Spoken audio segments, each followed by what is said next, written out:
just cough up my guts. Is it working?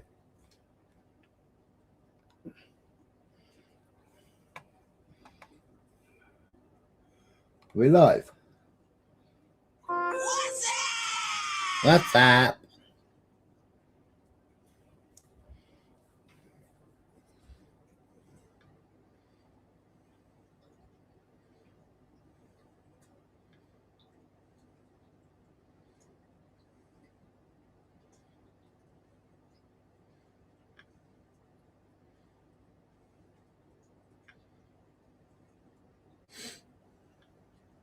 What's up?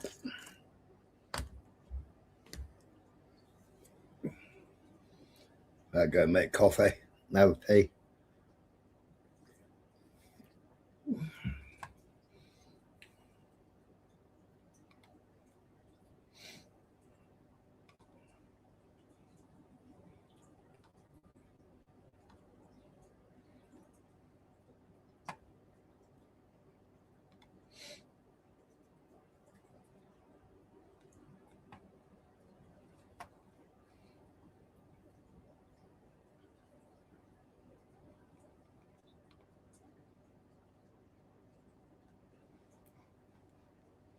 What is going on?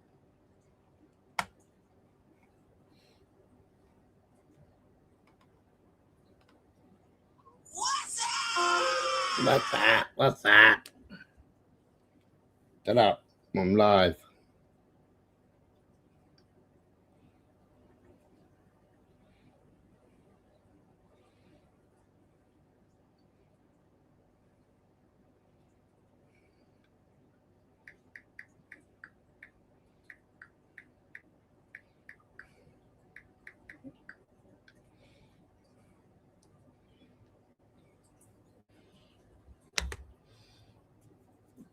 Get on, Tyke, on the Guinness.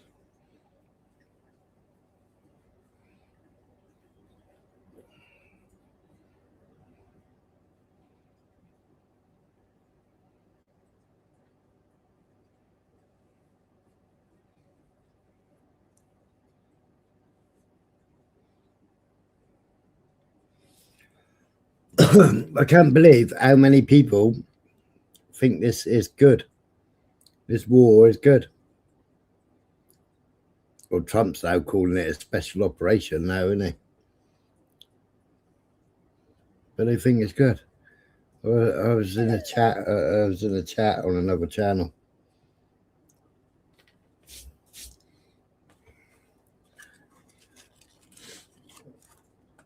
And that person on the panel, oh, so up her own arse. So up her own arse.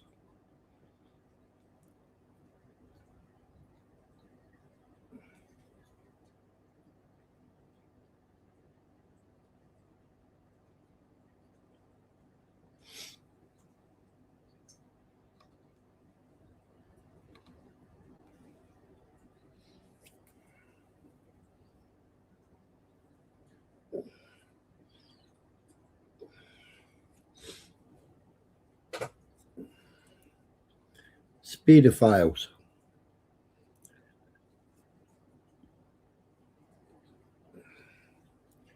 You know, there was a guy, an American, on the panel. And he was talking about Jason Vukovic.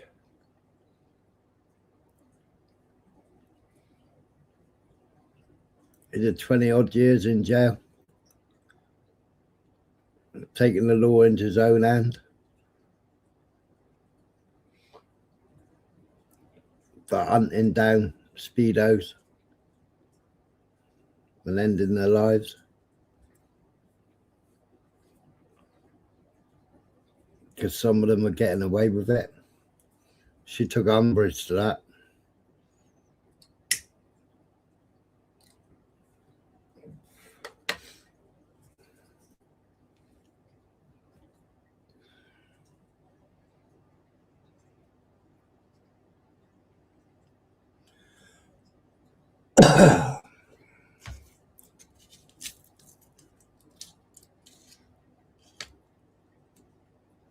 thinks regime change in Iran is going to solve Iranian problems.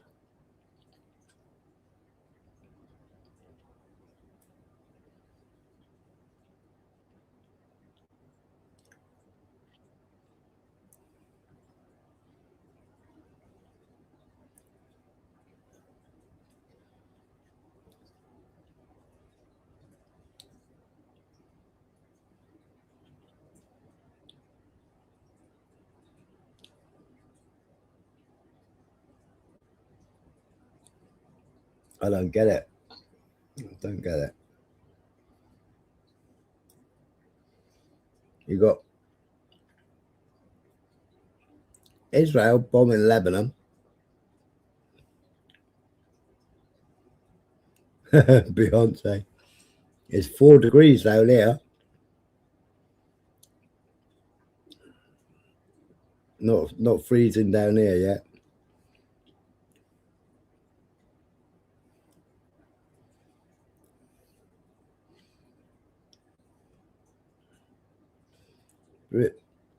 Bombing Israel, bombing Lebanon, Beirut, land grab.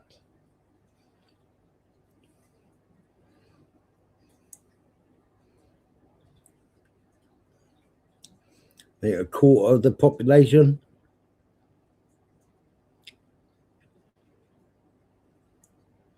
gone way over the blue line, gone over the Latini River.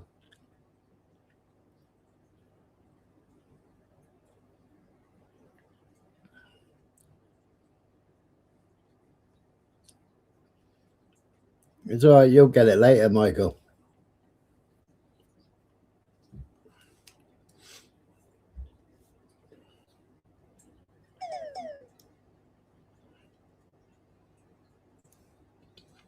So we've got a quarter of the population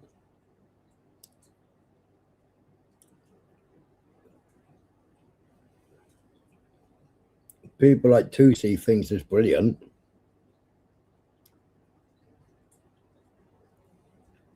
Well, where are those people going to go? Yeah, Trump's already said the quiet part out loud.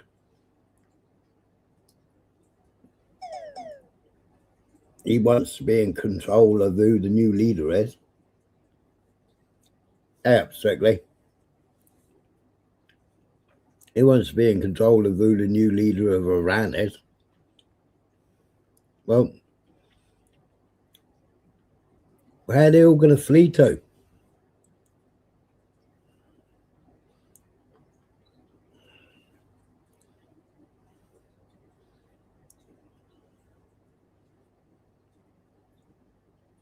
How many is Mahmoud going to let into the UK?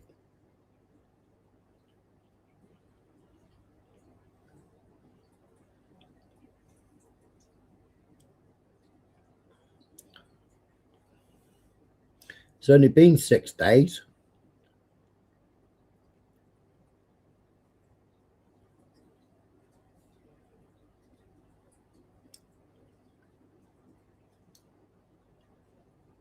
Fuel prices have gone up.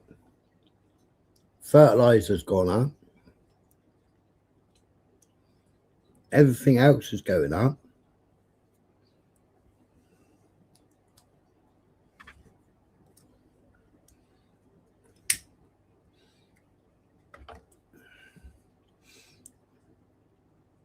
Before Trump and Netanyahu started this, the Strait of Hormuz was open.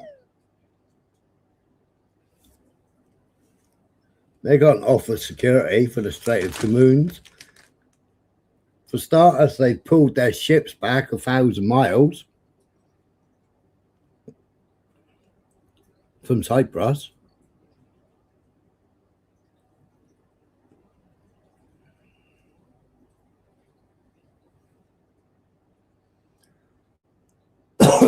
They say that they got rid of all Iran's navy. I mean, one navy ship. It was in India. It left the exercise in India, where it's known every boat that goes there, America was supposed to be there, but they pulled out at the last minute. Funny that. But every boat that goes there is unarmed. It's got no weaponry on it. It's got no munitions, completely unarmed. So it's 200 sailors. Trump knew they were unarmed.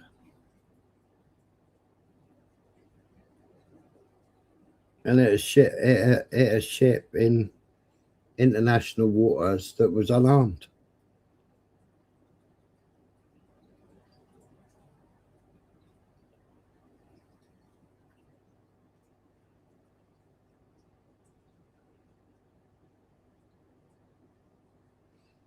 Yeah, I think diesel's 148.9 here.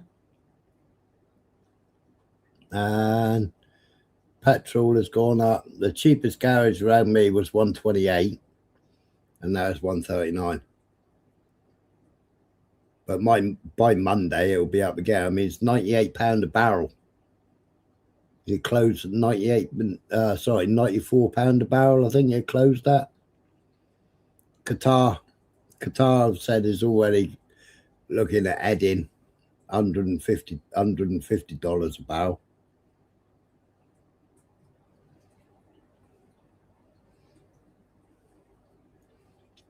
Trump done borrowed 100 trillion for the war.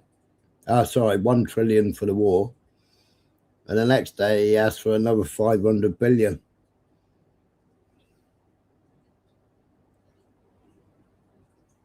That's E10.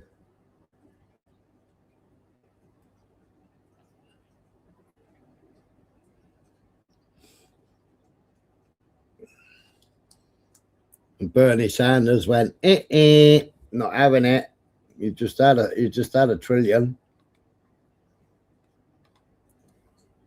So as well as Americans paying for it in lives, they're paying for it in taxes. Hi, Smiler, I think you got that wrong. What did I get wrong?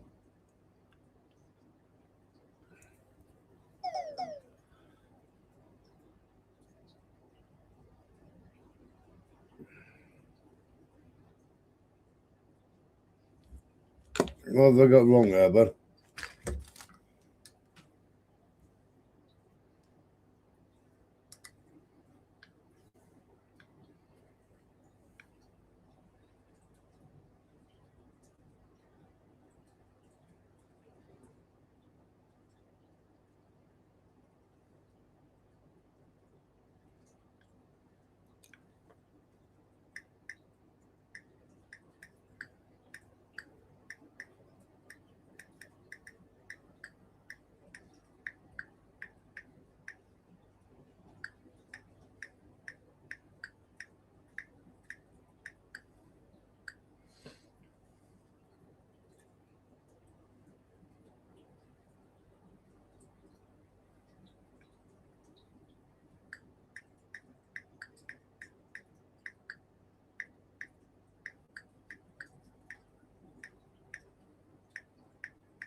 It's a direct quote from Bernie Sanders.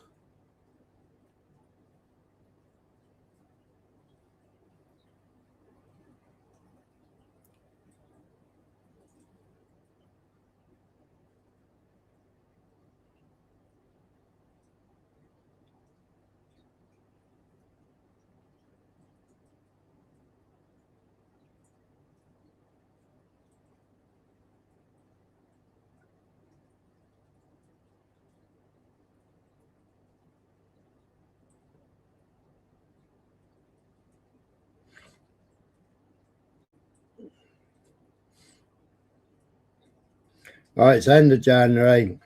Pentagon races to secure money for Iran, 1 trillion. Then they asked for a further 500 billion. That's published in the Wall Street Journal, Urban. and Congress must reject Trump's emergency. He's asked for another 50 billion military supplement.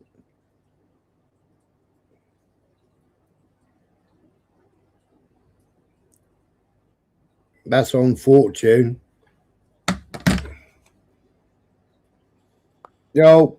Hey, what's happening there, Smiler? Yeah, good. Good, excellent. This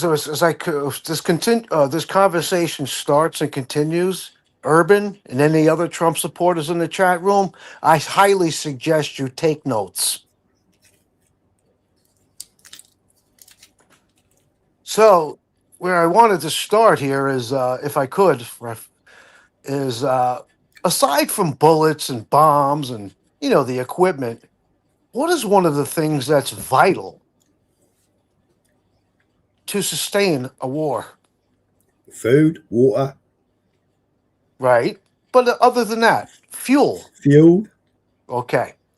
So now the fuel that normally goes through the Strait of Hormuz, obviously we know that's not making it through now. Do you know where that fuel goes?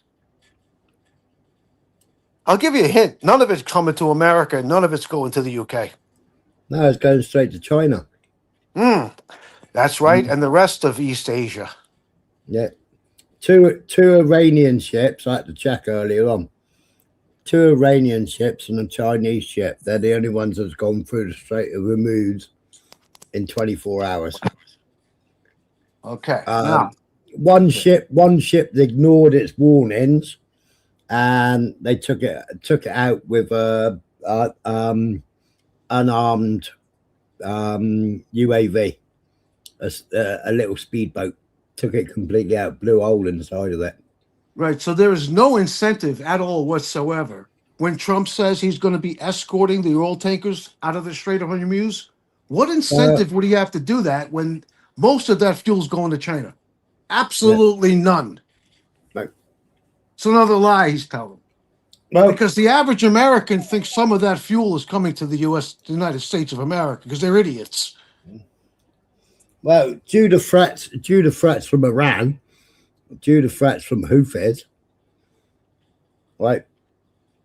They pulled back 1,000 kilometers from Cyprus because they were tucked up under Cyprus. Well, they pulled back 1,000 kilometers, right? They've also run out of munitions on the boat. They're waiting for restock. The supply ship. But because of Huckabee, they're limited on where they can get supplies. Now, I don't know whether they'll go back to Cyprus or whether the supply ship will go back to Cyprus. They have got their own base in Cyprus, but for some reason they want to use Akatari. So I don't know whether they'll start getting C-130s landing in Cyprus. I can't see them sailing to Haifa because Haifa during the Palestinian conflict, Haifa was being taken out. No ships were getting to Haifa before.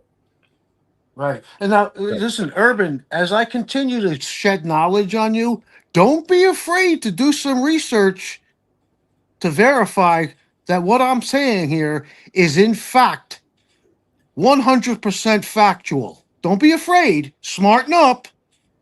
Check. Well, check what I'm saying. Trump called China today. He called Xi Jinping today. And he said, I know that you value Russian oil, but please start buying it for me. Xi Jinping went, fuck off. All right. Well, something else about China and Russia. They have been giving Iran intelligence information on exactly where the American ships are. That's all they're doing at this point. And they've also given ground positions as well. That's right. Now, and also Russia was supplying planes before it all kicked off. Now, yeah, I want to speak to Urban. Is he still in the chat? I'm not looking at the chat. Can you see him? Is he still in there? Yeah, it's still there. Urban, since you're such a know-it-all, how many gallons of oil are in a barrel of oil? 205. 42. Oh, there's 205 liters. There's 42 gallons of oil in each barrel, not 55, which is what most Americans think. Now, next question there, Urban.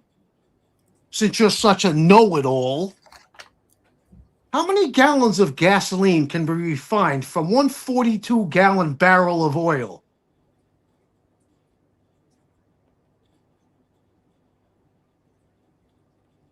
I'll let you think about that for a bit before I give you the answer. What did you say? I missed it. How many gallons of gasoline, like the cars run on, Yeah.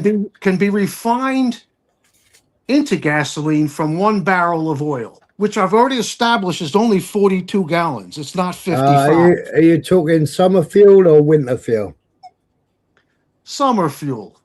About 2.5 gallons. 19 to 20 gallons of fuel from each barrel. Now, next question, there Urban. there isn't that much. There is. There actually is. This is all. Look it up. Go ahead. Look it up. Tell me if I'm wrong. Oh, wait. No, go on. Carry on. Okay, so the next thing is Urban. What kind of fuel do our fighter jets use? I'll wait for your. Kerosene. That's right. Well, it's not. It's similar to kerosene. It's actually called JP8. Now, Yeah. how many gallons of JP8, which is the fuel our fighter jets run on? It's somewhat similar to kerosene and also diesel fuel. How many Not very gallons? many. Not very many. Somewhere between. So from one barrel of oil, the JP8 fuel. Sometimes some of them use JP5, but most of them use JP8. Mm-hmm. From one barrel of oil, you can get 9 to 11 gallons of JP8 fuel, which is what most of our fighter jets run on. You taking notes there, Urban? Now, next thing I want to say. It closed up between 94. One says 94, one says 98. Is what it closed at today per barrel. Is that the pound or by the US dollar? No, dollar. Yeah. And by Monday, Qatar reckons it'll be $150 a barrel. All the Saudi, all the OPEC, right? They've now all run out of storage. Right, they've already got ships tied up, which were supposed to be sailing through the straits. They've already got ships tied up that are still full, so they haven't got any empty ships. All their land storage is full up. They've had to cap off. Some of them have stopped operations as well because some of them have obviously been bombed. So that will take to start a plant back up again. It'll be 2 weeks to start a plant back up again. Now, so they can't supply any oil, right? So Qatar, the big oil man from Qatar said earlier on today it'd be $150 a barrel by Monday. Hey, asshole, excuse my language there, Urban. I didn't say by today fuel would be $10 a gallon. So smarten up. If you want me to respond to you, don't be a wise ass. Smarten up. Hey, my gas bill is still $3.20. That's a bit. Oh, you said it was under $2 the other day, didn't you? Yeah, he's fucking. You know what? I'm not even going to respond to him. He can just listen and deny the facts. That I'm going to continue spinning. Didn't he say he was paying $2 something the other day? I don't know. Whatever he said, it was it was like whatever. So now, of all the nations in the world, of which what are there 184 countries, 185, something like that. What is the 17th largest nation on this planet? What's the what? The 17th largest nation on the planet. Ain't got a clue. Iran. Oh, right, yeah. Iran is actually very big. Well, Iran's got the third largest oil fields.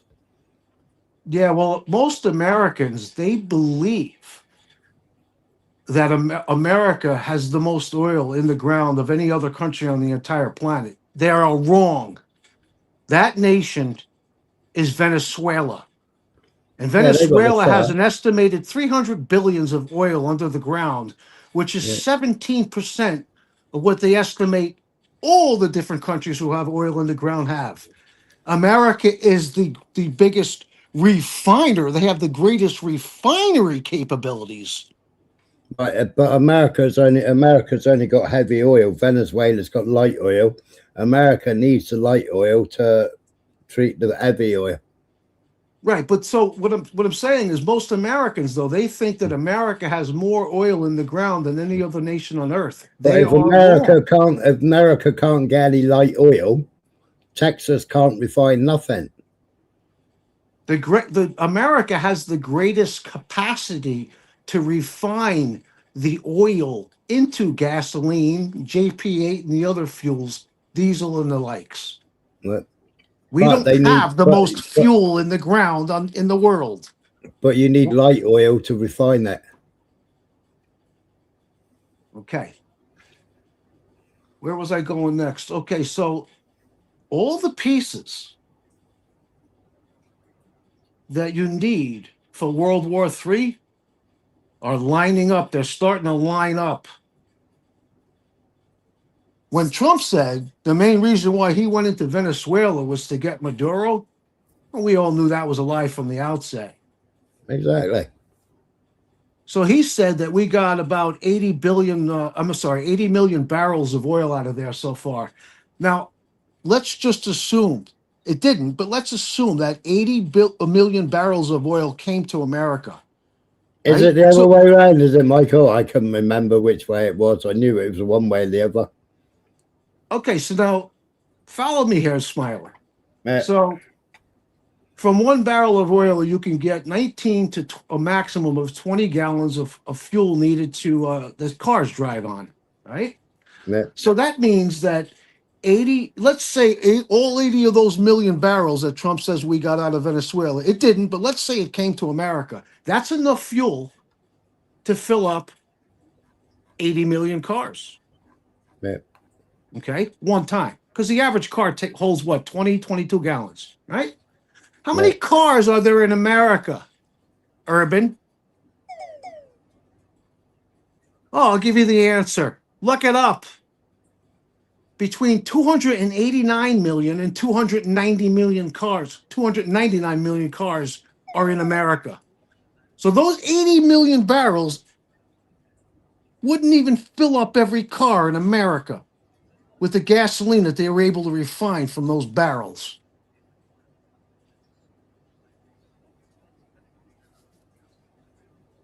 Don't be afraid to do some research, Urban.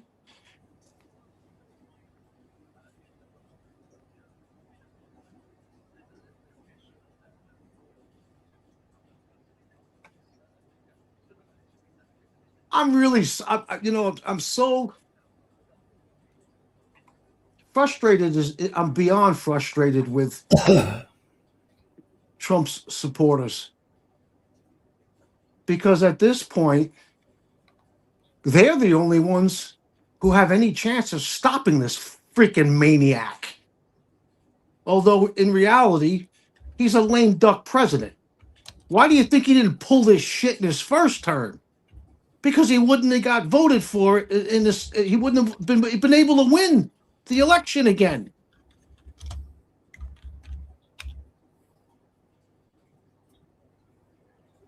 You know what that means, a lame duck president, Smiler? I just basically explained that he cannot run again. No. Not legally anyway, not according to the Constitution. But with what they're wanting to implement, is the Sanhedrin. Right. The 70 nations, the Sanhedrin, the one world government, the one world court, courts in every country, no hide laws. That's what they're aiming to implement, right? So if they do a regime change, they've already and they already started attacking Cuba. They're starving Cuba at the moment. There was only 7 countries left that hadn't got the usury. Well, Trump is starving Cuba for oil and gasoline, because most of what the oil they got was coming from Venezuela, and that's not very little, if any of it's going there anymore.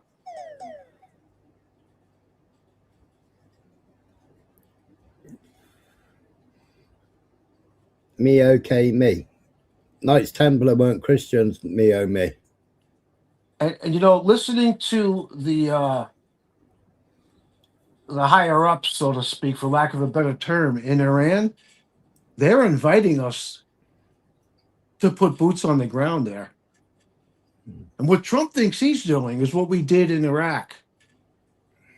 You know, we bombed and bombed and bombed and bombed and softened the place up before we actually put the troops into, you know, the cities in Iraq, like Baghdad.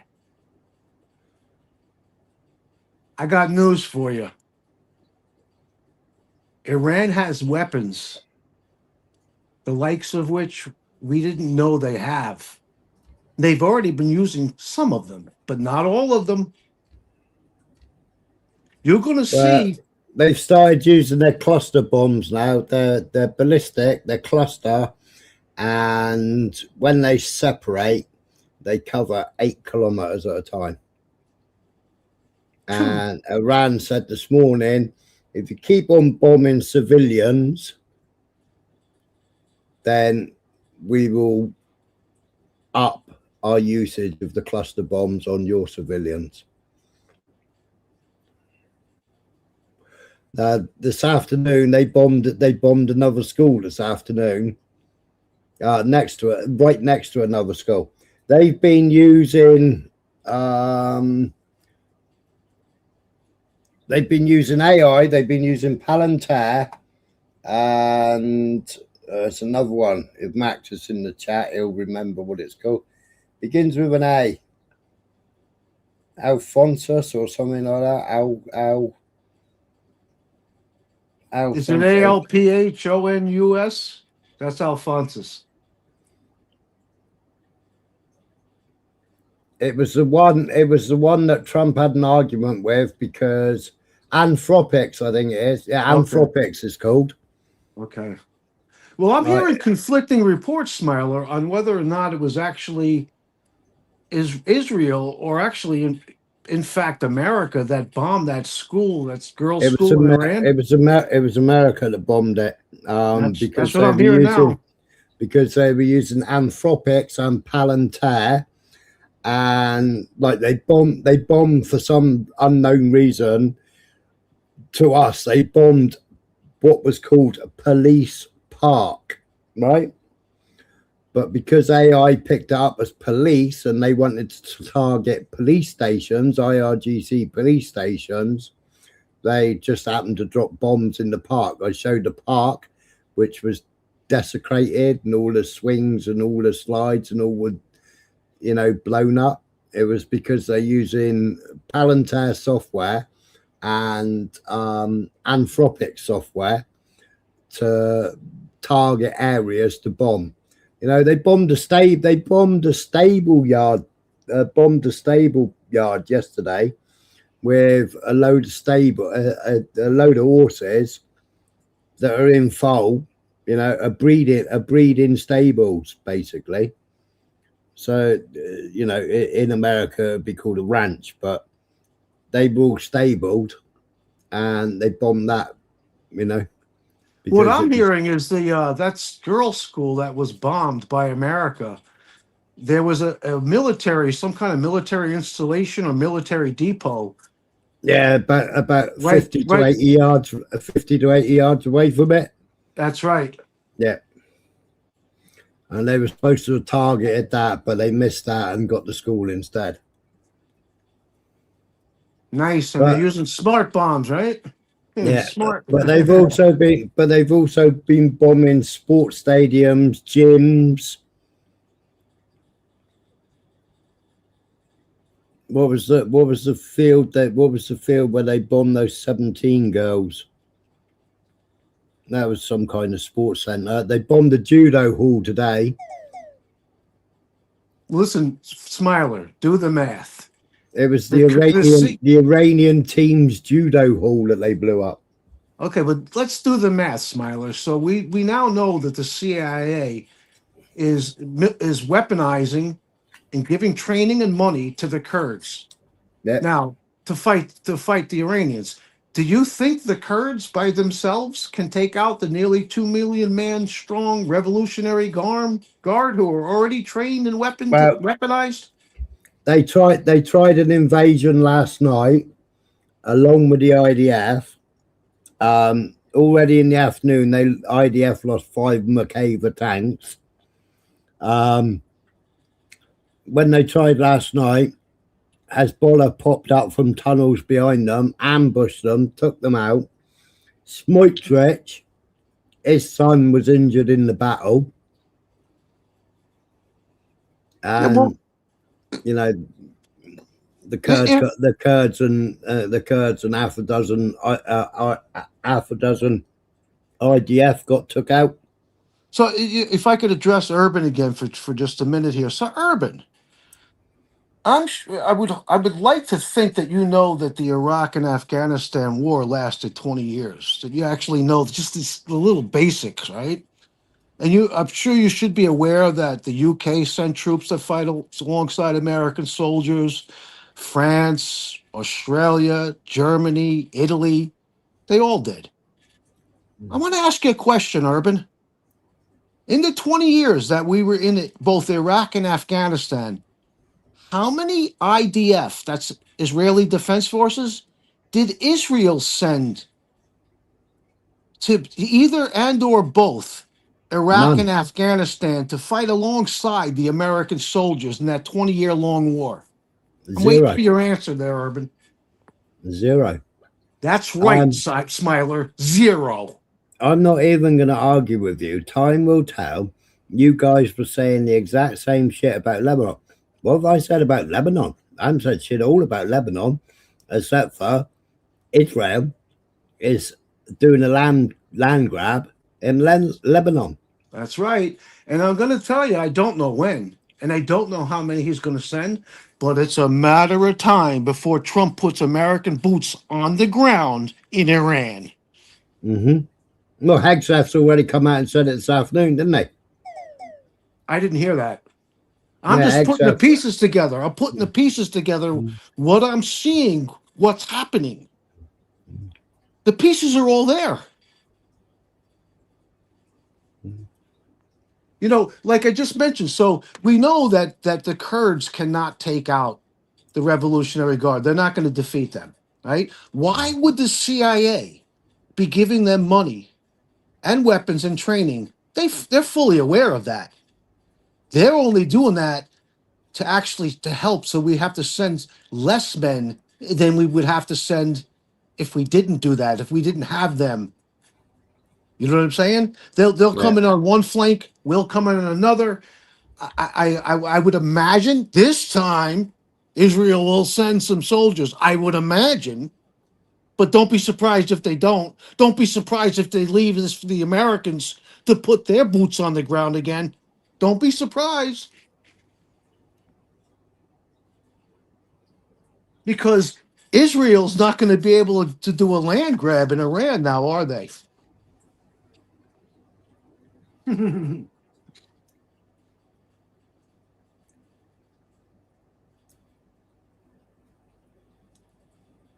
What would be the point?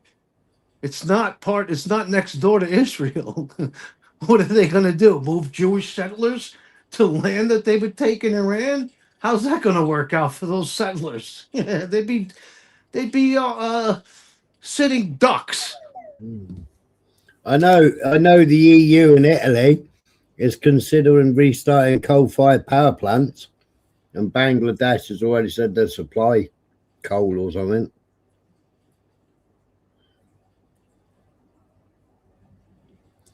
And Trump has asked Ukraine if Ukrainian soldiers can go over and help them stop Iranian drones because they can't stop them. Yeah, well, if I was Zelensky, I would tell him absolutely not. We need every man that we have, and that even that we can get, actually. Now, Italy, you said about Italy, what I heard earlier on is Tajani in Rome, UAE FM meets with Tajani in Rome to discuss bilateral cooperation amid regional escalation. Italy have come out and said Italy came out and said the attack on Iran violates the rules of international law because Iran never did anything. Another thing that pisses me off about Trump is instead of evacuating the Americans, not just in Iran, but he knew what was going to happen. It was going to develop into a global conflict. Every one of those countries where there are Americans, number one, he should have evacuated. Number two, how come the government isn't giving us even a rough estimate of actually how many thousands of Americans are stuck over there now? Yeah, and what did one of the congresswomen say? Americans should be paying to get out there themselves. Nice, isn't that nice? Yeah. Yeah, one of the administration come out and said today they should be paying it out of their own pocket to get out of the countries. You've been manipulated on X, pretty embarrassing. Urban, you've been manipulated by Tusi. Tusi sitting there reading out fucking Shah Pahlavi's constitution. Shah Pahlavi hadn't even fucking entered the country. Shah Pahlavi, if he enters the fucking country, he'd be taken out. He will be taken out. Just so you know, Urban, I used to have Twitter. Once it was bought by Elon Musk, I deleted the app. I don't go to Twitter at all whatsoever. At all.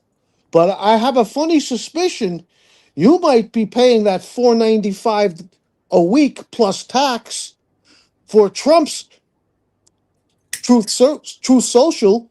What happened to social media is supposed to be free, but not when it comes to Trump's.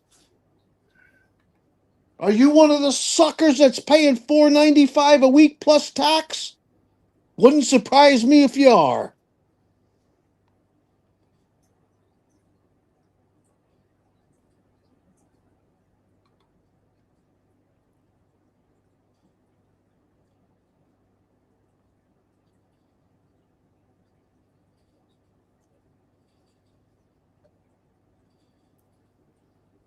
Sorry I came in like this, Smiler, but That's right. I wouldn't have. I didn't know that Urban was going to be here, but since he's there and he's making I'm sorry, his stupid comments. Well, you know what I'm going to do? I'm going to refrain from reading any more of his comments because it's just a fucking crock of shit coming out of his fucking mouth. Mm-hmm.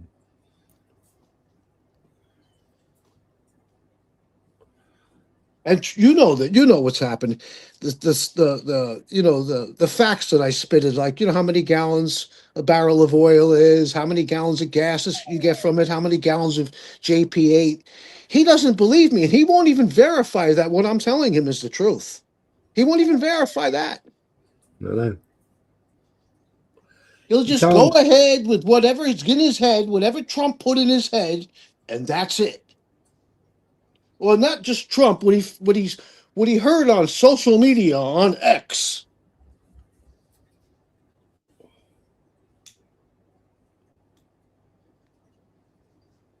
Well, my reasoning for coming over here wasn't to talk to him anyway. It was to talk to you, Smiler.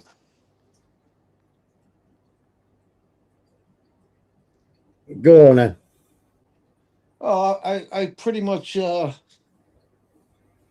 said most of what I wanted to say. I just think that as it stands right now, things could change, but as it stands right now, I believe we're seeing a steady pace towards World War III. The pieces are they're all there. They're Well, coming into. Trump wants to draw it out till September.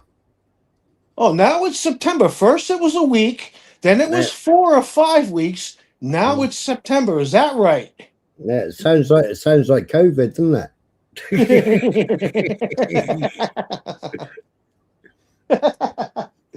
Only a week to flatten the curve.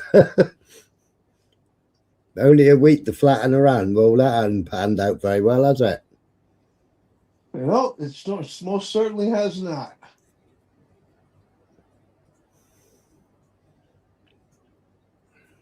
Yeah, I wasn't able to really follow. It isn't a free speech platform. I don't know where you get free speech from, Urban, because you got Unit 8200 bot farming and taking out comments.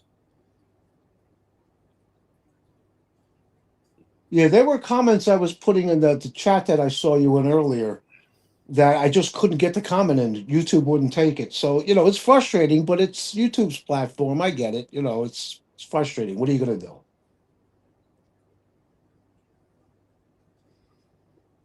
If that amount of oil can't even fill 80 million cars, how the fuck has the American cars been running for the last 69 years?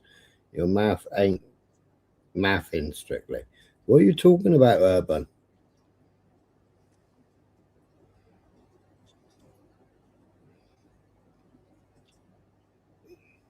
Urban, before you say anything else, if you want me to respond to you,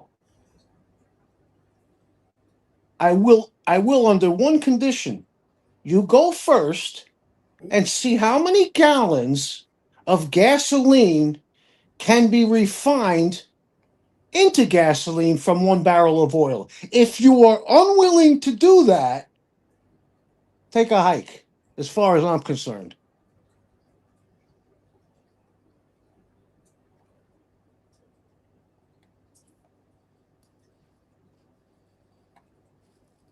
You got a computer right there in front of you, Urban, don't you? Because I'm going to tell you now, I didn't get that information from X or any social media platform.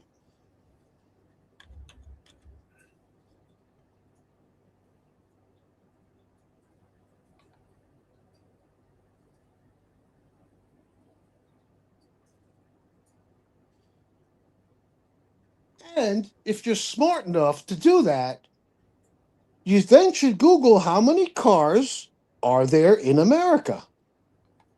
I gave you the answer already.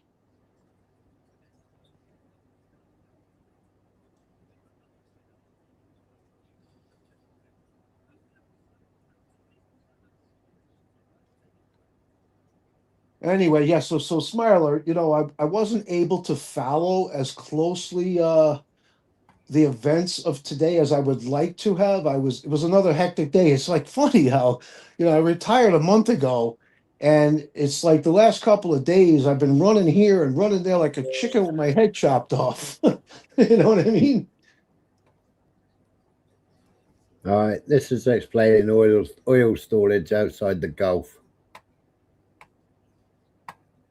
Oil stocks have been rising in the run-up to what's happening now in Iran. So there's a little bit of reassurance there that, look, for oil, we're kind of relatively well equipped as things go. However, it should be said, okay, so this is oil stocks mostly outside the Middle East, outside the Gulf. It's a totally different story if you're looking at oil stocks within the Middle East. Here, oil stocks are kind of a problem. Different countries here, now these are all oil producers, so it's a different thing, have a certain amount of leeway, a certain amount of storage that they can put their oil into if they can't get it out. But it's not. Has that got volume, is it? Yes, I hear it. That much. So Iraq, 6 days, Kuwait, 14 days, the UAE, 19, and so on and so forth. And why does this matter? Okay, well, have a look at this. Okay, so most of these countries will be hoping to get their oil, and this is what has always happened.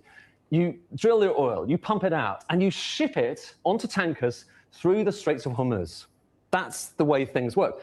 But if you can't do that, if you can't get the oil out, then you have to do something, and you basically kind of exhaust all of that storage time. So in the case of Iraq, 6 days, in Kuwait, not much more. Then after that period, you have to do radical things like starting to shut down your production. And when you start shutting down production, that's a real problem for oil facilities. Sometimes you can cause long-term damage that basically means you're just not going to get as much oil out in the future. That's kind of what's happened in Venezuela recently. So there's real profound questions about how long this lasts and how long the Straits of Hormuz is essentially closed. And when I say essentially closed, well, there's been all this talk about, is it closed, isn't it closed? Well, this shows you tankers going in and out to Straits of Hormuz in recent months. Attacks begin. Look at what happens to those flows. I mean, it's basically closed. It's basically closed in profound, pragmatic terms.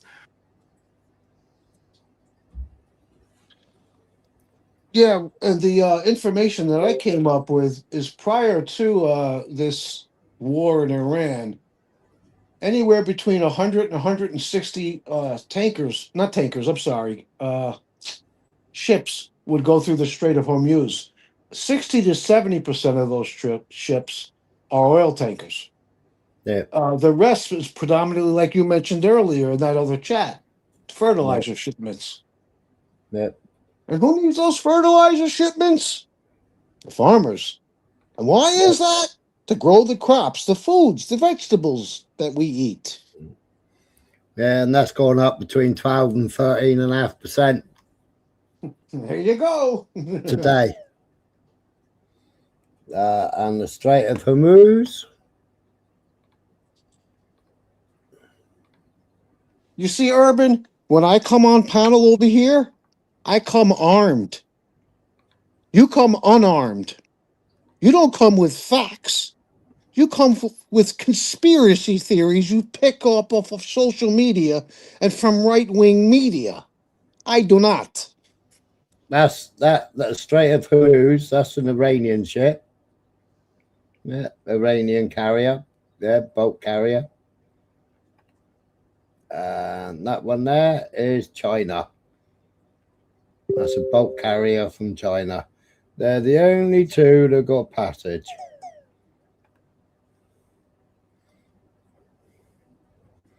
Yeah, and that's a mere pittance of the amount of tankers that make it through there for China, with that oil destined for China, and the rest of the Far East. But it's mostly China. These are all stuck here, and these are all stuck here, and even more there. Look. They're all stuck there. They've got no insurance. They're not allowed to travel through, and they haven't got an insurance to sail to actually go round the Cape of the Horn. They can't even go round Africa because they've been stuck there. They've been stuck there now for 4 days. Right. So their insurance companies won't insure them. Right. So here's the thing. So that's so China, among other reasons, has a vested interest in that oil getting through the Strait of Hormuz, right? Yeah. Now, yeah, well, Chinese ships have been allowed to pass through. They're allowed safe passage. Yeah, but what Trump supporters think is that it's Iran that's preventing that oil, those oil tankers, from leaving the strait. I don't believe that's the case. I think that's America. Iran won't allow them through, but the companies that insure them, like Lloyd's of London, etc., won't insure them against the war. So they don't want to take the risk, because what does one of those oil tankers cost? How many hundreds of, I don't know, maybe it's not hundreds, but how many millions of dollars does one of those things cost? 500 million barrels of oil one of those tankers carries. But and what is one of those tankers, if it needed to be replaced because it was blown into oblivion, what does it cost to replace it? I ain't got a clue, because the tankers that they stole from Russia that were carrying, apparently one of them was empty, but they were carrying Venezuelan oil. Didn't we also steal a tanker that was Chinese? Yeah, one of them had 380 million barrels on it. Yeah. Meanwhile, Trump is reporting that we got 80 million barrels of oil out of Venezuela. What a crock of crap. I think it is. I can't remember with the exact figures. I'll have a look.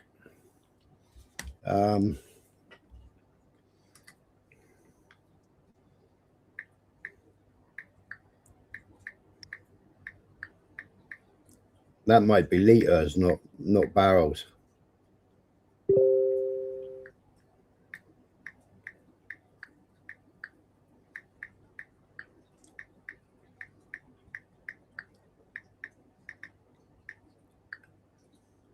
Yeah, I don't. That it can't be barrels. I can't see one of those ships holding that much, or one of those tankers. I 4 could be million wrong. barrels of oil, depending on their size, with the most common large carriers, VLCCs, holding roughly 2 million barrels.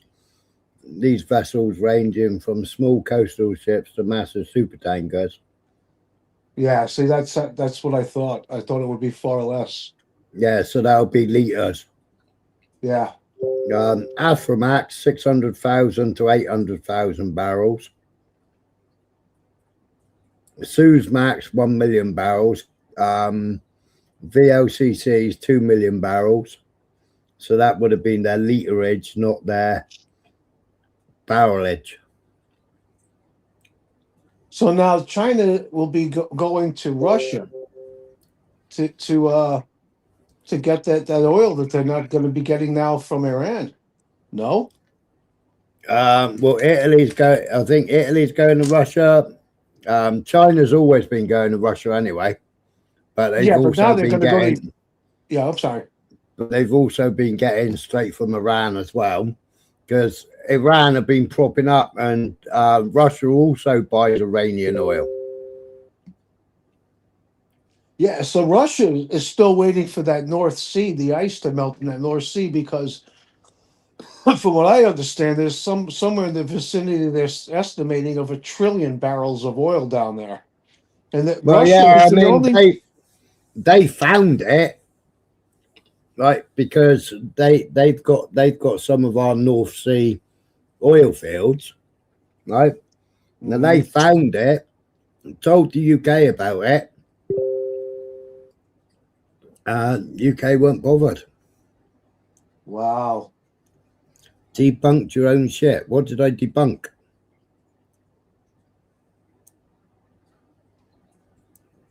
What did I debunk? I confused liters with barrels. What was debunked?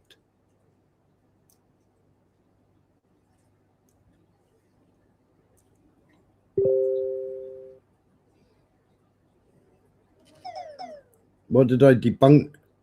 Smiler always brings the unbiased facts strictly. What have I debunked? Whose comment was that you read? Who do you think? Yeah, that's what I figured. But I'm not looking at the chat. I'm not bothering with that guy anymore. He's all yours now, Smiler. Enjoy him. So this is what it said. It said Brent crude briefly surged 94 a barrel Friday, and is now trading around 93, up from 73 just over a week. Kuwait announces production cuts. War disruption spread across the Gulf and Gulf energy system. Qatar's energy minister Saad Al-Kabi warned the conflict could send oil to 150 a barrel within 2 to 3 weeks if tankers cannot safely pass through the Strait of Hormuz. The waterway carries roughly 20% of global oil and gas trade, the Financial Times has reported. Qatar, which is the world's second largest LNG exporter, has already declared force majeure after an Iranian drone strike hit the Ras Laffan LNG complex, allowing the country to suspend gas deliveries due to war conditions. This will bring down the economics of the world, the energy minister told the Financial Times, warning that prolonged disruption disruption would not just drive energy shortages and spike prices, but also trigger a global industry supply chain reaction, including in fertilizer and food production. And that's another one of the pieces that in the recipe for WW3. Kabi said if the war continues, Gulf energy exporters may be forced to fully shut down production. Well, they've already started announcing today that they're shutting down production because all their ships are full, all their storage facilities are full. So they've had to start capping and shutting down. I think Kuwait shut down yesterday. I showed Kuwait shutting down, didn't I? Yep. Kuwait shut down. Kabi said if the war continues, Gulf energy exporters may be forced to shut down production, with shipments unlikely to resume until hostilities fully cease. This is connected to the availability of storage. See video explained below for clarification.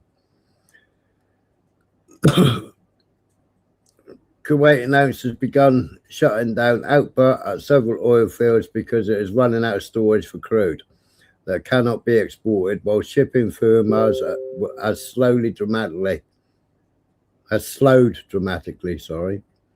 Storage crisis. Officials are discussing deeper cuts to match only domestic demand, with a final decision expected within weeks. Kuwait normally produces 2.6 million barrels per day. Kuwait is now the second major producer of forced to curb outputs this week, after Iraqi slashed production by over half earlier. Shutting oil wells is considered a last resort measure because restarting them can be costly, time-consuming, and may damage reservoirs.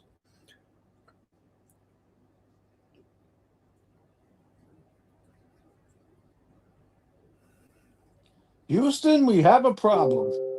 Well, when they shut down, they get contamination, especially on the LNG.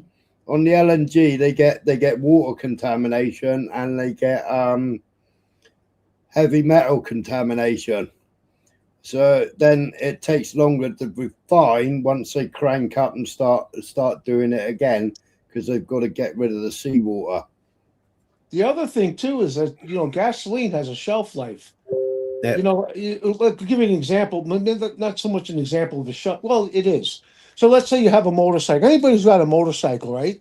If they have a winter climate, if you're smart, you don't drain the gasoline out of the tank. You can leave that in there pretty much throughout the winter.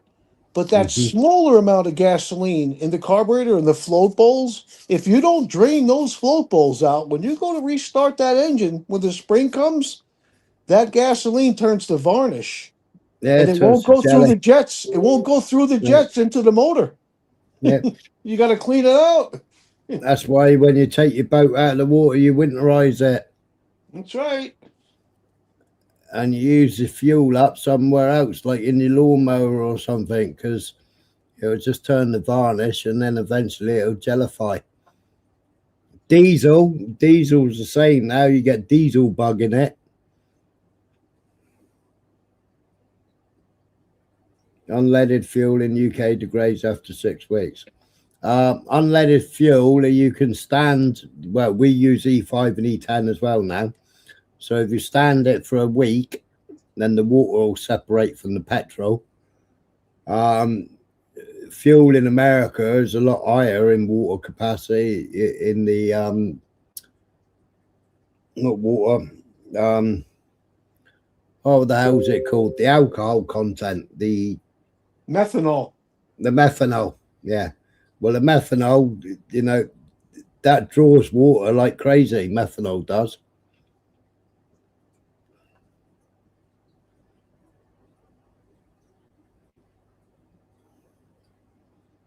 That's what they add to fuel in the winter, especially in higher altitudes. Like, so let's say a city like Denver, Colorado, which is a mile above sea level.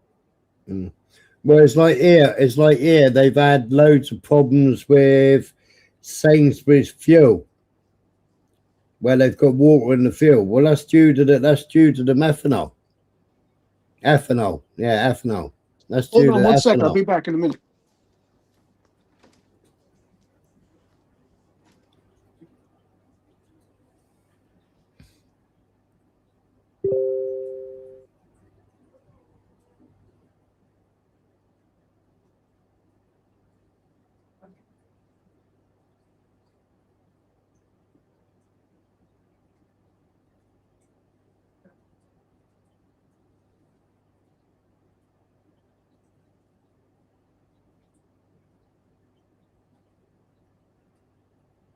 When they introduced the new fuel, they had to introduce new storage facilities.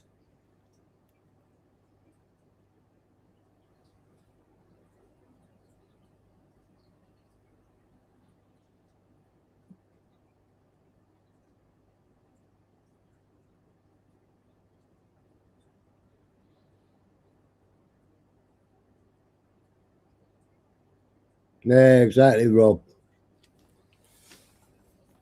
Okay, I'm back. You should never ever go and buy petrol at midday on a sunny day. Never ever, because when you're standing there at the pump and you see the evaporation, it's because the fuel's warm, and you get Right. more evaporation like between 12 and 1:30 during the day. You get more evaporation. That makes So sense. so you ain't even getting. So when it's showing the liters on the thing, you ain't even getting that in the tank.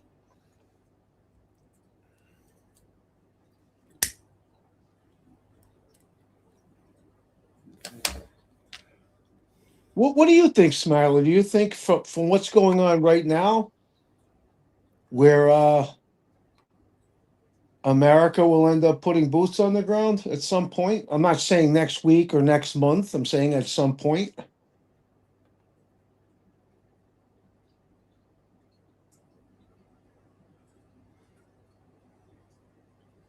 Sorry, say that again. What are your feelings? Do you think that not next week or next month, but at some point, do you think America will be putting boots on the ground? And if so, how many boots do you think we would need to be to win?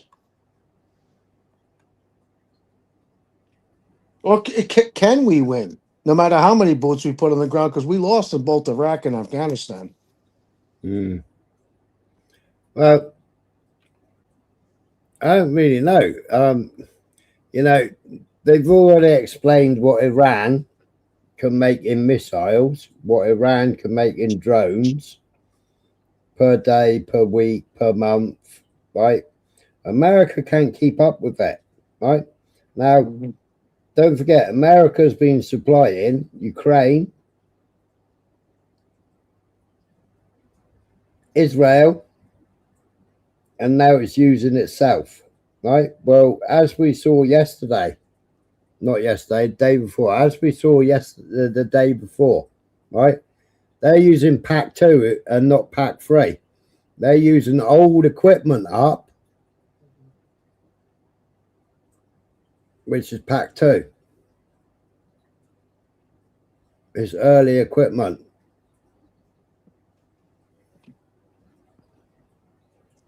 Yeah, well, it's just a matter of time before America runs out of weaponry. Well, I mean, analysts were saying, Douglas McGregor, what's the other guy called? Fuck. The weapons inspector. It's on the tip of my tongue, but I can't think of it right now. Yeah. The one that said that there was no weapons of mass destruction. Oh, that It- well, it- that was several that said that. That was Dick Cheney, which is No. He's the actual inspector that used to work for the IAEA. Oh shit! I don't know that. I don't know his name. He was he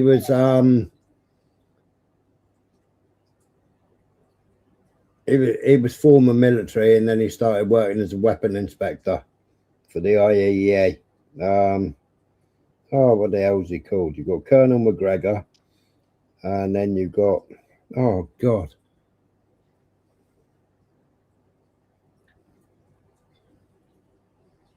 can't think what he's called. But they were saying, you know, FAD is running out. You know, they got one ballistic missile, and they're firing between 12 and 14 FADs.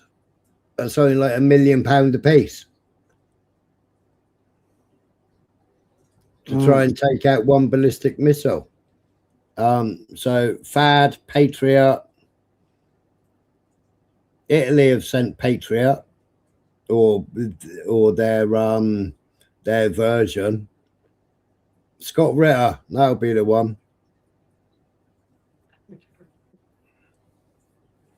I wonder what happens when the aircraft carriers we have over there, 2 aircraft carriers, run out of weapons. Do they? Well, that's why they've pulled back 1,000 meters, 1,000 miles. Apparently, they've run out of rockets. So now, will they wait for ships to bring weapons, or will they wait for another aircraft carrier, 2 other fully loaded aircraft carriers to come, and then the empty ones will return home? Because it takes about a week to get over there. Yeah, no, all your aircraft carriers are there. Their support ships are there. One of their support ships was taken out either yesterday or the day before. That was refueling one of the ships. That got took out.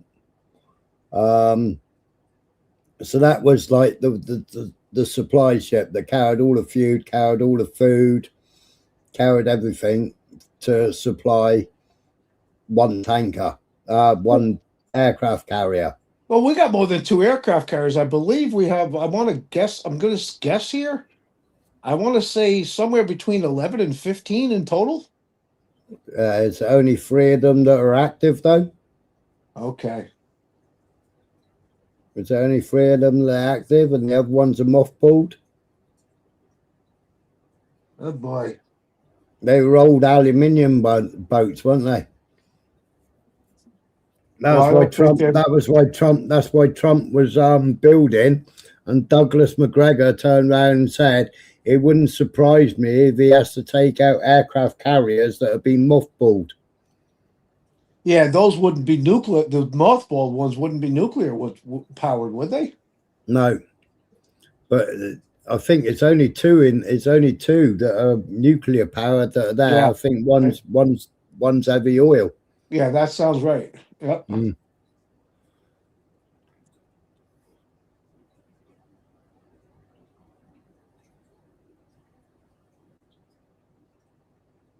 Wow, just freaking wow with this guy Trump.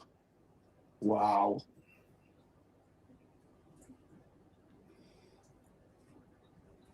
Yeah, but they aren't all active, Michael. It's like the UK. It's like the UK's Navy. We only got 1 active ship, and it's going to take 2 weeks to get out there. Yeah, it still hasn't left Portsmouth yet. It'll be leaving before long. Mm. You would think. I mean, what choice does the UK have but to be fully involved in this?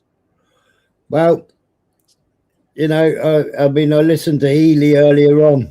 The fucking war minister. Right now, he was bigging up the F-35 pilot for taking out an Iranian drone with an F-35. And he said something on the line. It was like fucking squatting a fly with a tennis racket or some shit like that. He said, right, but what you got to remember, every single F-35 we have, if we don't obey America, not one of those F-35s will leave the ground. Because they can just go tap, tap, tap, tap, bosh. And all the electronics shut down. That's right. All the electronics on those F-35 shut down. That's right. The UK has no choice. So you see, Urban, Donald Trump isn't just fucking destroying and affecting Americans. He's affecting the people in the UK, your home country, and you don't give a flying fuck, do you? Excuse my language.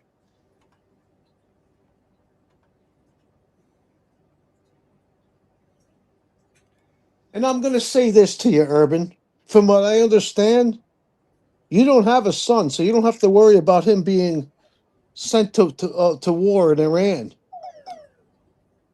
But I wouldn't surprise me if you got some relatives back in the UK that just may end up having to go to war.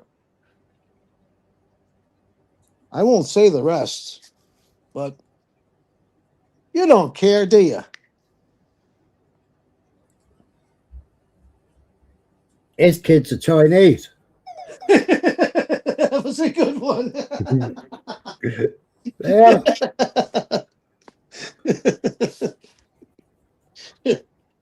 You know, apparently he left the most intelligent country in the world to go to the 8th dumbest country in the world under education. So China is supposed to have #1 fucking intelligence in schools in the world, and fucking America is like 8th or 10th in the world, something stupid like that. UK I think we're even lower than that. Yeah, UK is about 14 or 16 dumbest in the world. Well, that's by design. Yeah, absolutely. Are you sure it's a daughter and you sure it's a son? Are you sure you haven't given them any of those fucking puberty blockers, Urban?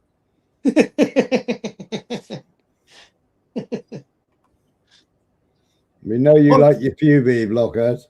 One of them probably identifies as a flower, and I don't know what the other one identifies as. Yeah. What are their pronouns? What are their pronouns? Pronouns, Urban. Yeah, Urban. Speak up.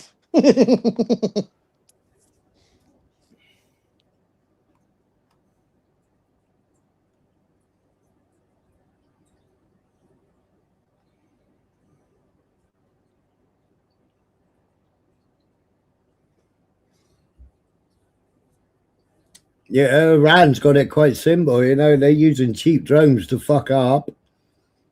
And America and fucking Israel, well, Israel ain't spending the fuck all, are they? Because American fucking taxpayers are paying for it. Yep.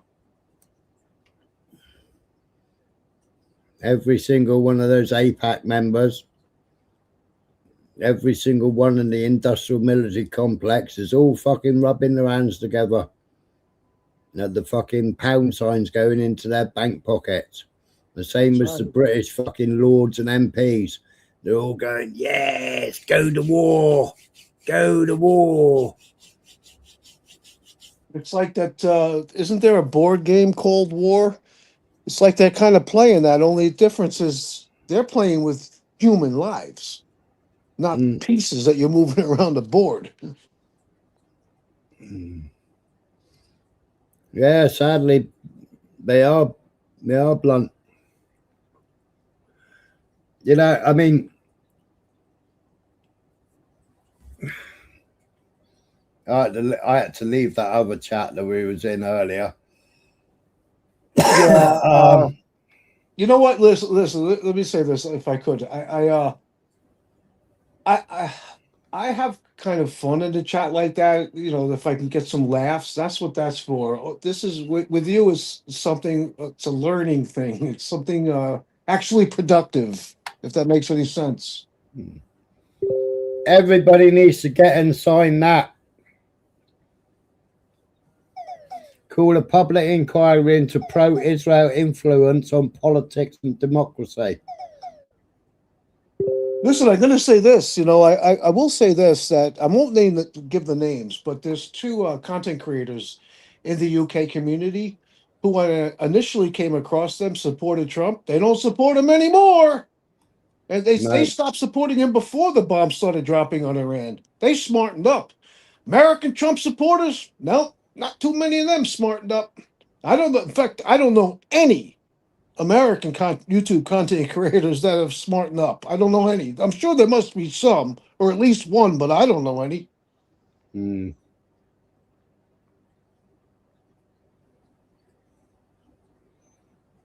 In fact, when I go to the American community, which I still loosely engage with, there's only one of them that's not a Trump supporter. You got to hear the lives that they do, the bullshit that they spew. It's like, what? And then you go on the panel. If I go on the panel, right, it always ends up the same way. First, they start calling me names. Then they start threatening me. Then they start threatening my life. All idle threats, of course. Like, I don't bother with But it anymore. I mean, I had to leave because this broke me. This broke me. I heard the fucking telephone calls fucking the day after. Yeah, Uh-huh. like, and it's Hein Rajab. Yeah.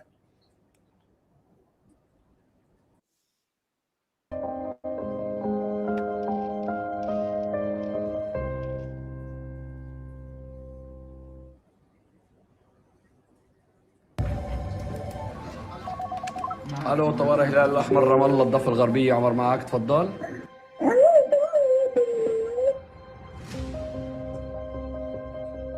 شو اسمك انت؟ حمادة كل دم أمام بيتي ماما بنامش حالي أنا معاكي ليجي حدا ياخدك، ما بدي أتركك لحالك. To saying the tanks are here, the tanks are here. They're shooting at me. Please come. They are shooting at a car with a little girl inside. Can you imagine that? So do something. شايف هدول يا شاب؟ خذناهم كلهم. هند أنا جايين ناخدك إحنا. كل دم أمام بيتي أنا بطلع اليوم عايزة Who's shooting at them? The Israelis? Yeah. Figures. And they said that the Red Crescent could go and rescue the girl. So the two Red Crescent got there. They parked 50 meters away from the car. I think there was over 500 bullets through the car and into her and into her family. Her mum was brought to the UK. Right, she was with her uncles and her cousins, and I think her sister, in the car. And yeah. This may not be, maybe not be the best analogy, but it's the best I can come up with right now. It's like a guy like Urban. So let's say Urban was hanging out with one of his friends. And he was walking through that little tiny town he lives in somewhere in Illinois, I believe it is, with his 700 residents. And let's say, I don't know, 5 rednecks started picking on him. And they started to assault him. And his friend didn't aid him. He just walked away. I wonder, after he recovered from the assault, if he would still consider that guy his friend. And if he would be willing to defend him if a similar situation happened, I don't know, the next day. I don't think he would. But he thinks it makes total sense to fight Israel's war when America invaded Iraq and Afghanistan. In those 20 years, Israel never even sent one soldier to help. Not one.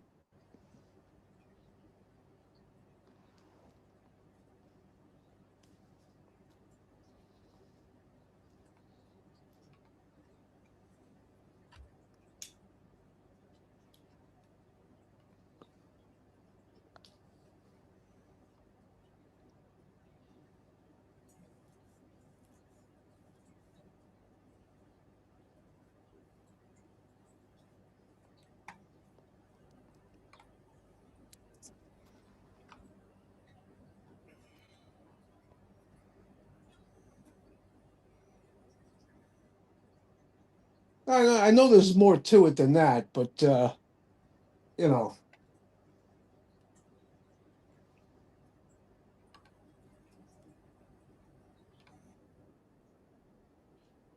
I wonder if Max will show up tonight. Eh? I wonder if Max will show up tonight. He was in the chat earlier. Was he? Yeah. Well, it's Friday night.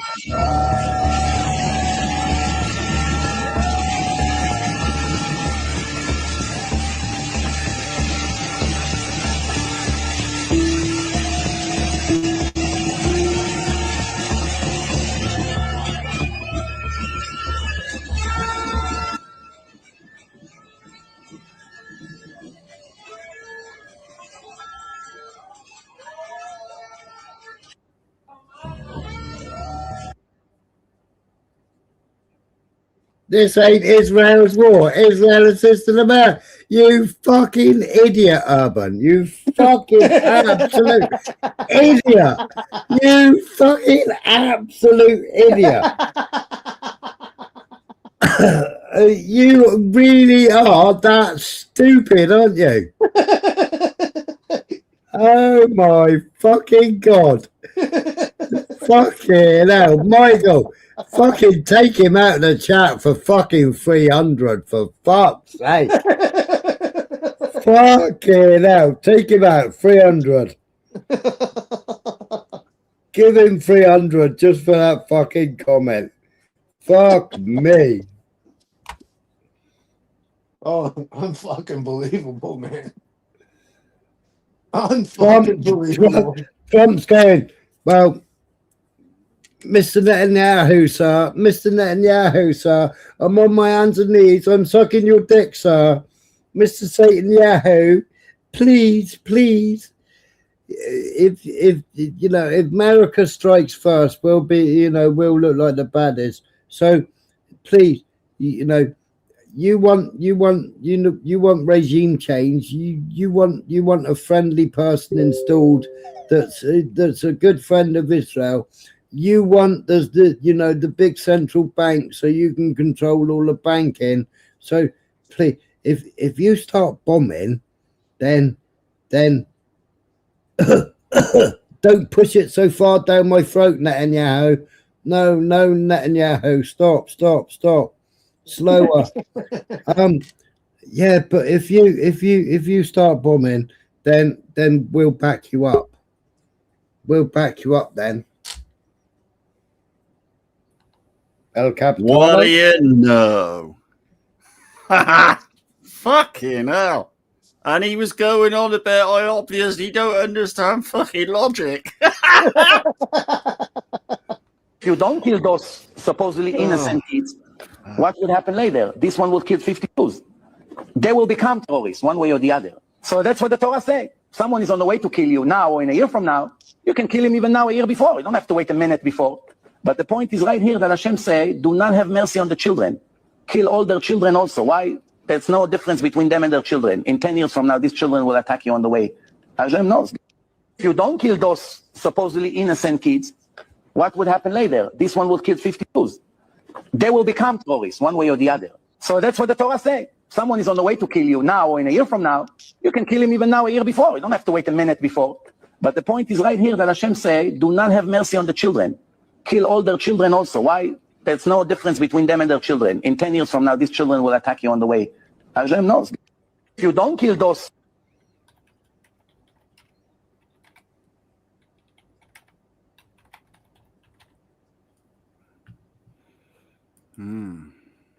That's the same way the mafia thinks, right? So, like, if they take out, like, let's say they take out a mob boss from one of the 5 families, they take out his son too, because you know, not if it's a child, but if it's like a teenager or older, because the kid's gonna grow up to try to take revenge for his father's unaliving, right? Yeah. But they're taking out little kids. I mean, come on. Well, you know, Urban's mate kid was running around in a fucking dress because it says in the fucking Talmud, you know. So that's why fucking Urban was like, fully on board with his mate giving the fucking kid puberty blockers.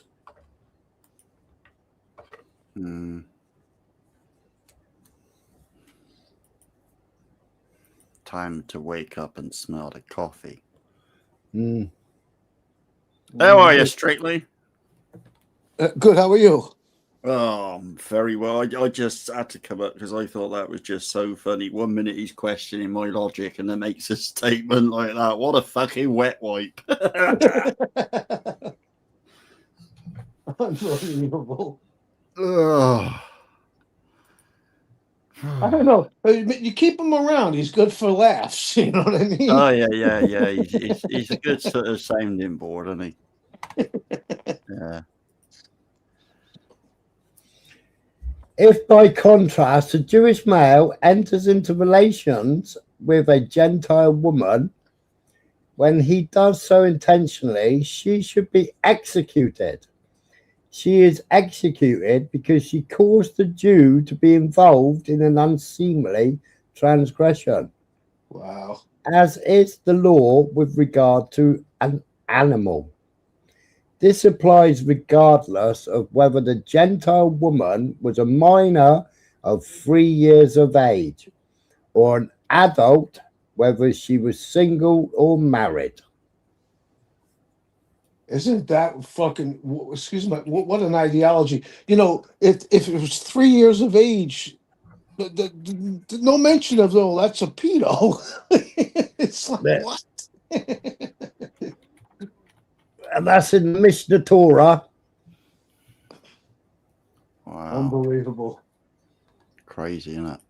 It really is. It is forbidden to inform about a colleague to the Gentiles and endanger his physical person or his property. This applies even when the person concerned is a wicked person who commits sins, and even he causes one irritation and discomfort.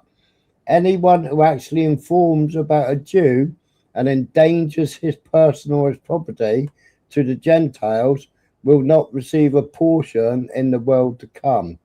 It is permissible to kill Mosiah in any country, even if in the present age, when the court no longer metes out capital punishment.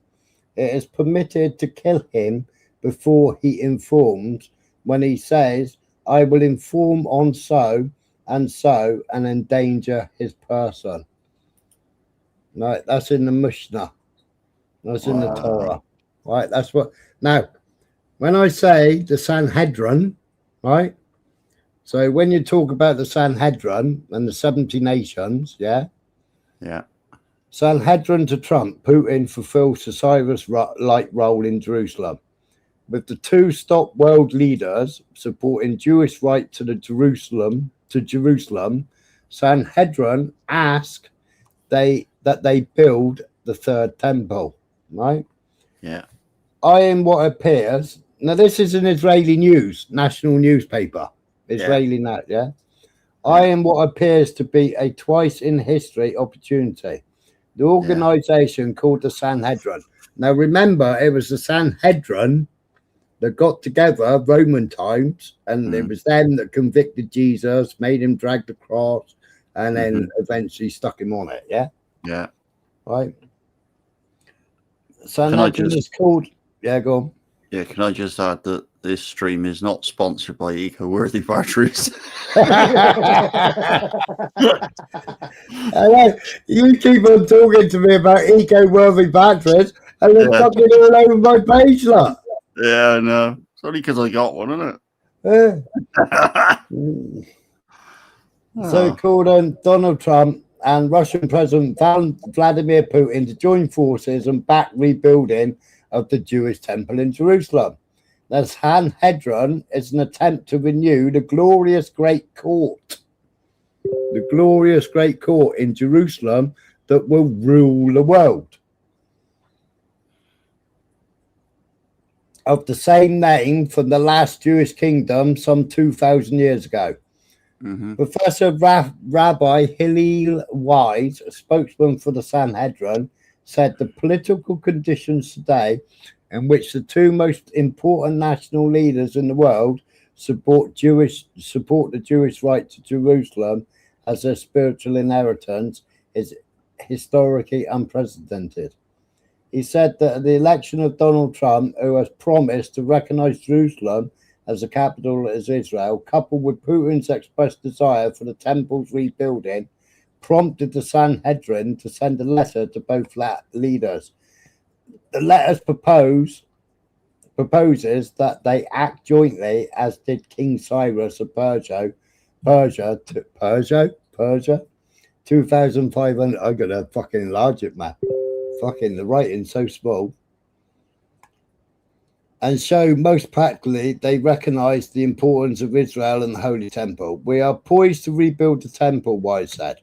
Trump's support for Israel and the re-election of U.S. Embassy to Jerusalem is well known, and many of his close aides are similarly strong supporters of Israel. Less well known is Putin's support for the Holy Temple. As the Sanhedrin writes in its letter, Putin paid a late-night visit to Kotel Western Wall in 2012 during his third official trip to Jerusalem. I've showed those pictures. Upon his arrival, the former KGB agent who became the leader of Russia stood in silent prayer for several minutes, after which he read Psalms from a Russian Hebrew prayer book.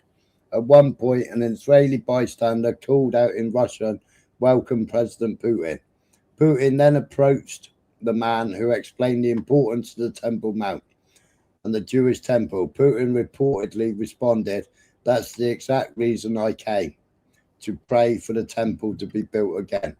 The Sanhedrin sent a letter at the time to Putin, calling on him to act to fulfill his prayer. President Putin did not respond, but the Sanhedrin hopes he will respond to the current letter, now that he has a potential ally for the project in the United States leadership. Basing him on biblical passages and rabbinic tradition, Rabbi Wise explained that the leaders of Russia and America can lead the nations of the world to global peace through building the temple, the source of peace. Supporting the Jewish claim to Jerusalem would bring benefit Russia and America as well as the entire world, he said. Talk about fucking being radical. Listen, I gotta. You gonna be on for a bit, Smiler? Yeah. Give me like 45 minutes to an hour max. I gotta cook, eat some food, and I gotta make a couple of phone calls. Once I get everything on the stove and I make my phone calls, I may be in the chat, but I'll come back on panel if you like when I'm finally finished with everything. All right? Yeah. And Michael, it was nice to meet you. Yeah, you Strictly. All right, later, guys. We'll see you a bit later. Ciao. Ciao. What do you know? Yeah. Now, oh, God. Oh. they did this weird shit. I played it at the time. Mm-hmm. At Mar-a-Lago. It was at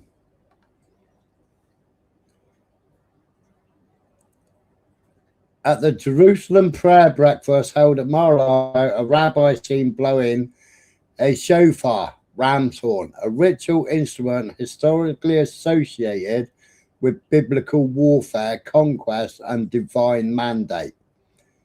Mar-a-Lago, and by extension, the White House, is considered conquered territory. I'm in a spiritual, political sense. Whatever one believes religiously, this raises serious questions about the fusion of religious symbolism with calls for war and how openly conquest language is now being used in elite political spaces. This was January the 14th. I played it on here before.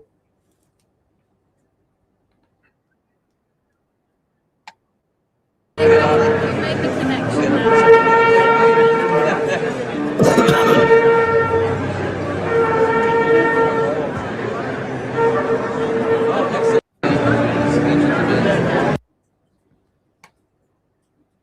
Yeah,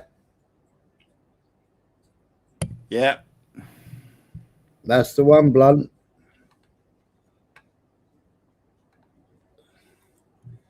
So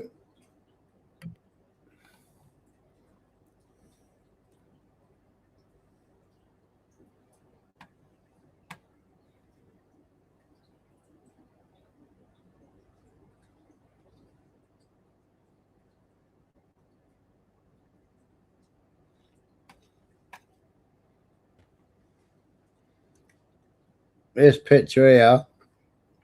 So this is the Sanhedrin court, yeah? Sanhedrin court, right? Elders of the Sanhedrin open a historic trial against Pope Francis and US President Barack Obama on Mount Zion, right?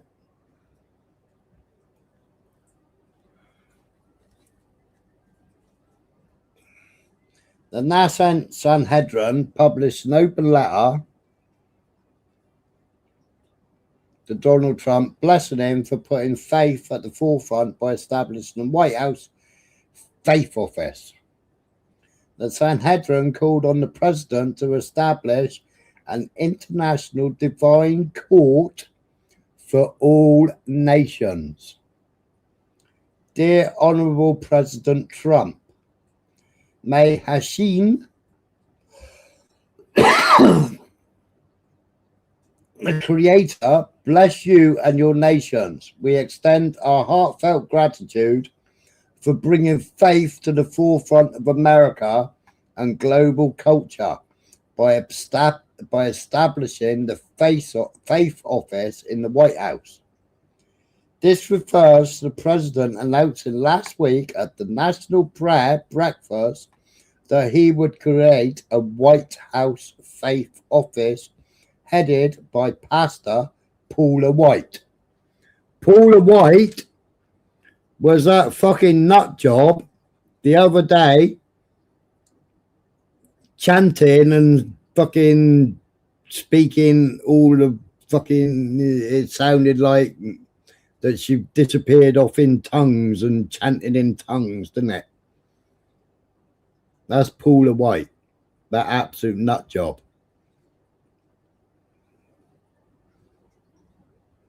I can't even remember what she was shouting now, but how I can't remember, I don't know, because she said it enough times, didn't she?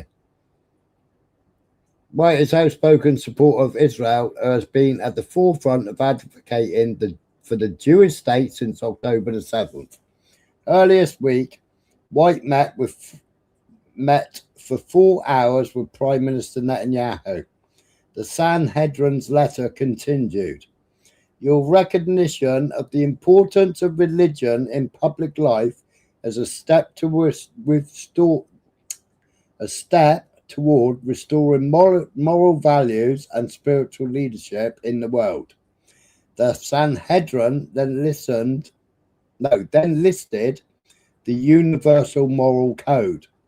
The Book of Genesis as a profound message of unity and divine purpose for humanity throughout 3 fundamental principles. One God, to recognize the cause of all causes, Genesis 1.1. One first man, to affirm the basic equal rights of humanity, Genesis 1.26. One basic law, to establish universal principles of justice, Genesis 2-16. Without constructive moral framework, humanity descends into violence and destruction, as exemplified by Cain's murder of Abel. Every nation has a unique strength and resources, yet no nation is self-sufficient without a universal ethical common code. People resort to war and oppression to obtain what they need. Hang on a minute. In it, Israel that are fighting a 10-front war now. Israel are attacking 10 different countries. With such a code, nations engage in spiritual commerce and race for virtue. The first commandment and seven laws of Noah. The first time the word commandment appears in the Bible is when Hashem command Adam and the Lord God command the man, saying, of every tree of the garden you may freely eat. This verse alludes to the 7 universal laws that form the foundation of ethical behavior for all humanity. These laws reflect 7 of the 10 commandments. These ethical principles were reaffirmed at Mount Sinai when Hashem revealed himself to the world, and our ancestors witnessed this divine event. The Jewish, Christian, Muslim, and all monotheistic traditions recognize the divine revelation at Mount Sinai as a foundational moment in history. When Hashem gave the children of Israel the Torah, he provided an ethical standard for the entire world. This standard is known as the 7 Commandments of Noah, which form the basis of universal morality. When a person accepts the 7 Noahide laws, they receive divine blessings. Al-Neshama, the soul that animates the body and connects a person to Hashem. Righteous among nations, a person who upholds these laws is considered righteous and honored before Hashem. A share in the world to come, those who follow principles merit a place in the hereafter. Enclosed with this letter, we have included the Universal Ethical Code, UECC, which outlines the benefits of adopting the 7 Commandments of Noah.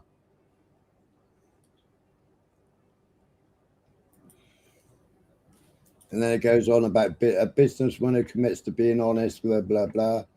Cyrus Trump coin. In 2017, it minted a special coin featuring your image on one side and Cyrus the Great on the other. This symbolized your historic role, likened to that of Cyrus, who was chosen by Hashem to fill the divine mission. The Chinese appreciated the idea so much, they reproduced and sold millions of copies of these coins and other products, featuring the image alongside Cyrus the Great.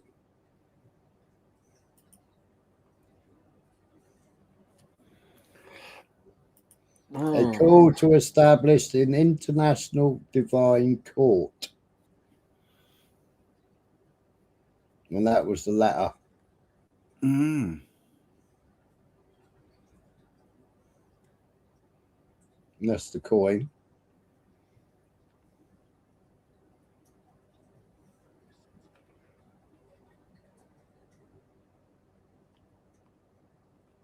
Cyrus Balfour Trump Declaration, 1917 to 2017. Temple coin. Cyrus Balfour Trump Declaration. And there's the third temple.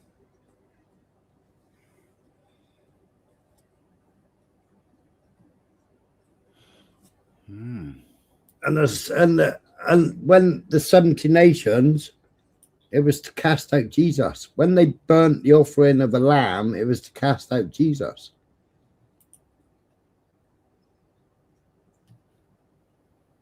Anybody that worships Jesus is an idolatress.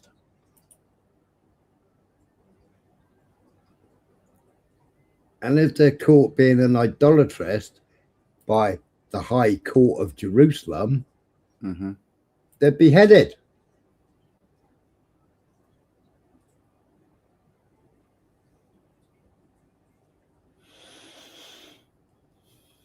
So their plan is to have this one high court in Jerusalem, and then in every nation there will be courts.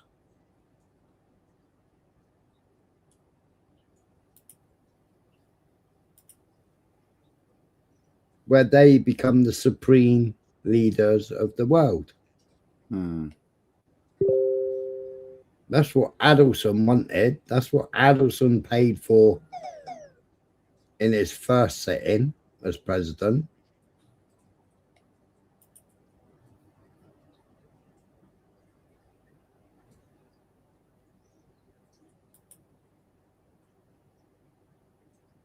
and every nation that's aligned with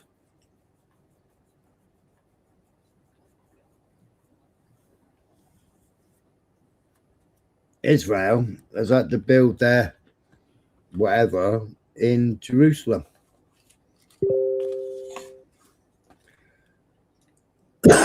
We saw Mealy. We saw Mealy. Mealy got that award, didn't he? Yeah.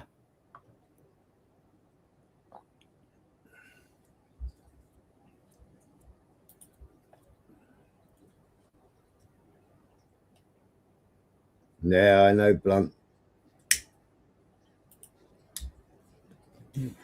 Hey, where did I see you yesterday, Blunt? Yesterday evening. I think there was 2,000 of us in the chat. I did say hello to you, but chat was going too fast.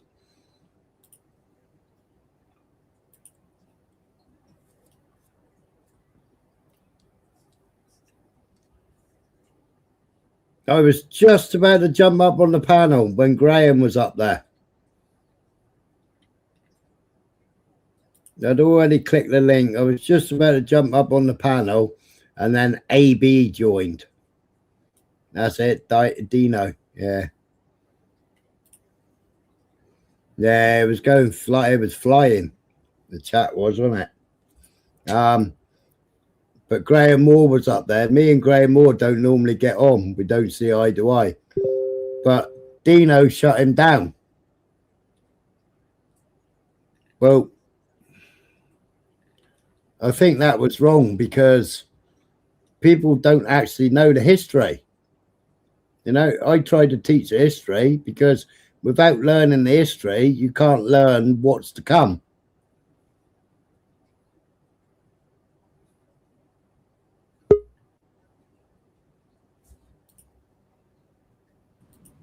Hey, Max. How you doing? All right, Max. Yeah, good. Good to see you, Michael. Good to see you, Thank you, Smart. mate. How you doing? All right, Max. Or are we on about the Jews again? Yeah. No, we're on about the Sanhedrin, the one world court. Oh yeah, Yeah. that's a Jewish court. I found out. Oh yeah. You got echo there, Max. Oh.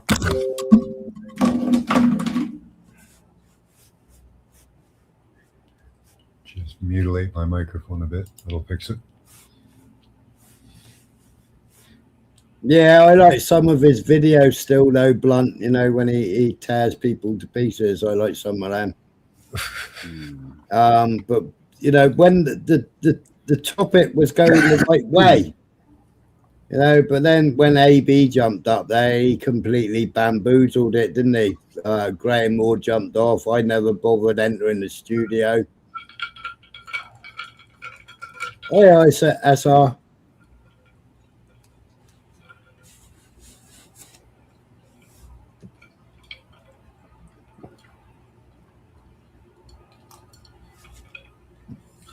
Yeah, that's right. Yeah.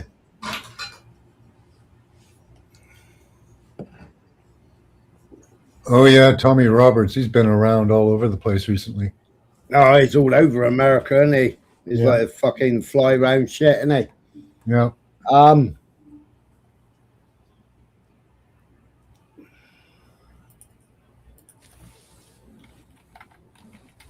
was saying earlier on, you know, the reason why the Americans and the Israelis have been targeting schools.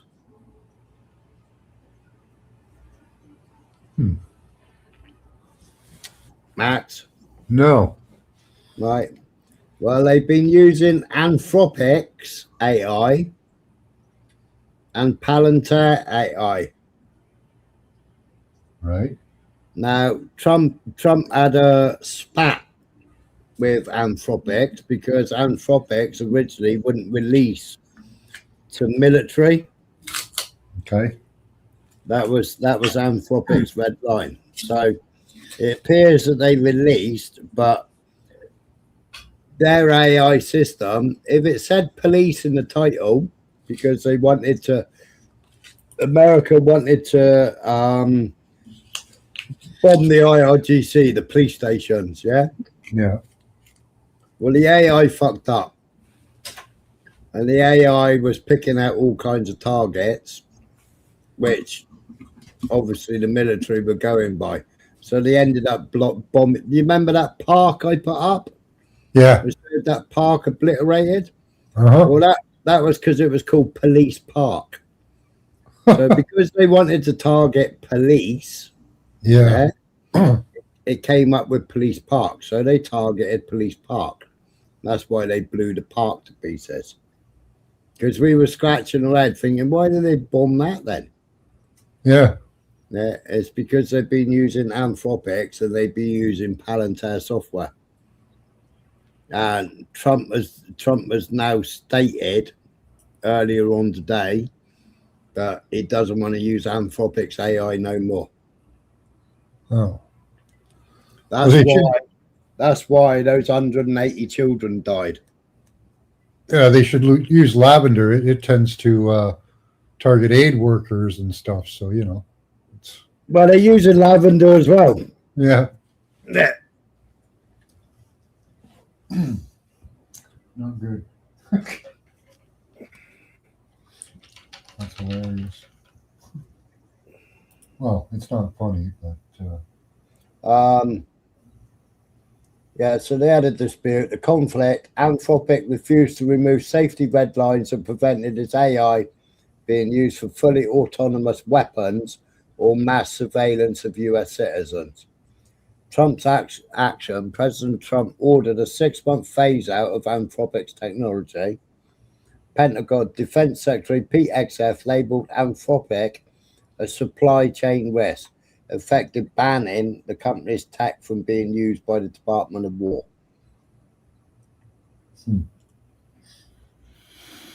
Is it legal to target police stations?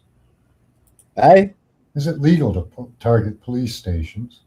I don't know. Doesn't sound like it would be. Mm. Like police don't have anything to do with military. Mm. So, end of February, he ordered all US federal agencies to start phasing out using the AI technology, calling the company radical left and woke.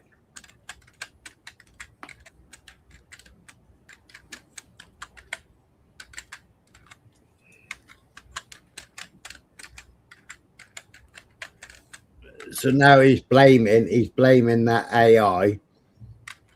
Yeah. For the reason that schools have been targeted. Well, could be true.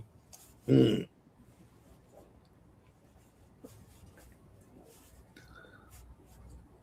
Under international humanitarian law, often referred as the laws of articles of war, police stations are generally considered civilian objects that are protected from attack. However, they can be legitimate military targets if they lose their civilian status by contributing to military actions. So in a nutshell, no, it's not legal.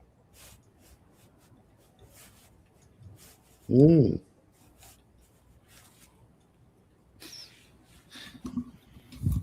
But I guess you could say, you know, children are going to grow up to be terrorists, so that's okay to attack them too, right? So depends on your. Yeah, I mean that's what that Jewish guy said earlier, wasn't it? Yep. Kill them now before they grow up and get to 10 years old and hate you and kill you. Yep.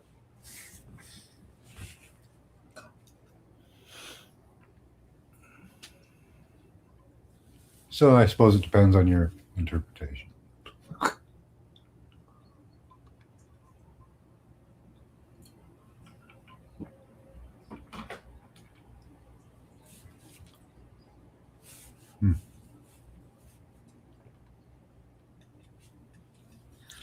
Yeah, I don't want an overseeing Jewish court. No. What they've done really is they've taken like, it seems like what they've done is they've taken the old Roman laws, kind of. Yeah. you know, where Romans have special status and are immune citizens, and so they basically want to be exactly like their oppressors were. Seems like.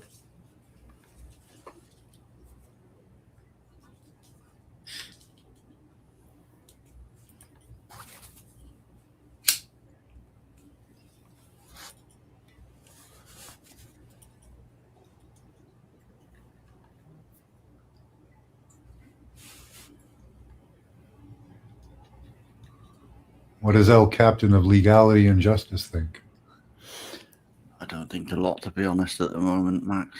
Oh. I'm still trying to get over that earlier. Which bit? Urban. No. That was funny.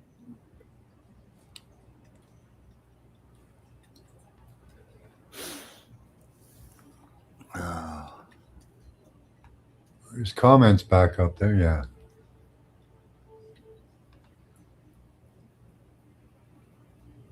How does this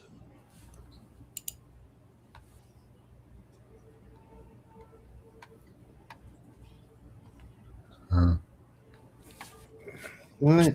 Do you personally, without reservation or hesitation, call yourself English? Yes, that's why I put that in the speech, because it's never occurred to me that I'm not. I very much identify with being somebody who's a Brummie. You know, I think Birmingham is one of the best of the English cities, and I consider myself English as well as British as well. I know that sometimes people use English to mean slightly different things, but for me, my identity being someone who's born and lived in England all my life, that's who I am. Do you personally, without reservation or hesitation, call yourself English?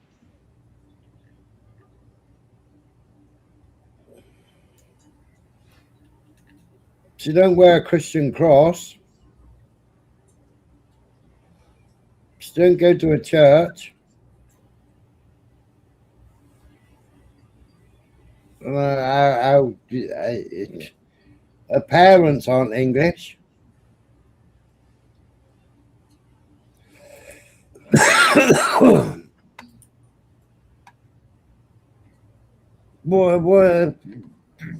What is she on about?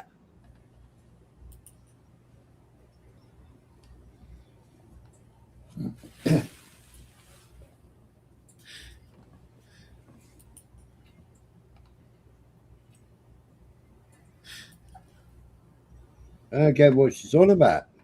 I don't know.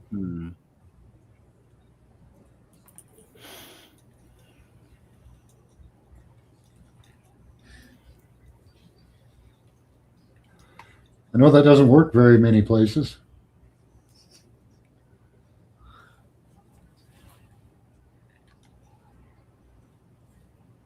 What do you think of this?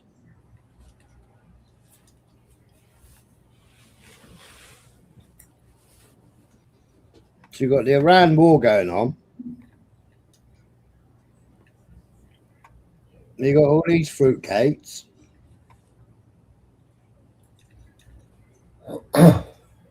Somewhere in Parliament.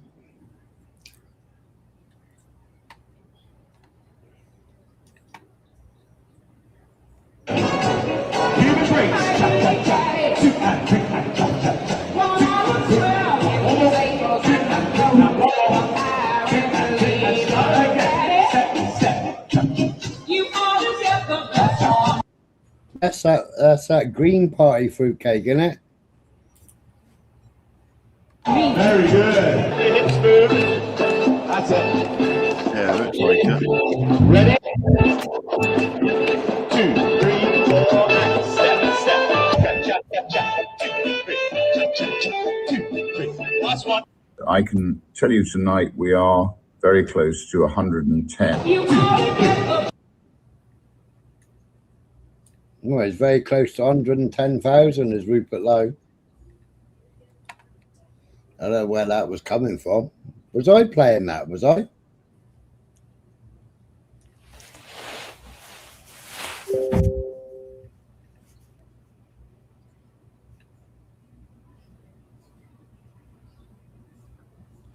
Ah, fish and chips, Tyke. Fish and chips was Jewish food.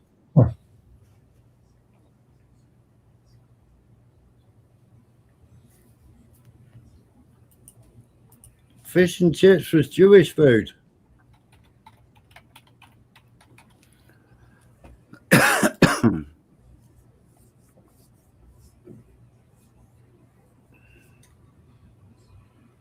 It was the Jews that brought us fish and chips. Yeah. You took to it really well. I know.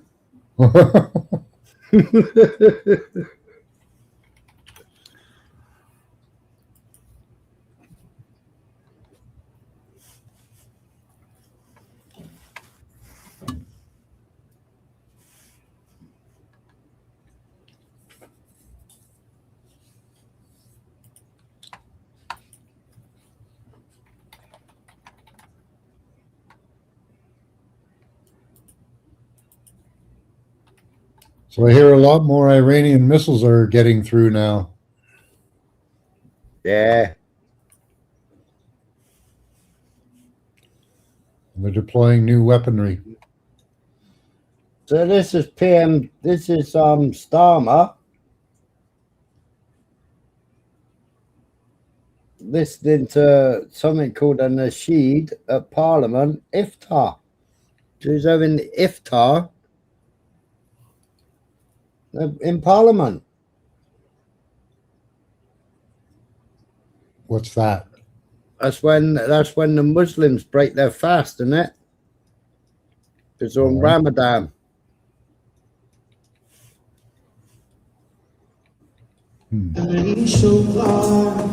يا حبيبي لي فاض قلبي عشقا بالصلاة قالت روحي حبك. I don't get it. You know, we're at war with Iran. Right? Yeah, they're all in Parliament celebrating the Iftar and the nasheed.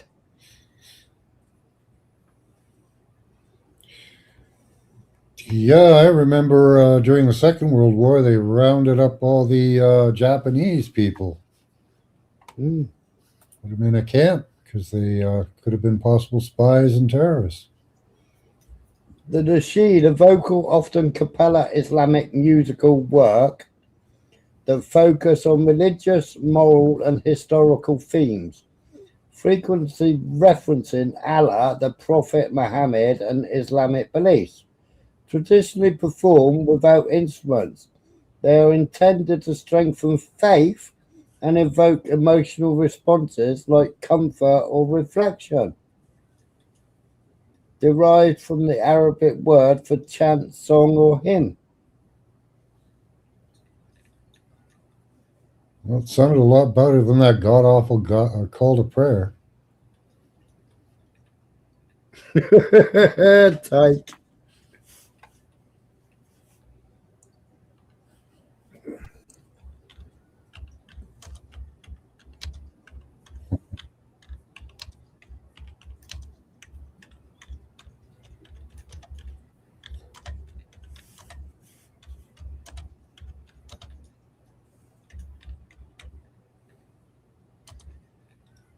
I think it was in Cromwell when Cromwell wanted the fucking Jews to come back to the UK. Well, did he need money?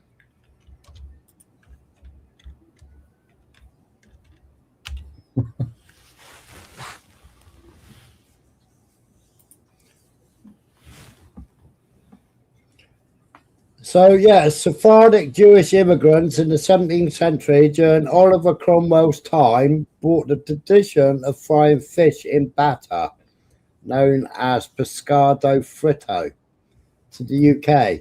They fried fish on Fridays to eat cold on the Sabbath. The modern combination with chips appeared later, with the first shop opening around 1860. The fried fish Sephardic Jewish refugees fleeing the Spanish-Portuguese Inquisition brought the technique of coating fish in flour batter and frying it, which became known as fried fish, Jewish fashion. Sorry, Blunt.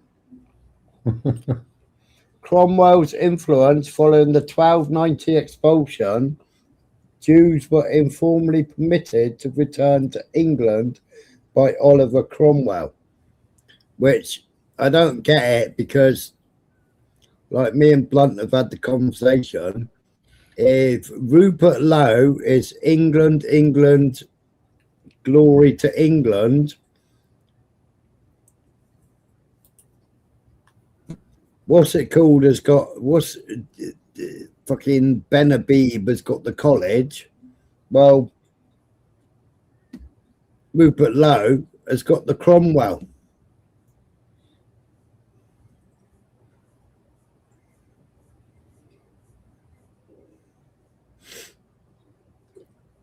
So I don't get it. Cromwell's influence following the 1290 expulsion, Jews were informally permitted to return to England by Oliver Cromwell around 1656, allowing these culinary traditions to spread. Yep, skinheads on a raft. Hey, Steve. Yep, I'm going to have skinheads on a raft.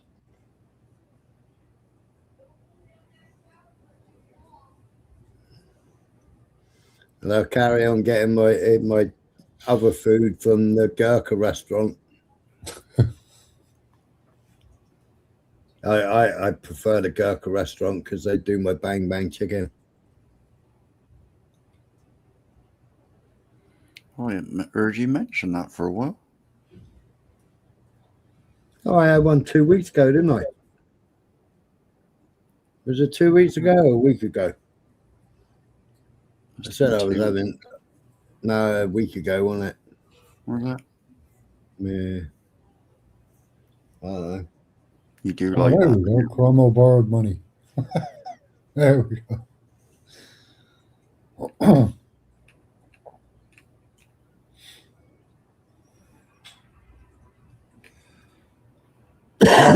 Wanted them back. Hey? That's why he wanted them back. Money. Yeah. The dish was originally a staple of the London Jewish community before becoming a staple of the British working class.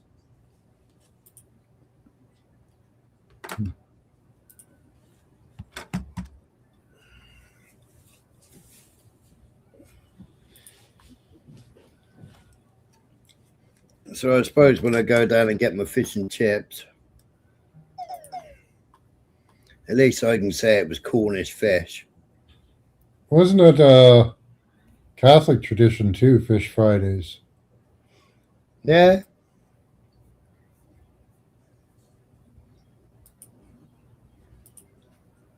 Does that predate the Jewish or what? Well, I think it was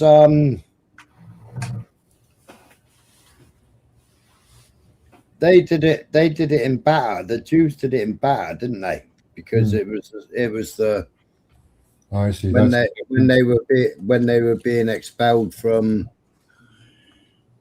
Spain. I think Catholics was a bit of lemon, wasn't it?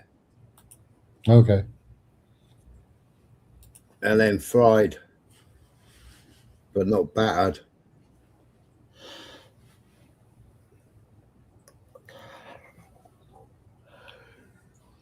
But then it was also Jesus, wasn't he? The fish and the loaves.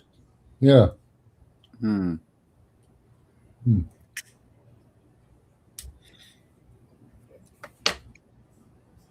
But then they were uncooked fish, weren't they? So they were probably sardines.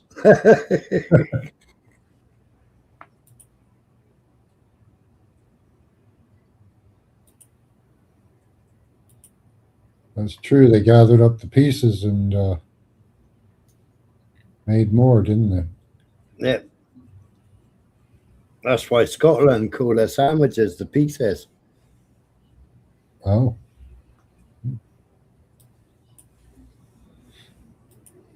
Yeah, we got a Scottish mate, haven't we? She's always talking about pieces.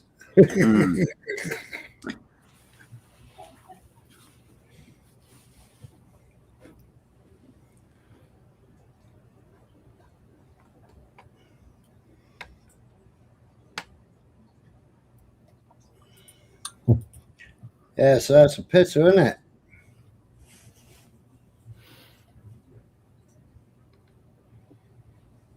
What about bangers and mash? Is that That's German. That's all yeah, right. that's what I was thinking. Yeah, that's Brought German. to you by That's right. Germans. Yeah, bratwurst. Yeah. Yeah. So you guys just steal everything. Yeah. I'll just carry on having my pasty.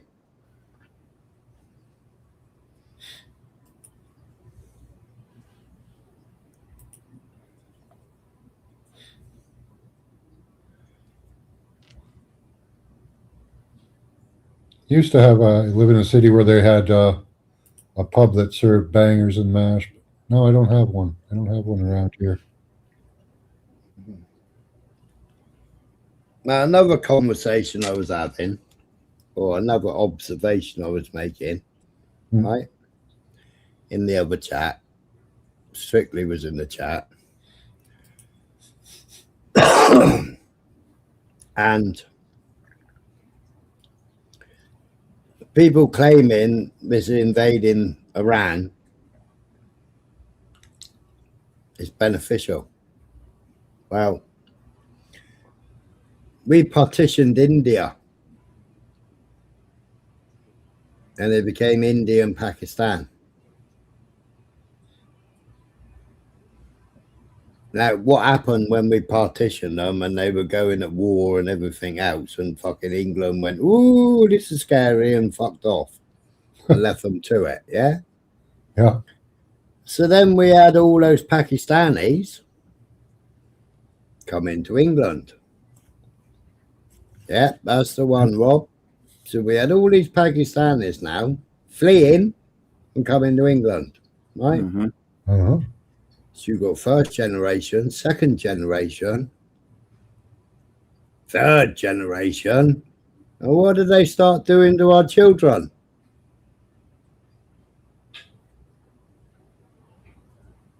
Grooming gangs. Yep. And I said in the chat, if we didn't fuck up India in the first place, the fuckers wouldn't be here.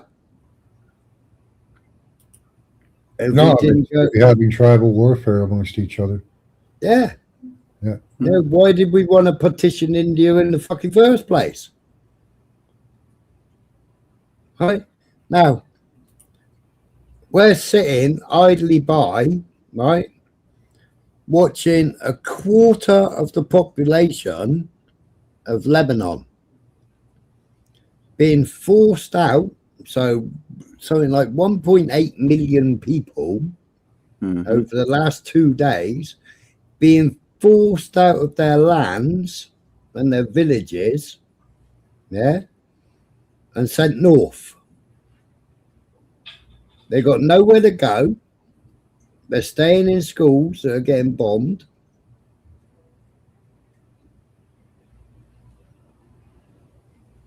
No, no, Blanc. You know exactly who I'm talking about. You must have been listening at the same time. So of those 1.8 million at the moment, I showed the maps, didn't I? I showed the blue line where Israel shouldn't be crossing, but they took Mount Hermon. They built their little fucking settlement up on top of it. Yeah. Which they've been told by the United Nations to get out. We watched them. Me and Michael, you was here when I showed the video of the Mount Hermon United Nations base. Yeah. Being invaded by fucking Israeli tanks. Yeah. And I think it was 2 Irish that got either or deaded. I can't remember which way it was, whether they only got hurt or whether they got deaded. I can't remember. They get raped either way. Mm.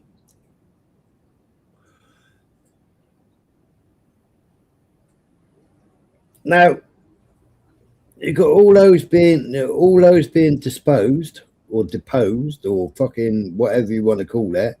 Displaced. That would be the one. Mm-hmm. Well, when they claim asylum and start coming to the UK, are all these people that supported it going to open their front doors and say, come in, come in, come in? Or they're all going to be moaning that they're all in fucking hotels because we've let fucking Israel, there's a fucking law unto his own, doesn't answer to any fucking laws that anybody else in the world answers to.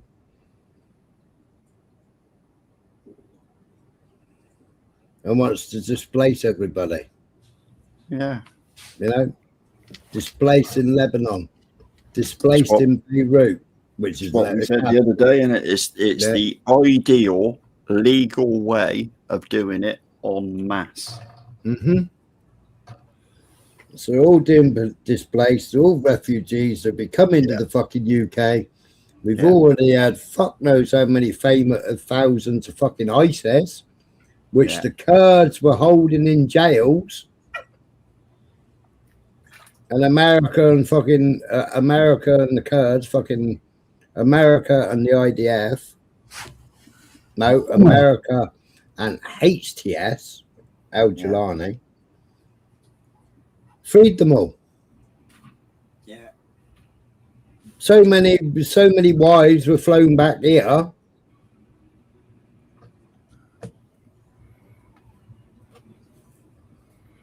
So many America took to fucking Iraq, Afghanistan, which they're now saying, you fight for us, but you're Kurds. Why do you think the number on the boats have gone down over the last few weeks?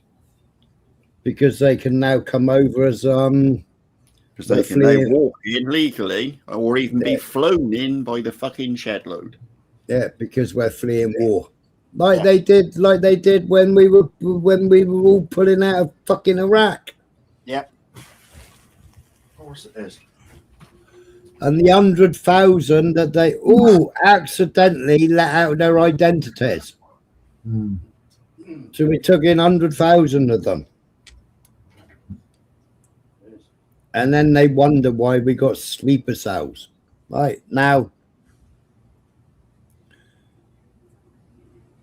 I don't think the invasion of Iran is right. Fucking if Iran don't want the fucking central bank and fucking all that lot, then fucking let them trade on their own. Yeah, they weren't attacking anybody. They definitely weren't attacking Israel. Hezbollah were because fucking Israel was fucking encroaching in Lebanon. Well, so Iran arms them. They're self-funded. They don't get money from Qatar and Israel like Hamas did. Where's Hamas? So Israel are doing all this lot here. No, I don't support Hamas. I'll get that straight. Right, but where's Hamas?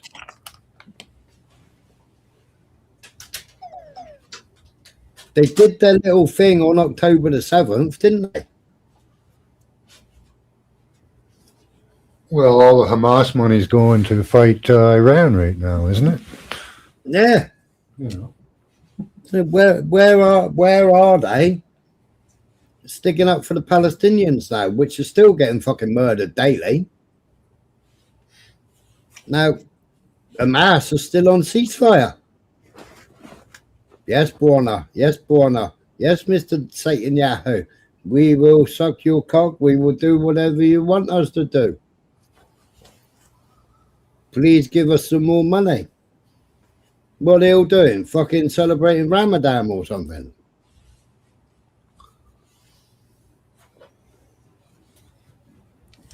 So,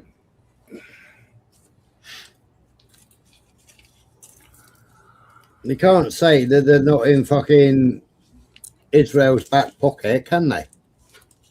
Because you'd think they would have come out fighting by now, wouldn't you? That would be the best time, wouldn't it?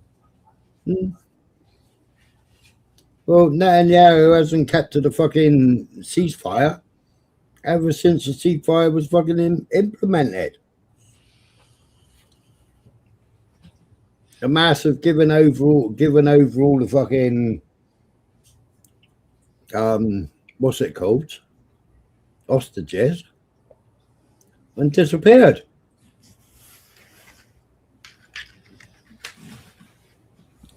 Yeah, I'm sure they've hit the fence line.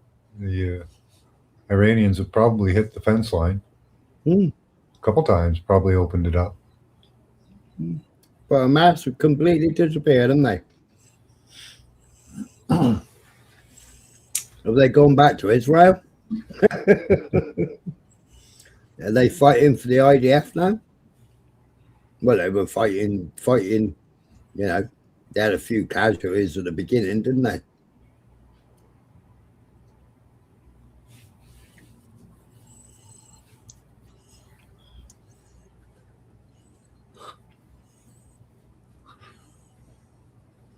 But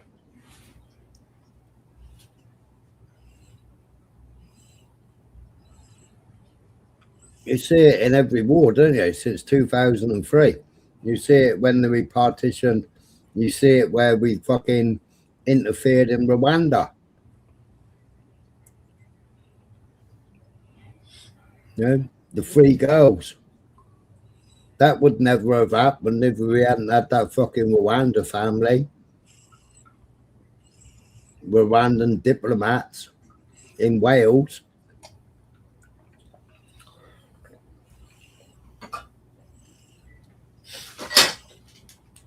Give birth to a couple of fucking idiots.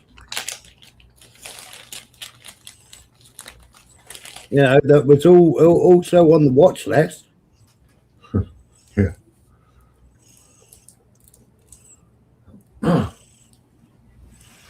Every single one that's had done any false flag attack, whatever, like the school shooters, they've all been on the MI5 watch list. Yeah, how else are you going to get bomb material to them? I wouldn't say he's scared of them, Corrupt News. I don't think he's scared of them. He's scared of losing the vote. That's what he's scared of.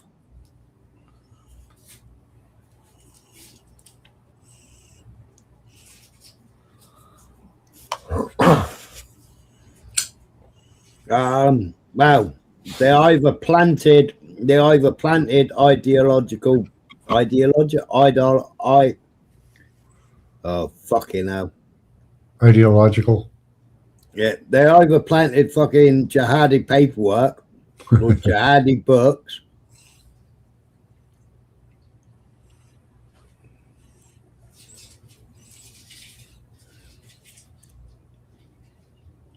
But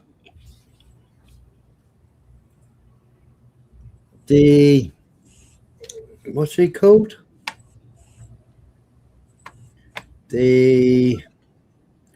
I'll find it a minute.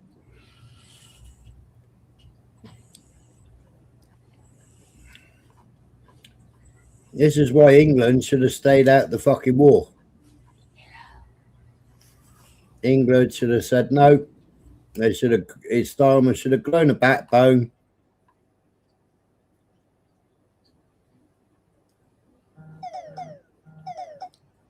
No, you ain't using our bases. No. We ain't backing it. We ain't getting involved in it. because every single one of these that have come from Iran, every single one of these extremists that have come into our country,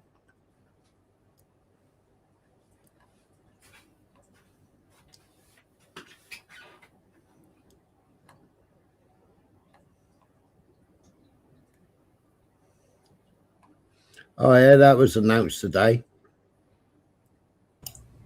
10,300 dual citizen settlers fled Israel since the war in Iran started.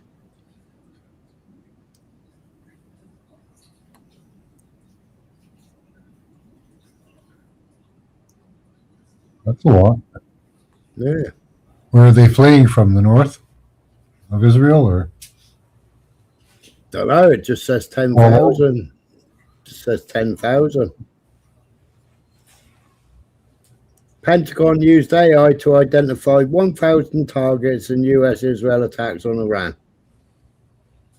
Artificial intelligence played a key role in planning recent attacks by the United States and Israel on Iran, according to the Washington Post. The Pentagon integrated Anthropic's Claude AI Palantir technology systems to generate and prioritize targets, helping identify around 1,000 targets on the first day of the war. And it was wrong. Yeah.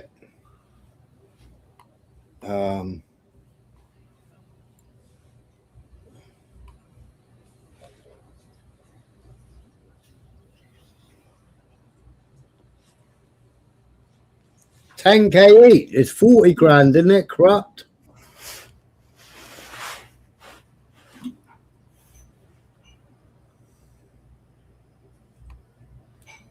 I thought it was up to 40 grand they could have.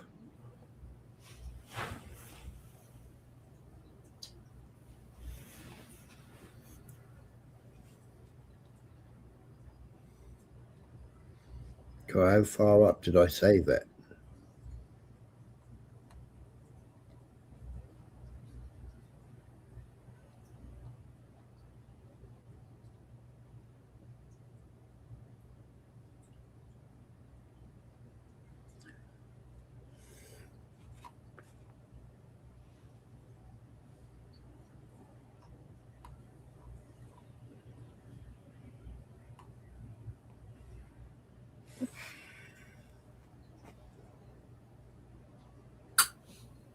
Oh, I can't find it. But basically, yeah, 40 grand per family of four. That's right. Yeah. And what's he called? What's he called? The big tall guy that used to be conservative. Jacob Rees-Mogg.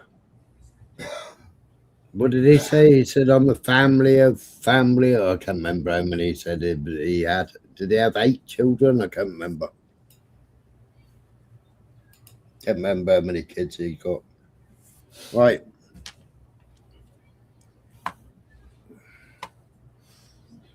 What does Urban? I think Urban fucking sulking.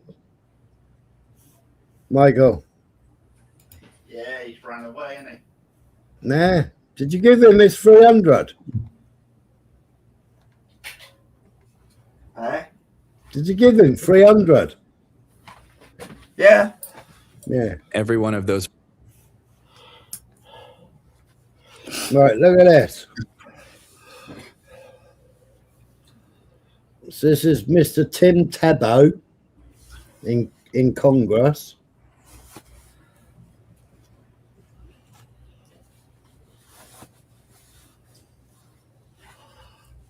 $338,000 red dots.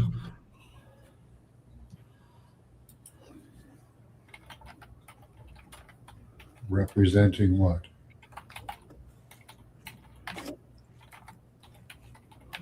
Every one of those red dot maps is a unique IP address that is downloaded, shared, or distributing child rape images, almost all under the age of 12. And that's just a 6-month screenshot of it. And there are over 338,000 on there. There's blue dots on there. You can't really see them, but the blue ones are the ones that are under investigation. In a sea of red. Isn't that a problem of what we're talking about? Did you get that? Yeah. Yeah. Every one of those red dot maps is a unique IP address that is downloaded, shared, or distributing child rape images, almost all under the age of 12. And that's just a 6-month screenshot of it. And there are over 338,000 on there. There's blue dots on there. You can't really see them, but the blue ones are the ones that are under investigation. In a sea of red. Isn't that a problem of what we're talking about?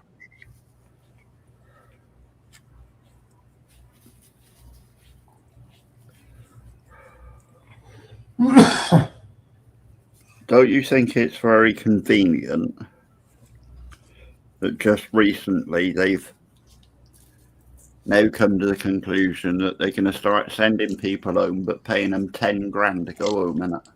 Yeah. Yeah. Yeah. Jacob Rees-Mogg said, perfect. 10 grand. Yeah. Pay the boat people 2 grand. 8 grand profit. Yeah. Come back again, collect another 10 grand. Yeah. But it's done in the vein of making more room, getting rid of them, paying them to go home. So as we'll end up with more room, but we won't have more room because we'll have them influxed by aeroplane, boat, and everything coming over from the displacements, won't we? Mm. Like the display. Yeah, 10 grand. They'll be back for another handout anyway, wouldn't they? Yeah. Oh, I would be. Yeah. No. So I gave up trying to find the bit that I saved because it goes up and up and up and up and up. Right. Basically, the Iranian, one of the speakers in the Iranian leadership, yeah, basically said to all the Islamics around the world, you have a legal fatwa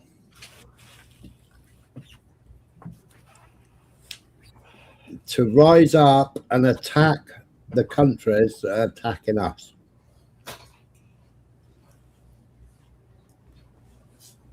Basically.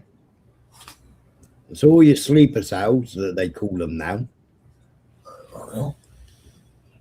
So, God knows how many came to the UK. Yeah. They've been instructed that they've got a fatwa, an agreement, a promise to Islam.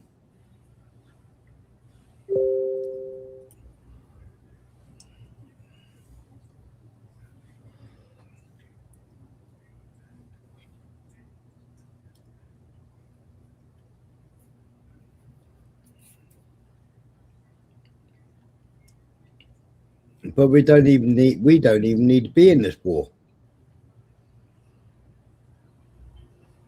I mean, Carney's gone all quiet, hasn't he? Yeah, he's been back and forth on the whole thing. Usual bullshit. He says he supports, then he doesn't, then he does, then he doesn't. We don't know where he stands. Just read Russia are behind them exploding Amazon parcels in Birmingham.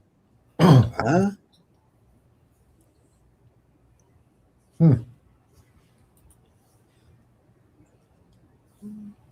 Well, Corrupt News, you'd think that they'd scan eyeballs and take fingerprints, wouldn't you, before they get them out of the country? But it's like, how many have they kicked out of the country and they've come back again? They've been kicked out of the country. They've done grape in France. and other crimes in France, and then still come back to the UK. Yeah.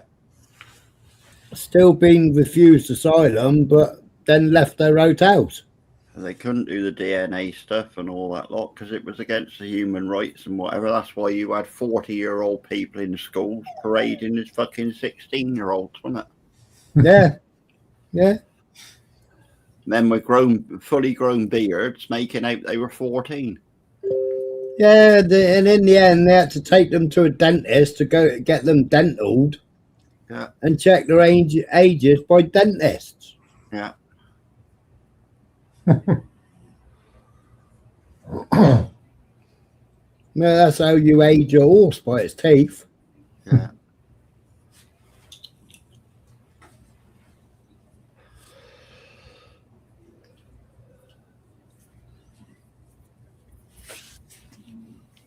Well, Australia has, because Australia's allowed the IDF on the streets.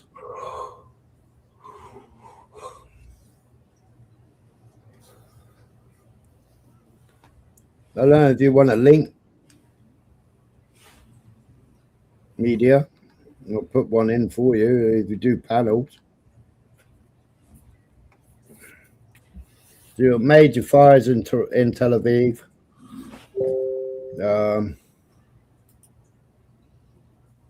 That's the cluster missiles. Was that their latest one? Yeah, no, they're cluster missiles. Each one of those clusters spans 8 kilometers. Each one of these cluster bombs. Wow. So the main bomb, I'm There's around presuming, 100 in there, right? yeah.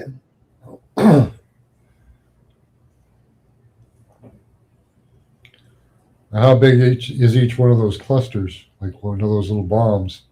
I don't know, but the whole ballistic missile, Yeah. when the clusters leave, they will expand. They will cover 8 kilometers of explosions. I heard reports that Tel Aviv looks like Gaza now. Yeah, yeah, but so does Lebanon, and so does Beirut.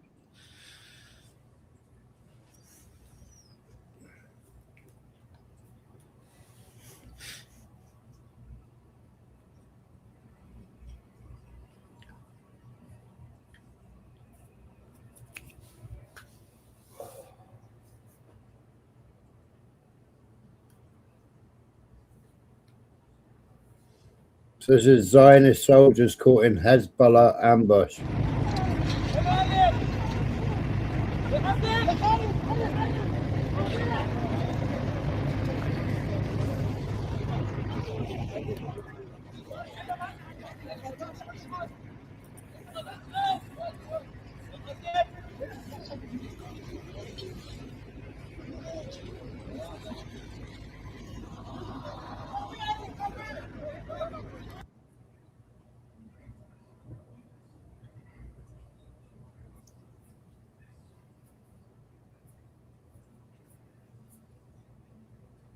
So what was that supposed to be? I don't know. Basically, the IDF and the Kurds tried doing boots on the ground invasion.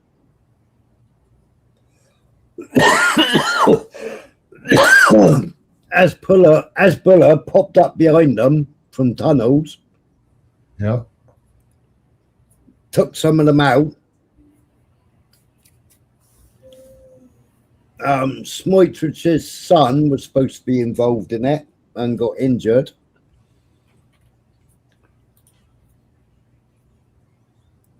So that ambush that they did last night went tits up and pear-shaped. Yeah. Where they said there's boots on the ground and the Kurds, blah, blah, blah. Well, 2CTV was the Kurds are doing a brilliant job. The Kurds are doing well. They got fucked up and found out last night. So I don't know.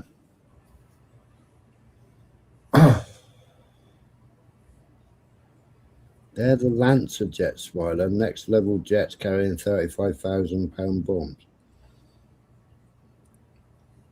I don't know. I don't know what that means. The Lancer jets? Anybody know the Lancer jets? No.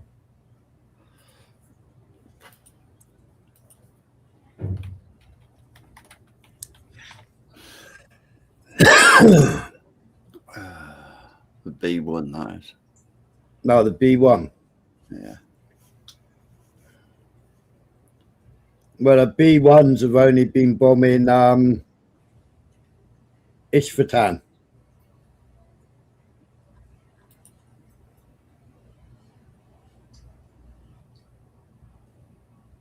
That's the cluster missiles in Tel Aviv, that is. Yeah, they only got 45 of them that are operational. The rest of them's in the boneyard. Yeah.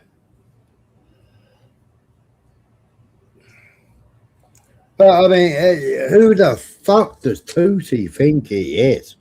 Oh, fuck it. Don't listen to people on YouTube. Excuse the fuck out of me? Where are you? You're on YouTube. Fucking idiot, man.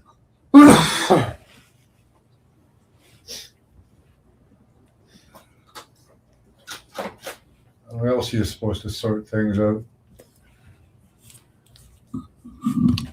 Everybody out there's a fucking liar. Steve, Iran has said it's bombed everybody bar Saudi Arabia. And they said Saudi Arabia was Israel.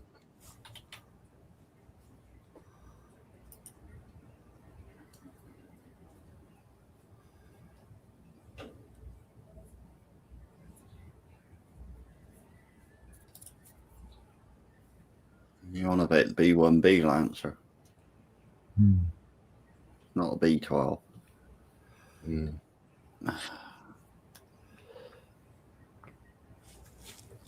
He is, isn't he? Dale Winton on Supermarket Sweep.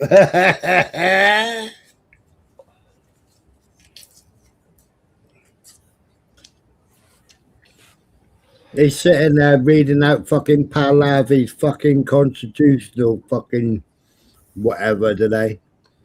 I watched him for about 10 minutes and I can't fucking watch any more of this shit. And then it was like, okay, so, right.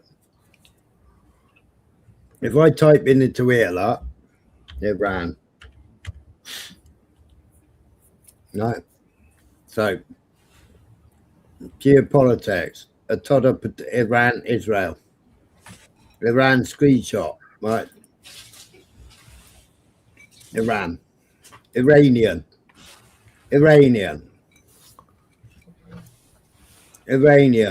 Syria Today. Shia News. Can't even read that.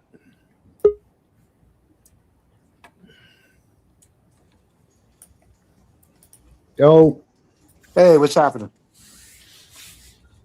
Iran Robot. Iran International. Iran Wire. IranSeed.org. Hi, Strictly. Good to see you. Hey, what's happening, Max? Likewise. All those there, all Iranians.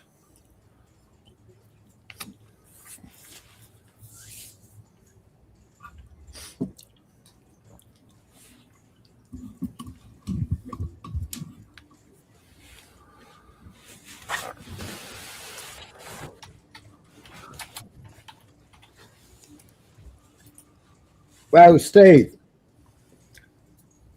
first of all, there wasn't a missile at Cyprus. What was actually at Cyprus, right? Now, bearing in mind the whole American fleet was tucked up under Akatari, the British base. It was all in the ocean by the British base. If you bear with, just to get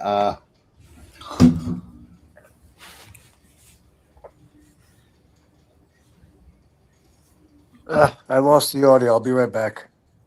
oh bugger.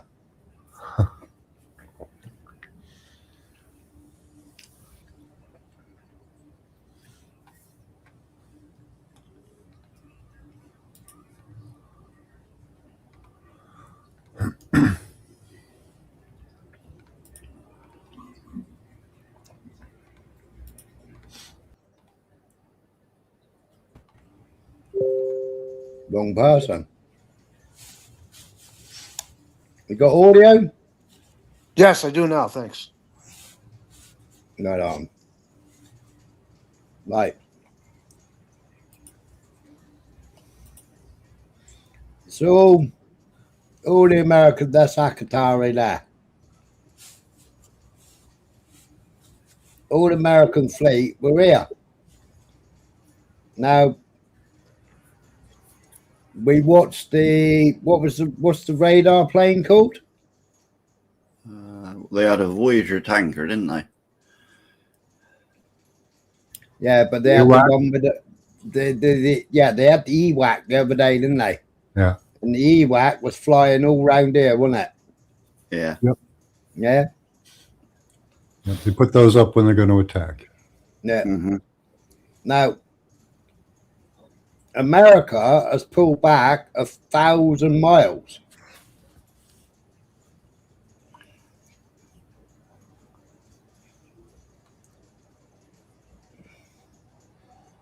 So how far is 1,000 miles?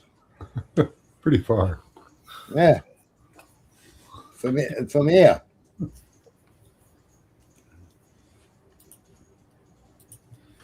Is that why they want to use Spain? I would think that's probably the. Is that why Italy told them to get fucked as well? So if they've pulled, there's Cyprus, lot. Yeah, there's Cyprus. They pulled back, right? Well, get off it. Fucking grab me.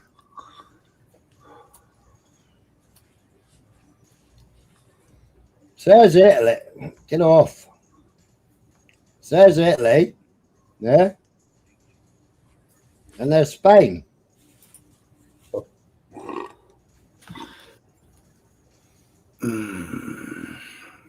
Well, one of the other nearest bases is, well, you got Incirlik Air Base in Turkey, which is 300 miles from Cyprus.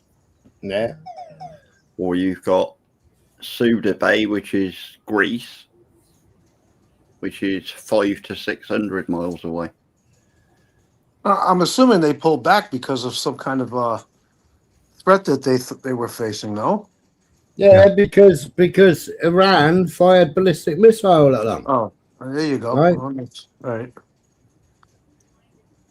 So Iran fired ballistic missile at them. Apparently, it took out a supply ship that was supplying fuel to one of the American fleet. But now, Smiler, wouldn't that, and Michael and Max as well, I pose the same question to you guys, wouldn't that indicate that America did not know, our military did not know they had those ballistic missiles? Because had they known, why would they have pulled in so close and then pulled back? Yeah. Because they knew that they had ballistic missiles because they were talking about it. Netanyahu was talking about it. Regarding the talks, no nuclear, no ballistic. Yeah, so he changed it up. So instead of going just no nuclear, he then said no ballistic.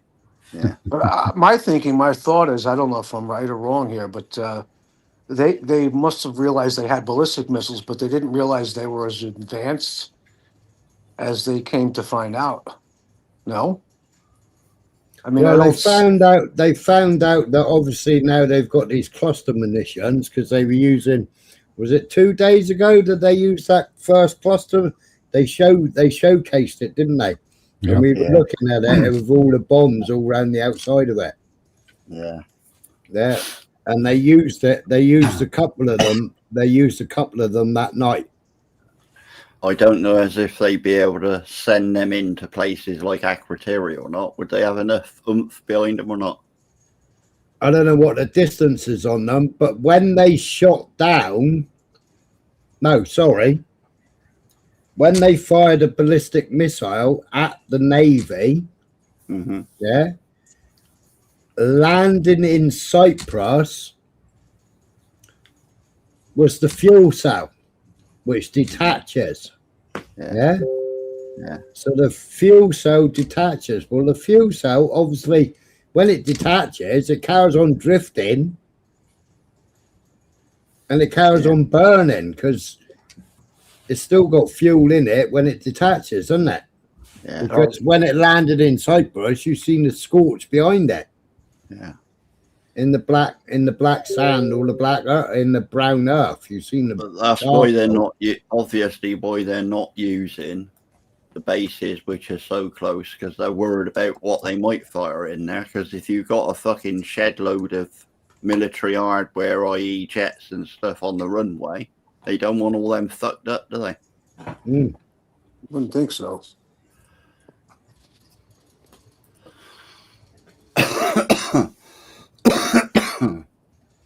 Now, yesterday,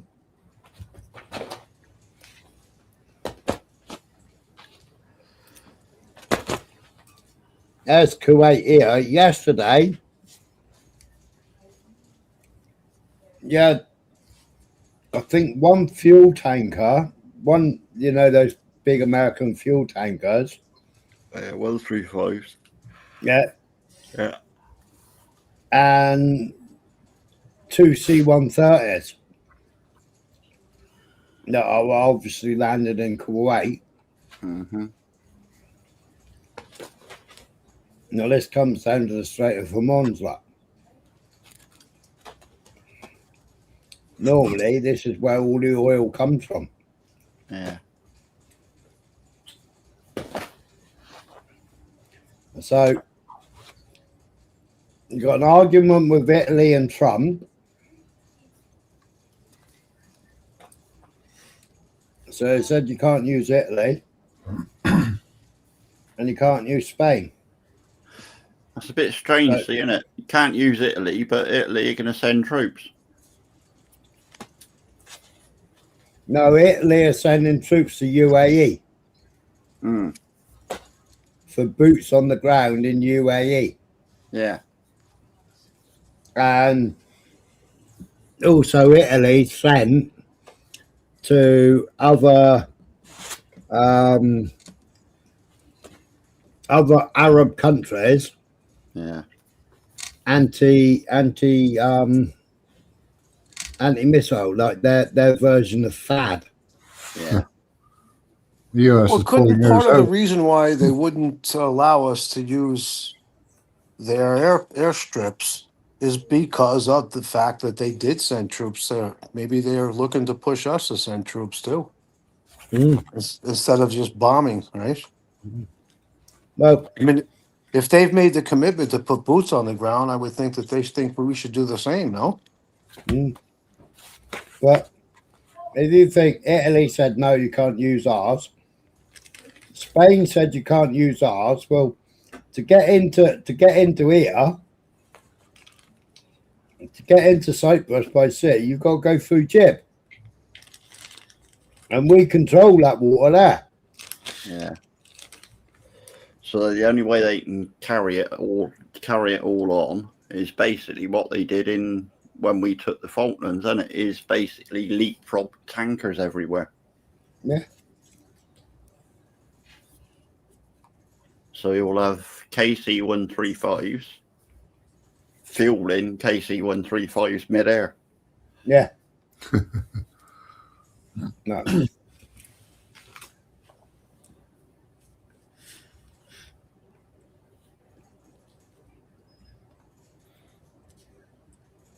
the only way of doing it to cover all that actual airspace, isn't it?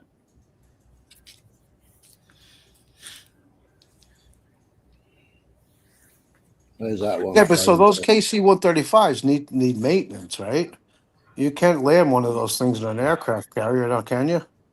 No. You can't stick them on an aircraft carrier, but a majority, if not all of them, have all been refitted with up-to-date engines, aren't they? They're not the old engines that used to cast out all the fucking black smoke and stuff. They've all been refitted with engines. So this one here is flown from Luxembourg.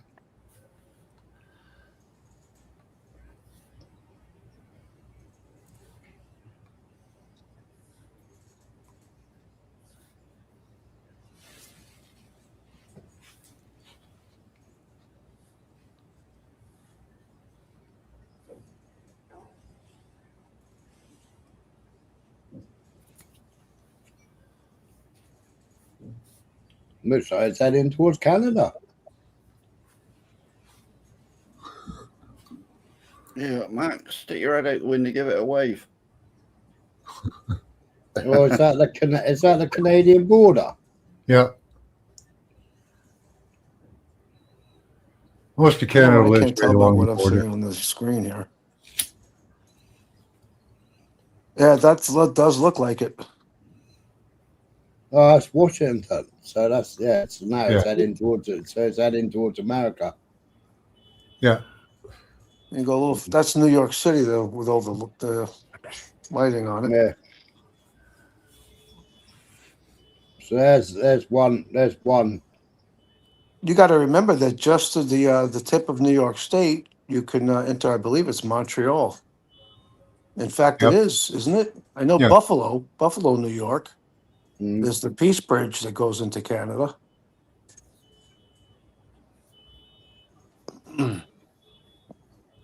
There's one in flight now, heading towards America.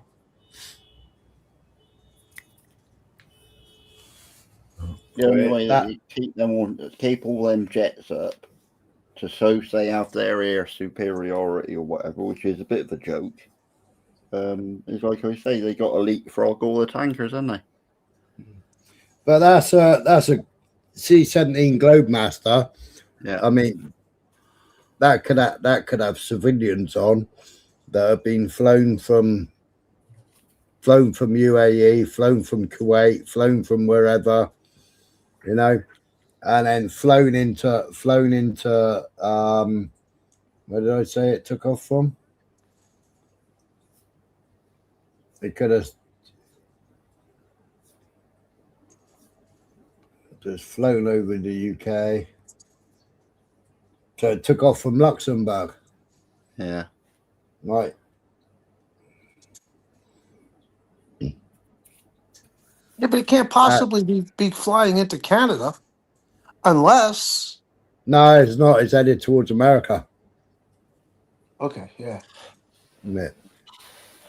So that one there. So I haven't got the track before it got to Luxembourg.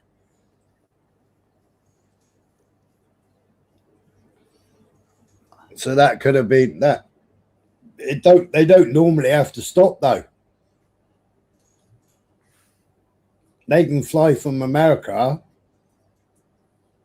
straight to Israel non-stop.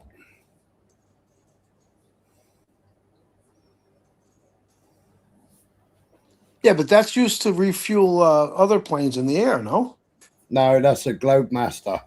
Oh, I see. I'm not really very well versed in the equipment. to It's be honest. the Strata tankers. The Strata tankers.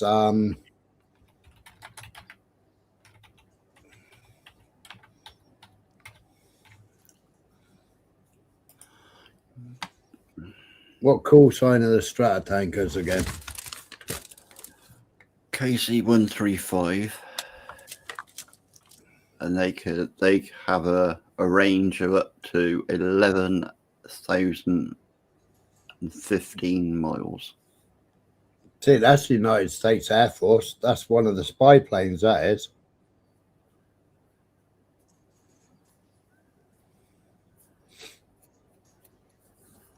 Jayhawk.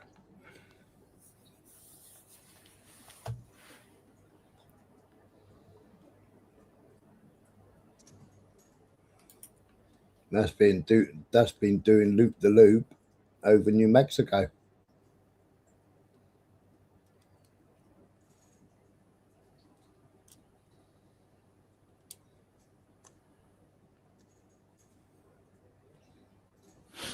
That's a strata tanker. Yeah. No, I was right. They were refitted with new engines that provide 60% more range. That's a considerable Yeah. amount. Yeah. Because the old ones, have you ever seen how they used to start them? No. They used to have to actually chuck stuff into the thing and create an explosion to get the engines going. Yeah. Same way as you used to start the old tractors. Yeah, but these are all modern, up-to-date, fucking high-tech bloody things. They're 60% more range on these new ones. 11,000 miles. Is that Japan? Mima, Takamatsu. That's Japan, isn't it?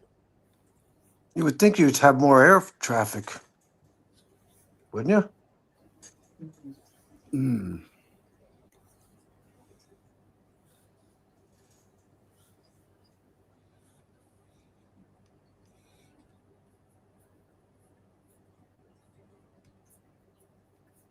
Hiroshima, Fukushima, Okayama. Where are we? It is all Japan, isn't it? My geography's shit. Hamatsu. Okayama. No, but Yeah, Okayama. Yeah, it's Japan. yeah. I seen you in Dino's the other day. You never spoke to me, you miserable bugger.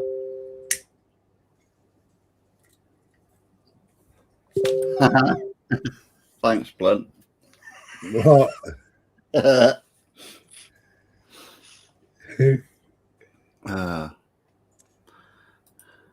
So what the hell's this plane here doing in fucking Japan flying around? I don't know.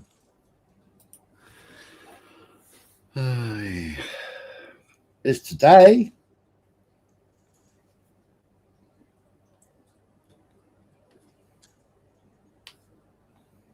I would think it's taking pictures or something, no? Surveillance something. It's flown from Wife says Carney's in Japan today, so it's flown from Guam. Guam?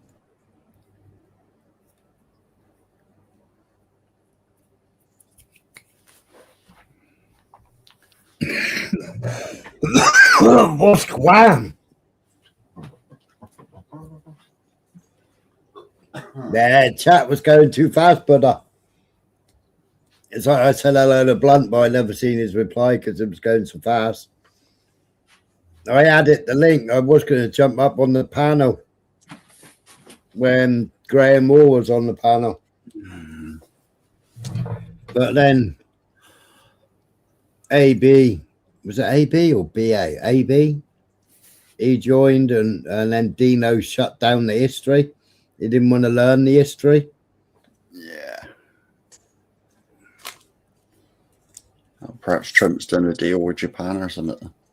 Yeah, where's Guam? Who controls Guam? Guam is... Oh, fucking hell. GUAM. I think that is controlled by the U.S.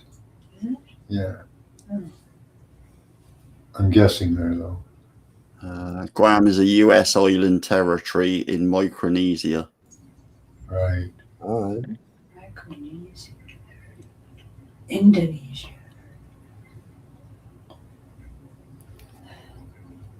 It has Spanish colonial heritage.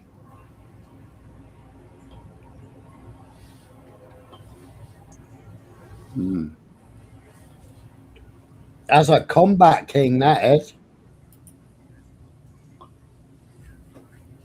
Never seen one of those. No. Lockheed Martin HC-130J Combat King 2.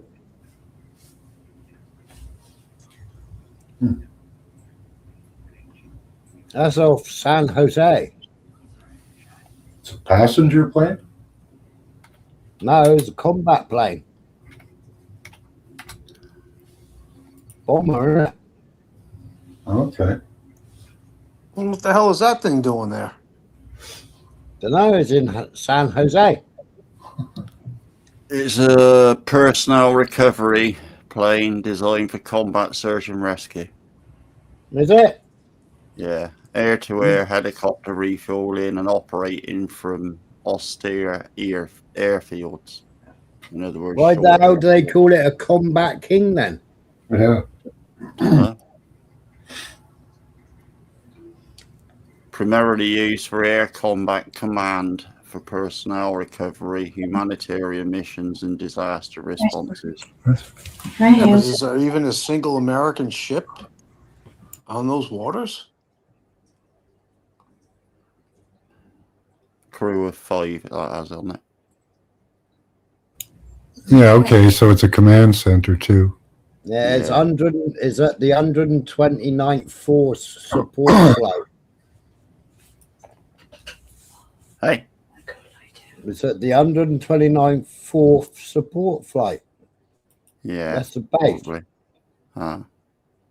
There's an American base in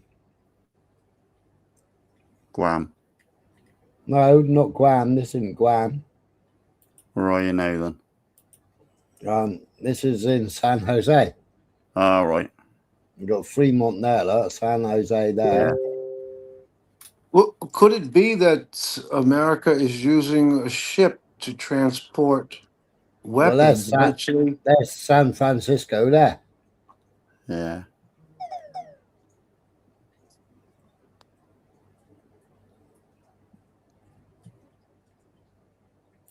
I don't know. I don't know. Oakland. That one sat there.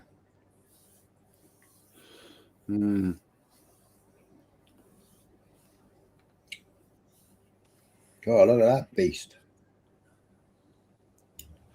Just kind of a question for Trump. Where are all these amazing weapons like you've never seen before? Oh, he did a statement about that today. Oh, did he? Okay. Yeah. Any results from it? I don't know. Now, let me remove that. Stop screen. Open up the other screen. We've got weaponry like you've never seen before. Yeah. All in big, beautiful boxes. Right, so this here is the Iranian ship, Milan 2026, right? Mm-hmm.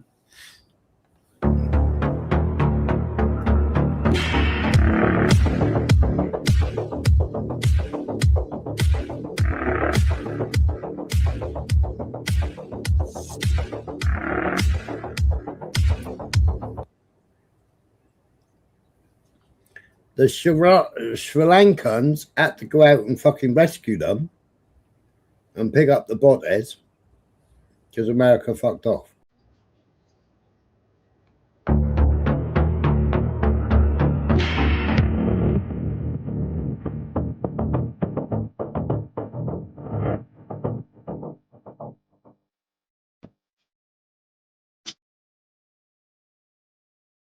So everybody needs to know the extent of what the US did. An unarmed Iranian ship invited to a joint Indian naval exercise paraded its sailors before the president alongside other participants, including the US. At the last minute, the US withdrew from the exercise and torpedoed the Iranian vessel, then reportedly refused to rescue the survivors, leaving the Sri Lankan Navy to recover bodies from the water. They wouldn't allow it on X. The Iranian ship will not be where it was if we had not invited it to take part in our Milan exercise. We were the hosts.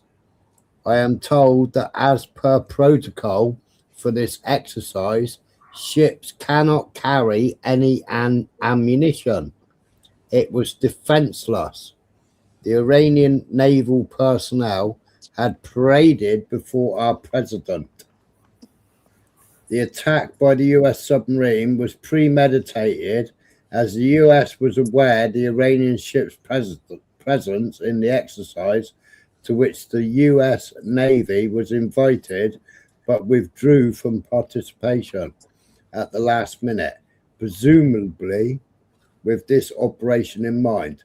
The US has ignored India's sensitivities as the ship was in these waters because of India's invitation.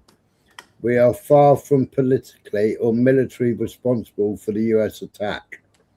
Our responsibility is at a moral and human plane.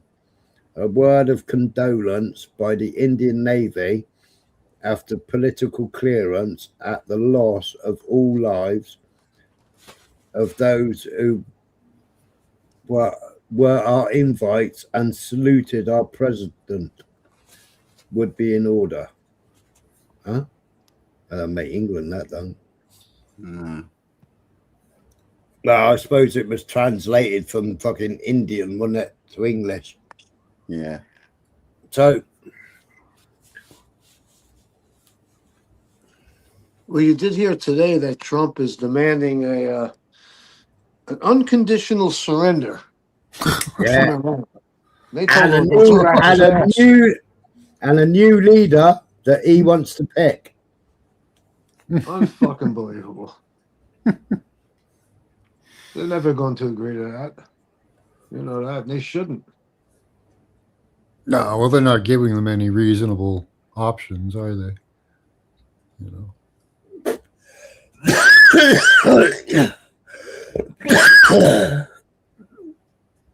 I wonder who he would like to actually pick. Come on.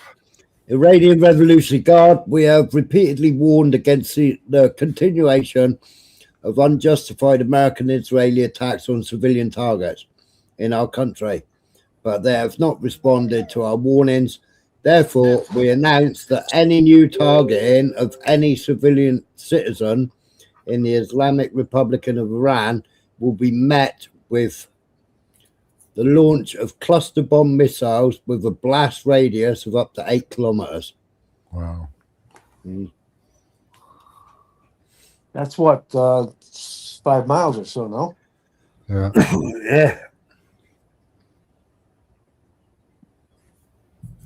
Well, they said they got weapons that fucking nobody knows about, didn't they? Yeah. Yep. יולי, אנחנו עדיין מתחבאים. אנחנו עכשיו באבו דאבי, לידינו תפוצץ שחט. שהיד לא יודעת למה המטוסים האלה הקטנים. תצילו אותנו, אני לא יודעת מה לעשות. Honestly. That was Zionist officials in Abu Dhabi started begging for rescue. They love life and we love martyrdom. We are hiding. We are currently at work and left unprotected. It seems the tracking system does not detect these small aircraft. Save us. I don't know what to do. Wow. That was a telephone call. Oh, this was Spain. This was Spain. This was.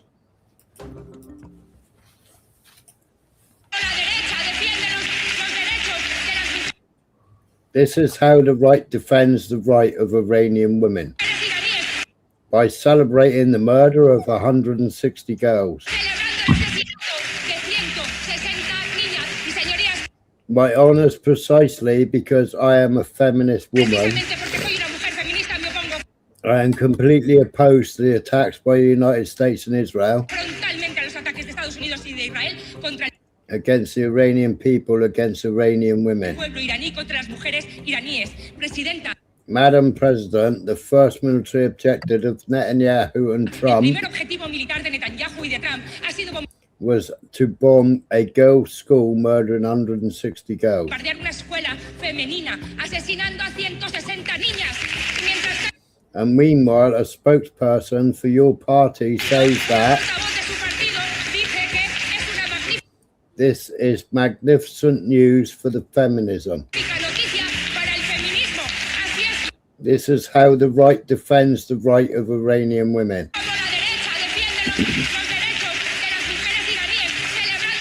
By celebrating the murder of 160 girls. It is despicable, and meanwhile, you are cheering on a war that will bring chaos and insecurity to us all. Just as former PM Anzar did 23 years ago. Dragging Madrid, yes, into the worst decision ever made.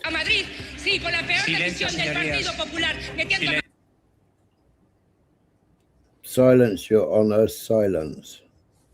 Dragging Madrid into the worst terrorist attack we ever experienced. With 192 deaths.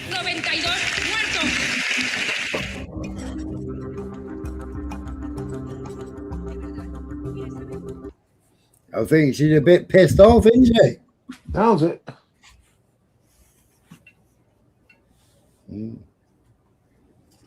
Yeah, she was a tad pissed off.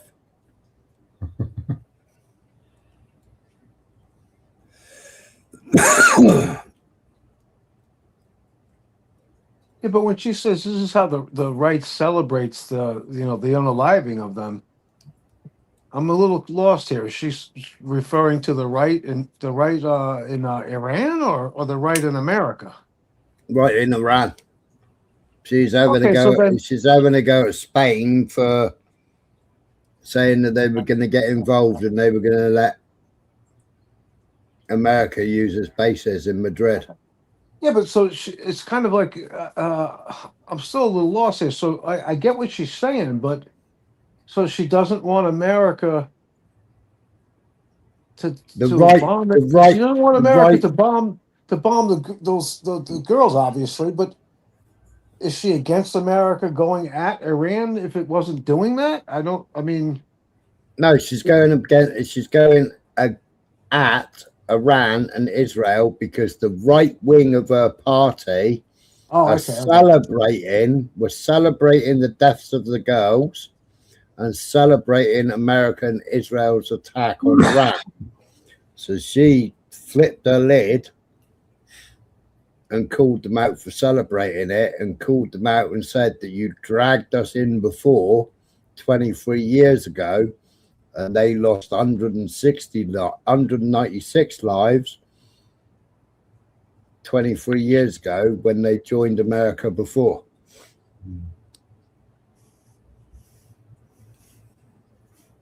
so now she's going to need to beef up her security to protect herself from the right in Spain. Yeah. Well, the Spain have said no anyway, haven't they?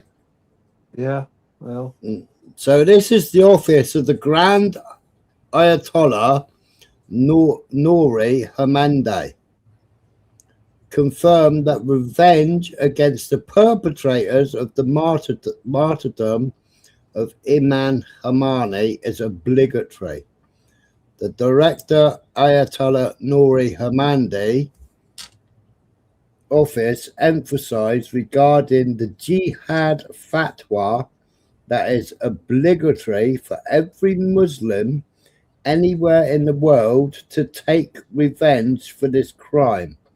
The jihad fatwas are clear matters that its eminence has expressed in several stages during these days. Something's going to happen here. Something bad's going to happen here in New York City. It's a matter of time. So they're saying that fucking jihad fatwa.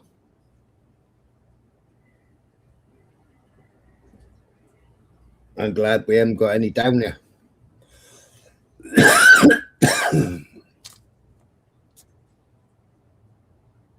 Yeah.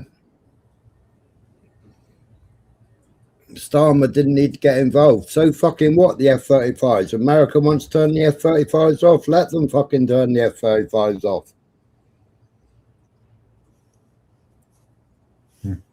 If you're in the fucking Epstein files, fucking stand down and hand yourself into the police.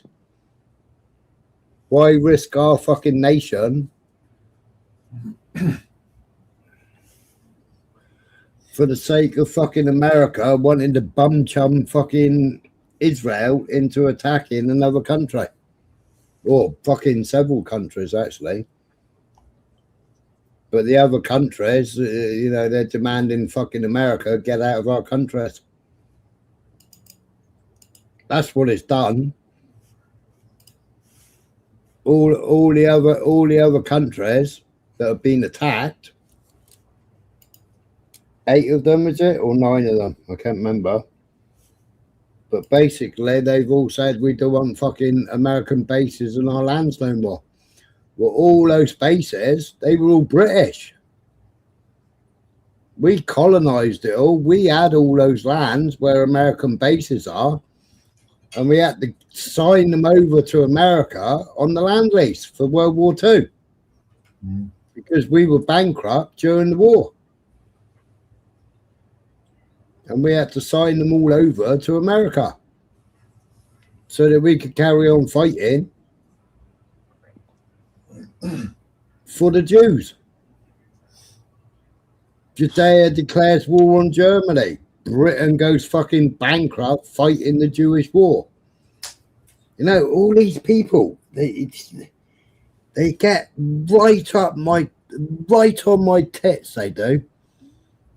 Our forefathers, our grandfathers, they all fought. If they didn't fight the war, we would all be goose stepping and speaking the German language. We already speak the German language.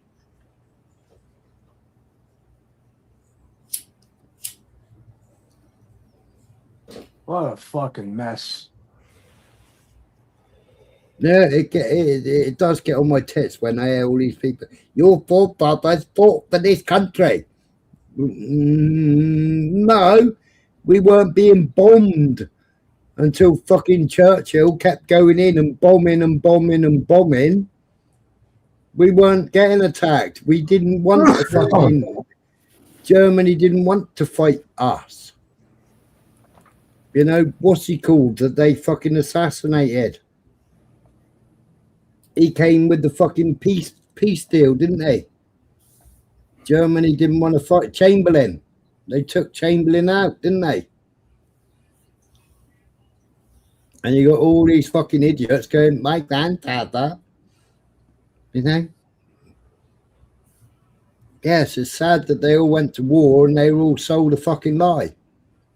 Well, we got the same thing going on here in America, and those people that are saying that they're my grandfather, most of them are Trump supporters now. It's like, what the fuck did your grandfather die for? Yeah.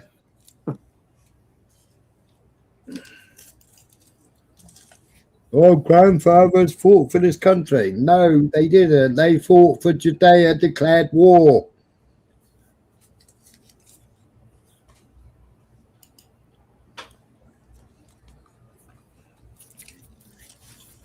Germany had no fucking interest in fighting us. Then the fucking Zionists gave Churchill shitloads of money and pushed Churchill into war.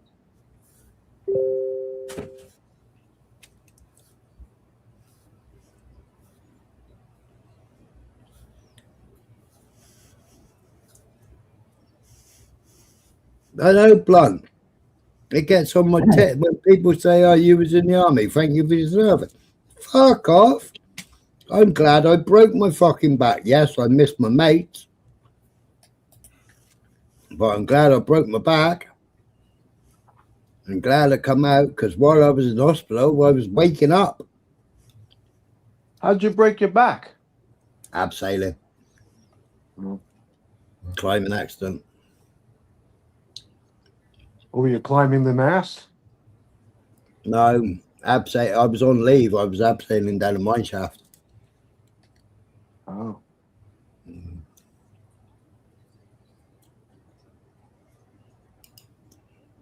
My mate who was on my safety rope uncoupled to speak to me over the top of the mine shaft.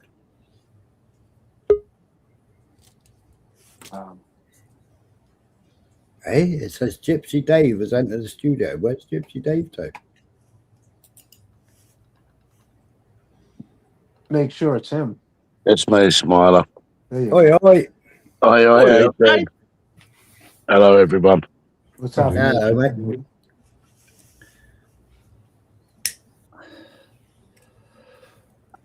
I've just been listening for the last, 5 minutes or so. Interesting. Go on. No, it's like, I think people need to understand their history when it comes to language. Yeah, absolutely. I mean, Strictly already asked me in your chat because he wanted to chat with me, but I can't listen to that woman. I cannot listen to that fucking woman. She's so fucking up herself, and she ain't got a fucking clue about anything. Was that the one that was on the panel, you mean? Yeah.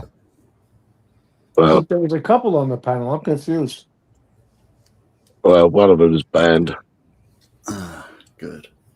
The one with the hat that says "Look to God." Oh no, she's not banned. The other one's banned. Which one? Sarah. The dancer? Yeah. Yeah. No, yeah, blunt. She is. She's fucking toxic, and she ain't got a fucking clue about shit. Sits there and spouts her bollocks. Wants to interrupt you when you're talking, but woe betide you up to I'll fucking interrupt her. So you can. She was arguing with Michelle like fuck in the chat. Yeah, I'll see that.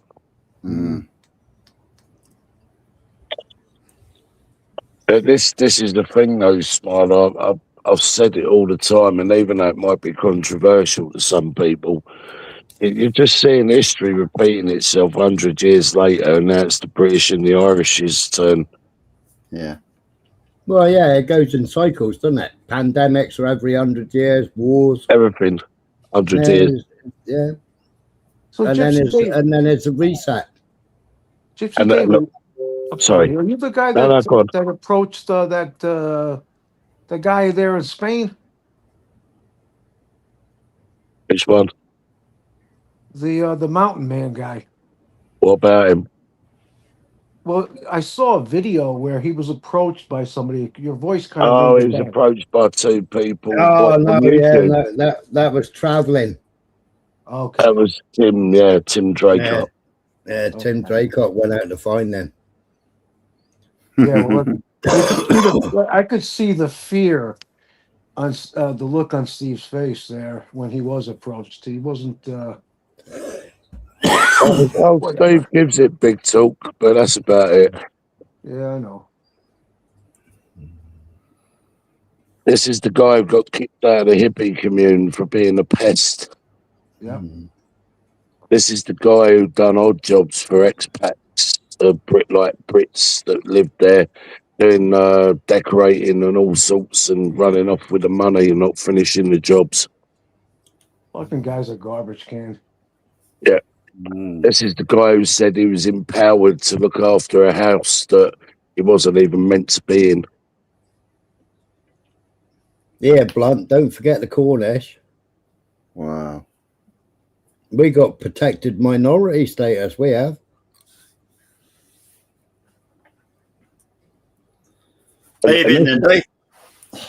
This is the thing as well, right? The moment you speak up about anything to do historically from what happened in World War II, even World War One, and automatically you're labelled a Nazi.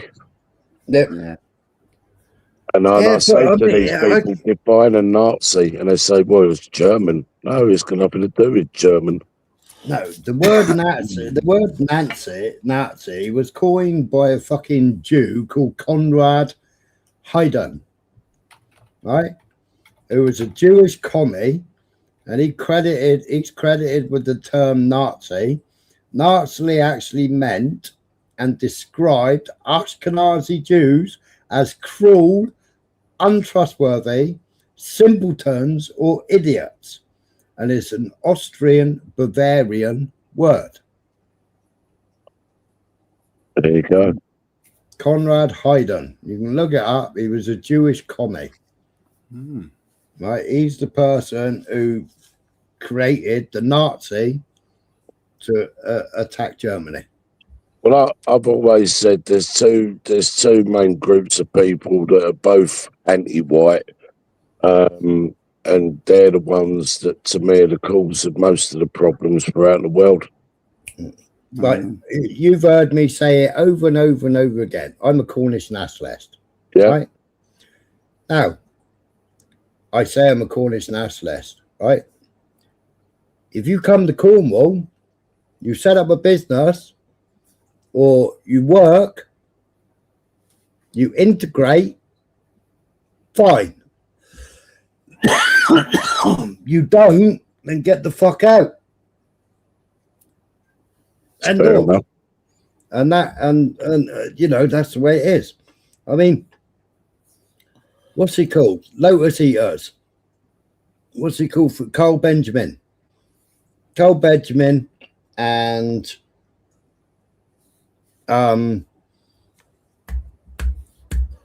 what's his face? Reverend Simon Sideways. Oh yeah. Right. Rev was Carl Benjamin's security. Right. Now they came to Truro, just down the road from me, when Carl Benjamin was selling UKIP. Yeah. They had all kinds of shit thrown at them. Yeah. Said the fucking Cornish are absolutely fucking head cases, and they chased us out of fucking Truro. We had to pack up and get the fuck out of that. I think they said they left half their kit behind when they fucking ran for the van to escape. Why was that? Eh? Why was that? Well, because they were trying to sell UKIP in Cornwall. Got no chance. Well, oh, can I just say quickly, unrelated to your topic, do you know when I've done my first live, Smiler? When? Tonight? Yeah, I've done 2 lives. So I've done the first one. I didn't know. Yeah. Well, I think he was on the first one. So that got a privacy strike, right? All because I showed the video of Ultra. Ironically, the same hair, UK lady and Ulsa, can do umpteen videos about many different people, and no one cries about it. And yet, the moment I put 4 minutes of him on there, his privacy struck me. Wow. Fucking wanker, man. What an arsehole. What's a fucking wanker? How can they privacy strike you when he's done it himself on YouTube? Exactly, and it's on the tubes. Yeah. Well, that's what it's down as on the email. Yeah, exactly. Yeah, you've... As a privacy strike from 2 hours 32 or something, 2:28 to 2:32. Yeah, I expect Beyonce would be on it. Hello, Beyonce's in the chat. I expect they'd be on it, wouldn't they? They've just like said you've had a privacy strike, and I thought, well, let me go back and have a look at it, and it was that video. Not that I'm bothered. I mean, as far as I'm concerned, if it's good enough for them to put videos up and shorts up of different people, well, you can have some of it back, can't you? Cries at the first attempt. Bloody hell. How many fucking videos have they made of you? I know, probably a dozen or more, and I've not struck them once. Boy, I laugh at them. But I'll put this out there now, and see what Ultra.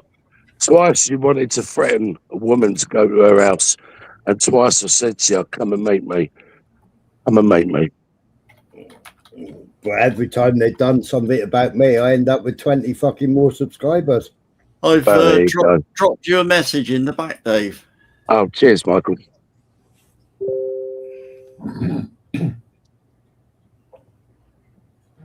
All right. All right. Well, there you go. Yeah. Strange, eh? Yeah. Yeah. And it's still up. Yeah, funny that. Yeah. Fucking hell. Yeah. And you had fucking Ulcer in the chat as Michael Castro. Yeah, I know. Banker. And he came up the back as Beezy as well.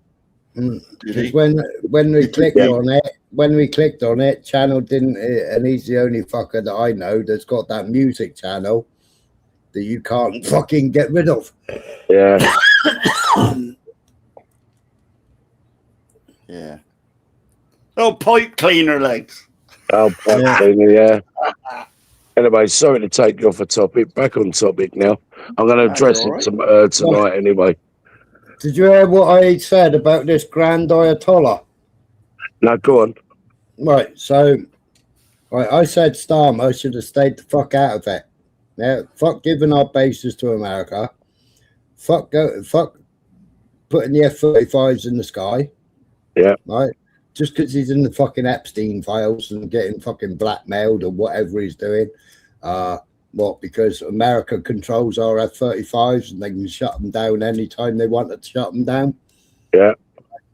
Well, so the office of Grand Ayatollah Nouri Hamamandani, or whatever the fuck his name is, right? That revenge against the perpetrators of the martyrdom of Imam Khomeini is obligatory. The director of Ayatollah Nouri Hamadani's office emphasized regarding the jihad fatwa that it is obligatory for every Muslim anywhere in the world to take revenge for this crime. The jihad fatwas are clear matters that His Eminence has expressed in several stages during these days. You know? Yeah. Starmer.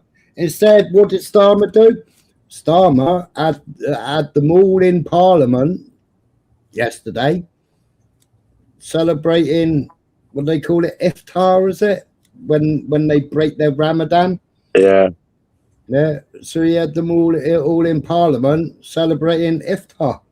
And do you know what? It's funny you say that, right? Because I see something online today about the Americans. Now, their constitution, Texas is the only state in America that has banned Sharia law. Yeah, well, Texas, what's he called in Texas? What's he called? Not Texas. Yeah, it is Texas. Greg Abbott, governor? No, it's not Abbott. It's I can't think what he's called. Is it Texas? Was it? What are you talking about? Ted Cruz? Ah, Ted Cruz, yeah. Sasha. Hello. Hello, Sasha. You all right? Hello. Yeah, good. All right, Dave. I can get a word in now, can't I? You can. Well, anyway, he did something against Muslims and jihad and what have you, and the court overruled him. Said it's not constitutional. That's right. He got overruled in court. I think it was yesterday or today. Yeah, so Sharia law is banned. No, he was trying to ban something else and they overruled him. Yeah, no, but the Sharia law is actually banned. Yeah. That's the only state in America, Smiley, that has banned it. But Yeah, what- I was what over. What I don't get is the Muslim population in America, last I knew, was just under 1%. How is Sharia law going to be put into effect. No, it's not Sharia. It's not Sharia law. See, people get this misconception of Sharia law and Sharia councils, right? Okay. So you've got Sharia councils, the same as you've got the Shomron, and you've got the Jewish laws, the Jewish between them, and they do it in the synagogues. The ones that enforce the actual law. Yeah. So happened. their laws don't supersede British laws, and they don't supersede American laws. But if a woman goes to the imam, are they called imams in Muslim? Yeah. Yeah, so if they go to the imam and want a divorce, then it's held by the Sharia Council, right? So they can get a divorce, and then it's passed by, because I think I put it up on here because Urban was saying there's no such thing as Sharia councils in America, and it was like, what are you going on about? Of course there is. Yeah. And the head office, I think, is in New York. But it's like the Shomron police in London. There was a YouTuber. No, you got Shomron. You got the Shomron police. Well, I played the video on here the other night, right? You had a Jewish guy snatch a baby, and tried in London, and he tried to run into the synagogue with this baby, right? So a load of them stopped him, and the baby, right? Now the police were all there. When the police came, the Shomron were already there. The Shomron police, right? And the Shomron police basically spoke to the fucking British police, and the British police walked off. Never went and nicked the Orthodox Jew, the bloke. Now the YouTuber, I can't remember whose channel it was on. Can you remember, Blunt, if November Man was here, he'd remember the live stream? Yeah, if you look at a neighborhood in Brooklyn, New York, like it's called Williamsburg, which is all Hasidic Jews. Now, the NYPD does patrol there, but they have their own security patrol. They have their own rules in the neighborhood for those Hasidic Jewish people. Yeah. It's This was in Stamford Hill. This was, and it was predominantly a Jewish area. Yeah, it was a Jew. It was a English man filming, and he went up to them and they said, "Why are you filming us?" And it's like, you stole a baby. And then he spoke to the WPC, and she said they're handling it. He kidnapped the kid. He kidnapped the baby. Well, that itself is a crime Why under. don't that hit the main news? That's mad. You want to hear a quick story about what happened to me with the Hasidic Jews back in 1989? It was in the New York Times, but they lied about it. So long story short, some a black guy happened to mug a rabbi in Williamsburg, Brooklyn. And myself, my girlfriend who was driving the car, and one of my friends was in the back seat. We happened to be going down the BQE in this section where Williamsburg is. There's a 40-foot retaining wall on the highway, right? All of a sudden, traffic stops, and we're right in the front of it. And I see all these guys running underneath this overpass. It's nighttime. And I see they got walkie-talkies. Like an idiot. And I got out of the car. I'm thinking the detectives. I'm like, what the hell is going on over here? So I walk over, and all of a sudden, one of them turns around, and next thing you know, they're all turning around. Not all of them, but a bunch of them. There must have been like 100 of them underneath this overpass.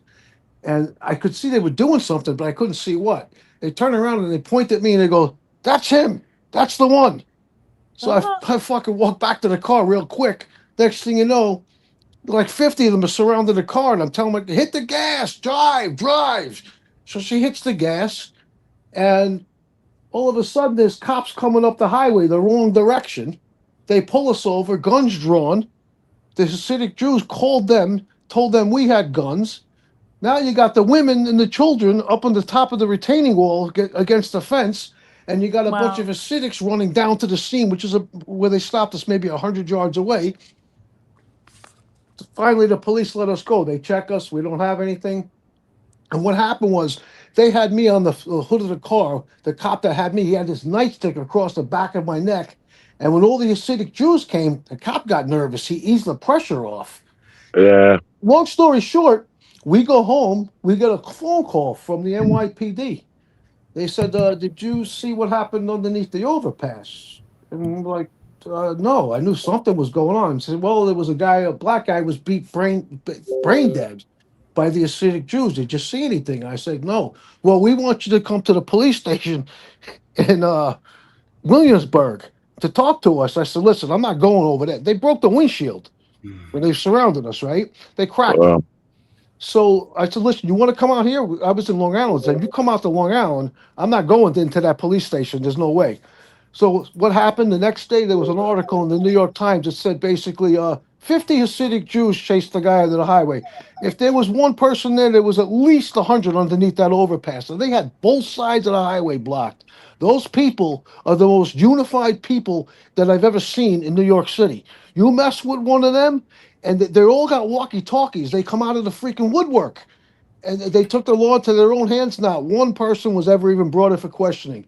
4 days later, the guy they beat brain dead, he died. Wow. Well, it's like what Spider was saying there a minute ago, because in London, you've got Chinese police stations. Yeah, 3 of them. What about the 4 El Capitano? Smiley, you're live. Open chat, eh? What?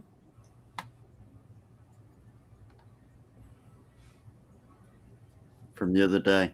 What you're on about. Oh, yeah. England, Britain is broken. Was ordered in Britain. Was that Yeah. Was that who did it? Was it? Yeah, and it was your live called England, Britain is broken. So I just want my to life. the reason why the police pulled us over about 100 yards down the road is because we didn't know at the time, but the Hasidics told the police we had guns, right? And they were using us as diversion. While this was going on, while the police were checking us for guns, which took about 10 minutes until they released us, they were still beating the guy brain dead underneath the overpass. Wow. Unbelievable. This is what gets me though. It's like it's all very well like host countries showing the world how hospitable and tolerant they are, but they're in fact intolerant to their own people.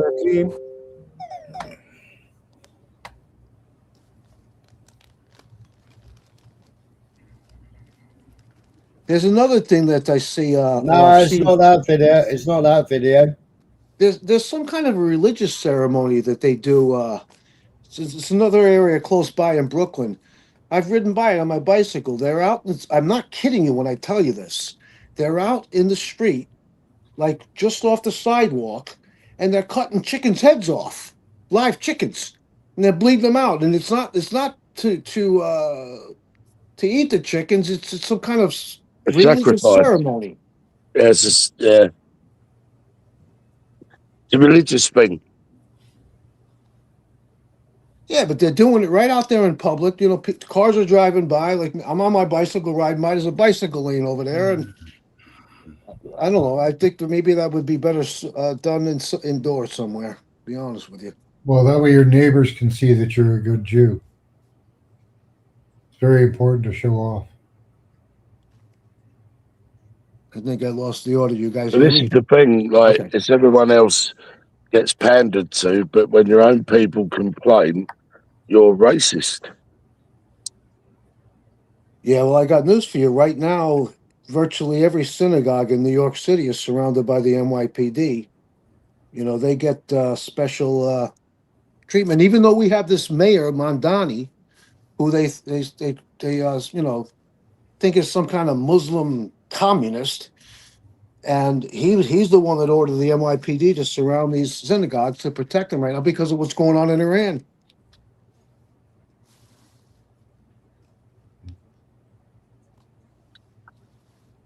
But this is the thing, though. The other day, Keir Starmer was very reluctant to actually say or do anything, and now all of a sudden he's changed his tune. Well, he's been told, hasn't he? He's been told, you're in the Epstein files, get on with it. Yeah. And all those F-35s, we'll just switch them off so you can't fly them. Because we can't fly one single F-35 without America. Yeah, but it's all about sending a navy. We don't even have a navy. We only got one boat, and that's still in Portsmouth, and it's going to take 2 weeks to get there. You guys don't even have one aircraft carrier? It's got the Welsh Dragon on the front of it. No, everything's in mothballs. I thought the whole lot was mothballed. The biggest one we had was Ark Royal, and they sunk that as a reef. No, they didn't. No, they were going to. Haven't they done it as a monument now or something? Well, I want to make this clear to anybody that's on the panel now, anybody that's listening in the chat. I'm an American. Please don't blame me for Trump. Don't blame me for my government, man. I'm totally against Trump. I'm totally against what he's doing in Iran.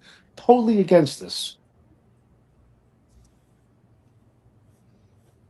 So Well, I can I said just earlier, say strictly, I'm British and I'm not responsible for Keir Starmer. it's like I said earlier, if you believe in mass migration, you're a lefty. Right, it's like I said earlier on, right? You got a quarter of the Lebanese population that have been displaced now by Israel.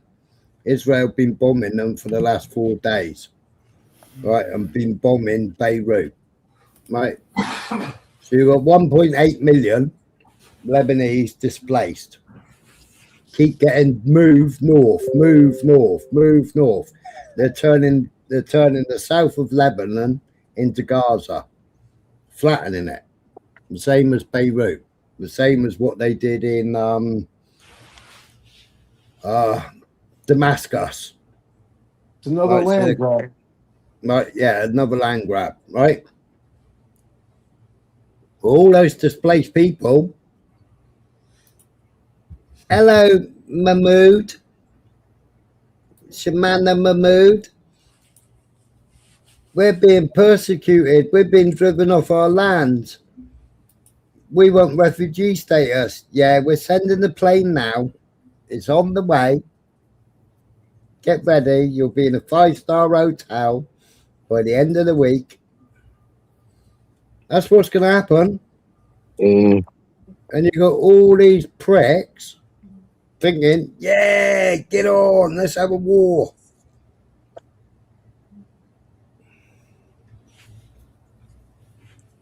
I think what the people need to do of their nations like America, like Britain, like Europe, is we need to fight and protect our own country. Not wars elsewhere. Clearly America, now the UK to a lesser degree, is fighting Israel's war. That's what Oh it yeah, is. not forgetting Canada as well. Sorry. We just Sorry, can't mate. make up our mind. Beyonce, I think for you lot in the UK, I think it is the end. It is too late. It doesn't matter. It doesn't matter how many silly marches Rubinstein has. It's too late. Now forget the marches. Yeah. The marches don't do anything, Smiler. If anything, it just exactly. diverts. Yeah, they don't do nothing. He's part of the problem. Well, it is.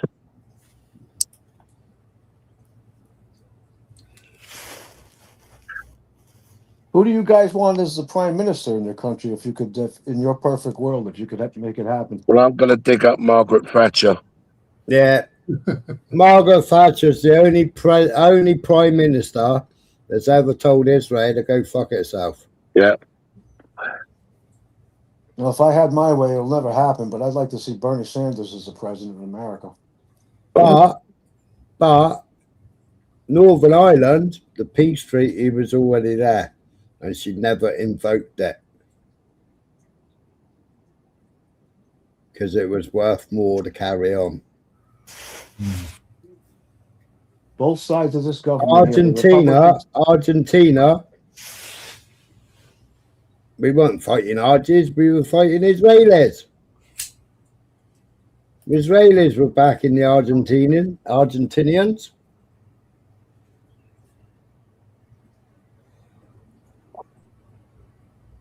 We were on our own. Mm.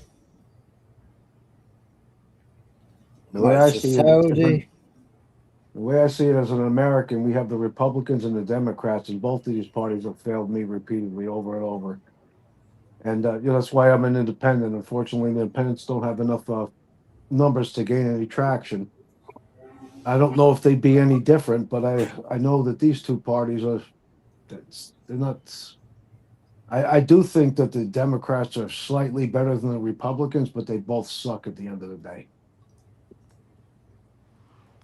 Oh, Dave's dropped off. Sasha's dropped off as well. All right, take care, Sasha. Bye, Sasha. Nice talking to you. I'm trying to find that video. No, Dave's back. Sorry, I hit the wrong button. Sorry. I do that.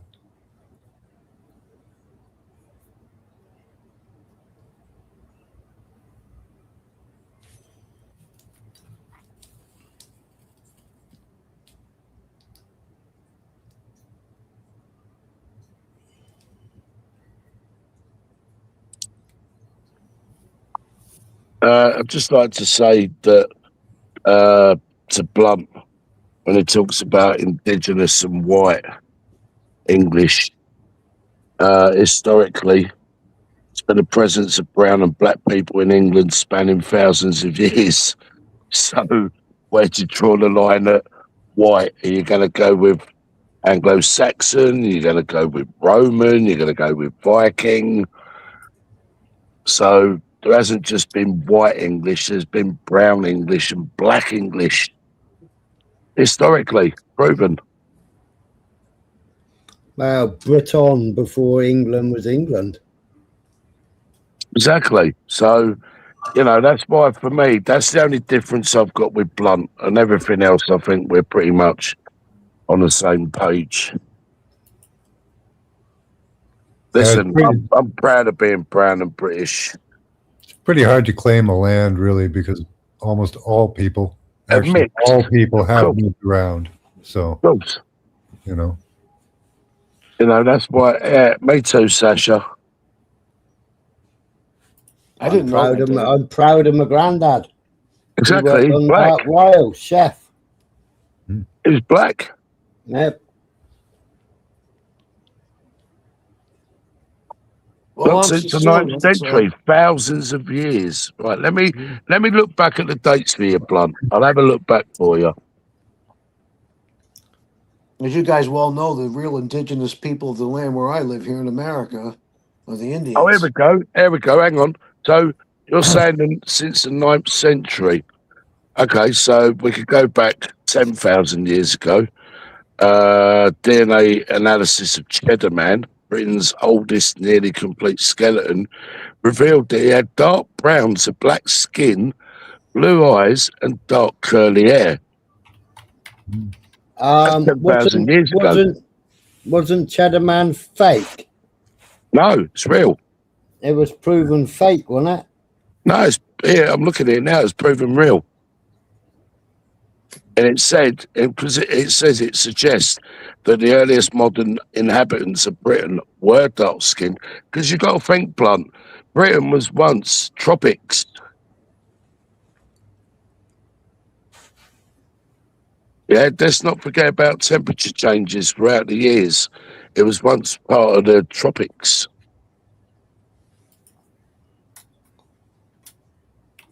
So it's easy, right, to look at Smiler and go, well, he's white, right, because he looks white. But his grandfather, was he your grandfather? Yeah, my granddad. So his grandfather was black. Mum's dad, yeah. Yeah, so your mum was half black. Yeah. There you go. So you look at the family. About 50 uncles and aunties in the family. Half the family was from a rich granddad, and then the other half of the family, my mum's half, was from my granddad, Yeah. who was black. And then the other thing that whites define themselves as with the Caucasian, right? So Caucasus, is that right? Yeah, Caucasus, yeah. Go and look at the people in the Caucasus region. They're not all white. Mm-hmm. What's the population of black men or black people in the UK? Do you know? I'm not too sure, to be honest with you. In America, it's 13 to 14%. I would say in Britain you've probably got, I don't know, maybe I guess probably 10 to 15%, maybe more. I don't know. From what I've found on Google, I don't know how accurate it is, but according to that information, it says 8% of the people in the UK now are Muslim. Yeah. Well, I could say the same thing, Sasha. I do have both of those that you said there, so.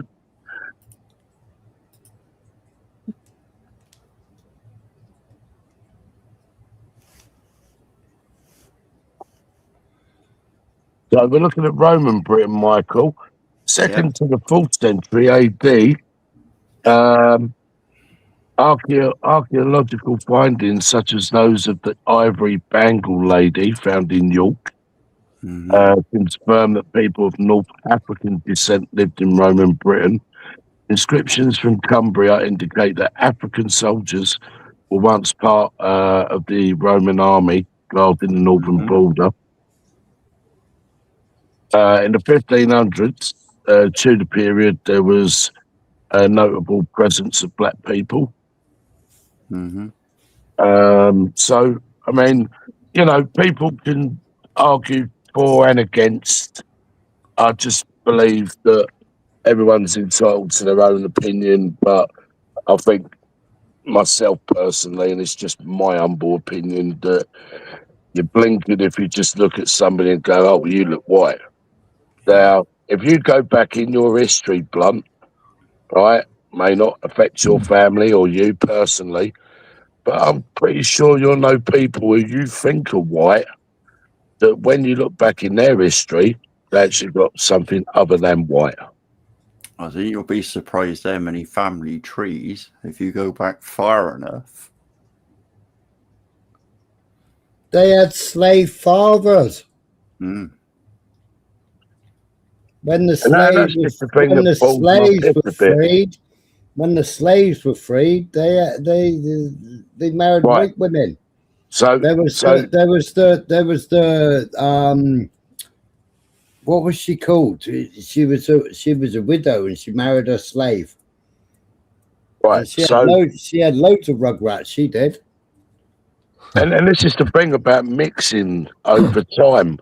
Yeah. Right. So when you say my logic makes no sense, well, go and tell that to the very people that chose to mix.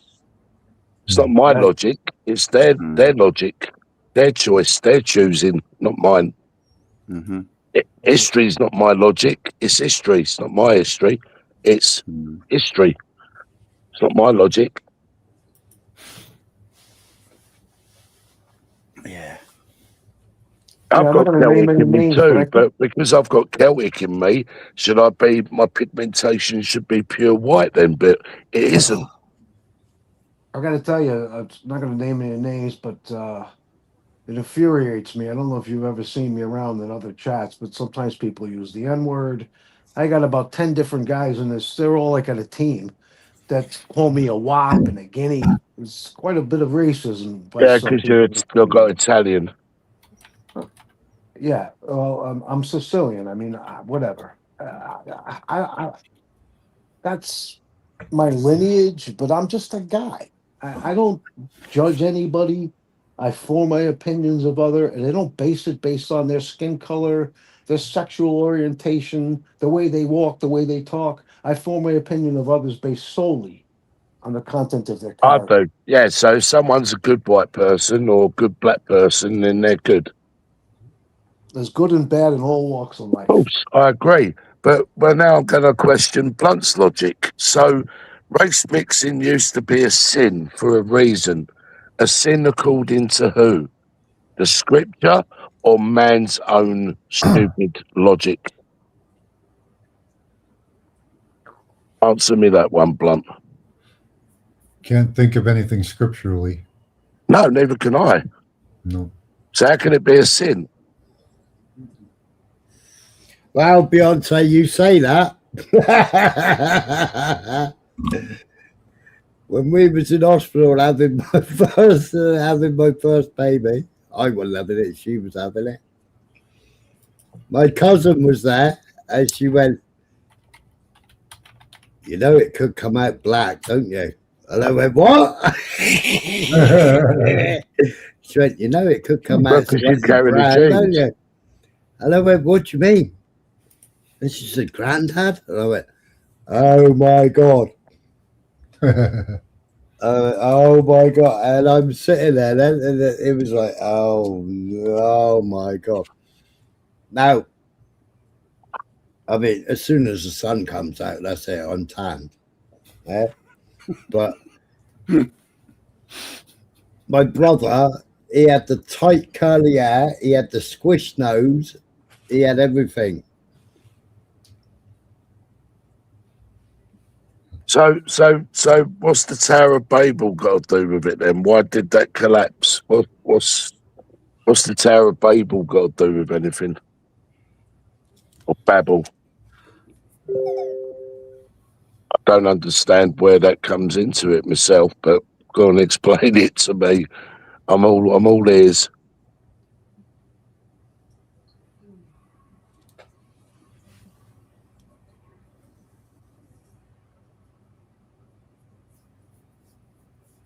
So this is the thing, Blunt. If you used to meet me and my brothers, you wouldn't say my brothers are my brothers because they look probably just like you, white.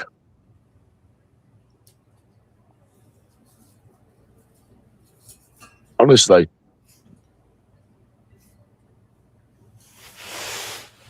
It's not about belief and lies or any agenda. See, I could say that you've got an agenda, couldn't I? But it's your belief. This is what I'm saying. Everyone's got their own opinion, ain't they, on outlook on shit. So you believe what you believe. I believe what I believe. And I think leave it there, really, because you're never going to agree with me. I'm not certainly going to agree with you.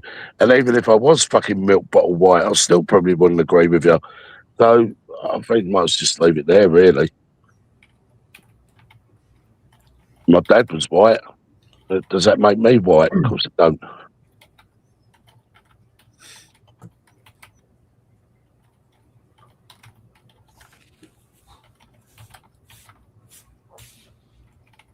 I don't know how it is in the UK, but here in America, if you've got 1% black in you, the racists anyway for sure consider you black. White English identity. I don't know. Define English to me, Blunt, because I'm a little confused. And let's just continue. Define English to me. White English. What's your definition of white English? Anyone? Shamana Mahmood is definitely not English. Even though she claims she's English, she's definitely not English. Non-white saying English. So all white people are English. That in itself is stupid saying that, because not all white people are English. Well, it's more like Semitic. It's a language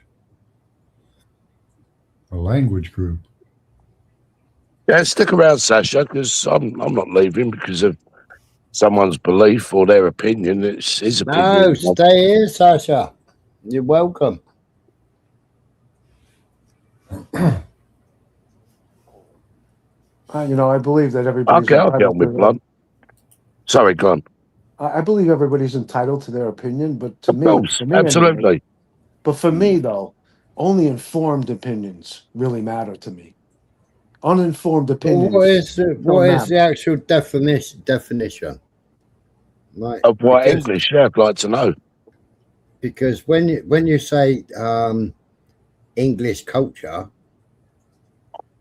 the first thing people say is roast dinner. Second thing they say fish and chips. Well, fish and chips is Jewish. We've already had that to the East End of London by the Jews. Yeah. What is. Why do most white people spend 3 parts of summer trying to go brown? Yeah, I know. all right. Tell me this then. I'll ask you this then, Blunt. Right. So you say you believe Indians can be English. So how many generations has there got to be then of mixing, or how many generations down the line before they qualify as English? Because I guarantee you, I'd love to see your DNA. I'd love to see your DNA.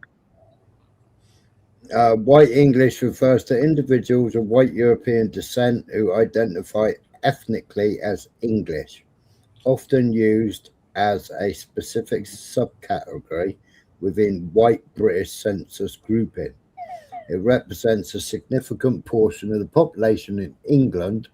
A lot of them come from the lowlands of Belgium and Holland. Yeah. Because remember, we once had Doggerland, which was connected to Britain. Yeah. Off the coast of Suffolk. Yeah.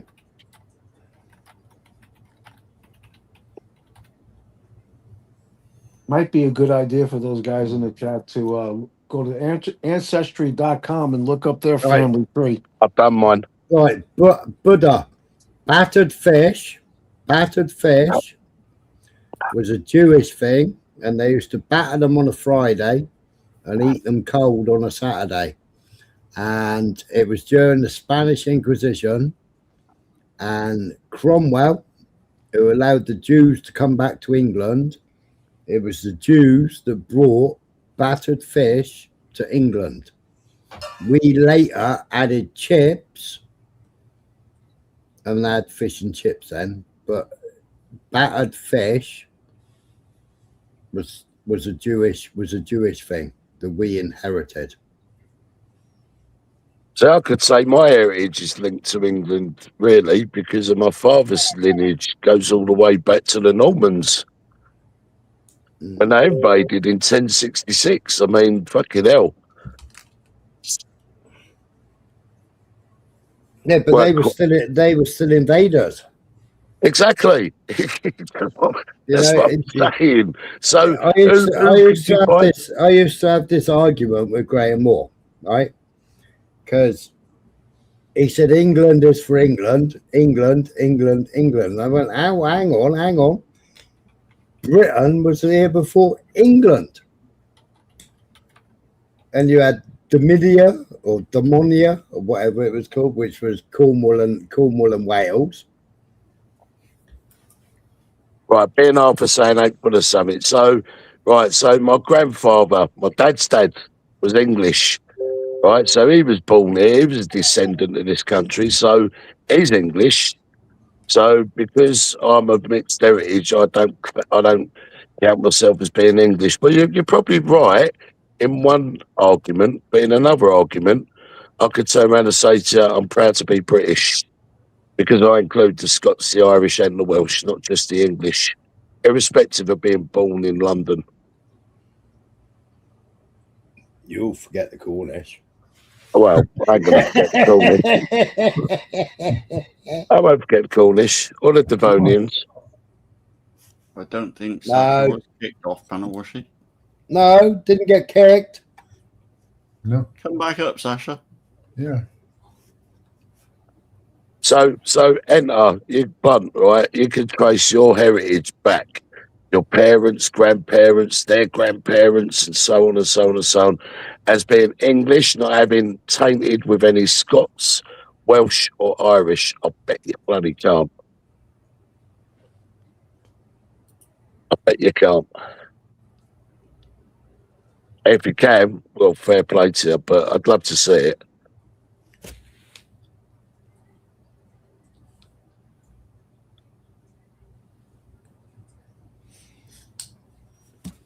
Well, that's like saying full English breakfast.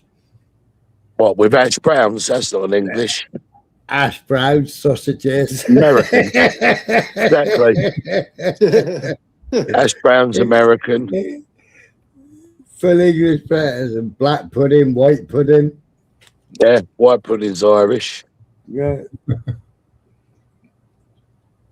but it's a full English breakfast. So you believe that your heritage ain't tainted then? All right, okay, Blunt. All right, we'll leave it there. Don't forget the beans with the full English Where's breakfast. Sasha gone? You got to turn it. That's it. All right, are you there? Evening. Evening. Hello. Are you back? Anything you like to add, Sasha? I'm just very British and I'm very proud. Me too. Good.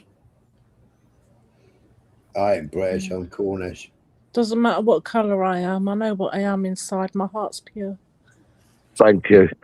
And I've had 3 boys that are British, white, happy, proud. And Are they white? Bloody hell, how did you manage that? White man. That's not allowed. So, Each to their own. Each to their own. Live and let live. but I don't think it matters what colour you are. I think in your heart, you know, whether, you know, you get these Islamists come in and they know what they are. Yeah, they're anti-British, anti-West. Exactly. You know, you get, like, my dad, he wasn't even Sikh. He had a pub, for goodness sake. My mum's white British, you know, but his parents obviously were Indian. Yeah. Sikh, and, you know, I didn't follow the religion. He didn't follow the religion. Neither did I.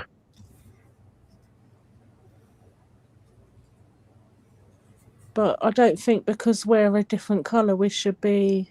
That should be discriminated against, or you Exactly, can't be you know. qualified as British. It's bullshit. I'm 45 years old and I'm probably more English than the 35-year-olds in the chat. Yeah. Do you know what I mean? Yeah. I've got the English flag on my arm. I've got the English rose on my boob. Right. I'm proud. I've got the British flag on my private. Yeah. It flies at full, you know, flies at full mast. So twice a year, Dave. Well, once if I'm lucky, Michael. It's only if you're on a panel, sweetie. No, but I know everyone's got a different opinion and outlook on what is English and what is British. But I think you've summed it up for me there. Whatever's in your heart. It is. It's what's in your heart at the end of the day. But I do get upset and I do get offended when people. I do, but I expect because do you know what? I give it my all, and do you know the thing is, I've got 3 boys between the age of 26 and 18. Yeah. And if we was to go to war against any country, my they could boys would fight for Britain this then. country, and that is my sacrifice. That is Yeah. my sacrifice. You Yeah. know, and I would be proud to say my boys are fight for this country. Yeah, can I just say that we've never fought a war for this country yet. It's been for everything But else. do you know what? The way things are going, I'm not being funny. We're in a silent World War III. People might not see it, but we are. And I look at my kids now, and I look at my boys, and I think, you know, you've got jobs, you've got cars, you've got mortgages, but you could end up going to war right now with the way things are going. Yeah, Sasha, I totally agree with you. All the ingredients And it are breaks there. my heart, and I don't want to drum it into their heads. I don't want to sit there and say, "Oh, you're going to war," fucking, you know what I mean? I don't want to fear monger them, but it is that point is there. All the ingredients for World War III are right there. They're right there. Thank you. They're right there. And it's me. It's me, not English, brown girl, not English, not British, that is going to sacrifice her 3 boys to fight for this country, that ended up bringing these 3 boys into this world by a parachute regiment bloke that was my ex, that fought for this country and still does. Make sense of that. Exactly. Right, so let me just address Blunt. So, will you fight and defend white people, though, Dave? Blunt, how many times have you been in my lives? How many times have you ever listened to me say that white people have the right to defend their own race, their own colour. Loads. Would I defend white people? My dad's white. My kids are white. Of course I fucking would. What a stupid thing to say. You know, there's social injustice here in America, racial injustice, and it's not against the whites, it's against people of color, in particular men of color. Yeah, but when she hits the fan, what, Blunt? Well, you don't think I'm going to stand there and be counted? Are you mad? Listen, my father fought for this country in World War II in the 8th Army under Montgomery in Malta in North Africa. Didn't fight for this country, fought for Judea. But what I'm saying, Smiler, is, you know, like many hundreds of thousands that were brainwashed and told that they had to go and fight, that's what he done. Yeah, exactly what I did after I broke my back and I was lying in a hospital bed thinking, what am I doing? And Why am I in the army? I'll be honest with you, Smiler, right? When Blunt says, would you defend? Of course I would defend. But you know what, Blunt? The difference is, I'll do it for the people. I wouldn't do it for the politicians, and I'll tell you why. Because when you see how them people were treated after World War II, and countless veterans of different fucking things going on throughout the world, how they were treated after they came out of service, you think I'd want to fight for any fucking suit? You're mad.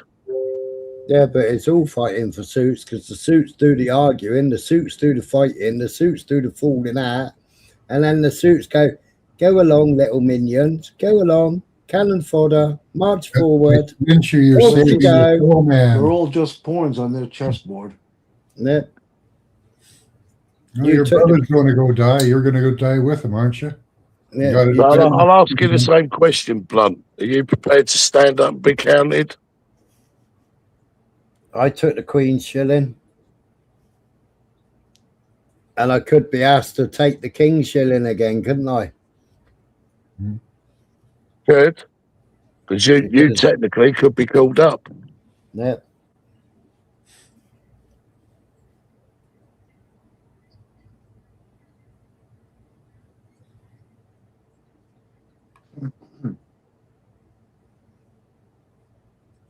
So it was all right for the British Empire to go into India and other countries around the world. Then that was okay.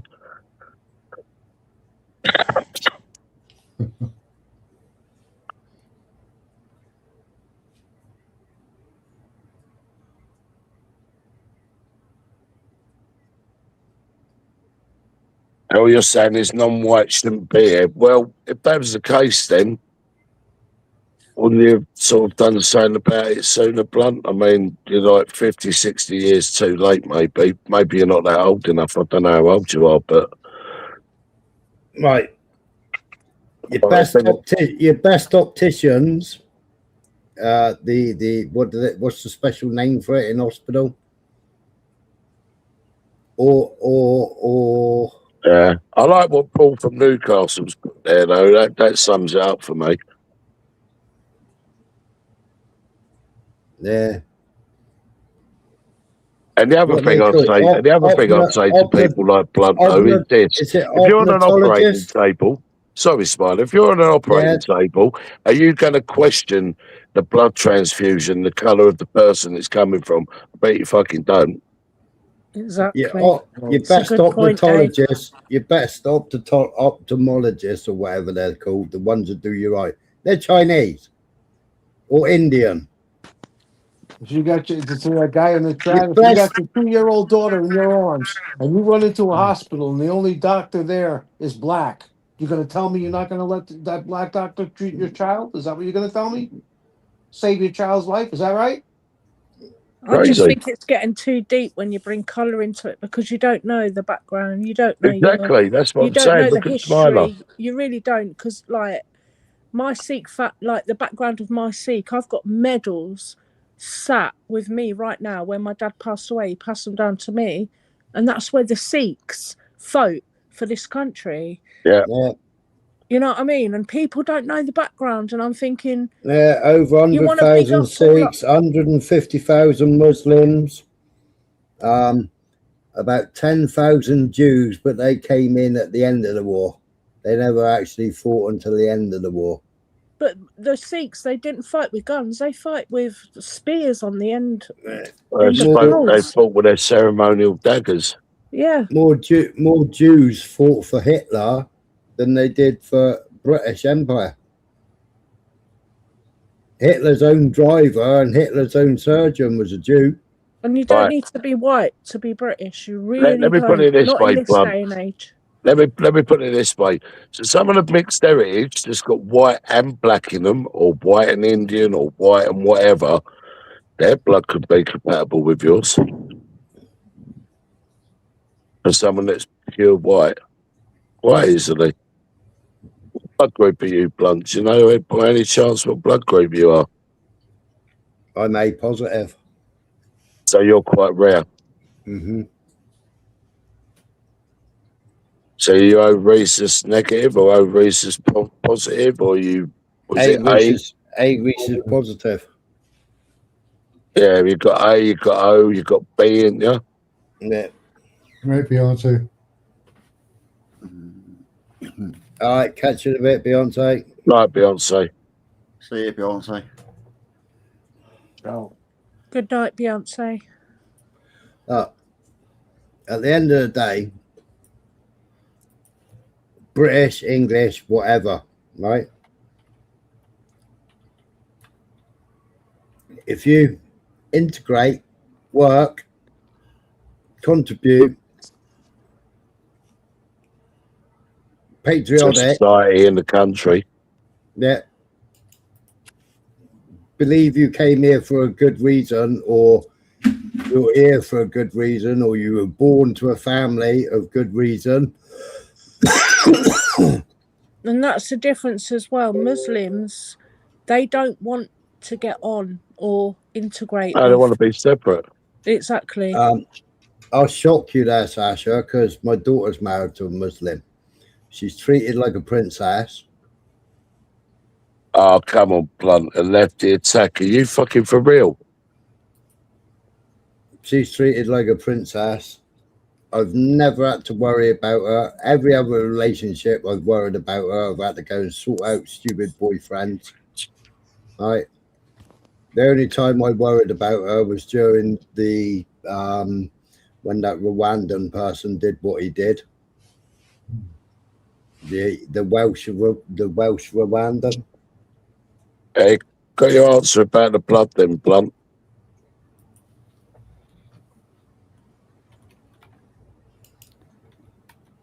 See, and this is why I was saying to Hammers a long time ago, Smiler, because you've said to me, "Oh, come on, one of the Tommy Robinson marches," and I'm like, "What, to be amongst like some knuckle draggers that have got the belief that, well, because you ain't got the same colour skin as me, you can't possibly be English or British."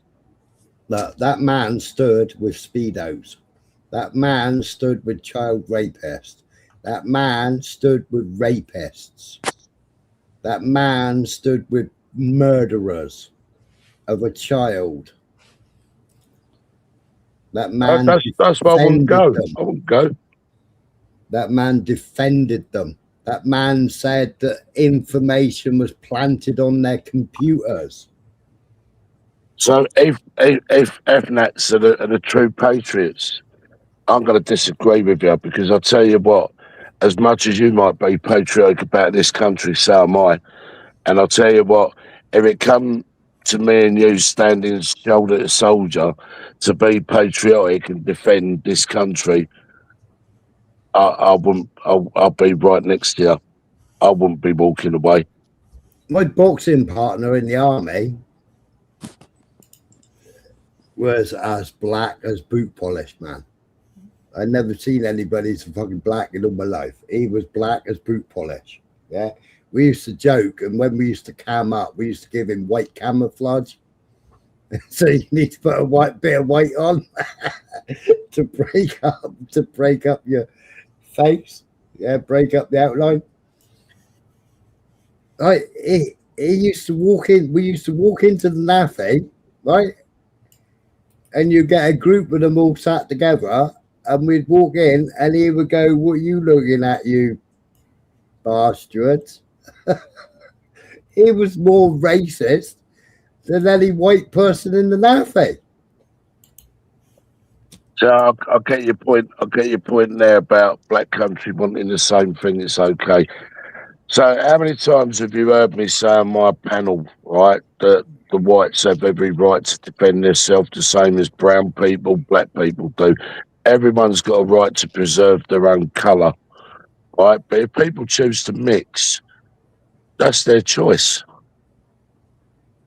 But it still doesn't detract from the fact that I can say every colour has the right to preserve itself. What's the difference?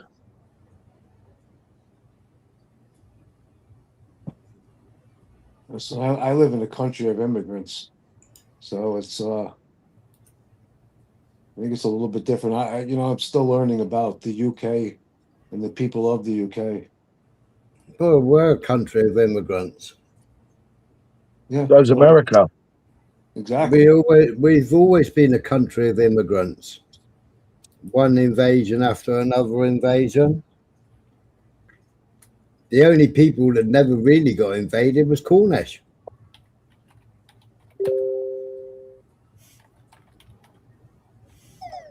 They all thought the Cornish were off their heads. Yeah, but see, Paul O'Neill Now- says with his comment there. Sorry, go on, Smiler. Now, the Barbary pirates, the Barbaries, yeah, they came to Carbis Bay and took the first slaves from Cornwall.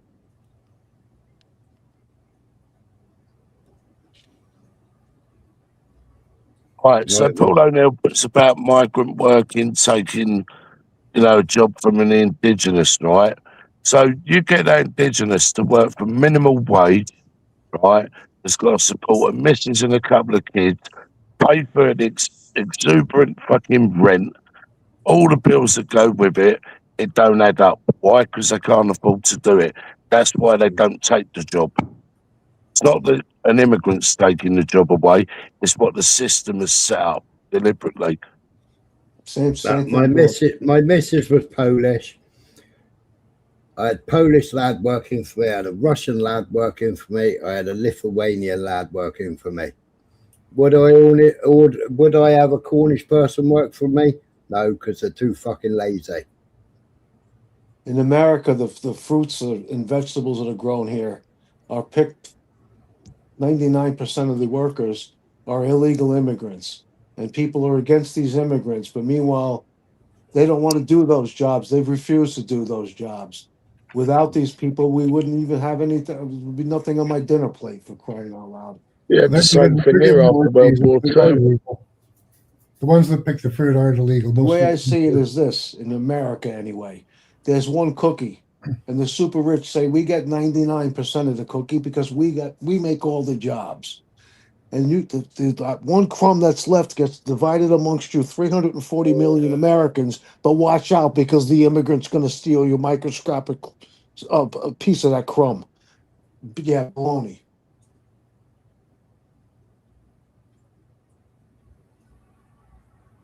You guys still hear me?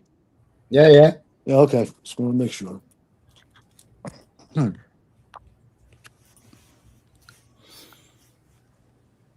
I'm just a bit in shock. Why so?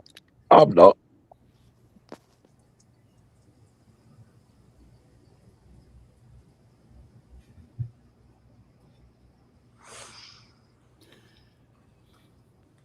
I've probably put into more than this country than a lot of people.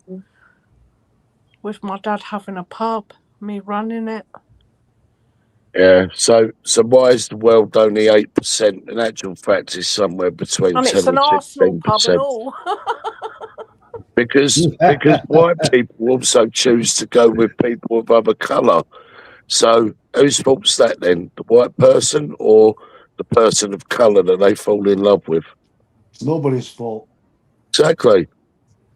That's just life. If white people are really worried, right, about losing their identity, then I think they should be promoting the family unit more, pressing their politicians and their governments more, and making sure that they fucking go with white people and breed like fucking rabbits then. Exactly. Simple as that. My kids are with white women. So Hey, all with white. I just worked out why I've got a Urban knew that. My grandson's blonde, pure Mm. blonde, white, you know, and it's just like, Yeah, my fucking hell, I daughter's still blonde, get blue-eyed. abused. My daughter's blonde, blue-eyed. My son's blonde, You blue-eyed. bastards pints when you're all like wanting to watch the I'm football. grey now, but still got blue eyes. Yeah, my son's dark hair, blue eyes.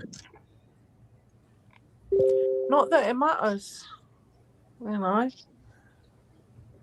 So they can move to the country where their partner comes from. Well, my mum was born here, so I find that a bit difficult somehow, blunt. I mean, her mum was born here, her mum and dad were born here, their parents were born here. I think as long as I can remember, fucking, they've been living here for probably best part of 300-400 years. So, I mean, how far back do you go? This is what I'm saying. It's Yeah. madness. It is madness.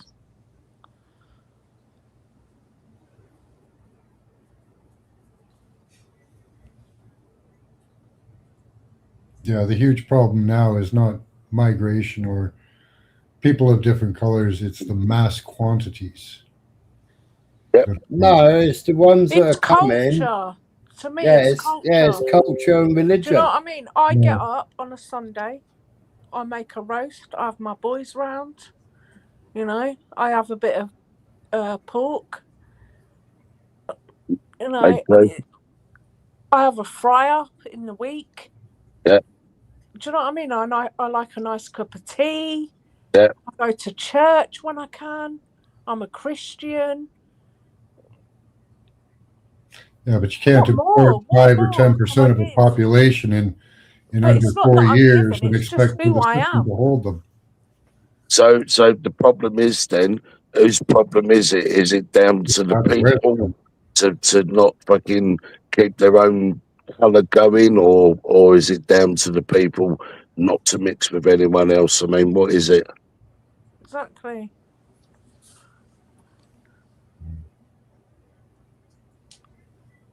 I mean, when I tick a box when I'm filling in forms, I'm British, Yeah, me too. you know, and I always will be, and so will my kids. And there's nothing no one or anyone can do or say about it. And if we went to war, I guarantee you, my 3 boys will be on the fucking front line for this country. Yeah. You know?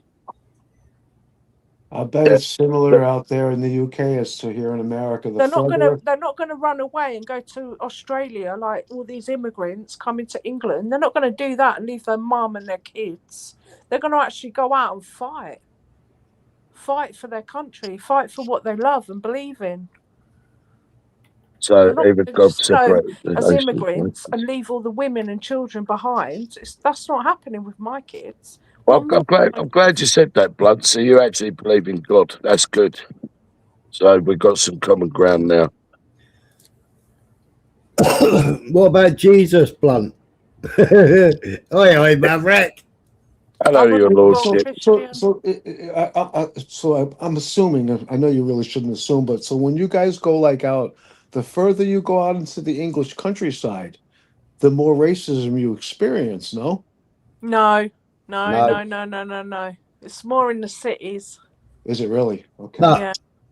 Down here, But down do you know here. what? I actually feel safer in London than I would in a field, in the countryside.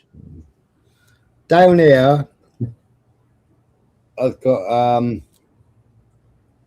a dark couple. She is absolutely stunning. She is absolutely gorgeous. Yes, shame she's got a husband.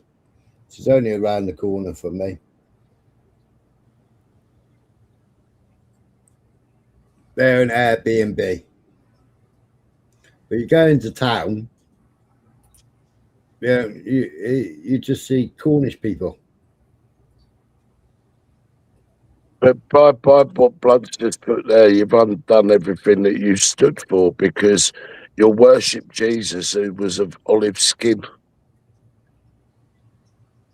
I got news for you. Jesus, I believe, was supposed to be a Middle Eastern descent. If Jesus was in America right now, this Trump administration and his ICE would deport him.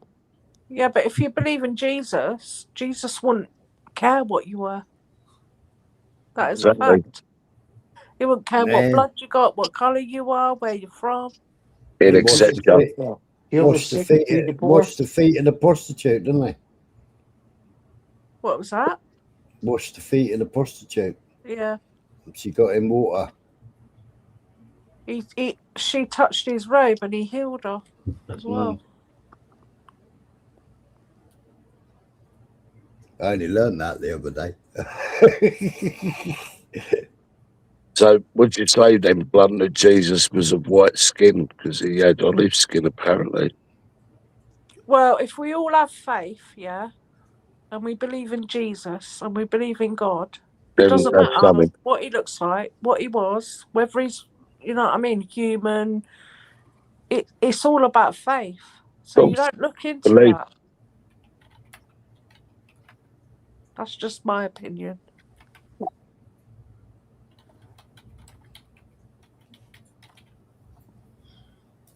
But I will say though, growing up here in the 70s, I probably encountered more racism then than I do today on a panel and fucking Yeah, YouTube. Dave, my mum, white British, got with my dad.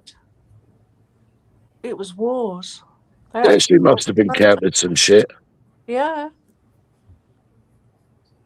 And then I was born and it was all right. Yeah, you were your 80s baby, ain't you? Yeah. It's all right, but we got the River Tamar and we got the Tamar Bridge. It doesn't take long to get rid of the Tamar Bridge.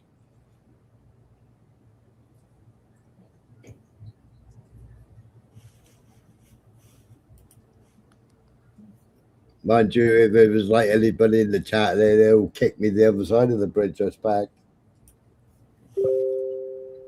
Yeah, I believe that as well, Beyonce. And that's the thing, see, all the time that people create division, you're playing into those very people's hands, Blunt. Dave. And those very people's hands are the super wealthy. Yeah. When I was in Abbey Wood,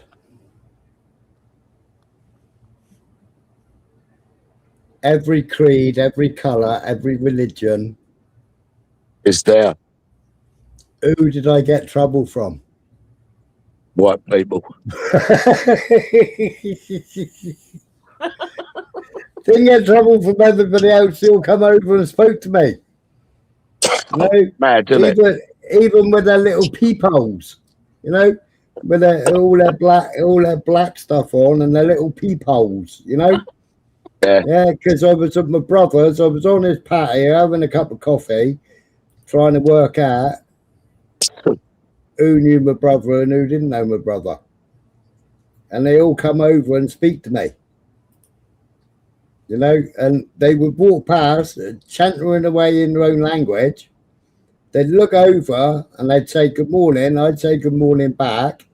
They'd drop their rug rat off to the school. And then they'd come back over and have a conversation with me. And the only ones I had bothered with was the indigenous that actually robbed my brother's place. Didn't have any problem at all with all the aliens. But funny you say that, because when I worked at the post office for a while, I was a postman. When I went into the sorting office for the first day, not one white person fucking welcomed me. Do you know, it took me under the wing, blacks. Wow, that says it all. Yeah, and they showed me the ropes. Mate, I went to Brixton Nick. I come off the what's it called from Isleworth. I was at Brixton. Yeah, I come off the prison van, right after the holding cell. Went into Brixton, sparked 2 screws, got carried straight down to segregation, spent I don't know how long in seg on Ligactyl injections, then got taken out of seg, got took up on the freeze, and I was with some mad murderer that chopped his missus up. I ended up battering him with the dinner tray.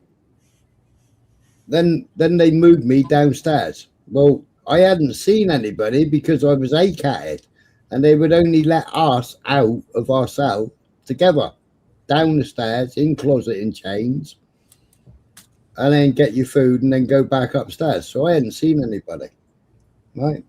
Yeah. Then, after I scat matey out with a tray, aluminium, the steel tray, stainless, you know, you get plastic knife and fork, plastic cup, but a stainless steel tray with your food on, you know. I twatted him around the head with that. Anyway, the screws come up. Well, the screw was from Red Roof.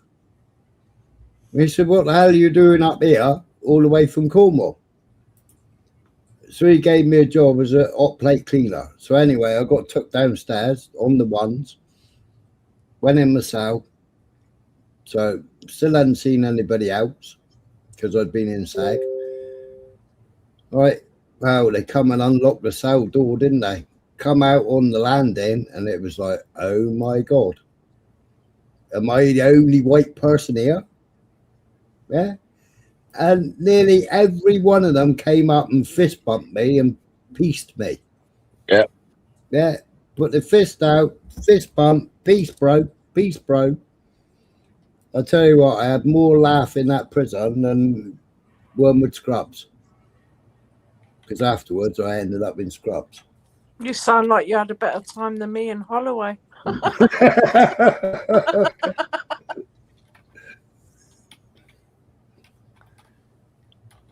You was never banged up, was you? No. Okay. My cousin lived in Brixton. He'd come and visit me every day because I was on remand. No, definitely not fisted. Fist bump. Oh.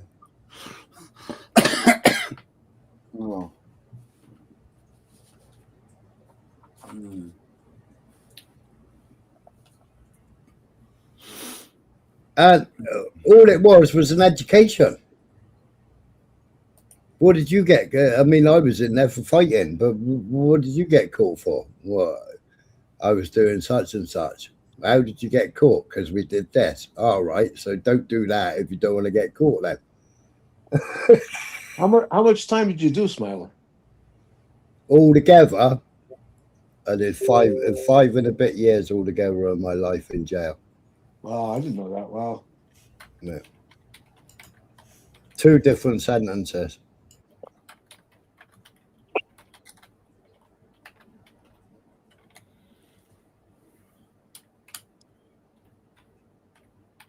Like I say, Sasha, I've grown up a bit in the 70s, you know what I mean? And people entitled to their opinions, but does it mean am I going to hate all white people? Of course not. No. Yes, staying up, Beyonce. Not all. Clean up in cell 5. You know, some of my best mates are white, some of my best mates are black. That's what I mean. It's another level when people want to bring colour into it, you know. I understand the concept of it, I do, but Yeah, well, I do as well. I really do, but you know, because that's how some people want to identify, which I get. But like, if you want to like put yourself into a compartment, that's fine. And if your belief is, well, you know, England is white, and only if you're white can you be English. But what I'm saying is, let's split hairs on this then. So you're saying you're white and you're English. Go and look back through your heritage, and if you've got Irish, Scots, or Welsh in there, well, you're not English then, are you? exactly. Yeah, but hold on. The English are the invaders to this land anyway. The English are immigrants to this land. Yeah, I know. Well, the true people of the land are the Celts and the ancient Britons, then Picts. Yeah. And Cornish. Well, Cornish were part of Celt. Same as even though people say Devon wasn't, Devon was. Yeah, well, Devon was part of the Right, you look at northern France, you look at Brittany, that's Celtic. You look at Ireland, Celtic. Wales, Celtic. Scotland, Celtic. Yeah. You know, it was always a Catholic country until fucking Henry VIII. Henry VIII, yeah. Only because he wanted to remarry. Yeah, because he wanted a divorce. It's nuts. Do I think prison is a badge of honour, something to be proud of? Liz, I didn't set fire to myself, put it that way. Now, fuck off. Get out of my chat.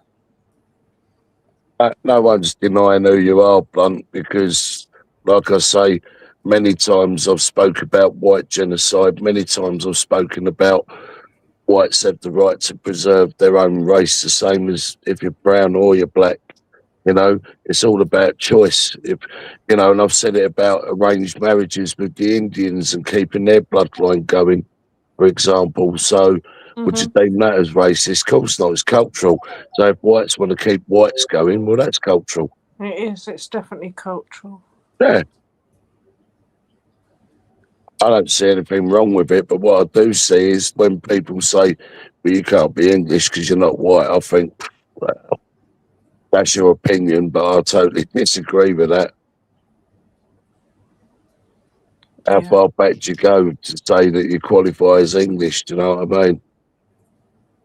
I guarantee you've got Scots, Irish, or Welsh in you somewhere. Guarantee it. Yeah, absolutely. You'll have Celt in you, for starters. If you're going to say you're historically linked to this country ancestrally, you're guaranteed you'll have Celt in you. Because I've got 50% Celt in me. 50% Celt, Scots and Irish. Well. Mad, isn't it? And yet I look like fucking I come from Turkey. Yeah. That's what I'm saying. You can't judge a book by its cover, but I understand why you say what you say. I'm not, you know, well, that's your opinion. It is your opinion, of course. And I get the concept of what you're saying. Well, white you can only be English if you're white. Well, show me a true Englishman. I guarantee in anyone's DNA you'll have Scots, Irish, or Welsh in it. Well, the Germanic tribes. A true English man is Germanic. Germanic. Mm-hmm. That's in my DNA. 10% Germanic. The Germanic tribes. I'm not a Jew. I'm not a Jew, blood. Our granddads fought for this country, and if they didn't fight for this country, you'd all be speaking German. Well, we speak fucking German now. It's called English. It's Germanic. Since the 5th century. Yeah. Fucking idiots. And I'm not a Jew, and I don't believe in mainstream.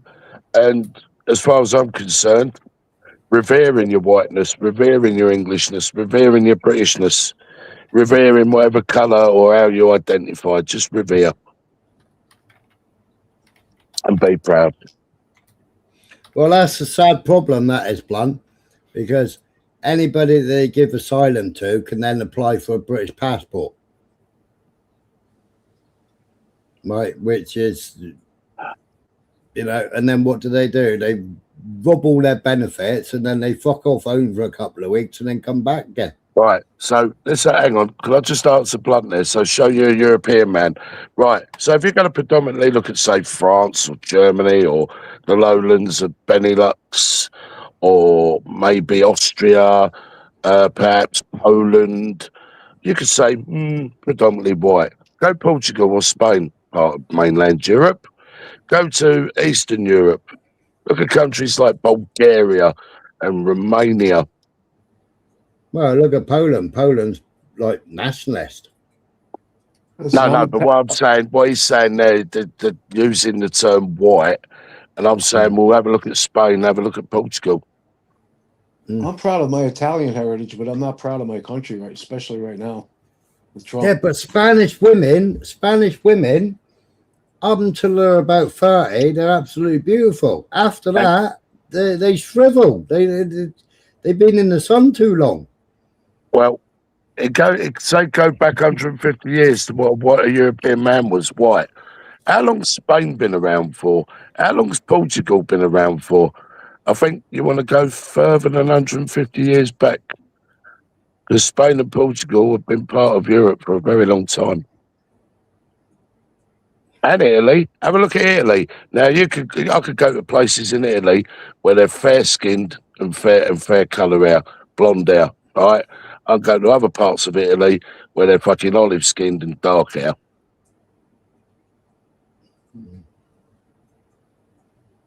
That's the fact.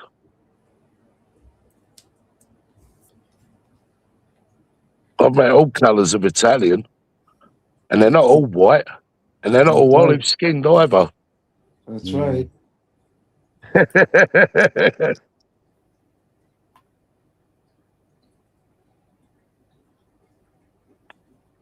So, you know, where do you draw the line with this? We're going to use the word loosely, argument in what is white, what is English, what is white European. I don't know. I mean, how far back do you want to go? Oh, but hang on, Paul O'Neill. Your mum was a Cockney. So you got English in you. You're not a true Irishman then, Paul O'Neill, even though you're born in Ireland, with all due respect.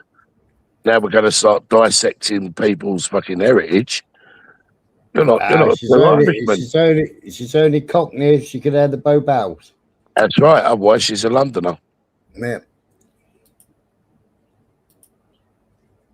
No, you don't have to, but you're saying Europe, Blunt.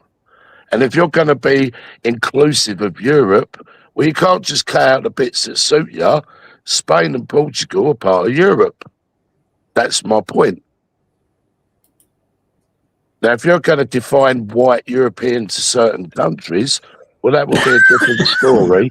And you wouldn't have to even go back 150 years, go back a lot further. Irrespective of where Spain is, you're saying Europeans are white. Europeans are a mix. Always have been a mix.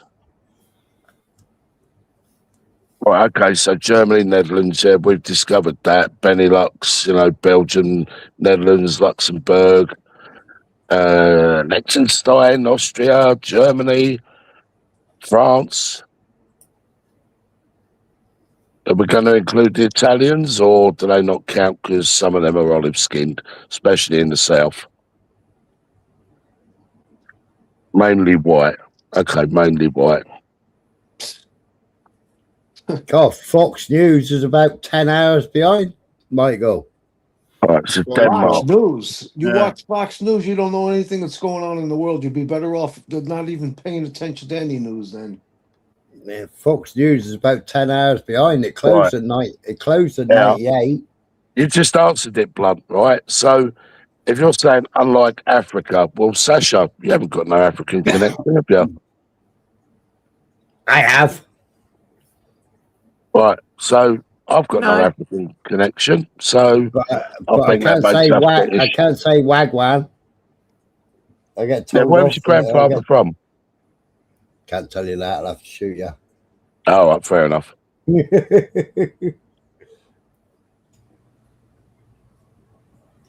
I don't think you're going to get anywhere here, Dave. No, it's not about getting anywhere. It's just trying to get an I know. understanding. But it's not going to happen. He's set in his ways.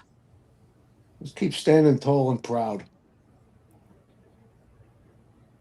Yeah, plastic African.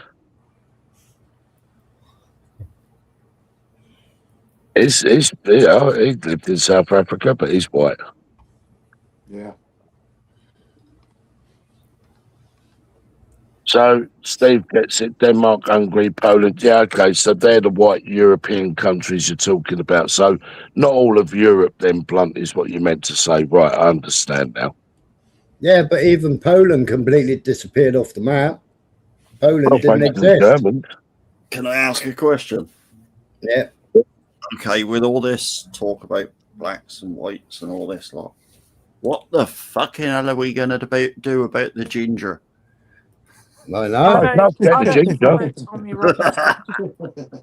Well, apparently they didn't come from Celts; they come from Vikings. Ah. I don't know how true that is. Hmm. I always blamed the Scots myself, but Yeah, I thought it was Scottish. I come from a ginger. I don't believe what Tommy Robinson says, blunt. So that's me out of the equation. I don't Yeah, think I Thatcher know. really That's does. what I just said. I don't follow Tommy My mum, Robinson. my mum and my brother were ginger. You guys are ginger phobic, are you? So you don't follow Tommy Robinson, Sash? No. There you go. Neither do I. No. Nor me. I'm not He one of only those said- 3 million sheeple. He only said He's your one good. version of an He only aspiring said, Trump, isn't he? he only said one good thing the other day, but he got that mixed up. Oh, And I that wouldn't was, have said the other day because I don't follow it. and that was that they were killing the Kurds that had ISIS in jails. Isn't this Tommy Moore? This guy is referring to Tommy Robinson, kind of like an aspiring the UK aspiring version of Trump in some ways. Well, he's all over America at the moment. He was banned from America because he entered illegally on somebody else's passport. But And Trump let him in. because he's made friends with Elon Musk, Trump's let him in. Yeah, well, He went to jail. He went to jail for using somebody else's passport, didn't he? Right, so Try and Homo get into sapiens America. and Neanderthals. So is there a difference? Of course, there's a difference. So if you've got mixed heritage, then blunt, right? Does that mean you're half Homo sapien, half Neanderthal, or does that mean you're a Homo sapien or a Neanderthal? What does that mean? I bet blood's sitting there fucking black and black. Why don't Blunt just come up on the panel? Oh, it'd be nice to hear blunt. I don't tell you think what. he's ever done a panel. Ah, He's got enough to say. Why don't you just come up and have a conversation? No harm done. Listen, Smiler, perhaps Sasha, you can't talk to non-whites. I don't know. Smiler, I'll jump Sasha. off then. I'm gonna jump. I'm gonna jump off. Before I do, I wanted to say, Smiler, Sasha, Gypsy, Dave, Michael. It was really good talking with you guys. I actually learned a lot tonight. Some of which I already knew, but I'm glad that I was here to be on this panel with you guys, and I look forward to interacting with you guys in the future. Likewise. All right. See you All right, straight. Strictly, mate. You take it easy, mate. Strictly. Yeah, shoot too. Good night, ciao.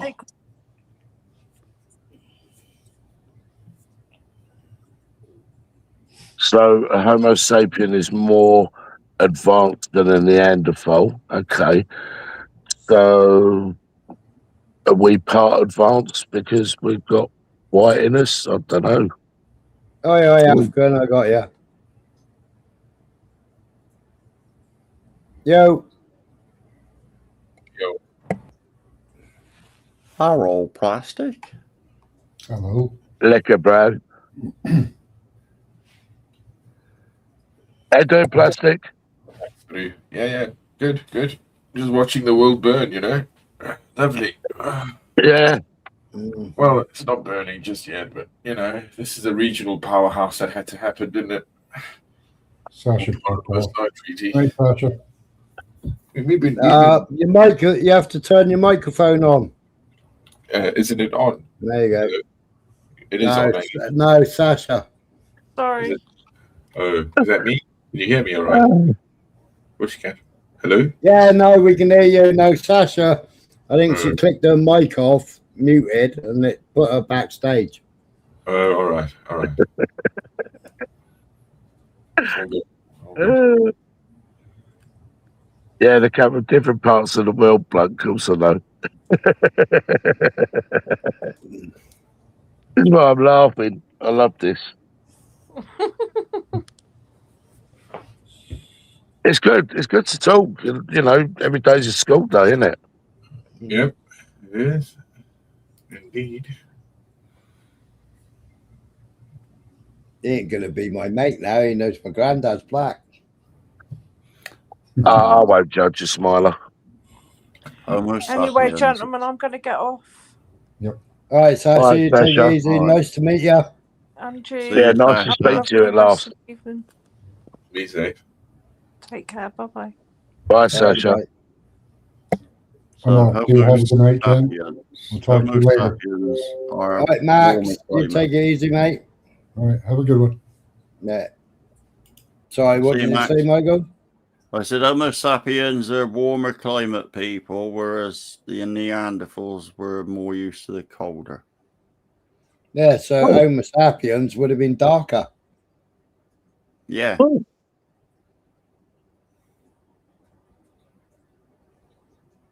Neanderthals were in their caves.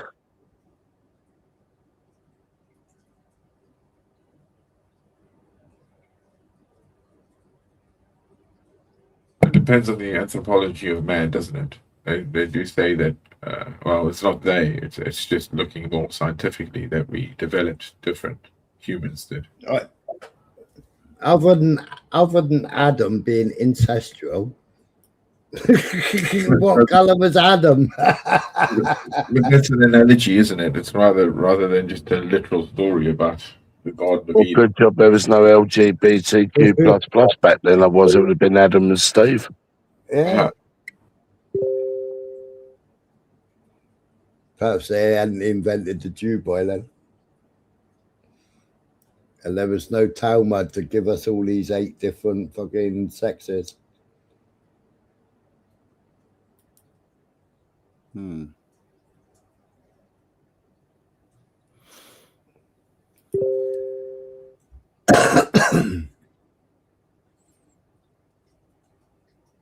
So I get Steve's point that we are like breeds of dog, different people, different breeds and all that. I get it.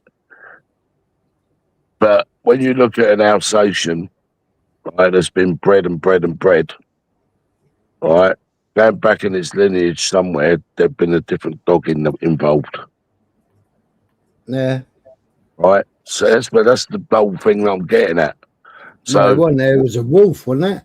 Was there so a wolf? where was pure? You know what I mean? Where is the pure come into it? It don't.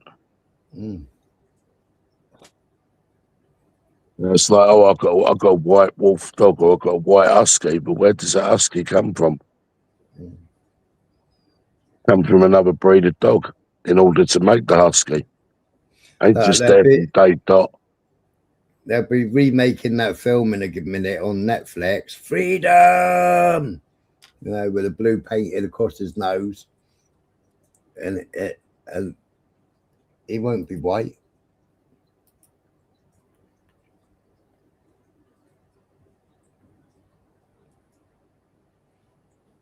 I can't even think of the name of the film. Everybody knows the name of the film. Well, we'll see. Because I mean, what you've got to look at is will the Western Foundation or Anglosphere unite over this, and are we pushing Islam into a reformation itself? For it hasn't had one at all in its history, in its infancy. And all remember the Shiites and the Sunnis and all that all breakdown of families that come from who wanted to control the powerhouse, and then after World War I, with the French and the British, we broke down the Ottoman Empire. It dramatically failed, and we set up these kingdoms, lines in the sand, as they say. So this is all the making of to end here, and then you look at the I guess prophecies here, and Angela, as you say, some of the Talmud, some of the Hasidics say that only when Europe is conquered or destroyed does their Messiah come. So here we go. It doesn't matter whether the Messiah comes. Well, they've tried to usher in the Messiah when they did the Sanhedrin. The heifer, is it? Yeah. No, they did the lamb. Oh, is it the lamb? Yeah, the lamb to cast out Jesus or whatever it was. Well, Jew or Gentile, the world is already saved. That's how I see it. Because you either reject what's coming, or So be not afraid, eh? Yeah, but it's like I was saying earlier on. If we hadn't partitioned India, you wouldn't have Pakistan. They came over here in 48. You wouldn't have like 3 generations, and then the grooming gangs. You wouldn't have had them in England if we hadn't partitioned India and had Pakistan and India fighting. And then this country going, well, I'm a bit scared of it over here now, so I'm going to leave now, and you can all fight over. Oh, you want asylum? Yeah, come into England. Yeah, okay, you come to England. But you've got to look at like when the first generation, if you will, of Pakistanis came here, they were modernized as well in suits. They didn't bring their crap with them. It's kind of the generations have changed that because of what's happened in the Middle East, especially with Iran and the theocracy that we let happen. Because that's an Arab invasion, and henceforth why Gaza, which is no longer there, and they're the offshoots of slavery from their empire or their empires. So the Muslims themselves, or Islam, is not a uniform, homogeneous system, and in that's the problem. It's a useful tool, if you will, like any faith or any religion. I don't think it is a religion, because if you leave Islam, it's apostate, and then they have the right to kill you, which doesn't give about anyone being religious in any way. You don't have choice. Religion is a choice, or faith is a choice. Theirs don't come with it. That doesn't happen.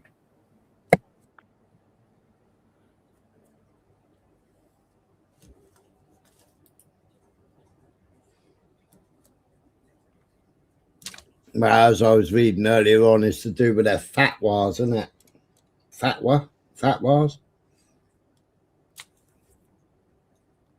Yeah, fatwas. Well, with the Ayatollah, when he dies, the fatwas go.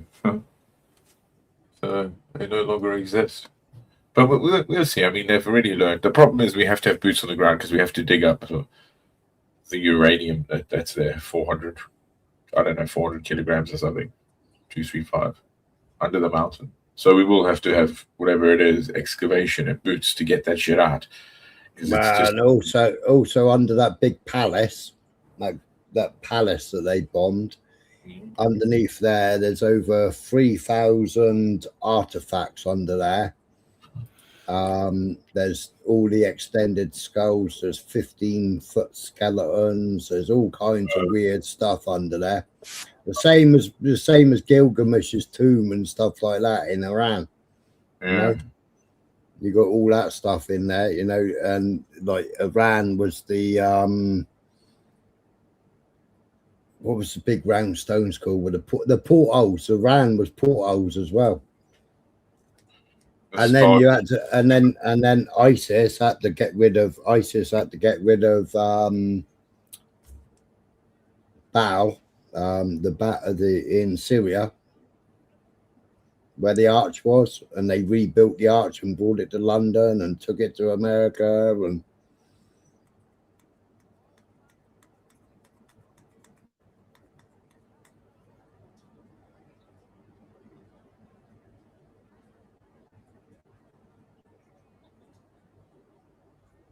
hello. Hello.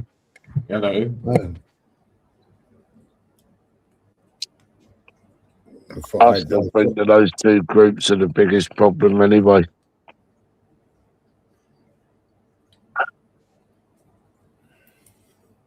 I think we should just let them fight amongst themselves and then get on with it. Well,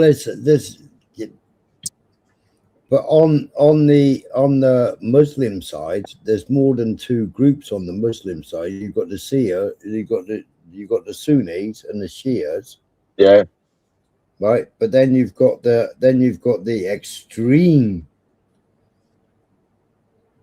extremists.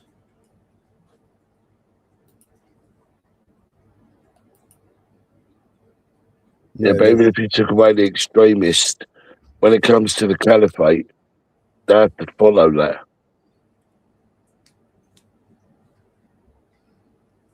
Well, you got to ask your question of, again, the theology of it and why it's not studied enough. So it's, this Muhammad character, and how it's written, because it is all from, you know, the Torah, whether we see it as the Old Testament, right? Yeah. And again, you got to ask, well, how the hell did that come into that hands, and how did it evolve from the tribe in Kubra Khan, which is, I guess, the peninsula? Great warriors they were, and you know, the domination of how they went in and just slaughtered and said, this is now the new rhetoric. This is it. So the aim of Christendom is to go spread the good news, the good word. Is the Jewish is to wait for their king to return because they rejected the Christ, Prince of Peace, and Islam is to dominate the earth, to make it all Islamic, even though, again, they're not homogenous. They are so bickering amongst themselves, and their language, and trying to translate it into, lots of them don't even understand what the fuck goes on in that book, man. They don't. They just sort of sing it without understanding it. It's a mess. I tell you, it's a fucking mess. Yeah, but the only like, Israel and America only invaded them because they want the central banking. Yeah, they want somebody that's a friend of Israel. Yeah, they want to install their own leader. They want, you know, because they're going to bring in the you know, they're bringing in the one court, the one government, the one religion. You know, they want to bring all that in. They want the court in. They've already got the court in Israel. I showed the court in Israel earlier on, the Sanhedrin. Yeah. Now, those Sunnis and those Shia, they can fight amongst themselves for as long as they want to fight amongst themselves. Yeah. Right. Israel's fighting 9 fronts. Right, Israel is the common denominator. If you turn Israel to glass, right, because even the proper Jews, Israel doesn't represent them. Israel is the problem to them. The flag, that doesn't represent them. It's the Star of Ramthan. It doesn't represent them. What, Star of David? There is no such thing as Star of David. That's what it's referred to as. There's never been no such thing as a Star of David. Go and check. There's no Star of David ever. It's the Star of Ramthan, right? And then prior to that, it was the Seal of Solomon. Right? There's never been a Star of David. The Star of David is a complete lie. We've got the Seal of Solomon, but there's never been a Star of David.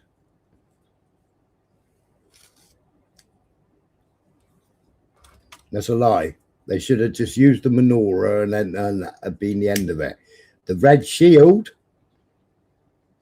Right. So, what was it you said it was called? Star of Ramthan. No, it's officially known as the Degul Yisrael, which means flag of Israel in Hebrew. It features a blue star of David. Yeah, there's no Star of David. There never has been a Star of David. Making David in the center of a white field with 2 horizontal blue stripes, inspired by the design of a traditional Jewish prayer shawl. The flag is based on the banner of the Zionist movement, which was adopted at the First Zionist Congress in 1897. And the symbolism of the flag, the blue and white colours represent purity and are derived from the Talit. The central emblem is the Magen David, Shield of David.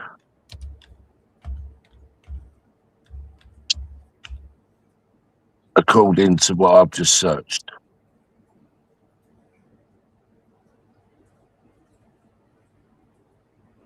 Because King David was the first king of the Jews.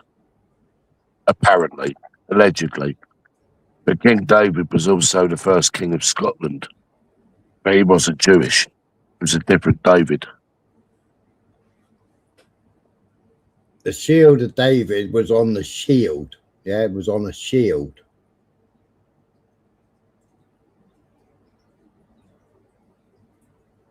right? The red shield, the what's it called? Rothschild, Amschel. Yeah, he had the red shield hanging outside his gold shop. Do you know what came into my head the other day, though, Smiler? Yeah. You remember that song by Boney M? By the Rivers of Babylon. Yeah. Yeah. That's stuck in my head.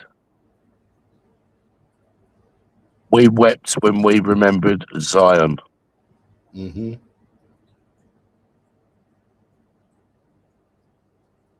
So in 1885, 141 years ago, as flag of Rishon LeZion. 128 years ago by the Zionist movement, and 77 years ago by Israel.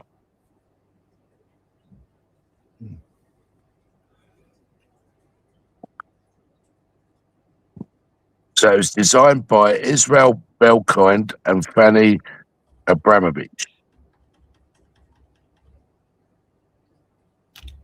Now, the original flag was like a darker blue with an oval to the left with the six-sided star in it on a white background. And then there's another one, the naval design.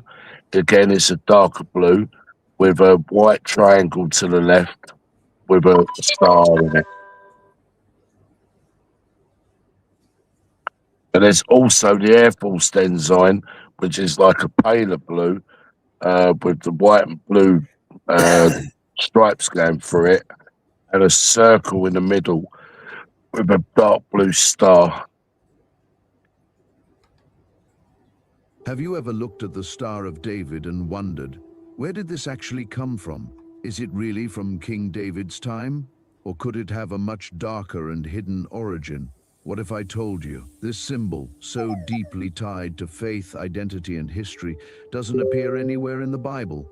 And what about the so-called Seal of Solomon, the ring said to give Solomon power over spirits? Is it biblical, or is it part of something else entirely? And then there's the Star of Remphan, mentioned in scripture as a symbol of idolatry and rebellion against God. Could there be a connection? Stay with me, because in this video we're going to pull back the curtain on the true origins of the Star of David, the legends surrounding the Seal of Solomon, I'll and the biblical...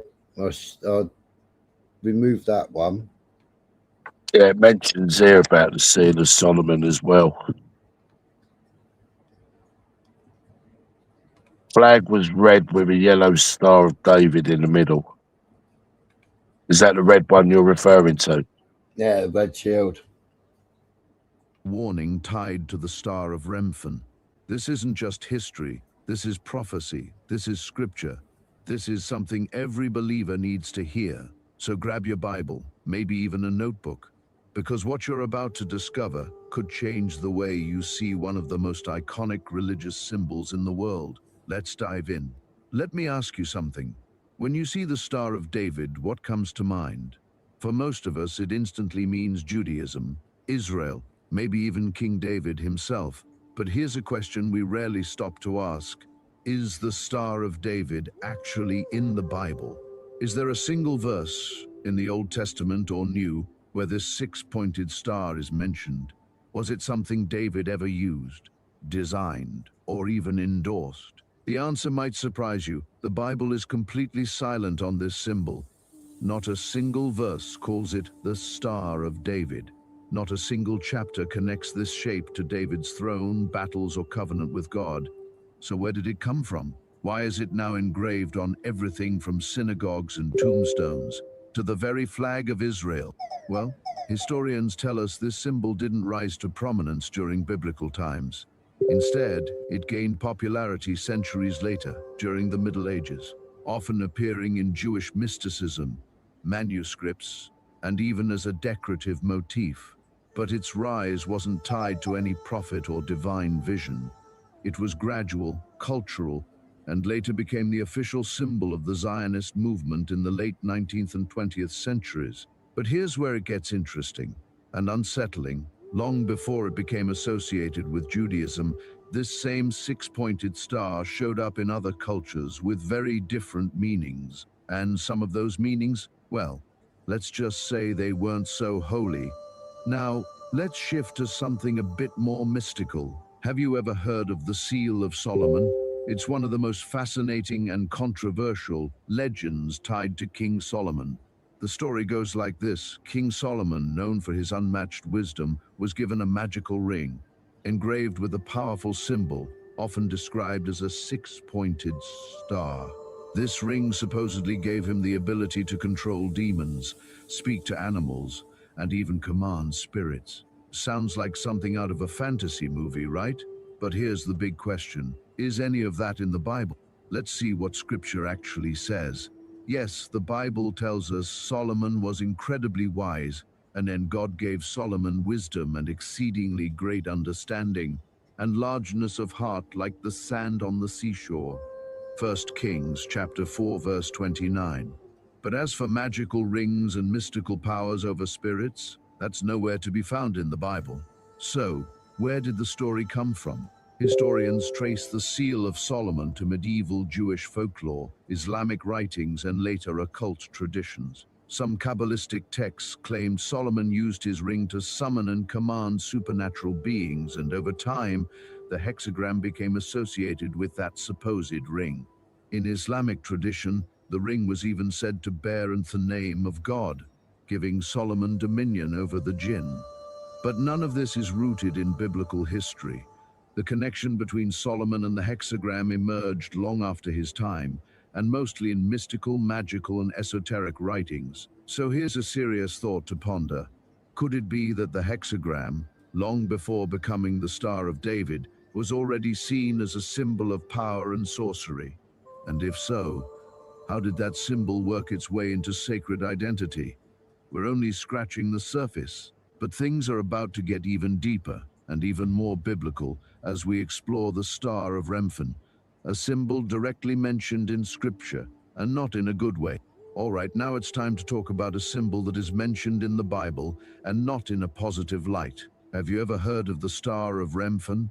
This isn't some fringe theory or obscure reference. It's right there in the New Testament, tied to idolatry, rebellion, and the worship of false gods. Take a look at Acts. Chapter 7, verse 43, Yea, ye took up the tabernacle of Moloch, and the star of your god Remphan, figures which ye made to worship them, and I will carry you away beyond Babylon. That's not just history, that's a direct quote from the speech of Stephen, the first Christian martyr, as he confronts the religious leaders of his day. He's calling them out for what? Holding on to idols, even while claiming to follow God. And here's where it gets really deep. Stephen is quoting from the Old Testament, from the book of Amos. Amos chapter 5 verse 26 says, You shall take up Sikuth your king, and Kiyun your star god, your images that you made for yourselves. Kiyun is another name for Remphan, or Rephan, depending on the translation. Scholars link this name to an ancient Mesopotamian deity associated with the planet Saturn. And guess what the symbol of Saturn was in many ancient religions? A six-pointed star. Yes, the very same geometric shape we now call the Star of David. Let that sink in for a moment. The Bible is warning us about a time when the Israelites took up a star-shaped symbol tied to a false god and worshipped it as part of apostate religion. Not commanded by God, not blessed, not holy. So here's the million-dollar question. Could the symbol that eventually became known as the Star of David have originally been the Star of Remphan? Now, that doesn't mean every use of the symbol today is intentionally rebellious. But it does raise an important spiritual question. Are there things, even sacred-looking things, that we've embraced culturally but never truly tested biblically? It's a question every believer should be asking. Because next, we're going to explore how God responded to this kind of symbol worship, and what he still says today about mixing truth with error. Let's take a step back for a moment. What happens when God's people start mixing truth with error?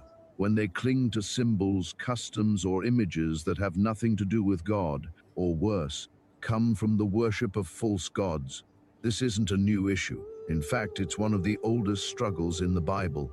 Deuteronomy chapter 4 verse 19 warns us plainly, "Beware lest you raise your eyes to heaven, and when you see the sun and the moon and the stars, you be drawn away and bow down to them and serve them." Sound familiar? God wasn't just talking about obvious pagan temples. He was warning his people not to even be seduced by the symbols of those systems. Ezekiel chapter 8 paints a devastating picture. In verse 16, the prophet is given a vision about 25 men, their backs to the temple of the Lord, their faces toward the east, worshipping the sun toward the east. Imagine that.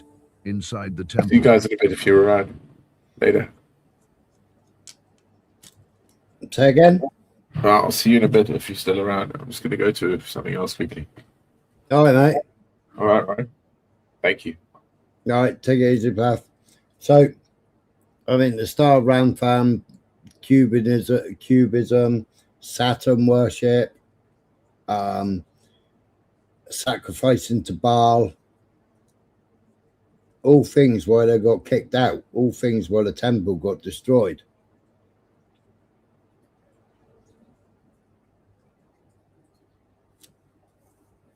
And they still do the sacrifices now.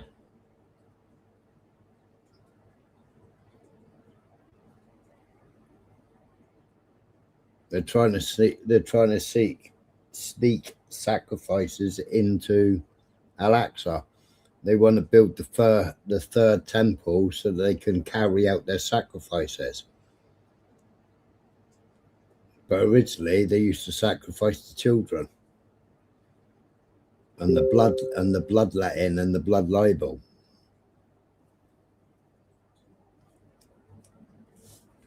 Did it put you to sleep there then, Dave? Nah, it put me to sleep. I just thought I'd mute up.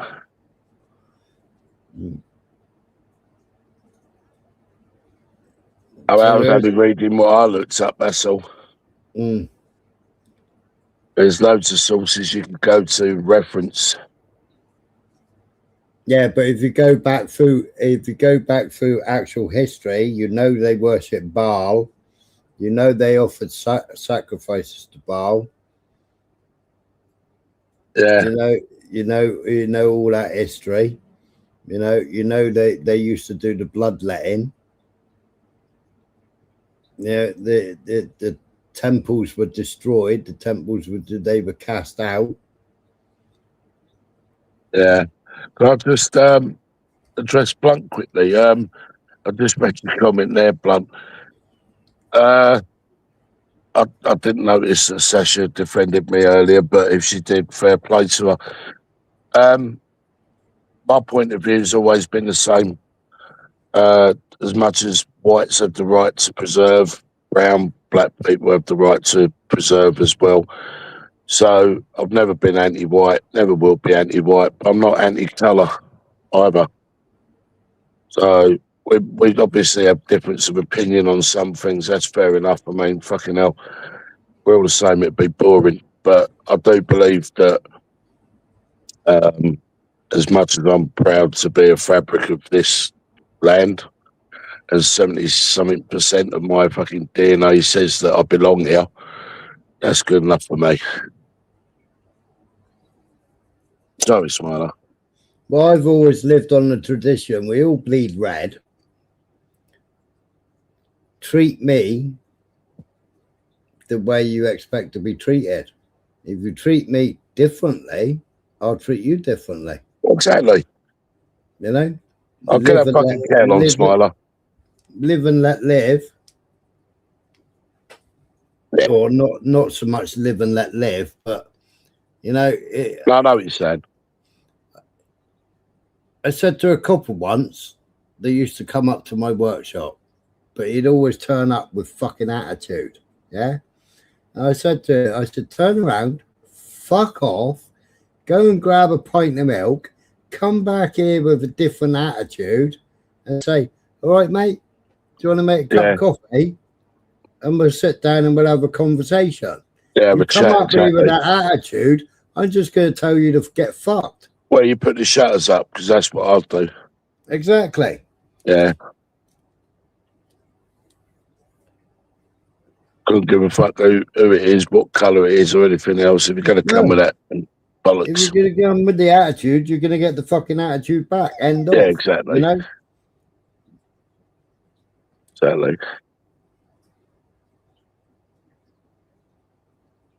There's have become arrogant, drunk on their status. You know, I mean, you've got that lad Baraka, right? I don't know whether he's stuck on subs or whether he's stuck on something, because all of a sudden, every time he goes out and does a stream now or does a recording now, he cries racism every time. Yeah. Cries racism, right? Every time. I don't know. You know, he's got his black card out. Yeah, but it suits people to do that when they think it's going to give them some sort of advantage, and it doesn't. I don't swallow all that shit, you know. I mean, what was it that happened a little while ago on my panel with Simon Ettick? And he tried to use the colour thing.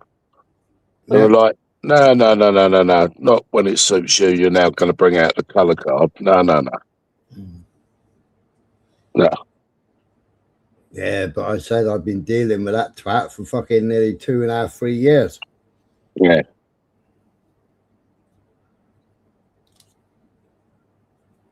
He used to come on the panel with his blue Union Jack sweatshirt hoodie on, stoned, drunk, and then use every racist word on there just to get you a strike.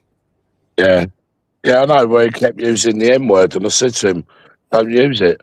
First of all, there was no one of black on there apart from him. So he was calling everyone who was white on there the M word. Well, my granddad used to use the C.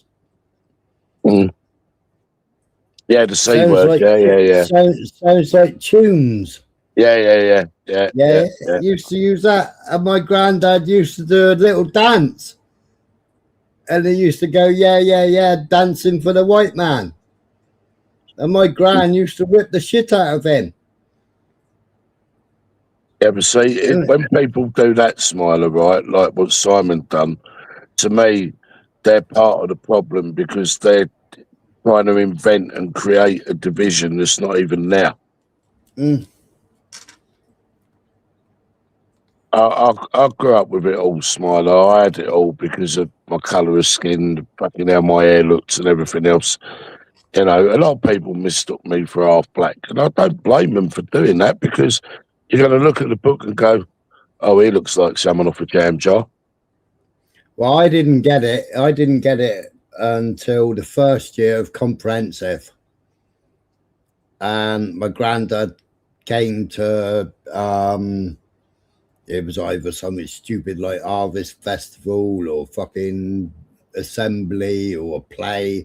He come with my mum. And everybody was like, who's that? Well, that's my granddad. What? And that's when it started. But then when I went to boarding school, I had every fucking colour, creed, religion, you know. We had fucking dignitaries with fucking chauffeur-driven limousines and fucking Rolls Royces with flags on, and armed diplomats, do you know what? Turning up to drop their kid off, Morwar Darwood, you know. We had people from Thailand, people from Hong Kong because they were in the army. All their parents were in the army. We had Bahrain. That's what I mean. This is what I'm saying. It's like, how far back do you go? It's before you sort of draw a line in the sand and go, well, you don't quite make it over the finish line. Oh, you've made it over the finish line. You're English. We even had Chinese. I mean, look, I said this before, Smiler, in the 70s, right? I had black kids in my class. I had fucking brown kids in my class. I had Chinese even in my class, but predominantly white. And to me, that was normal growing up, because it's predominantly a white country. I get it. you know. But when they're talking 2020s, you know, even to this day of, oh, we need diversity. No, we don't. No, we don't need diversity. My We've first got enough diversity. my first boarding school. That was all white, all very posh. Only played cricket. Never played football. Never played any other sports. Just cricket. Always wearing cricket whites. But I got expelled from there. Yeah. And on the way home from there, we stopped into another boarding school, and that was it. We were going there, you know. Cost my mum £6,000 a term, and well, yeah, they were the best days of my life, really, in school. And I threw all that education away and joined the army.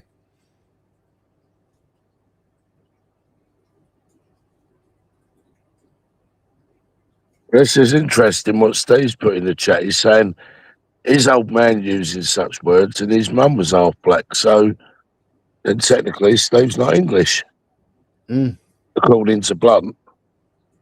But as far as I'm concerned, Steve is English if he's from the UK, but he's English, British, whatever he identifies as.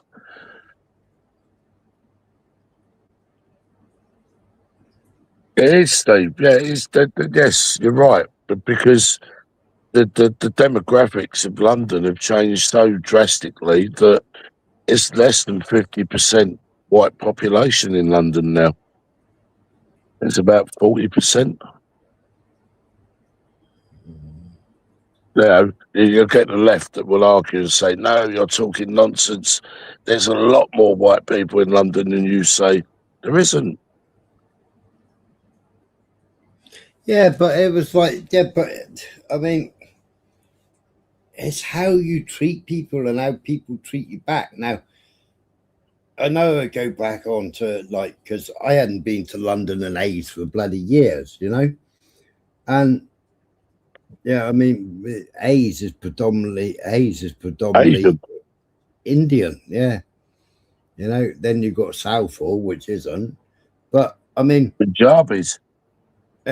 Now, in Abbey Wood, you know, I went down to Co-op. And it was like 10 to 10, I think it was, and I went down there to go have milk and fags, right? Well, I had Ron Stream on in my pocket, and he was playing Christmas music, you know. Yeah. And there's a lovely South African woman that, you know, as soon as I got there, she recognised me as my brother's as my brother's brother, you know. Yeah. And she came up and gave me. She didn't know me from Adam.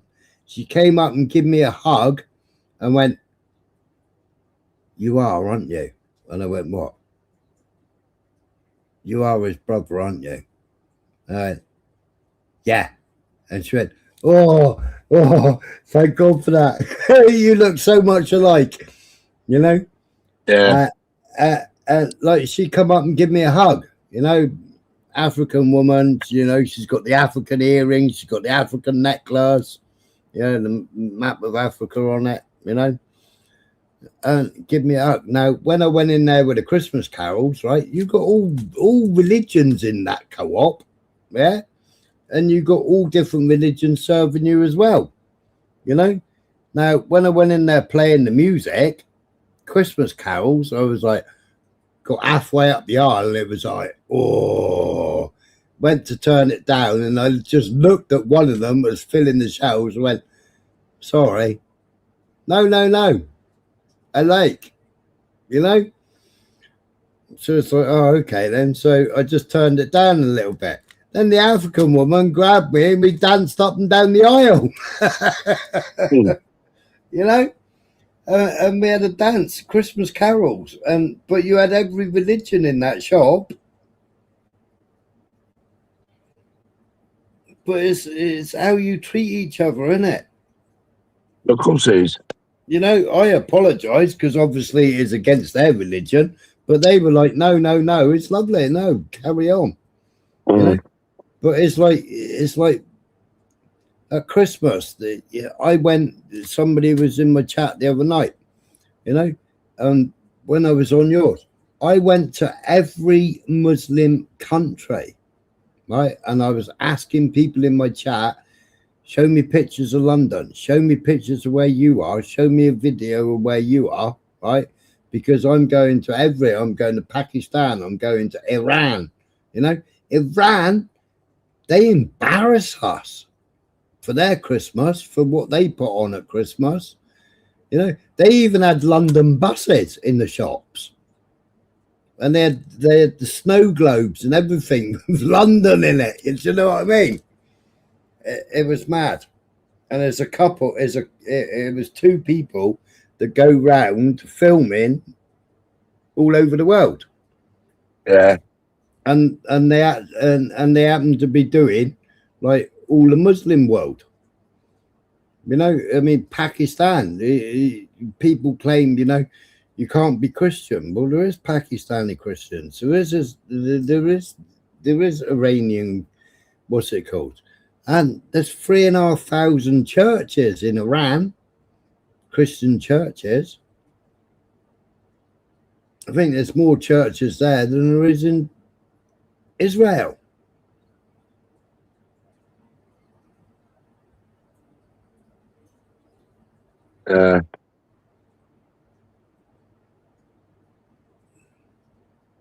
I think for too long, generation after generation has just been dumbed down, fucking numbed down, browbeaten, brainwashed, and things before your very eyes are slowly taken away without you even noticing.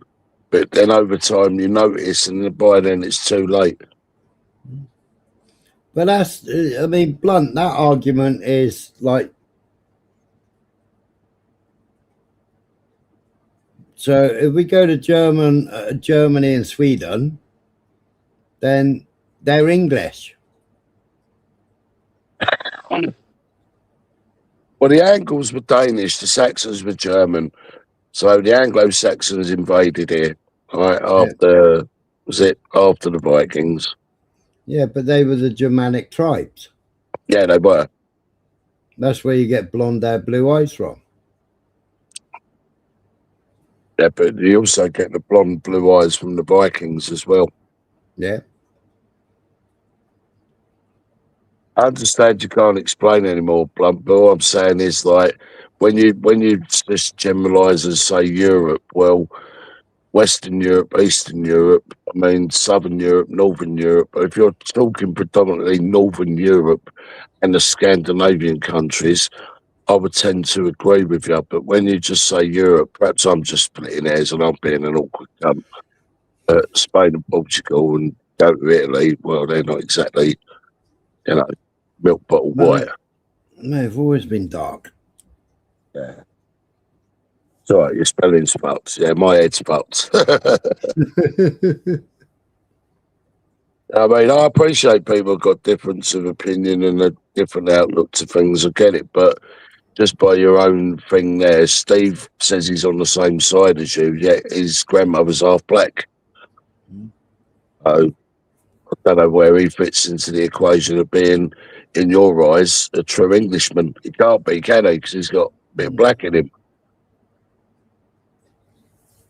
But we've been a country of immigrants. The same Western as America. Europe isn't black. Western Europe isn't white, because Western Europe, you're including Spain and Portugal and Italy. Look at Greece. Yeah. Come on. Northern Europe, I'll agree with you. Can't say Western Europe, because you'd have to exclude the Spanish and the Portuguese for kickoff. And yes, there are white people in Spain and Portugal. I'm not saying there isn't, but there's also people of olive colour. You know what I mean? Brown British has been around for a fucking long time than what people actually fucking realise.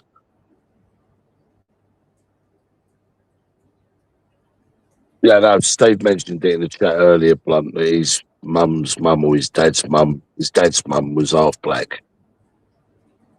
So even though Steve said he's on the same page as you and he's with you, don't think other people don't agree with what you're saying. It's just you've also got to be inclusive of other colours, because that, in my eyes, it may not be right in your eyes or your mind or your opinion, but countless generations that come over from Caribbean, for example, that were once part of British territories. Now, irrespective of them being black, they've had countless generations of family here. They've contributed to society. They've worked their fucking bollocks off. They've paid their taxes. As far as I'm concerned, they're British. Yeah, they might revere that they're Jamaican or Grenadian or Bajan or fucking any of the other islands, Dominican, fucking Martinique or wherever. But ultimately, they're British in my eyes. Now, but you can say that about Canadians as well, because we, you know, that was part of the Commonwealth. Yeah, of course. We say about Aussies, Kiwis. Well, I mean, Aussies, we built Australia with our prisoners.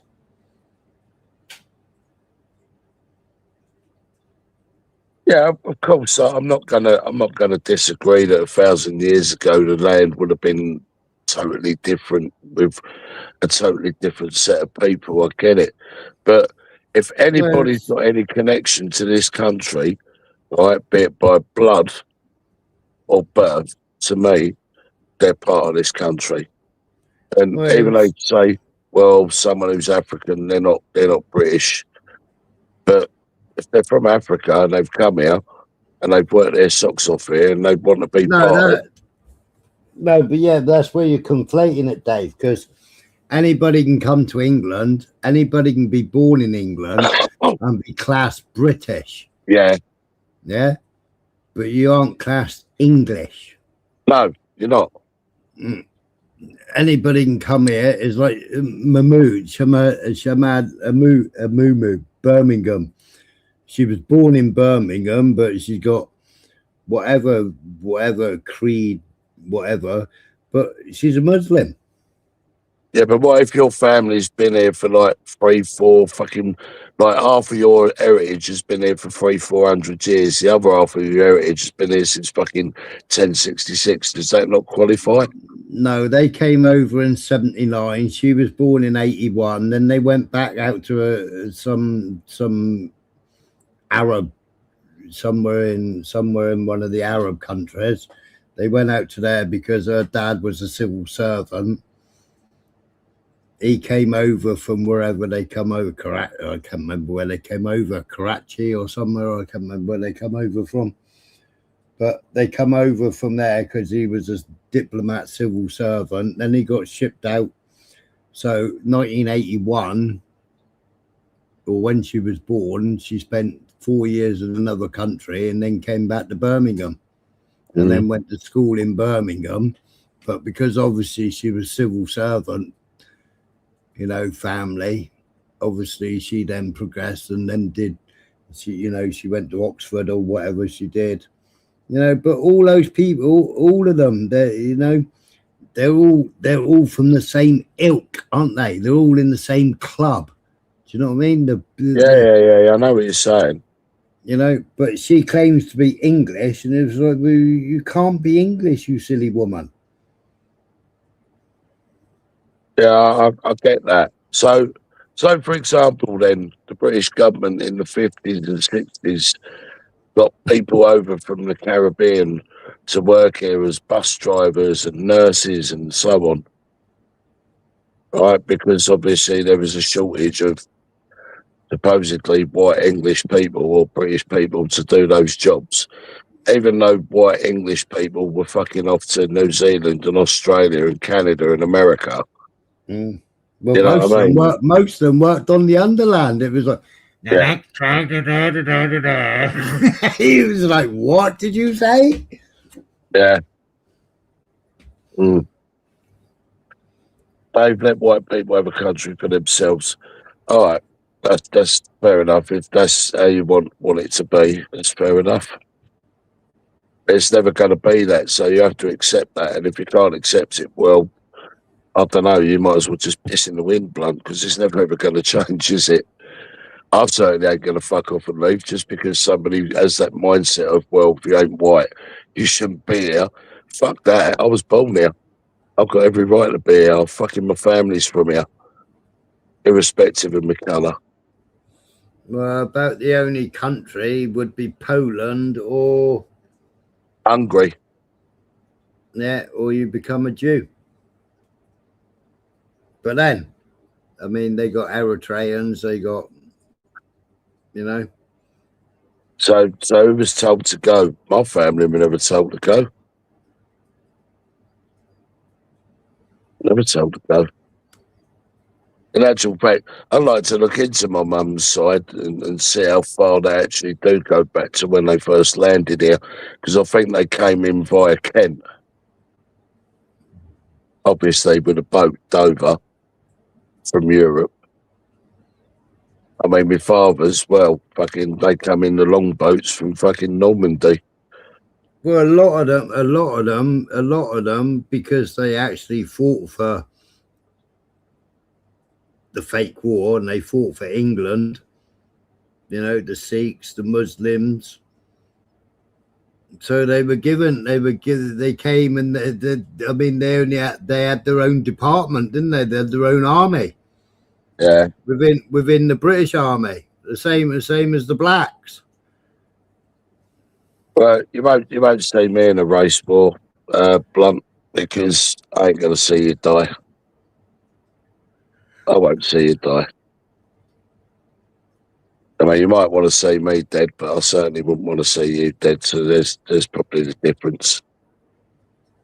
But I'd love you though, Blunt. I really would love you, right, to go and look back at your history, your DNA, and go and look back at your family's history. And if you can come back and tell me that you're 100% English, right, I'll come and fucking meet you and I'll shake your hand and I'll say how wrong I was. I'm prepared to do that. I'll even have a fucking pint with you. All right? I'll guarantee you got Scots, Irish, Welsh in you somewhere. Guarantee it. Yeah. English is white, you're deluded. Well, listen, you keep saying you're English and you're white. Yes, you can't detract from the fact that you're white-skinned. But can you detract from the fact that you're English? Can it be proven otherwise? Yeah, it can.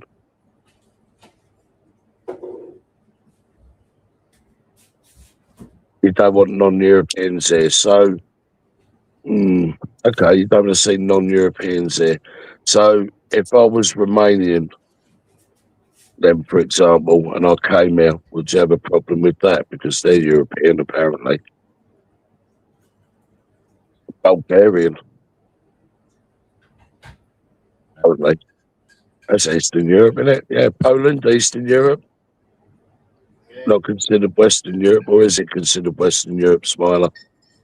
No, it's Well, I thought anywhere east of Berlin was considered. You told me you was Celtic.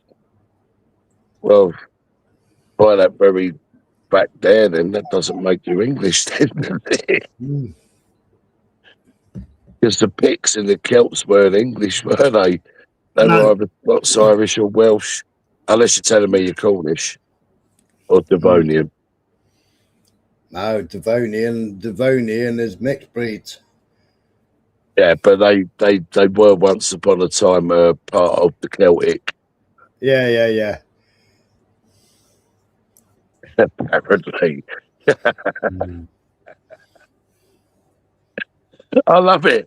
I had this conversation with somebody, Smiler, back in 1991 in the Dole office after my dad died, and I had fucking I didn't even have a pot to piss in, and I remember fucking sitting there in the Dole office, and this geezer, he was English, obviously, white, blonde hair, blue-eyed, and stuck up conversation with him, and he was pretty much reminding me of how Blunt is now.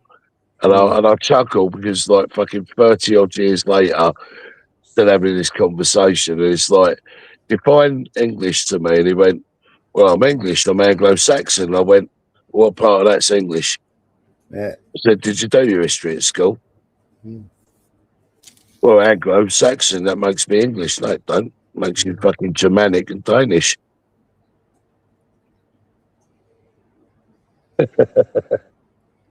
Yeah, you've got ties to the British Isles, so have I, Blunt. That's the whole point. I've got ties to them. I'm fucking 50% Celt. So you say you're Celtic, I'm fucking Celtic. I'm Germanic. I'm also English. 27% fucking English. It's funny having these conversations. It really is, because it's like I always say to people, well, define Englishness to me. Culturally, you could define Englishness to me. Could it be we're playing bowls on the green, or having a cup of tea and scones, or playing Bowls isn't cricket? English. Bowls ain't English. Well, no, it come from France. France. I'm on about, yeah, but the English adopted their own version of bowls, didn't they? Yeah. Right, that's what I'm saying. So we dance around the maypole, we play cricket, we drink tea and have scones. The only people that lay claim to this land, this island, yeah, were the Britons. Exactly, the ancient Britons that fled to the Black Mountains of Wales. Yeah, and the Duminies, and you know.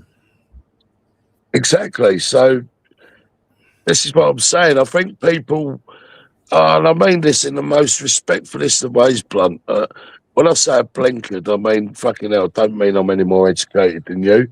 You believe in what you believe in. That's fine. All I'm saying is, go back in history and have a look at history properly, because to find a true Englishman, you'll have to go to South Wales. They're the closest DNA to ancient Britons, right? People of the Black Mountains, South Wales, not North Walians. Yeah, but there's no such place as England. It was England, wasn't it? Well, it's England. Well, it's actually Britannia. Yeah.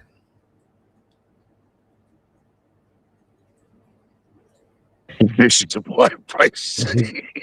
Yeah, I used to have this argument with Graham Moore. Yeah, but they might still be white. English might still be white. I'm not saying it isn't, but you're not English. Anybody that's actually English is actually a fucking Emmett to this fucking island anyway. Yeah. You know, they've invaded the land, just like Israel invaded the land. Well, there you go. Yeah, they invaded Palestine. We gave them Palestine. They invaded the land. Yeah. You know, just like the Muslims tried to conquer Spain. Right, Smiler's white, but he's got black in him. I consider myself to be white, but I'm melanated.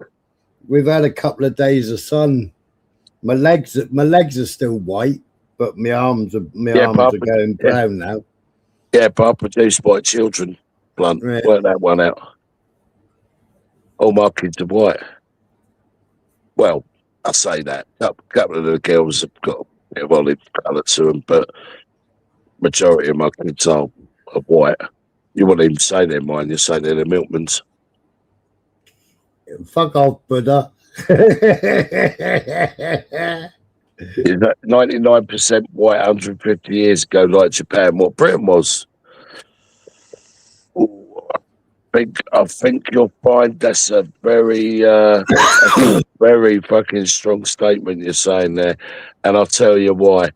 Right, where I live in Battersea, South London, I ain't ashamed to say where I'm from. In 1913, we had a black mayor. Black mayor. We was the first London borough to have a black mayor in 1913. Fact. That totally went against the grain, Smiler, that did. Yeah. 99% Japanese still are. Well, that's because they're an island. We're an island, I know, but are they 99% Japanese? I think you'll find they're not. Yeah, but you're not a gypsy. So what does that mean? Because you're not a gypsy. I'm only gypsy by name. I'm only gypsy by blood. I don't live the life of a gypsy, and I don't rock in a Romany. I understand it. I don't do it. And I don't live the life, that's all. I was an house dweller, always have been. The only time I've roamed is with my job. That's it.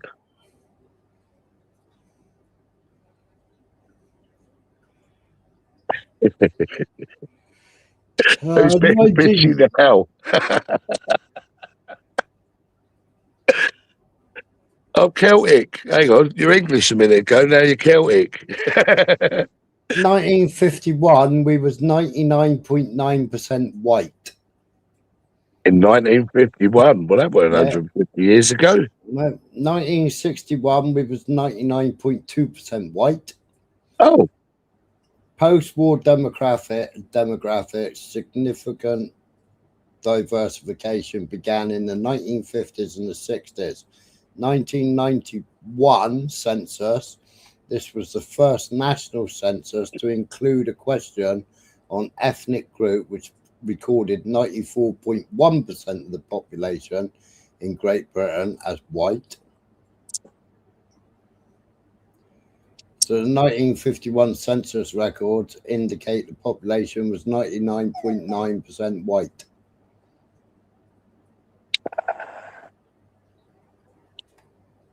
Is that a good thing or a bad thing?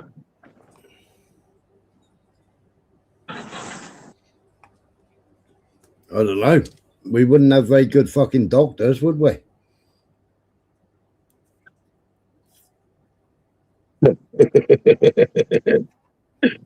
We wouldn't have the good heart surgeons. We wouldn't have the fucking good orthopedic surgeons. The eye doctors.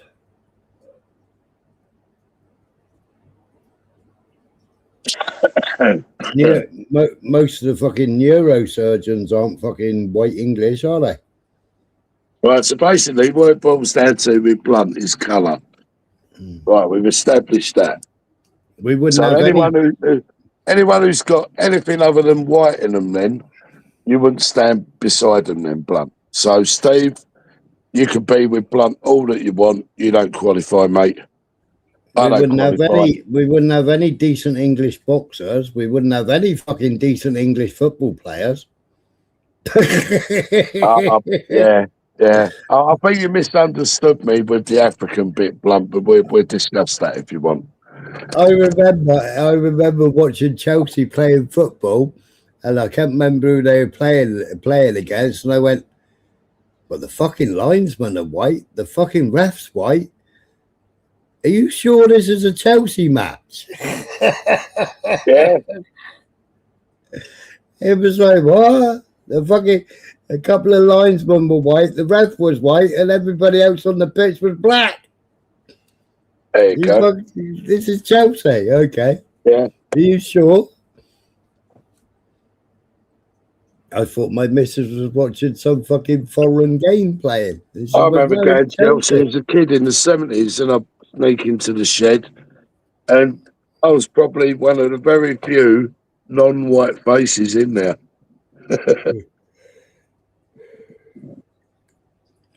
Yeah, but Steve, you're saying we're being replaced. Remember, in your DNA, Steve, you've got black because your grandmother was half black. Your words, not mine.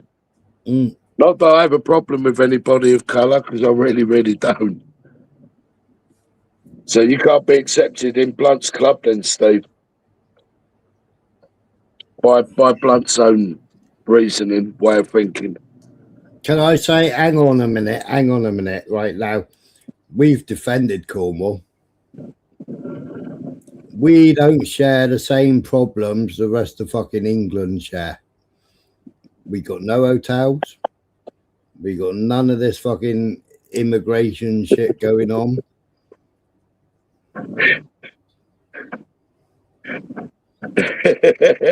Right, so you ain't defended fuck all yet, Blunt.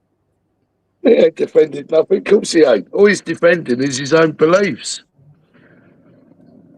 I've got no shame defending my country too, Blunt, and that's the thing. People like you that have that belief, right? I respect it. I don't agree with it. But you know what? It's no more your country than it is mine. And I'll defend it the same as you would. With the same vigour and the same passion. Right, so non-white can't be white. Okay, so do I want to be white? I'm happy with the colour that I am.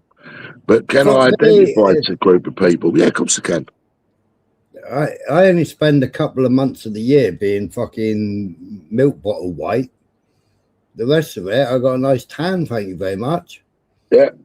You know, and fucking I strive to get out in the sun and get fucking more tan. And then what was it you said? Well, you know, black people said about white people.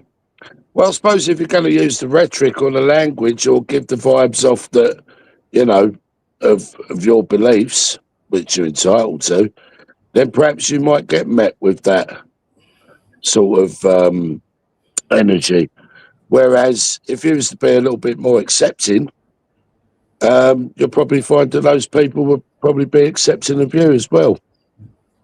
You tell me any white person other than the fucking ginger that doesn't fucking lie in the garden and sunbathe. Exactly. What colour do they want to be when they sunbathe? Well, 2 weeks, I'm going to go to Spain. Yeah.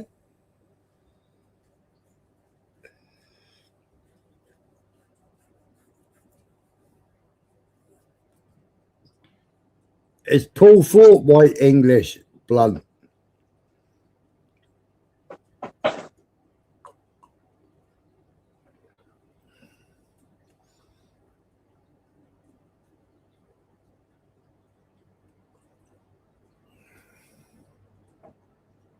It's good to have different perspectives. Right, How so do- blacks hate whites. No, not all blacks do hate whites. The same as not all whites hate blacks either. That's totally wrong. Well, my granddad wouldn't have married my gran if fucking they hated each other. Well, they hated each other during the marriage, but fucking, do you know what I mean? Can I must ask have you a serious question though, Blunt? Right, all jokes aside now, right? How old are you, if I may ask? Just curious. How old are you, Blunt? Because I feel like we're probably maybe from the same generation. I don't know.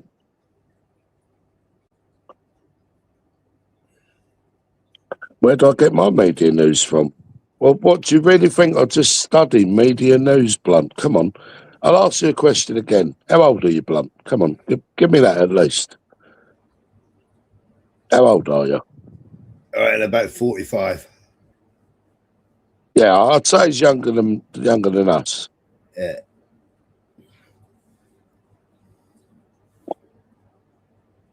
Go on, Blunt, give us a clue, mate. How old are you? I'll say old enough. Right, that means you're definitely younger.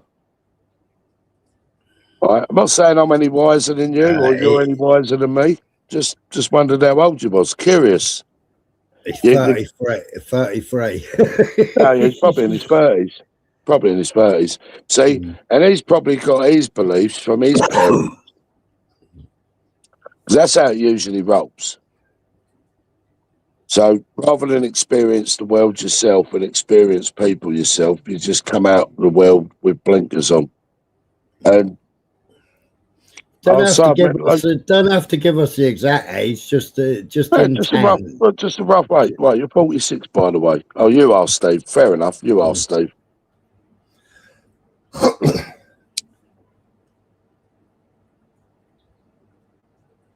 No, it's not about judging now, because you seem to be the one doing the judging. You know, if you ain't white, then you ain't this. If you ain't white, you ain't that. Well, that's by your own judgment. Okay, you can say, well, factually, that's correct. Okay, factually, all right, let's go with that. Factually, it's correct. If you're not white, you're not English. Right? All right, let's just go with that. So, how old are you, Blunt? Because age has got nothing to do with colour or Englishness or nationality, is it? How old are you, Blunt? Come on. 30, I'd say you're probably 40, late 30s. 50. I'd say it's late 30s. Oh, what? Because you've seen the outcome. What? When you give me your age? Well, you don't know what I'm going to say. I'm only asking you your age. It's not a big deal, is it? I mean, you're proud enough to say you're English and you're white, and anyone who's not white ain't English. Morning, Beth. Hello, Beth. You don't look a day over 30.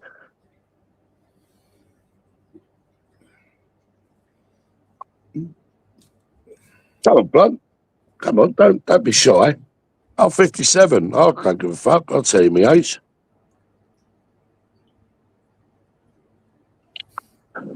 Have you lost a year? Nah, I was born 69. Fucking hell. You was born in 68, weren't you? 67 November. Oh, there you go. So you're a year and a bit older than me. 58. That's all I need to know. Well, that tells me everything about you, Blunt. You can't even fucking give up your age. Fair enough. That's all right. Fair enough. That's good enough for me. You're around my. I'm around your ball points.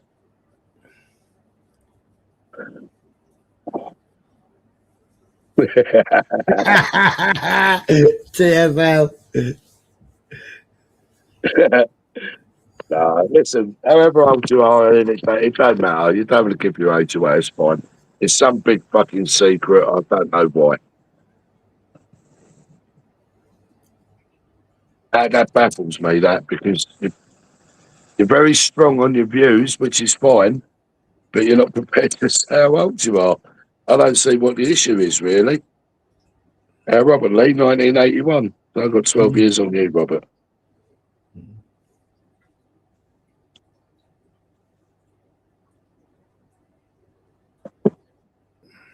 And I'm going to dox myself here, Robert. I'm David Lee.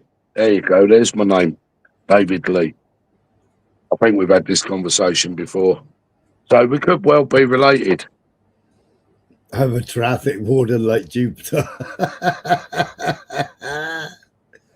I know Blunt's not a fan of Jupiter, and that's between Blunt and Jupiter, but I like Jupiter. I've got no problem with Jupiter. I've got no problem with Blunt. Me and Jupiter have good debates. Yeah. Oh, yeah. I'm glad she's worked out what Ashkenazi means now. Yeah. I'll never forget that day. You can't be using words. You can't be using words like that on my panel. Get off. I'm typing furiously. It's actually a fucking what they're called. It's actually what they are.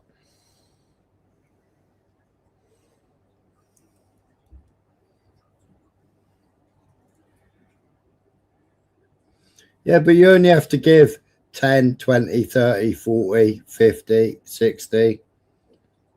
You have to round it off. You don't have to go. You don't have to give the exact date of birth, do you?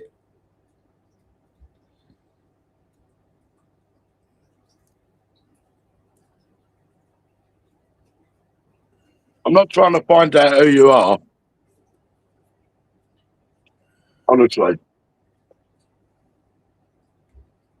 It don't matter to me who you are, really, in the grand scheme of things.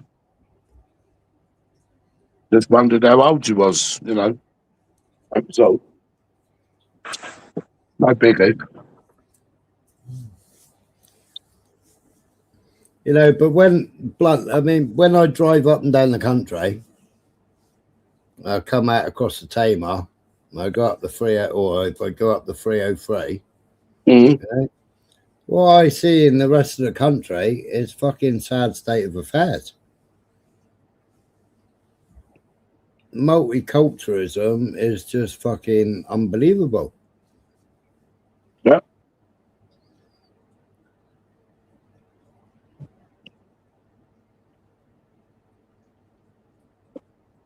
We got one synagogue in Cornwall and we got one fucking one mosque.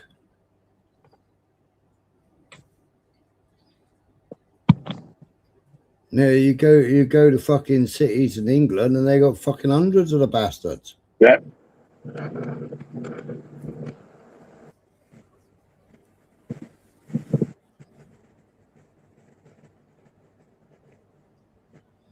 And I think the old synagogue is where the Jewish graveyard is. And I think in that Jewish graveyard there's an old a pirate grave as well, because they buried the pirate there. And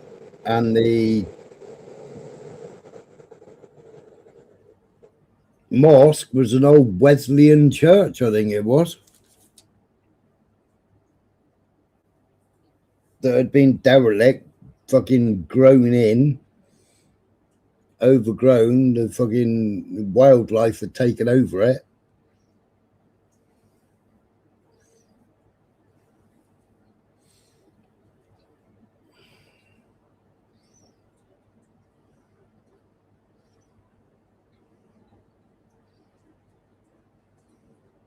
We got more Jehovah churches, or whatever they'd be called their building.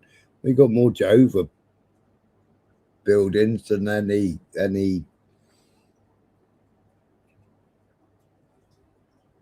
I can't remember what they call a Jehovah buildings. What do they call a Jehovah buildings?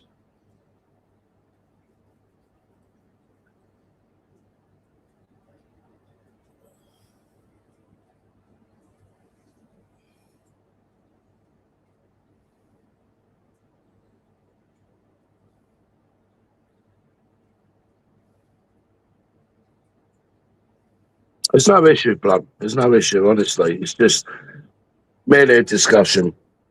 And when you say, like, find ways to help, well, I've come up with a few ideas. I'm sure Smiler's come up with a few ideas. But do we have any position of power to change it? No.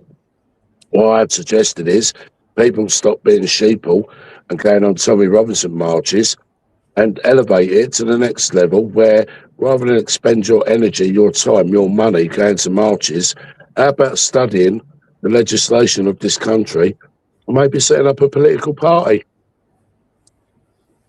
Because you've got to beat them at their own game. You ain't going to beat them otherwise just by moaning, including me moaning on the internet. It's not going to change anything.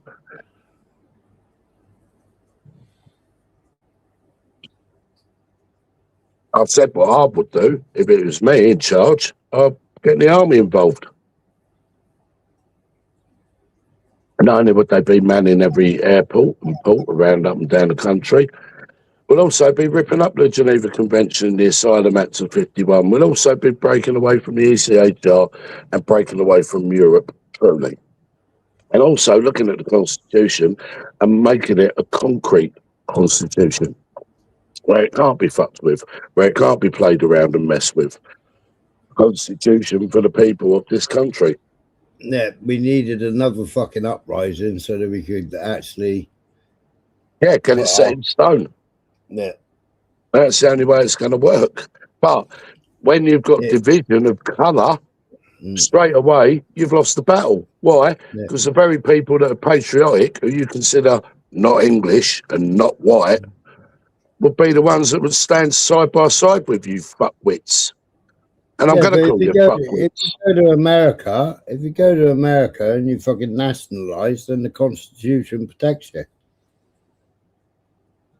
Listen, we know about race and colour and being told that ain't an issue. You think you're the only ones that fucking hear all that shit? But here you are talking about colour your fucking self. You're creating a division, right? Rather than being accepting and saying, do you know what?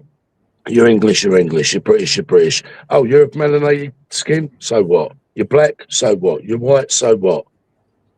No, you've got to be white. You've got to be English to join this exclusive club in order to get our country back. You're never going to get your country back that way. You're only going to get your fucking country back. It's a cooperation of everyone. But fucking don't you get it?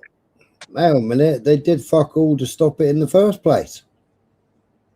Exactly, and this is what I mean. It's like, yeah, well, you got to be white, got to be English, got to be this.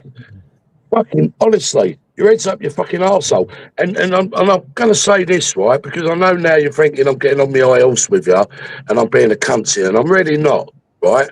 And maybe it sounds like I'm talking down to you, but I'm not. I'm saying this because I'm fucking angry and I'm passionate, right? So here's my anger and here's my passion about my country. So you, right, probably in your late 30s, probably listen to what your fucking mother and father were moaning about, the very same things that we're all fucking moaning about, and you're just replicating that because, oh, well, this is what I've seen. You've grown up in the 80s and the 90s. It's been going on long before that, long before. I'm a child of the 60s. I've seen it in the 70s, before you were even fucking fucking swimmer in your daddy's fucking ball sack. And don't tell me when you want to exclude people like me that we're the very ones that will stand fucking side by side with you, you fucking numpty. Fucking honestly. And you wonder why this country's in the fucking state it's in. Because you've got people like you who want to create division with your own fucking stupid ideology. You're fucking off your head. But Off your roll fucking over, head. but roll over and let themselves be invaded and ruled over by fucking whatever. Yeah, you're a child who remembers what? Only white community. Where are you from, Blunt? Because I bet you ain't from fucking London. You're probably from one of the home counties, maybe. Suffolk? Saffron Walden? Yeah, where are you from? Or you're not allowed to say that either, because in case people find out before migrants come here. We've always had migration. Are you fucking Dinlo? Seriously, are you fucking tapped? Because we've always had migration. We've always had immigration. But back then it was a lot more controlled. But we've always had migration. What fucking planet do you live on? Fuck's sake, man. Seriously. Honestly, I think he gets all this from his mum and dad. I've met people like him before, and it's like, well, I'm not worldly wise, and I don't think he's any more worldly wiser than me, and I'm far from fucking worldly wise. But I'll tell you what, you strike me as the kind of person that gets all that shit from your mother and father, because I guarantee you, your old man was like it, and I bet your mother was as well. You're more London than me. How can you be more London than me if you were born in London? How's that work? I was born in Westminster, SW1. Moved to Battersea, SW11. Lived in my whole fucking life. Do you still live in London, Blunt? Because I'm still here. I've got nowhere. I'm still here. Where are you? Are you in London? Or did you fuck off with a white flight? What did you do, Blunt? Or are you still here? Come on, tell us, Blunt. Or is that like trying to find out who you are? Because I couldn't give two fucks who you are. Are you still in London? Because I'm still here. Where are you now, Blunt? Moved out to the home counties? I'm sorry for being indigenous. No. Don't try and twist it that way. You're indigenous to what? This land. So am I. Oh, what's the definition then? Oh, you're white and I'm not. So you're more indigenous than me. We're doing top trumps on who's indigenous. Honestly, you're a fuckwit, man. You're an absolute fuckwit. Do you know what, Blunt? I thought you was all right, yeah? But do you know what? You are fucking cuckoo, mate. You're cuckoo. Absolutely fucking cuckoo. You can have your beliefs. That's fine. But you're fucking cuckoo, man.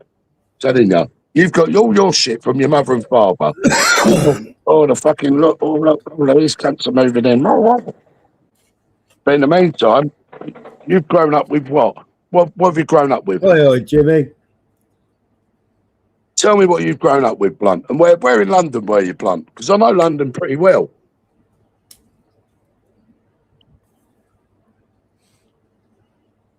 Go on, Blunt. Tell me, where are you from in London, mate? Come on, I'd like to know. Because I'll tell you a bit about London.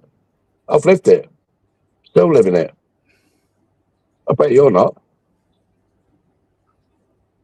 Honestly. You've got shit from mainstream media. What shit from mainstream media? You don't know where I've got my shit from. You're just fucking assuming. Assumption. Mother of all fuck-ups. You don't know where I get my shit from. Same as I don't know where you get your shit from.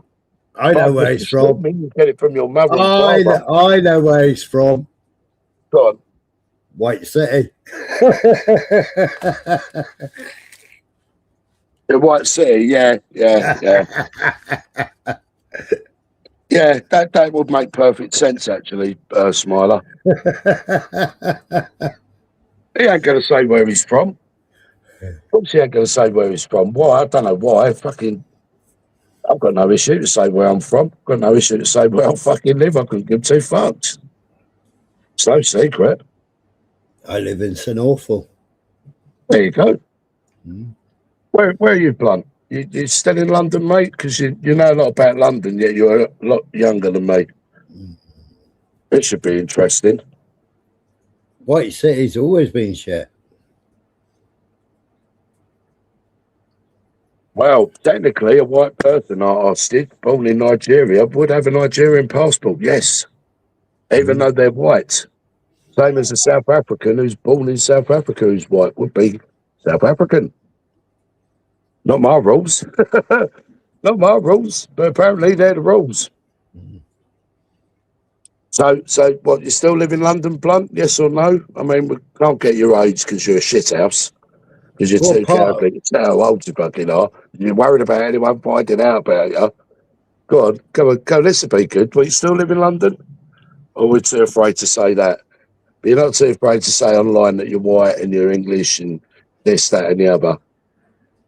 Fucking coward, man. What part of London? Yeah, north, south, east or west, that do. You don't have to be precise.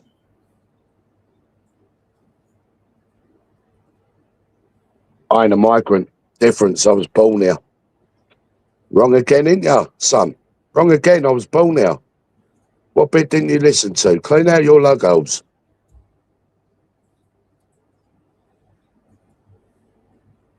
Come then, Blunt. North, south, east, west. London. Where are you from?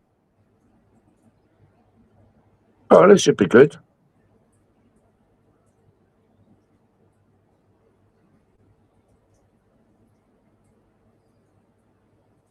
No? They don't want to say where you're from, but you're white and English. Okay. All right, fair enough. Doesn't want to play the game. I used to work on a barrow in Oxford Street, but it doesn't make me a Cockney. Your descendants, Dave, where they're from? Well, on my dad's side, I can go back to the Normans. That's a fact. And they came over with William the Conqueror in 1066. And they fucked up Harold. Yeah. And the Anglo-Saxons have fucked them right up. And all the, so-called ancient Britons before the Anglo-Saxons invaded had fled to the Black Mountains of Wales. So it was just the Anglo-Saxons mainly. So, yeah, they'd done them in because they were better warriors. So you're from an Anglo-Saxon descendancy. I'm half from a Norman descendancy who fucked the Anglo-Saxons over, shot Harold in the eye, by the way, and then took over the whole kingdom. So the other half of my descendancy is pretty mixed, really. It comes from all the way from India, all the way through Persia. So the Middle East. that makes you an immigrant, Blunt. Oh, yeah, all your descendants are from Europe. Where are you from, though, Blunt? That makes you an immigrant. Yeah. Do you know what it is, Smiler? I met someone like him who I used to work with, right? It was a Polish guy. Well, he was actually English, but I found out his surname was Mikrik, which is Polish. Just Oxford, by the way. Right? Now, he was blonde, blue-eyed, always used to come up and call me a black C-U-N-T, a yellow C-U-N-T, try to give me big licks with me in work. This is in work. Now, this is a kid who was the same age as my son, probably about Blunt's age, 38. Mm-hmm. Right? So one day, he's climbed up the back of the lorry. And I said to his mate, I said, right, tell your girlfriend to shut the back doors. And I threw my coat down. I said, you and me now. Oh, I'm only joking. Well, I ain't fucking joking with you. I don't even like you, you cunt. I have never said nothing to the guy. Never said nothing to him. I don't go to work for that. Celtic English is Europe. Where are you from in London then, Blunt? Where was you from? I bet you got bullied in London because you thought you was a bad boy and you go around with all your fucking racist tirade and got your fucking arse handed on a plate. That's probably what happened. That's probably why you have a hatred of black people, because they weren't prepared to stand your fucking your nonsense, weren't going to tolerate it. That's probably what it was. Can't even say how old you are, because you're a shithouse. You can't even say where you're from in London. You're a shithouse. You're a shithouse. There you go. There's my opinion of you now. Now you got it. All right, shithouse. Still like you, Blunt, but you're a shithouse. There you go. I'm playing the YouTube game now. I've got a smile in your face, but I'm going to call you a shithouse.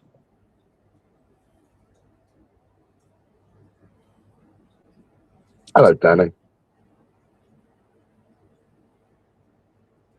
So he's definitely going from his parents, Smile. I guarantee 100%. 100%. Other than being in the army, Danny, all my jobs have been self-employed. And then for 35 years, I ran my own business. I still run my own business now. Oh, good, Danny. Hope you're well, mate.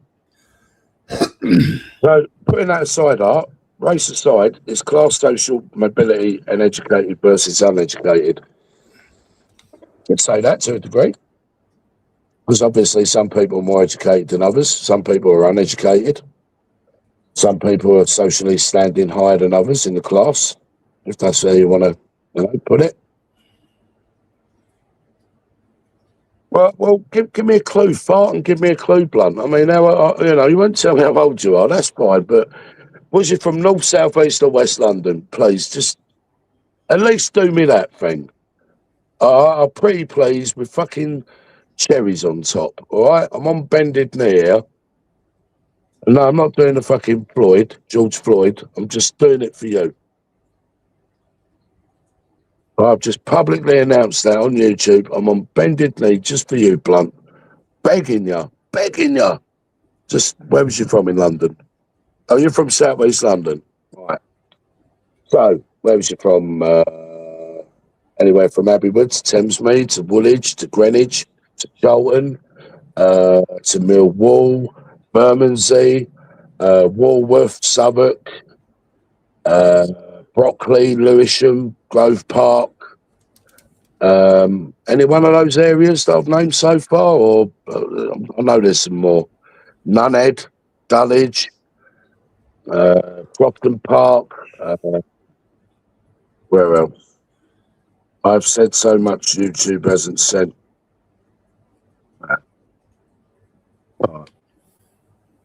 Oh, you're from Lewisham, Steve? Yeah, I know Lewisham a little bit.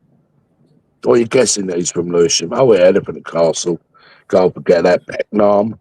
Can't forget Peckham, Camberwell, Tulse Hill, Denmark Hill, Forest Hill, Crystal Palace, Birbeck, Beckenham Junction, Annerley, Sydenham, Mottingham, Eltham. Have you got a fucking A's there, have you? No, I'm doing it all off the top of my head, Smiler. No A to Z here, I promise you. Look, I'll even put my camera on, but I don't want to show the world what I look like because I've been giving too much away. Are you tooting, Jimmy? A tooting and a rooting? Jimmy was Wandsworth. Yeah. Oh, yeah, I forgot about New Cross. Stop mentioning black areas, Dave. Hang on a minute, Blunt. What do you mean, black areas? Blunt. All right, Blunt. What hospital were you born in? Dulwich. Dulwich wasn't a black area, was it? I think you're mistaken there. Dulwich isn't. Bermondsey wasn't either, was it? Bermondsey was working class white people. Yeah. Back in the day, it was the Dockers. Yeah. Good. Some good songs came out of Bermondsey. Oh, here we go. Dave is a racist against white people. That means I'm racist against my own father and my brothers and my fucking relatives. How stupid are you? Who said Dave? Hey? Apparently, I'm racist against white people now. Better go and tell my kids that as well, then. You know. Honestly. Dealing with an absolute fucking moron. Sorry, Blunt, but as much as I like you, you're a fucking dick. And I do like you, and I say that with a smile, and I'll tell you that to your face. You're a dick, but I like you.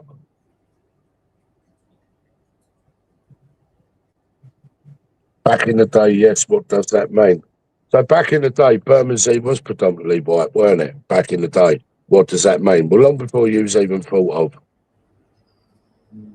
Before you was even swimming around in your daddy's sack. Right? So Dulwich, even to this day, Dulwich a black area? I don't think so. Predominantly middle class, upper class, white. Suburb, I believe. I reckon he's Greenwich. I don't. I think. You think it's Greenwich? I think he's. I'm going to hazard a guess. I'm going to say more Old Kent Road. I'm going to say that's where he's from. Old Kent Road. His dad was a Millwall fan. He's a Millwall fan. Am I right, Blunt? You're a Millwall fan, like your old man. Oh, your family. No, because he would have. Nah, because he would have joined in the conversation when what's he called was up there the other night. Oh yeah, I forgot about Blackheath. Well done, Jimmy.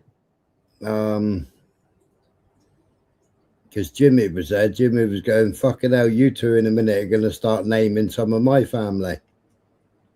Who was that, Jimmy? Romeo. No, it wasn't Romeo. It was the other one. Well, what am I projecting, Blunt? I ain't projecting nothing. I'm just merely trying to play the game of fucking guess who with you because you don't want to say. So you say you're from South East London, but you don't live there now. So clearly you don't live in London now. So you don't know what London's like now. It's worse than what it was when you lived there. Peter Mellon. When Peter Mellon was up there. Just remember, Blunt, the very people you want to exclude are probably just as fucking patriotic about this country as what you are. Yeah. I remember that. Peter Mellon was doing some digging, wasn't he, Jimmy? Yeah. Oh, Jimmy, yeah, got a little bit uncomfortable, didn't he? Yeah. I think one of Jimmy's mates knows me. Isn't that right, Jimmy?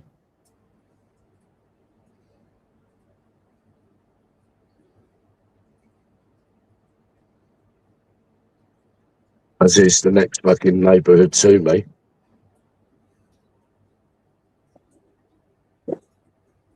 See, that's why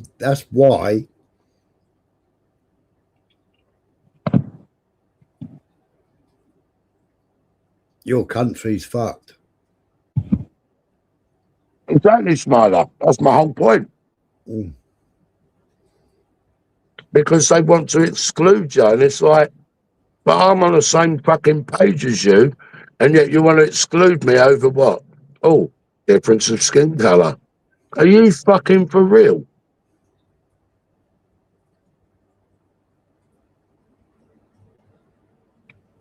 Don't tell me I wouldn't understand. It's not about you being white. It's probably how you fucking carry yourself, Blunt. That's why I'm fucking raising my voice to you now. Because I think you're a bit of a fucking dick. Or you could be black. I'll still call you a fucking dick. Got nothing to do with you being white. But again, let's do the reverse racism here. Oh, it's because I'm white. Oh, it's because I'm white. That's got nothing to do with that. But, hey. I mean, if I had a camera, I'd turn it on, but I haven't got a camera. Edit avatar. Where's the picture? Oh, where's the... Oh, there.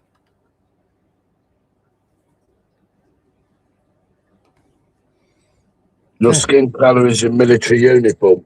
You know what? Don't judge a book by its cover. Open the book up, Blunt, and read the book. You'll probably find that the pages are very similar to yours.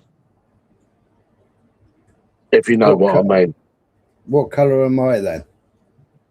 Well, you've got black in you. I've got brown in me, so we're both fucked. Yeah, but I'm on the screen, look. Oh, hang on. Let me have a look. Oh.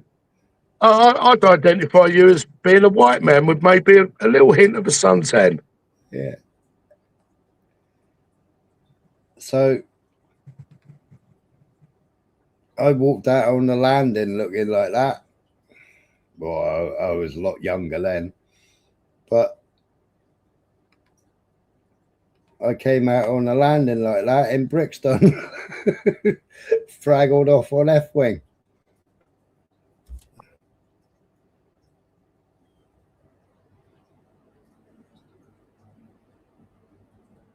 Honestly, Blunt, it's a shame, you know, because I think you've just been blinkered a bit by your parents. And you probably had a few bad experiences. Yeah, I'll share this with you, Blunt. I got robbed, right, in my first year at secondary school. I was 11. I think it was the first week I was there. I was robbed by two elder black boys. One put a knife to my throat. right? And took my lunch money off me. That was my introduction to secondary school, right? But did it make me hate all black people? No. Same as white people being racist to me when I was a little kid in the 70s. Does it mean I hate all white people? No. If you're a cunt, you're a cunt. I don't care what colour you are, you're a cunt. Cunt's a cunt to me. It's not about colour. It's about the content of the person. If you're good, you're good. If you're not, fuck off. I know nothing about you. No, you're right, Plum. I don't know nothing about you. But what I do know is what you displayed to me here this morning is that you're a bit of a scaredy cat. Right? You won't say how old you are. You won't say where you're from in London or if you still live in London. Right? That's all right. It's fine. It's cool. I still like her. I'll still come with a smile. No one said you hate all. Steve, don't be a cheerleader for Blunt, right? I think Blunt can speak for himself. I never said you hate all black people, Steve. I was talking to Blunt. But thanks for, telling me that you don't hate all black people. Thanks. Don't hate all black people either. Don't hate all brown people. And I don't hate all white people. But apparently I'm a racist to white people. How does that work out? I better phone my brothers up this morning and apologise to them, and then I'm going to phone all my kids up and apologise to them. Fucking hell. And then phone up all my relatives and say, sorry, I'm a racist to white people. I've got to disown you all now. Fucking ridiculous. Oh, it's nothing to do with me, but you've been having a conversation with me for the most part, a couple of hours, and white, English, this, that, the other, and do I qualify and don't I qualify? And well, frankly, I do qualify. I'm British, proud of it, born here, same as you. Natural fact, I've lived on this land longer than you, so really, get off my land. It's my fucking land. I've lived here longer than you. You know how ridiculous that sounds? Just as ridiculous as you've got to be white and English to live here. Fucking ridiculous.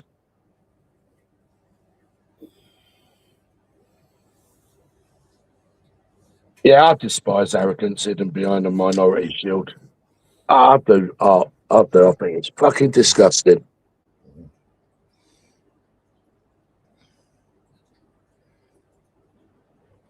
A Blunt won't jump up here. He don't want to give away how he sounds.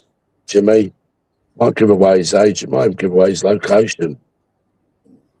Now, asking a bit much there. I mean, we just managed to get out of him. He's white and he's English. And he's obviously indoctrinated his way of belief from his mum and dad. Anna Lunda done nothing to get rid of the fucking London mayor. Done nothing to expose the fucking London grooming gangs. Yeah, right. So let's talk about Keir Starmer, right? He's a white guy, Blunt. Would you agree? Now, he's in charge of the CPS. He done nothing to protect white girls and white women from getting raped from Asian gangs. Sorry, I'm glad I used the word raped, because if it had been mine, I would have said the word. He protected them and sent them warning letters. Right. So there's your enemy within your own people, right? Let's talk about Boris Johnson.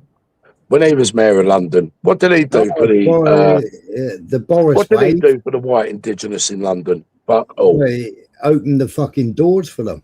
There you go. Right, so there you go. Boris Way, 1.1 million. There you go. So that's what your white politicians have done, right? They don't give a fuck about this country. They don't give a fuck about you, me, or any of us. All they're interested in is lining their own pockets. That's it. They're about as patriotic as a fucking immigrant who's come over on a dinghy. All right? So you show me one white politician who's patriotic, who's done anything for this country, and I'll say fair enough. Well, Steve, I mean, I'm Cornish. We're an ethnic minority, apparently, or protected ethnic minority, being Cornish. We're getting rid of the second homeowners. We're charging them double bubble for fucking rates. We're getting rid of them. Second homeowners, getting rid of them. Well, I think for your answer, you need to ask Blunt. First council to say no to digital ID. First council to say no to fucking any 15-minute cities. But then this stupid little fucking Tommy Rubinstein endorsed reform, and everybody in London fucking, ooh, vote for reform, you got to vote for reform, you got to vote for Nigel. And then when Nigel got in, he did his little fucking, Tommy did his little thing in London and went, so how many of you lads, how many of you voted for reform? And they won't have me, they won't associate with me. And how many of them put their hand up, Dave? Fucking nearly every single fucking one of them, didn't they? Yeah. So we ended up with fucking 28 fucking reform councillors that have tried their fucking hardest to bring Cornwall to the standards of fucking the rest of this country. And we're like, no, fuck off. No, fuck off. No, don't want your hotels. No, don't want it. Don't want your diversity. Stick your diversity up your ass. What do you mean you're going to fly an LGBT fucking flag? Fuck off. No, you can go. And I care about you too, Blunt. But yeah, Blunt. So you've got Danny Hood. His dad was Irish and his mum was Welsh. He can't be English then, can he? By your own ideology, your own belief, your own brain. Same as Robert Lee. He can't be English because his mum's an Irish traveller.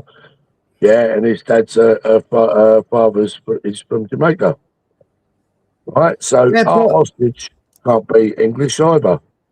But Blunt, on that, then English are immigrants to this country. But I understand he wants to have a conversation about it, Smiler. But this is what I tried to drum through to people's heads like him, is that by having that conversation, you exclude so many people that are just as patriotic as you, and straight away you've lost the battle.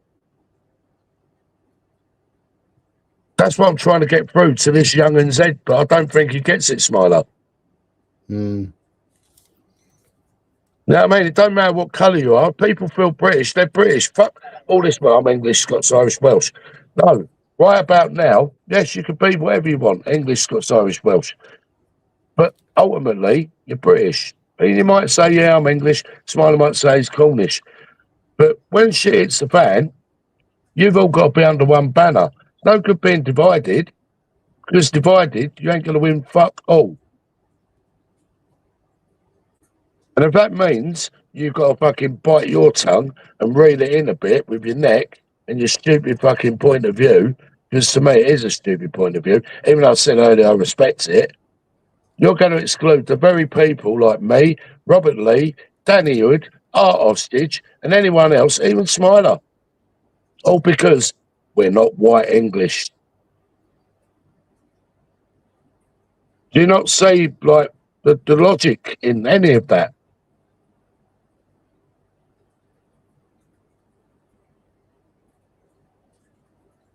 What do you mean, unless they align with white traditions? Look, everyone I've just mentioned has got a white connection. Everyone. Hang on. Please explain to me what white traditions are, right? Because so many people have said white traditions, and then they go, Sunday roast, full English breakfast. Well, we've already done the English breakfast. Yeah. Right. So they tell me that. No, fish and chips is Jewish, Jimmy. Cup of tea, well, that's Chinese, Beth. Yeah, I said that earlier, cup of tea. That's Chinese, though. Morris dancing? With the hankies? Yeah, I suppose Morris dancing. Or was that a European thing? I don't know. Pasties are Cornish, brother. Pasties are only Cornish. That's sort of, it gets half a point for that, but you get half a point. So that's the point. No, explain to me, because it's a genuine question. It is a genuine question. What is English traditions?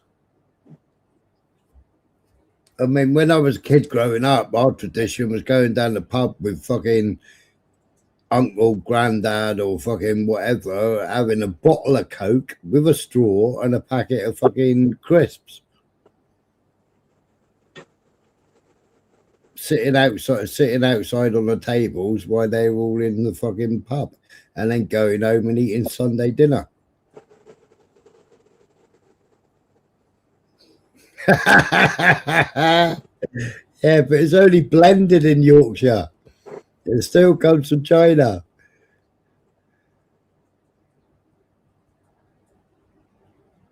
Victoria era, it was gardeners and corner shops.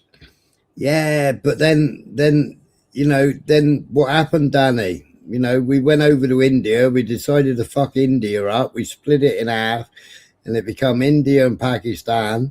And then what happened? They all came over, and fuck me, they all had corner shop. They were no good at fucking football because there's 4 corners on a football pitch.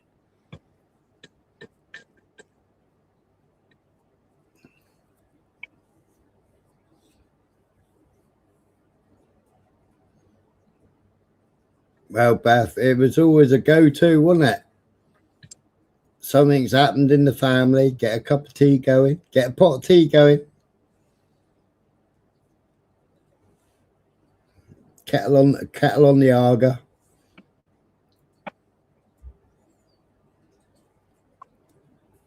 See, we had Cornish Rangers, Argas, and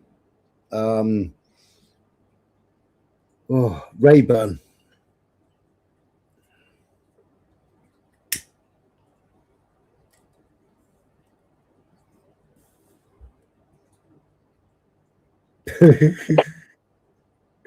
We got Cornish tea, Beth. It's actually grown down here as well. Duchy Estates.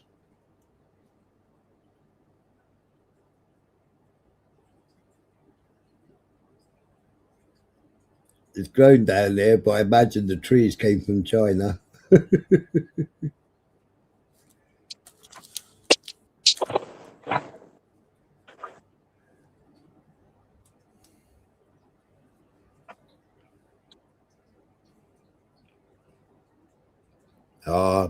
Our stage, I watched the fucking an hour and a half scat of Alf Garnett live on stage the other day. Absolutely brilliant. I was in tears, rolling with laughter.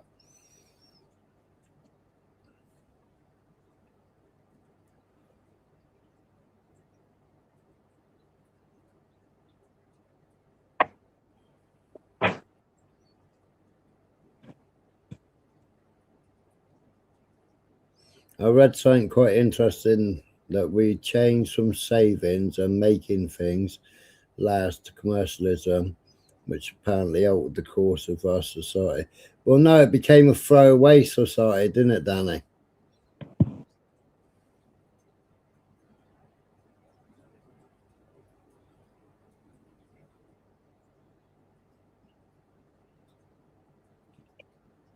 Oh, no, Blunt. No, Blunt. You've come across very lefty tonight.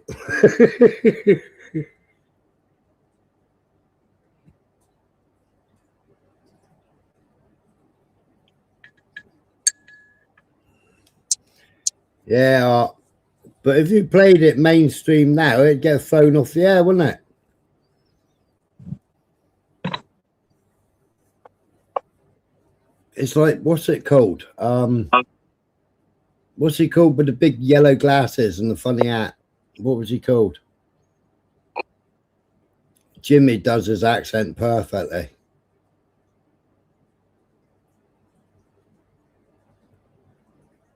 He did all the Jewish sketches.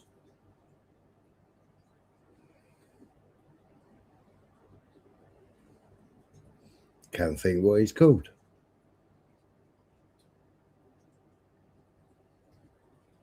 Borat, that's it, Borat. You know, he was Jewish and he did all the Jewish sketches. He was, I got struck twice for playing him.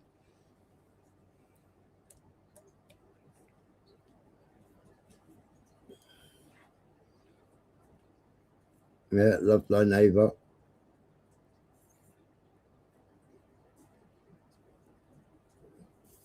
Sacha Baron Cohen, yeah. So it's interesting how you've got a mix of people in here, Smiler. Yeah. Some with Irish connections, some with Welsh, some with Jamaican. I've been on the left tonight, to be fair. Do you really think I've been on the left, do you, Blunt? All right, you're entitled to your opinion, mate. All right? I'm sorry for even fucking raising my voice still, because it's pointless. Waste of time. Shouldn't really shout at you, should I? I'm shouting at my own son, really. But you do boil my piss, because I know exactly where you've got all your fucking information from. Right, your mum and dad. And yet you want to fucking say I got all my information from mainstream media. I don't even watch fucking mainstream media. That makes me ignorant. I don't know. So, good luck with your battle and winning your country back. All right? There's a very people who are patriotic, who do care. You've just excluded each and every one of us.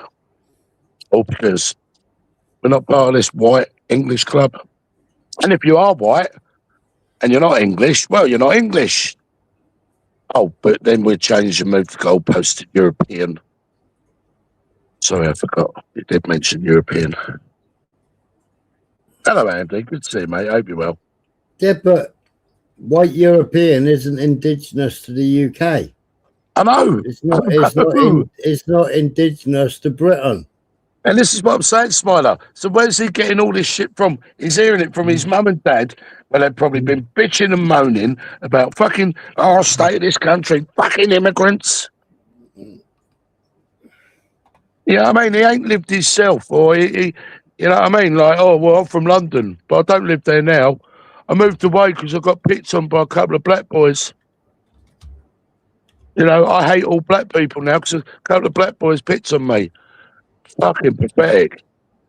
Oh, all blacks hate whites. No, they don't. They fucking don't. Talking nonsense. You know what I mean? With language like that, of course it inflames. Of course it's going to fucking roll people up. That's probably why you get fucking your head slapped in. Probably why you've had an a very unhealthy experience with people of colour. Because they put up with your nonsense for about 2 seconds and go, what? See? No. I'm not calling them racist. I'm not calling in. I'm indigenous to this land. No, See? Mike Oxhard, Mike. See, you're wrong. The indigenous people of Britain, yeah, were actually prehistoric settlers with genetic studies, Iberian Spanish, who crossed the Bay of Biscay 6,000 years ago. Right, so hang on. I was agreeing with you 6 months ago. Yeah, I don't know you. What was I agreeing with? Or what was you agreeing with me about, Blunt? What, that I believe that whites can't preserve their own race? Same as brown people and black people can't preserve their own race if they choose to. Am I against anybody who wants to mix? No. It's a choice thing, isn't it? So for you, you know, when you say, oh yeah, but I'm white English, go and look back in your history. I bet you'll find Scots, Irish, Welsh. Said it 100 times. There was no white English in Britain. They were Iberian Spanish. Britain was Iberian Spanish. Cornwall was Domini and Cornovi. yeah, which was the Iron Age Celtic tribes, right, which resisted Anglo-Saxon expansion to retain their distinct Brittonic language and culture. From the 5th century, that was the Germanic language, which was a combination of all different tribes from the lowlands and Denmark, Well, including Germany. Yeah, well, Cornish kept their old Brittonic language. Yeah, but your Celtic was different. Yep. The same that the Celtic was spoken in Scotland and Northern England weren't the same as what you spoke.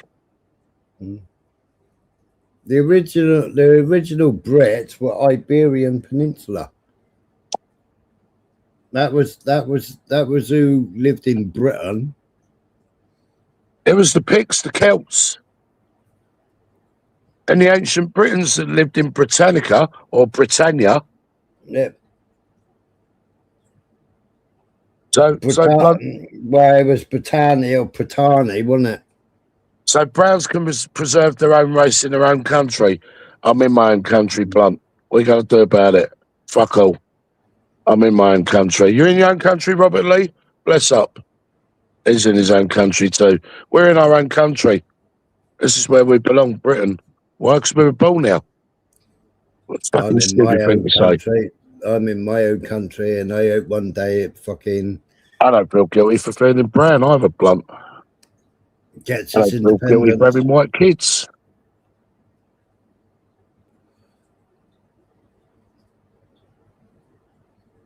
I've got white in me too, Blunt. I just don't show it in the colour of my book, that's all. My old man was white. English-Irish. Oh, granted, he went full English. His mother was from Ireland. But he was still white. And no, not European. Although technically, I suppose you could say, well, in 1066 they were. They come over from Normandy, northern France. And if you're so English, why haven't you got an English passport? No such thing as an English passport, is there? It's pretty. I know, but there was such a thing as a Palestinian passport. Yeah. Or actual fact, United Kingdom of Britain and Northern Ireland. Mm.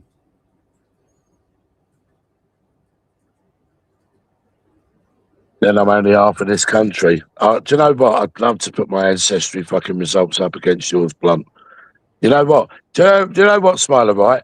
I remember watching Jerry Springer once. Yeah. And you've got this white supremacist on there, yeah? Who's giving it fucking big licks about, yeah, black this and black that. They'd done a check into his background. His great-grandfather was black. Yeah. And he was a proper redneck. They had quite a few congressmen and a couple of MPs. Yeah. And when they went back and they were like completely anti-slavery. Yeah. And then they looked back in all the books and they found out that all their families were slave owners. Mad, isn't it? Yeah. Who they bought the slaves off? The small hats. Yeah. And they all own slaves. Well, I can say that my father's family looked up through the records, have never been slave owners.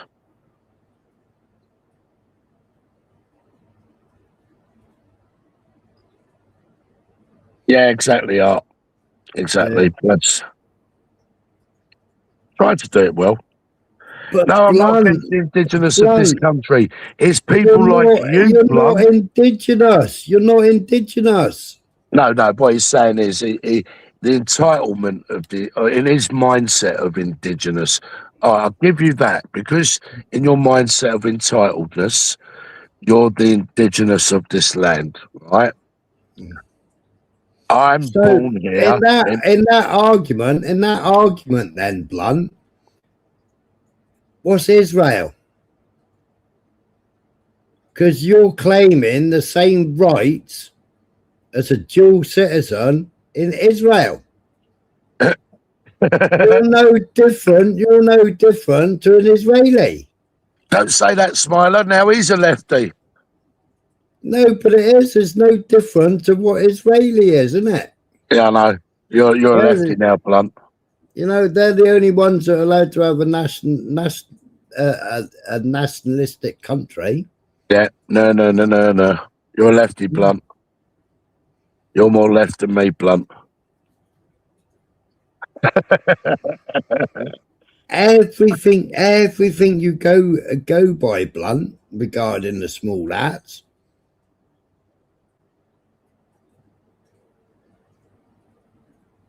Oh, yeah. Do you know what, Blunt? You shouldn't have listened to your mum and dad. You should have done your own research. No, you're not allowed a country because your politicians, countless governments, sold us all out, Blunt. Don't you get it? I tell you what, Churchill.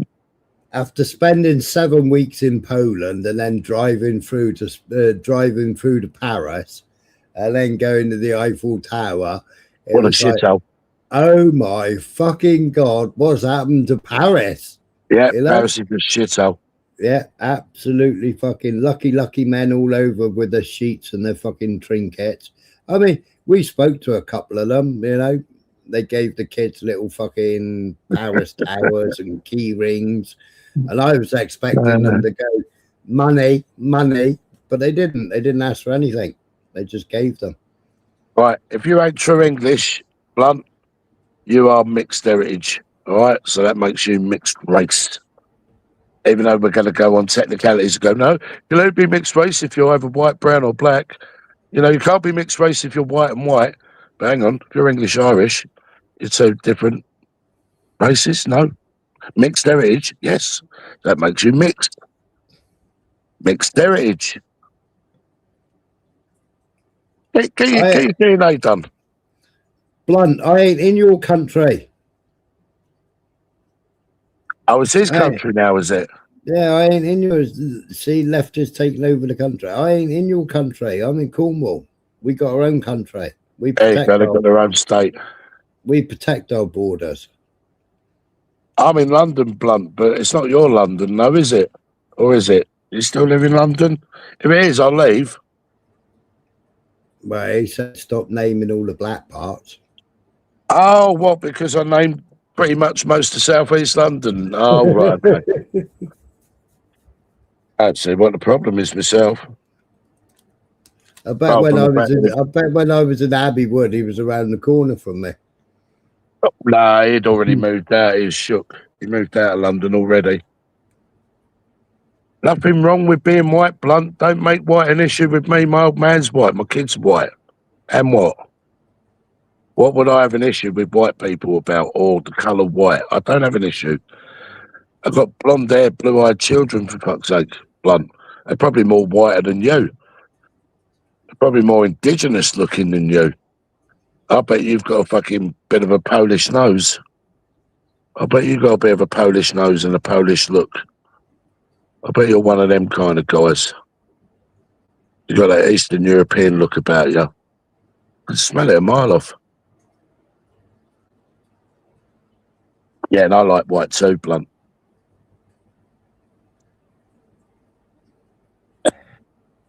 Oh, well, I like pink with yellow spots as well, Mike. That makes me unique. Thank you, Buddha. Don't forget the Romans. You forgot the Romans there, Buddha. They invaded. I'd love Blunt to come up on the part. I would Oh, love so would I. Blunt I'd love to hear his 38-year-old voice. He'd come on and go, wag, wag. Yeah, he probably would do. He'd probably give it like a little wigger. Yeah. Am I allowed to say that? Sorry. Yeah, I bet he speaks wigger.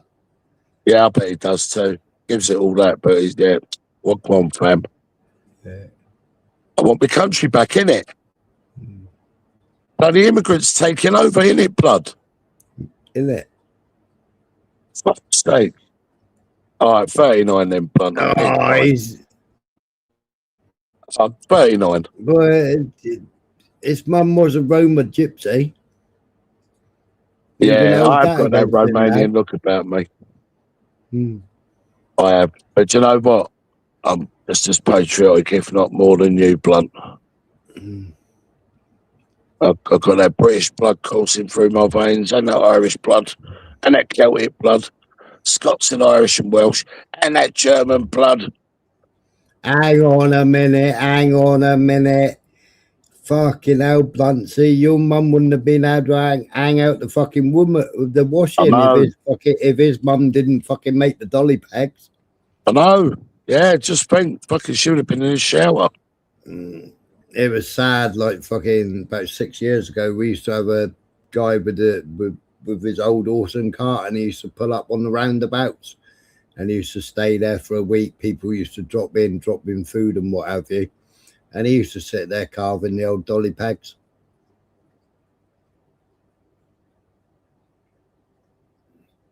Yeah.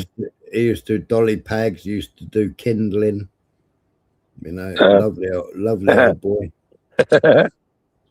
I'm not laughing at you, Smile. I've got to carry on. I'm listening. I'm multitasking here. Blood smart comedy acts of the morning.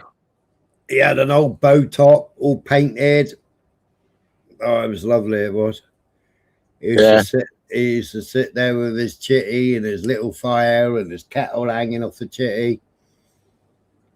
You could always go up and have a cup of tea with him. He'd never had no milk, though. Yeah, and have it black. Yeah. Yeah, that's the way to have it. Yeah, and the inside of the cup was black and all. Yeah, it would be. Yeah, it's all furred up. Yeah. So I'd say this to you, Blunt. So I agreed with you 6 months ago. Weren't it more like you was agreeing with me, Blunt, 6 months ago as well? Weren't it like a mutual agreement, Blunt? So your point is what? We're not agreeing now, so what does that mean? We're not allowed to disagree then? I don't know what your point is. I don't know what his point is. I don't know. I'm sorry, Andy.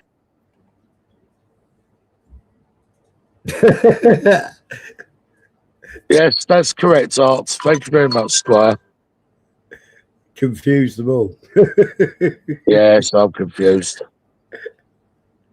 Apparently, I'm a lefty now.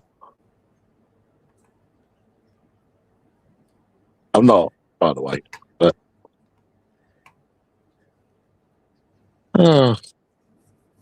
that's twice yeah, I've been called. That's twice I've been called a fucking lefty. I know. Do you know what? I was happy of being called a Nazi. You know. Just saying, when I said it, what did you actually say, Blunt? Then what did you say, that white and English and it should only be for white people only? I've never ever said that. What I said is Britain for Britons. Irrespective of colour. I've been called a fascist. I've been called Hitler's brother. I've been called a Nazi. Fucking hell. Done better than me. Yeah. I think half of them were by Crinkle. Well, there you go. That's typical lefty right there. So your opinion will never change. I'm not here to change your opinion, Blunt.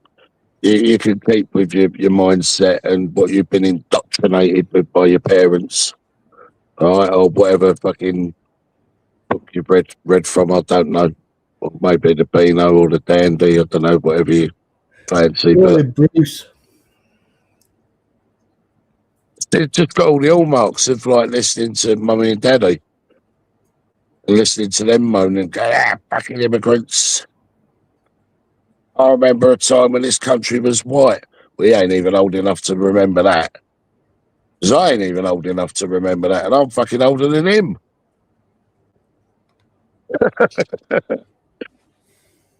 It's fucking crazy, isn't it, really?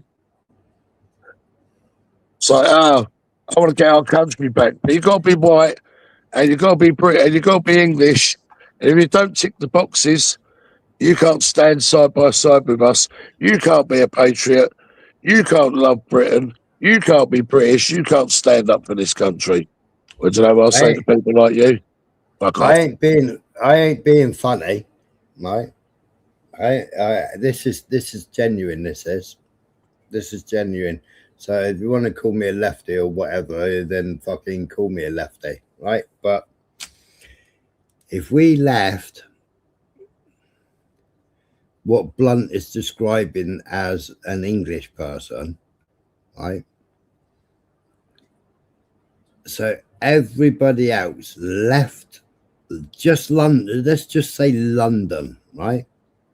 If everybody just left London, you'd have no buses, you'd have no trains, you'd have no doctors, you'd have no hospital staff, you'd have no nurses, you'd have no carers. You'd have fuck all. There would be nothing there. There would be English equals a white egg or a white circle. It's what as would they have? simple as that. What would they have? 25,000, 30,000, maybe 50,000 people. Right? You'd have none of them would be working. They all be claiming benefits. Yep. Yep. He's younger than you, Sasha. He won't give his age because he's shook, and he won't say where in London he once lived because he's shook. He doesn't want people to know information about him, but he's quite brave enough to say that, you know, he's white and he's English. Fair play, fair play.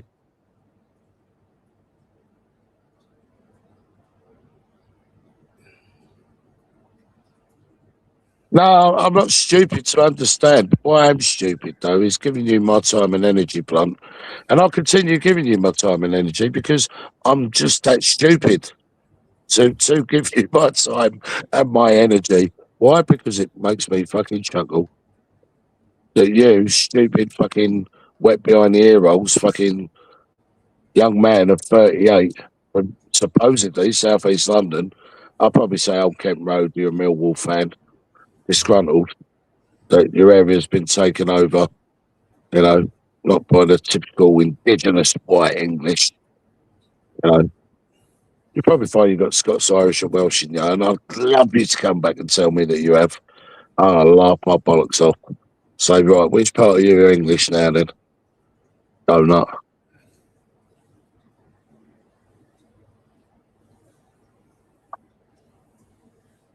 Yeah, it could be Peckham. Could be Peckham. No, can't be Peckham, Sash. Why? Eh? What Peckham yeah. can be or can't be. Peckham been taken over for fucking years. Yeah, I know. He's not that old, really, Sash, to be fair. Love, he's only 38. I reckon he might be about 32 now. I'm going young. I'm going Nathan's age. I am. Oh yeah. All right. Yeah. Let's go. Yeah. All right. Nathan Blunt. Yeah. My part of English. Oh, so part of your English. So we're getting somewhere, Smiler. He's not full English. He's got a bit of Ash Brown or something in him. Yeah. Spanish. I'm 16. That's probably about right, actually. Well, yeah, if you were 16, you never grew up in a white fucking England. Never. Even 38, you never grew up in a white England. Both your next door neighbours were foreigners. Yeah, give them time to grow up. Give them time to grow out of that nappy. Oh, you're funny, Blunt. Honestly, you're funny. Mind you, when I was in Abbey, there was only in my brother's block. There was only one coloured family. See, now I know you're old school because you're referring to them as coloured. They're not. They're black.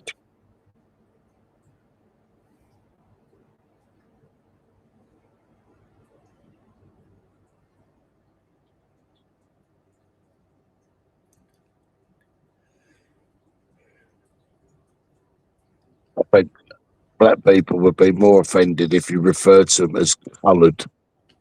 But that's what used to be said back in the day, so you can tell that you're old school, Smiler. People look Smiler. Hello? Hey, no, I'm still here.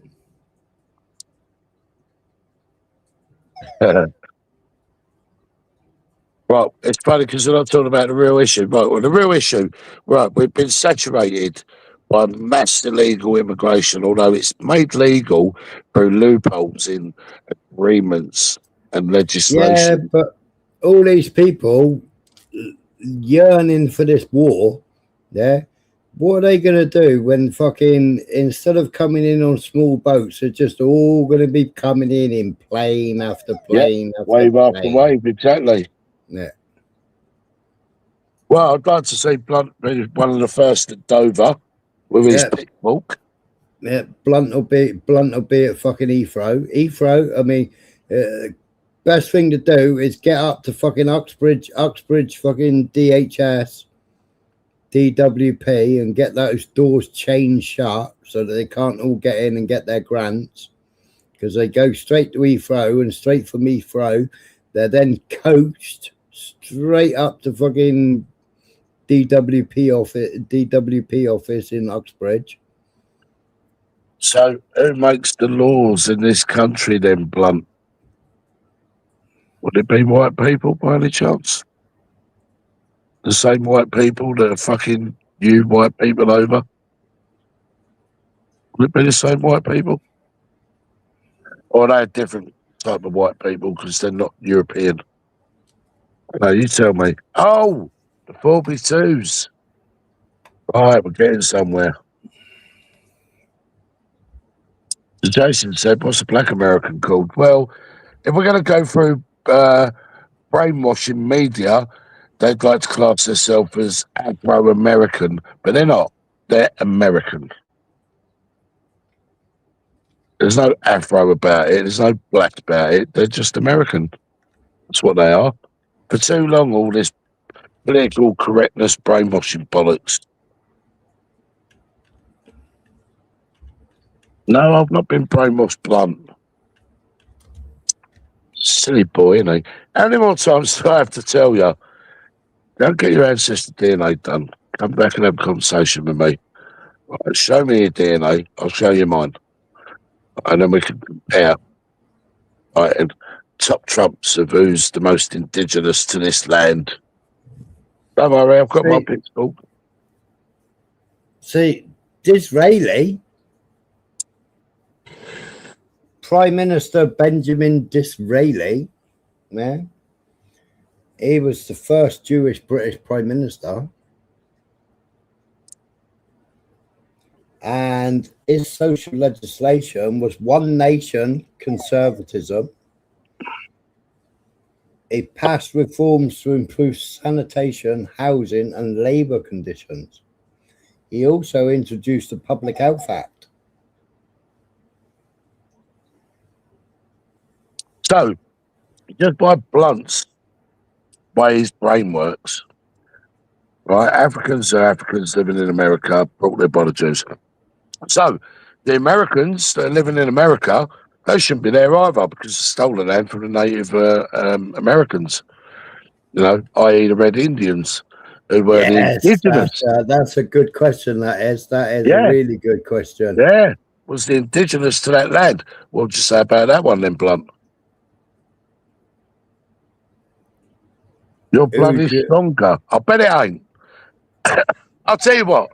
I'll make a fucking bet with you right here, right now, right in front of all these people on Smilers. And don't delete this Smiler, which I know you don't. You always keep your lives. Right. I will make a bet with you now, right? And you can name the fucking price. And I'll put up my DNA, right, results against your DNA results.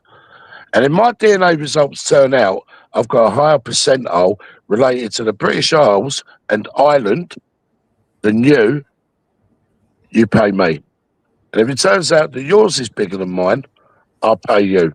Name your price, Blunt. I'm not trying to dilute the English heritage.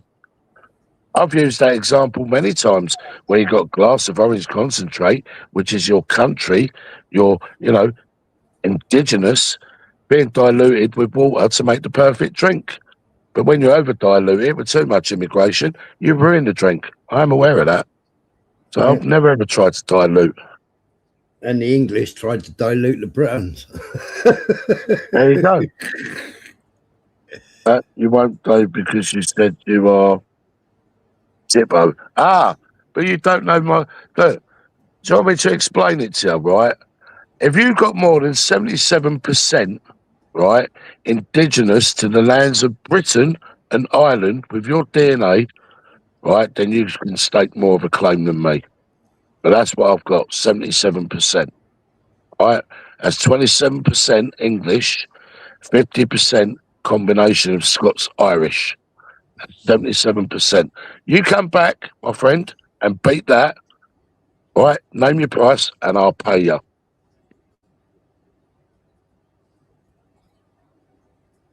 But you say your blood's inherent to this country, so's my blood's fucking Dinlow. Just giving you a percentile, 77%. The next biggest percentile is Germanic, which takes me up to 87%.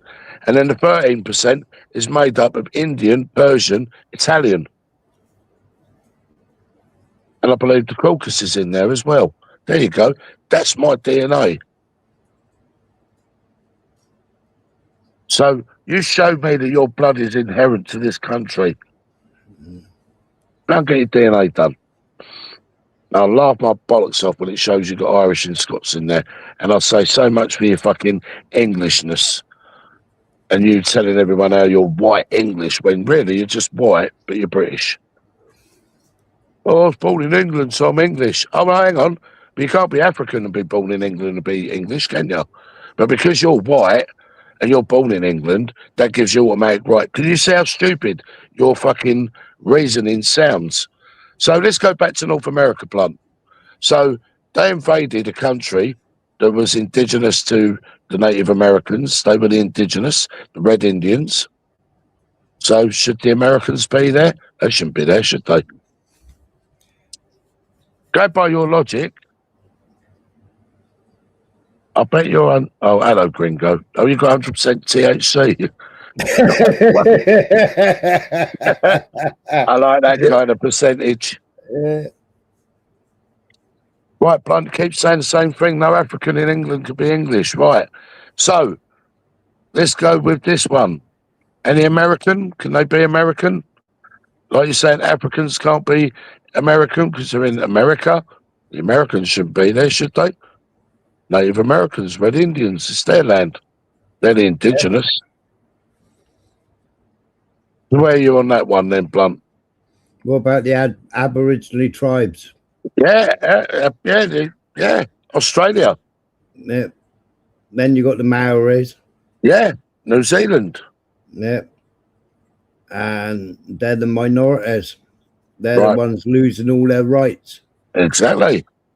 Yeah. So America was conquered by the whites. Mhm. He wants it always, doesn't he? Yeah. Killed all the buffaloes. Conquered, not overrun. Are you fucking for real? Starved them out of their lands. Killed all the buffaloes and Killed starved them off them out with of their lands. diseases and all sorts. Yeah. Yeah. Conquered, not overrun. I don't know. It must be fucking different history class here. I like my comment is how many generations after you have to be born in a land? Exactly. That's why I asked him earlier, Danny. Yeah. But because he was born in here, he qualifies. But if anyone else is born here, they don't qualify. You could be white, Danny, which you are, and even though you're Irish and Welsh heritage, and you was born in England, you're not English. You shouldn't be here. Are you aware of Graham Moore? Daddy Dragon? Daddy Dragon, English Constitution Party? No. No? No. No. Well, he's a constitutionalist. No. and I used to get on quite well with him. But yeah, Pure English. He does the Pure English show. He's been on loads of podcasts lately. What's the taxi driver podcast called? Can't remember his name.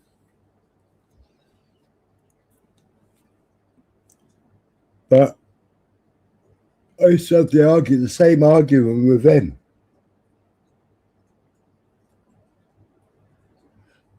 He always talks about Britshits. Britshits ruined this country. Britshits took this country away from English.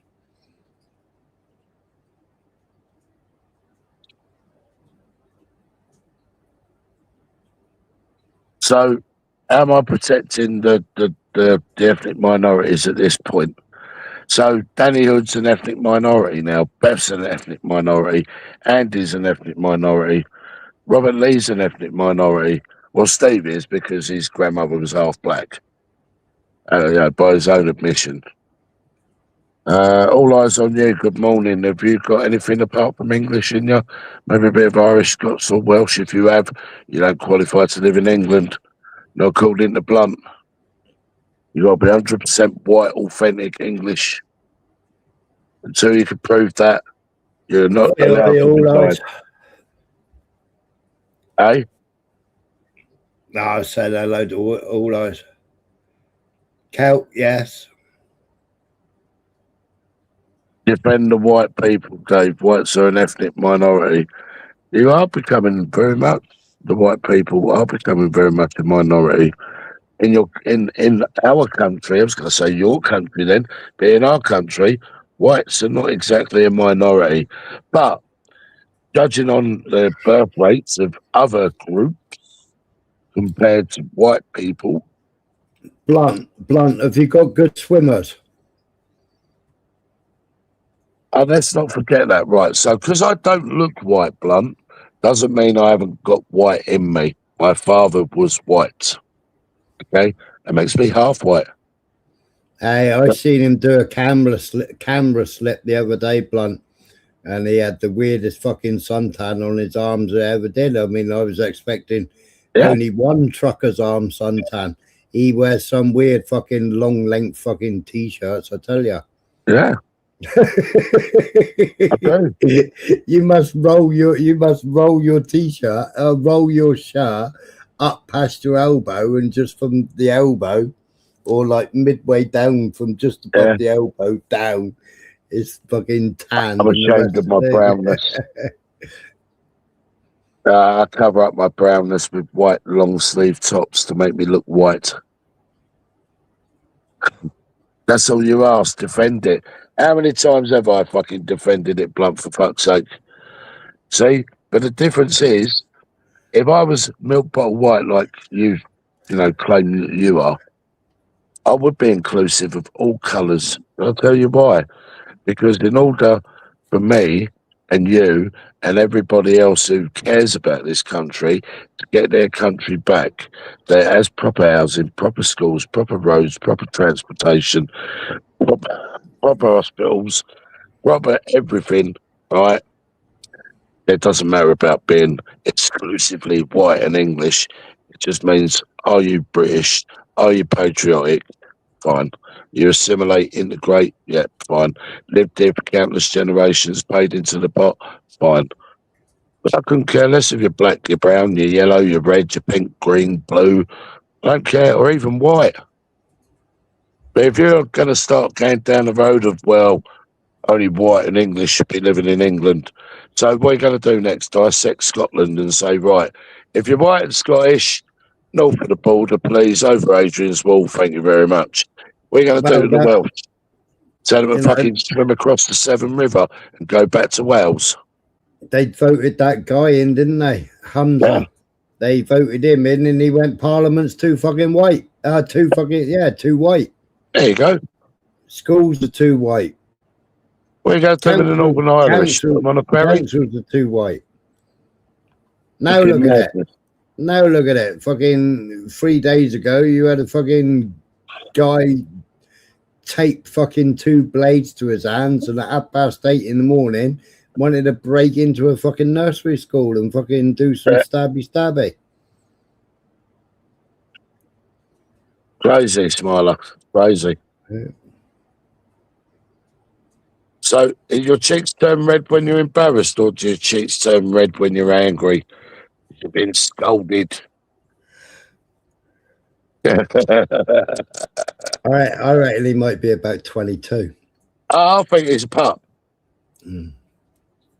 I do think he's a pup who's listened to his old man, who's probably as racist as they come. He might live fucking near Stamford Hill, mightn't he? Or Golders Well, Green. or near the 4x2s. Yeah. I don't know. Blunt, have you got any Rugrats?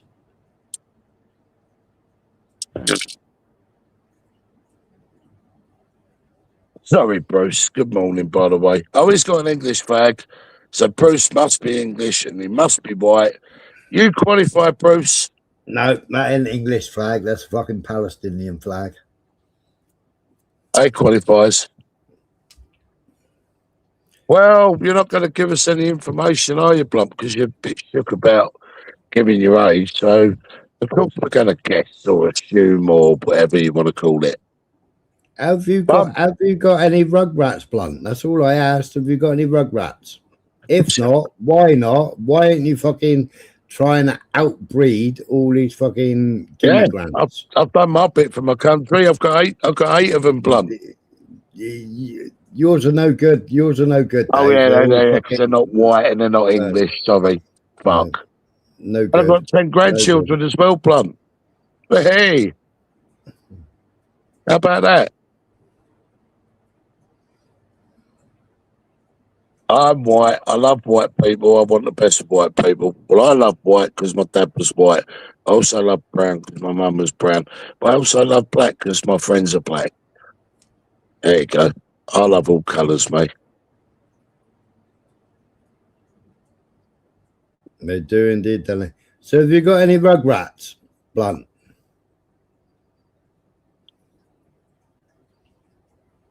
Why have I got to send them to Iran? Why have I been sending them to Iran? None of my tabbies are going to Iran. Let me tell you.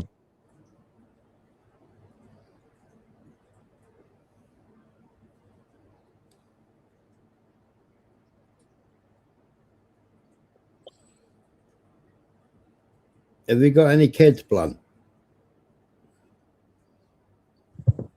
Yes, Beyonce. Sorry, Jason, as you've got a bit of Welsh in you, you don't qualify for the English bus. No. Sorry, Jason. According to Blunt Crusader, you don't qualify. Hello, Beyonce. And if you live in London, that coloured bus driver is going to be poking you on the forehead. No, you can't come on here. Exactly, Jason. Welsh British. Well done, my brother. I'm British too. There you go. That makes two of us. Nothing wrong with saying that you're Welsh British. I'm Pakistani British then. Fuck it. There you go. That help you, Blunt? That satisfy you now? I can't join the white club, Smiler. Sorry, I can't be in the same Why would you say send them to Iran? I don't get that.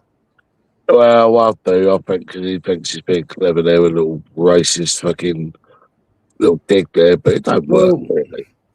Well, Iran is Shia, Sunni, and Christian. Well, I think maybe it's the colour of the skin. Maybe we're going with that. I wonder why I want to send my white kids to Iran. I don't know. I don't know. Well, you can ask yourself if you're Blunt. I mean, I'll get them on the phone. Probably a bit early at the minute, but I'm bright and British. I like that. Bright and British. There you go. He sounds English to me there, Blunt. There could be another recruit there for you. At least he didn't say Blackpool. Yeah. Yeah, Blunt's at the moment fucking packing his bags and going, I gotta get out of Bermondsey, I'm going to White City with all my white mates. We're gonna take over White City. So I can say I live in Good weekend, Andy, mate. Take care. I'm a white man living in White City. Catch you later, Andy.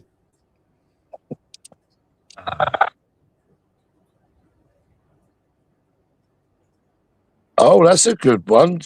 Oh, yes, Beth. Very good. That's you out of the house again, Beth. There you go.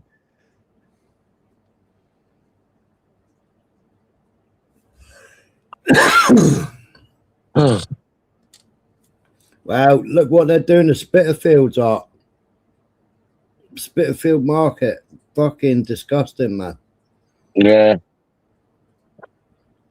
Better redeveloping it, ain't they? Yeah. All that history. All that history. Yep. I know. I don't think you'll fight for anyone, Blunt, to be honest with you. I mean, you might fight sleep. I'm going to be serious now. I'm talking real talk. I don't think you're going to do anything, Blunt. I think you'll fight sleep and that'll be about it. Blunt, but you've sat here and you've said that you're fucking Londoner, right? London's taken over. What have you done to stop London being taken over? Yeah. Right? What have you done to overturn that fucking mayor? Did you vote for that woman? That white indigenous woman that fucking holds him to fucking ransom every week. Oh, yeah, that's right, when she's doing the questions. He will fight for white women and children. So he won't fight for his own children.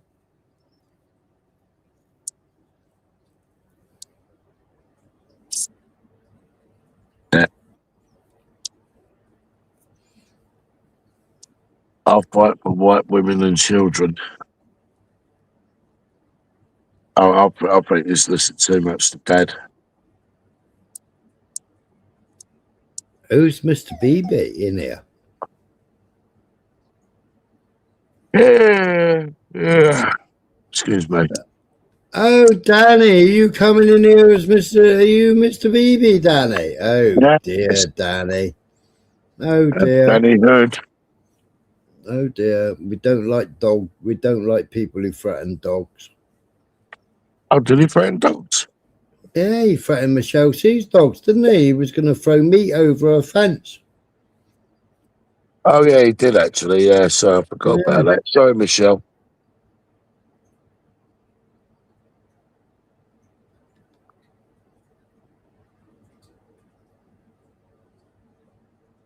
Bye, Danny. You fucked up there, didn't you? Yeah, he is. Danny Hood is Mr. Beautiful Blues. No, you was in a different name in Nutters the other day. Yeah, he's got another one. Danny's something else. And he uses a completely different name in there as well. Yeah, because he's the only one that hasn't got a spanner in Nutters. Yeah. And I was so fucking tempted to time him out, but I thought I'd just ignore him. Fancy coming in here, Mr. BB, and sitting in the chat like all fucking innocent and sweetness of light after the shit that you were saying in Nutters. But we don't take shit to Nutters, do we? Mm. Wow. He does. Yeah, I know he does. He was told off by Nutter as well. Yeah, that's right. He didn't respect Nutter or his channel. No. So, seriously, Smilo, Blunt says it goes down to race and the white race being fucked with, I'll defend it. So, Does that mean anyone who's Irish, Scottish, or Welsh, or Northern Irish, you're not going to defend? Can Even you though they're tell white. me? Can you tell me what you've done so far to stop your London town being fucked with? Yeah, he did do something about it. It was called White Flight. That's what he done. I think he's the same age as my son. Obviously, I ain't like talking to my See, son. in the 90s, see, the only real problematic people He's back in the again. 90s. He's back again. See if you can work it out in the chat which one it is. You mean that one? That one. That one. It jumped up one and nearly done all eyes. There's a bit of a criticism there for you, Smiler.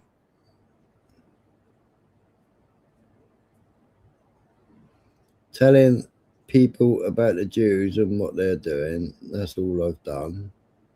Where's the criticism?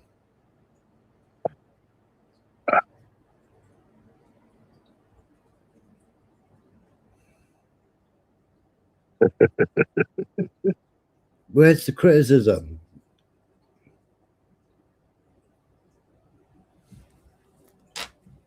So I'm clear, there's no real Danny Hood. No. You've done more than me. Of course you have. Oh yeah, Blunt.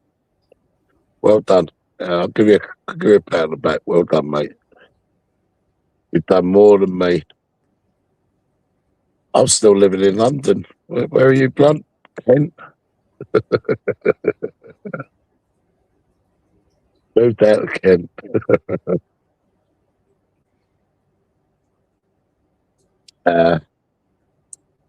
I seem to be ideology in line with the Jews. Well, they'll give you a no, I mean, I can say that Dave is awake. Just not quite awake as many other people are, further awake than I am. Does align in some way. It's being lefty about me. Does see what the 4x2s have done. Does see what the jihadis have done. Yeah. So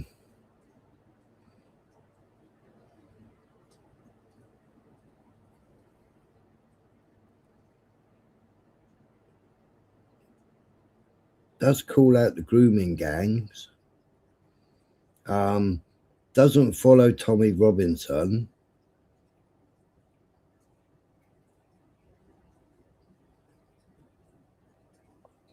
Not once have I been pro-white. Not much. Couldn't have said it enough on my panel. Is a white lorry driver, does that count? Well, yeah. I'm like, yeah. Can I get in the back door that way? Sometimes there's a white van. People will understand you, Dave. Don't be fooled. There's nothing you said that's fooled me, really, to be honest with you, Blunt, honestly. All jokes aside now. You know, talking man to boy here. I'm not fooled. So when you was in Paris not long ago, did you feel like you fitted in, Dave? Oh, absolutely, yes. I did. 100%. Did you get your little white? Did you get your little tents? Did you get your little white sheet out and fucking? I did, yeah. Made me shelter. Yeah. Had a couple of pallets to sleep on. Found me a good spot by the metro. Yeah, that was all right. I was in area 10. Arrondissement 10. That's where I was, area 10. Loved it. Fitted right in. blended in with all my African brothers, blended in with all my Asian brothers. You know, we was plotting to take over the UK from the white English. And the invasion's already started, and so far going to plan. Last time I was there, it was when the He's yellow back. vests. He's back. He's relentless, isn't he? It's when I was there, it was the yellow vests.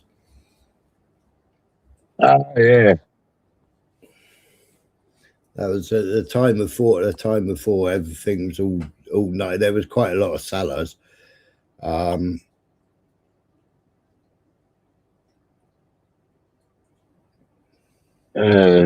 is he there? And then we come in. Then we come in the next time, and the yellow vests and the oh man, the Arc de Triomphe. There was concrete blocks all over the place, stopping people driving down which roads. There was fucking graffiti everywhere. Oh, The McDonald's that we used to go to, you couldn't even drive down there. It was all No. fucking burnt and charred, and oh, it was a wreck, man. It was Fucking litter everywhere. Yeah, it was horrible to see. Mind you, it's like fucking Amsterdam, you know. We went to Amsterdam when I was in the army. It was fucking beautiful. Yeah. Fucking went to Amsterdam later in life, and it's like, what the fuck have they done to it, man? I first went there about 33 years ago. And who were they banning? Who were they banning from going to Amsterdam? British.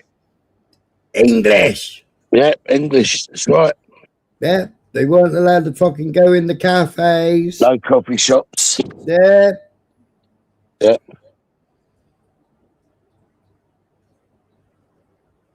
You was just racist towards the white English.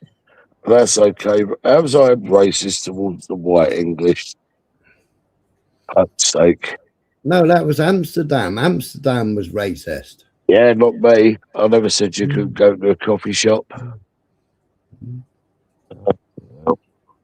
Spoiler, this cooking for 2 channel new for... Is this cooking for 2 channel new for your channel? 1, eh? I don't understand what that means. Cooking for 2. Let's have a romantic... Hey, who the fuck are you? Who's that? Cooking for 2. Let's have a romantic meal for 2. Who are you? Is that the private chat? I don't know. It's gone now, though.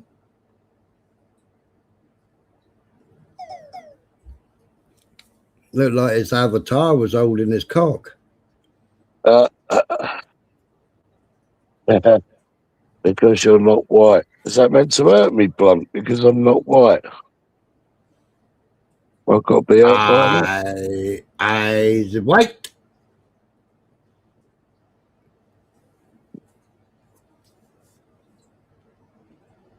I let big man. If I.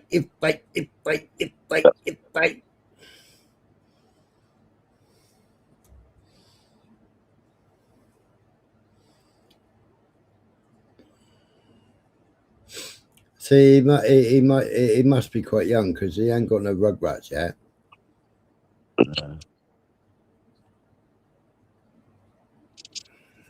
He ain't given out his age. He won't give his age.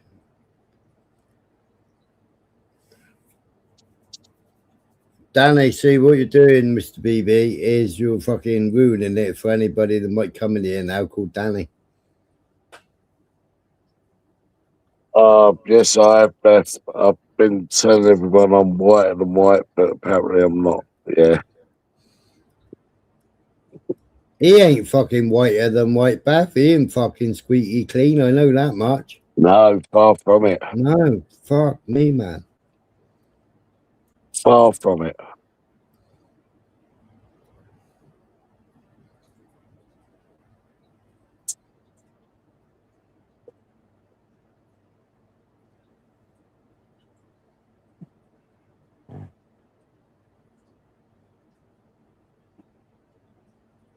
Yeah, he is, Bruce. He's definitely cooking for one now.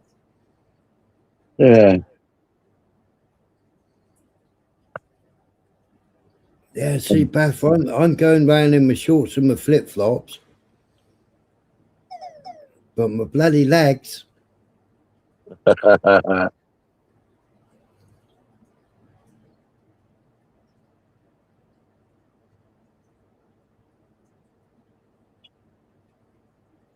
Oh, well, I don't know what time you're finishing your live, Smiler, but I'm fucking off, mate.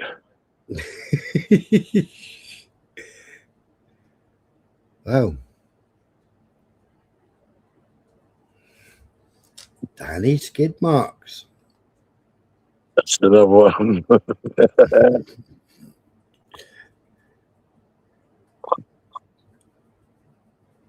I didn't realise it was 7 o'clock. Yeah, 7 o'clock. Yeah, you'll have 50 wings and be live in a minute. Yeah, don't blame you. I think I might No, as well. you will. Oh, yeah, I was meant to go to sleep early. I tried to, I couldn't. I saw Yeah, you I went know. live and I thought I'd have a little ghost. I know Beyonce came in and said he's done 2 fucking live, Smiler, and he's fucking on I your know. banner now and he still hasn't had a nap.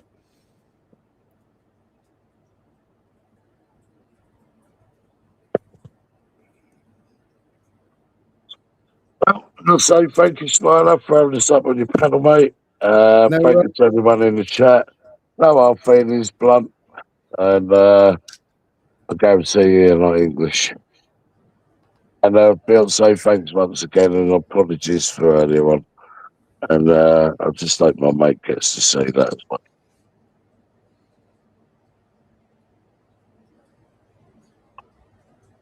5 a.m., Beth. Oh my God. Yeah, take it easy, Dave.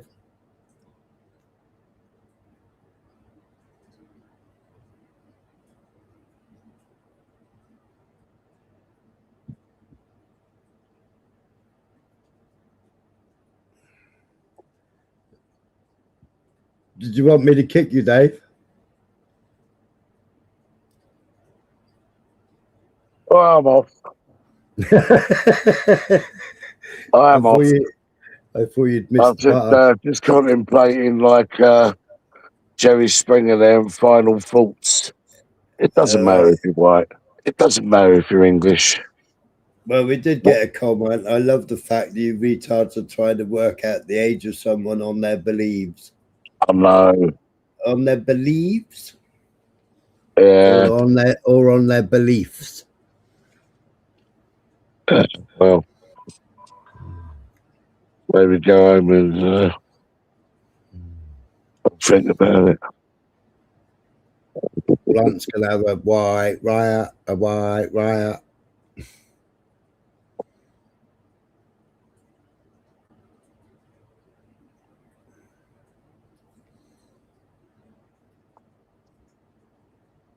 But all these years of colonization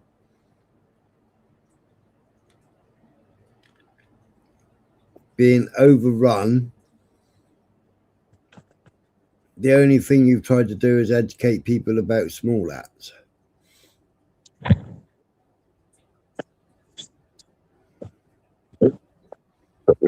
Right, anyway, have a good day, you lot. Have fun. You take it easy, Dave. Yeah, see you later, Catch one. you later. Cheers, everyone in the chat. Have a good one. Thanks once again, Beyonce and Blunt.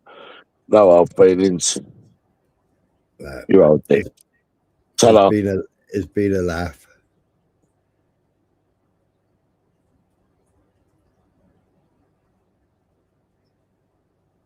Well, that's it.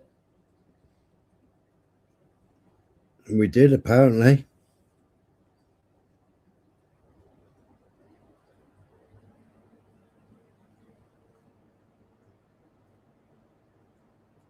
And the ancient Britons were Iberian.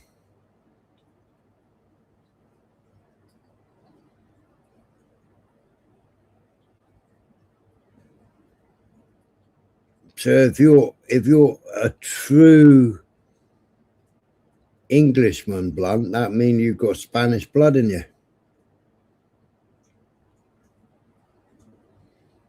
If you're genuinely a true Englishman, you must have Spanish blood in you.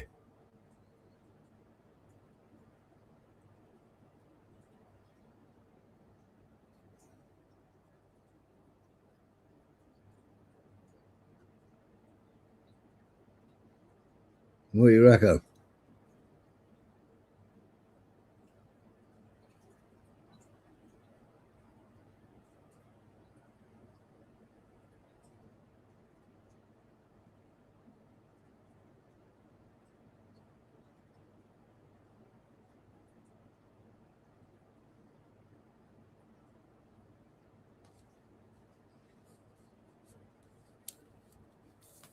Is African ain't the only colour though, bloke.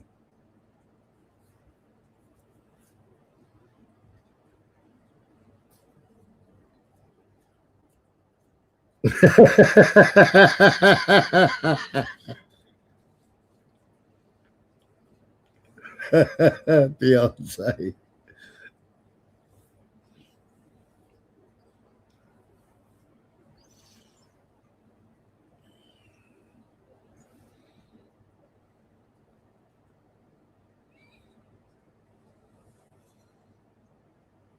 You know, you could have said you're breeding like a rabbit, Blunt, and you got 20 kids or something.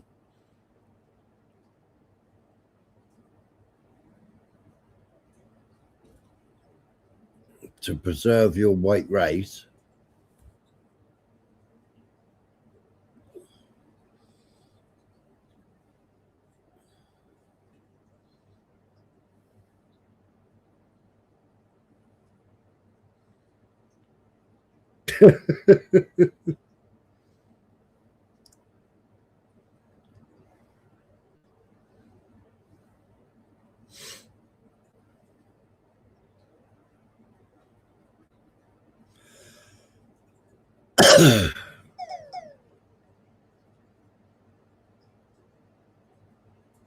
That is true, though.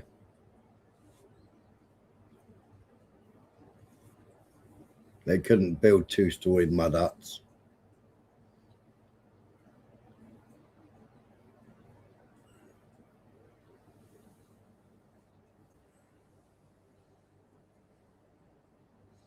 No.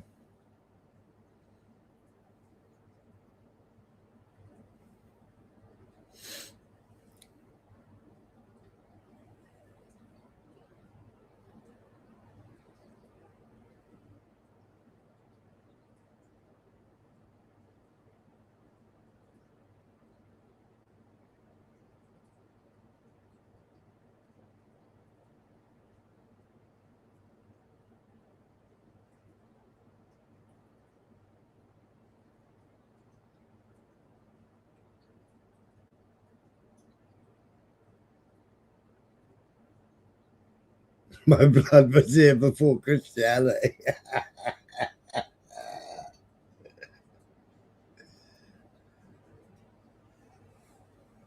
Well, to be a true Englishman, you got to be a proddy, haven't you?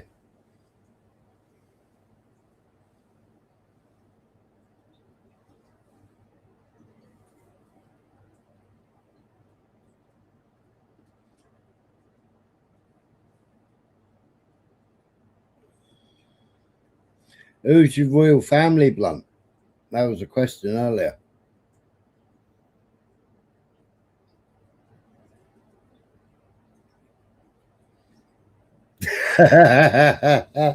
It's like going in the fucking sea, isn't it, on a cold morning? It's 2 degrees here at the moment.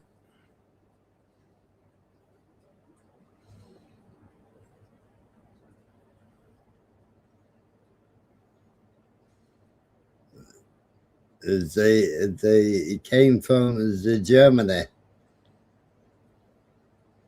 The man with little moustache.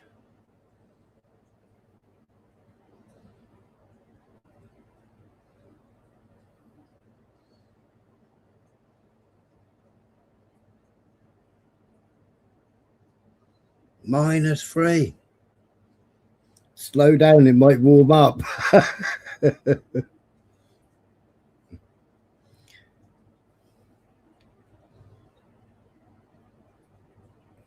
Well, not all the royals are Ashkenazi Jew.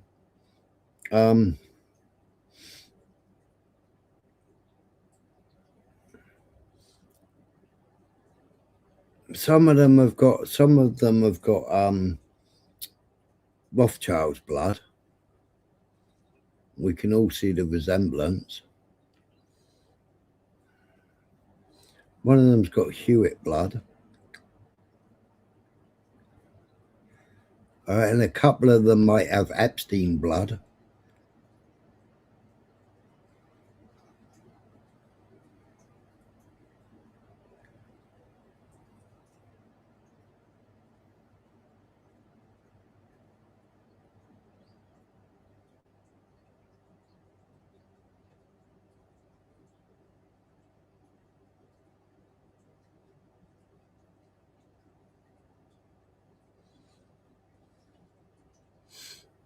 So I reckon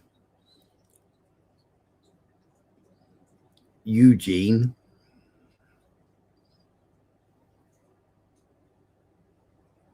is a religion.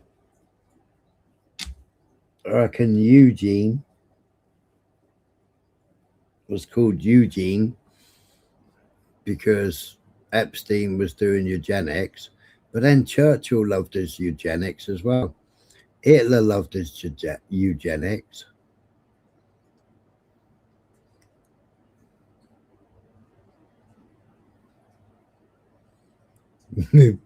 What is that? Jews isn't a race.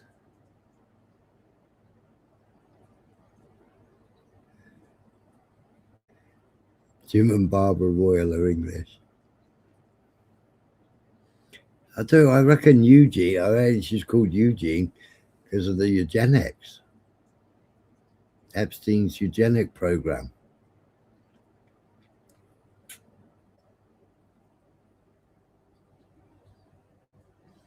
Yeah, and Fergie was still protecting Andrew, wasn't she?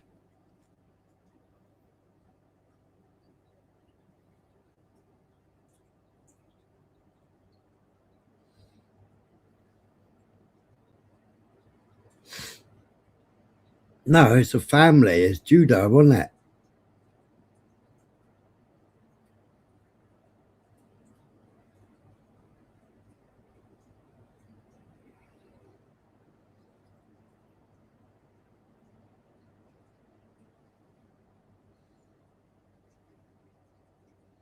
One of Abraham's great children were called Judah.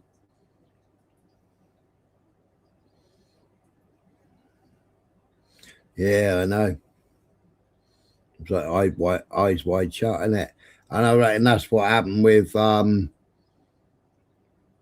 what's she called? I reckon the Podesta brothers, the McCanns. They gave their rugrat to fucking the Podestas because the Podestas were there at the same time.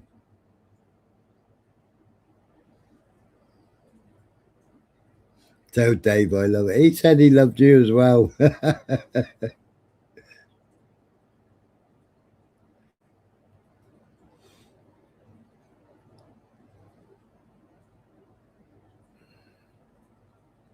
Yeah, I know, Jimmy.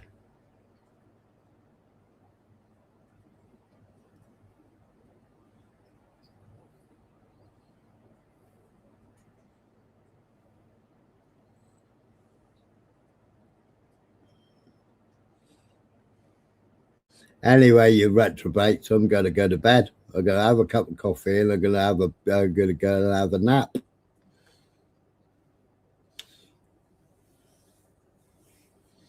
You've been quite entertaining tonight, Blunt. It's been a laugh.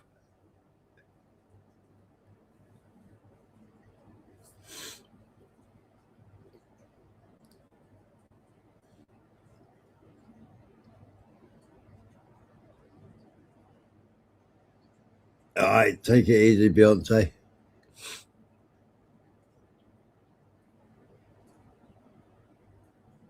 But I'll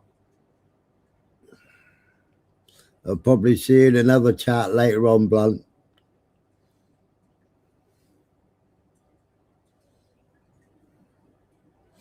How often does Dino do lives? That was the first live we'd done for ages, wasn't it? He was supposed to be doing a live, but he's doing it with that AB again, isn't he?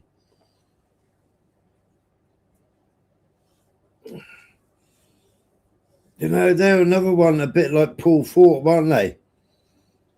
You know,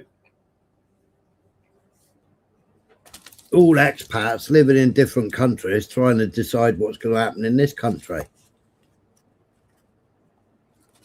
No, not Dino. Dino Baines.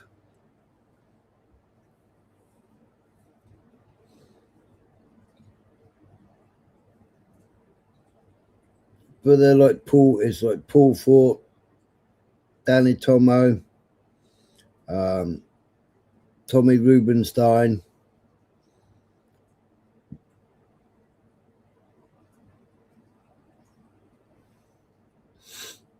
No, they're all expats. They all got Spanish citizenship. AB and Dino, they're in America somewhere. Dino Baines. Hang on 2 secs.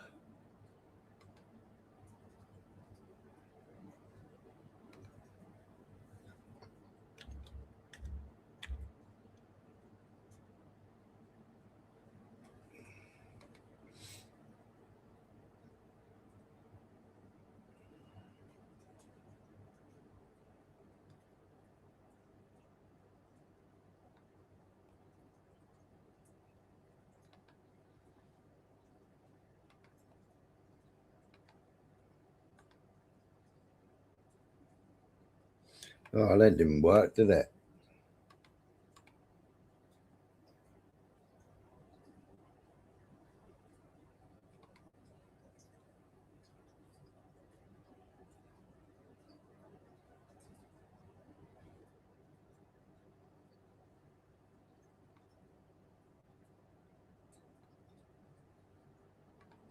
Oh, come on.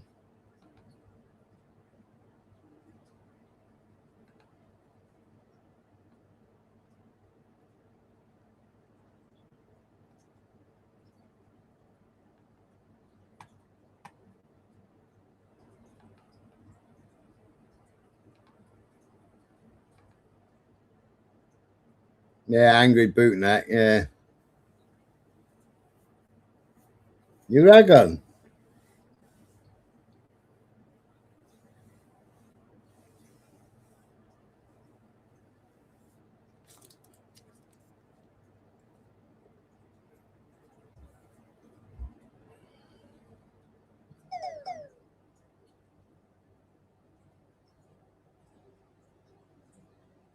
I ain't against you.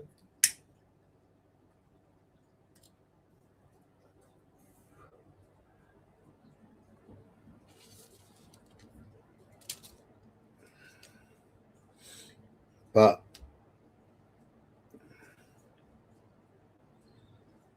you know me,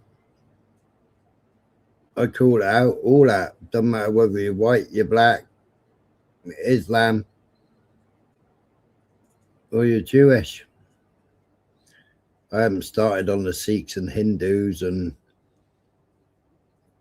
what have you yet. I haven't started on them.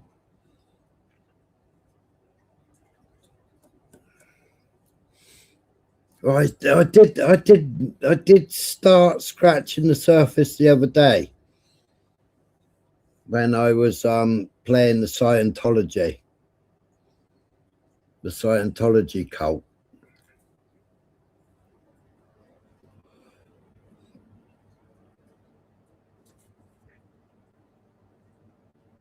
I scratched a little bit of the surface with them.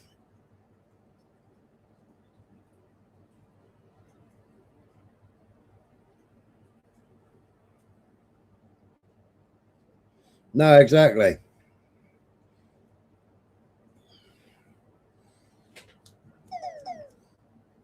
Fuck me, I'd be against my missus all the time.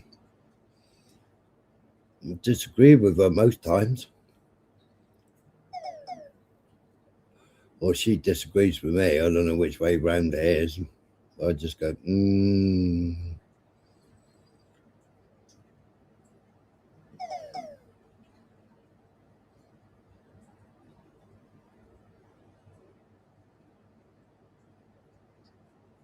Oh, IGC hit a fucking oil tanker again this morning. They've already started dawn attacks this morning. I know you can't never win. I'd never move in with her. I'd never let her move in with me, I tell you. That ain't happening.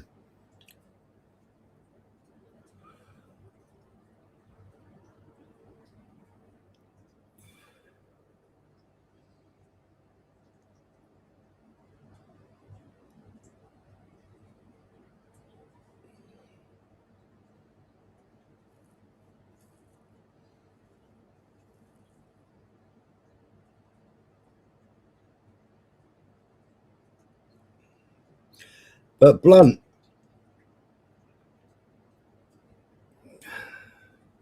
this is the problem that we on the right have got, right? We can't unite because we've got slight prejudice, right? So there's a slight bit of prejudice, right? So we can't fully unite. And that's the problem that we've got, right? That's why the country can't unite.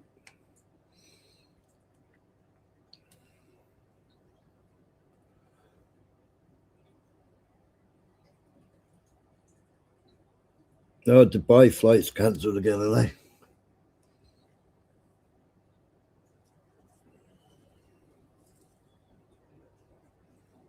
It's really weird in Dubai the other day. They had Chinooks flying all over the place. They had fighter jets flying with a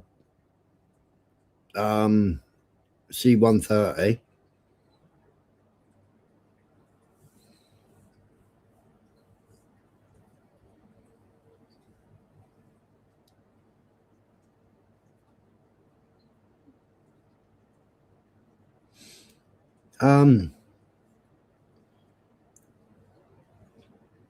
He ain't white, actor isn't white, but he works fucking hard.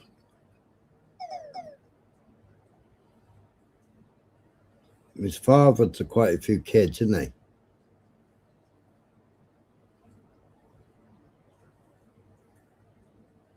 he? He affords the life that fucking him and Jupiter have got. So I don't know.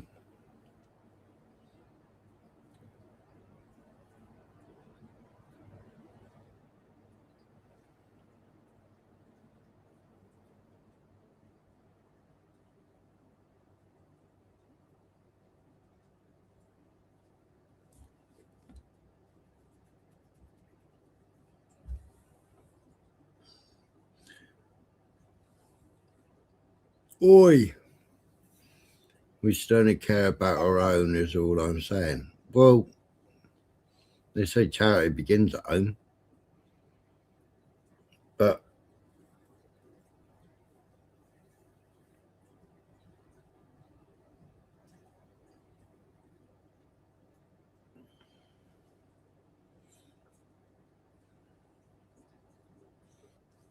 maybe she will when it all goes tits up and pear-shaped over here.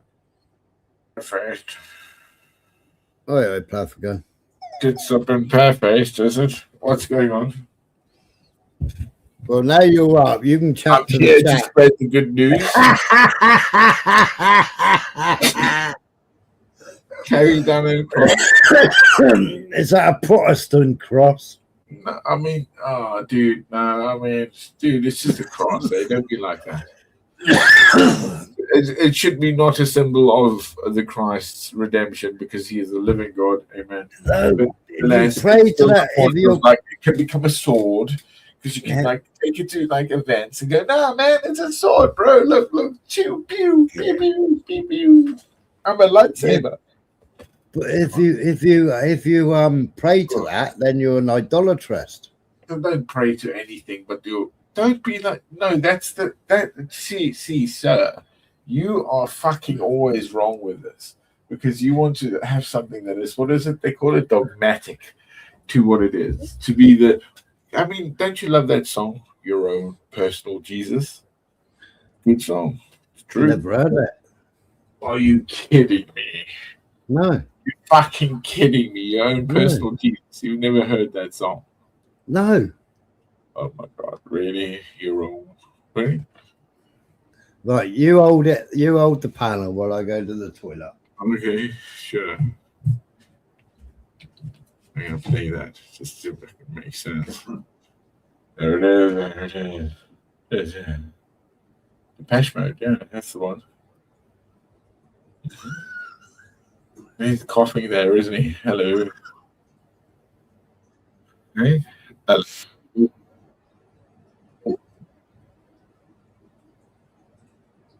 There we go. I'll catch you up.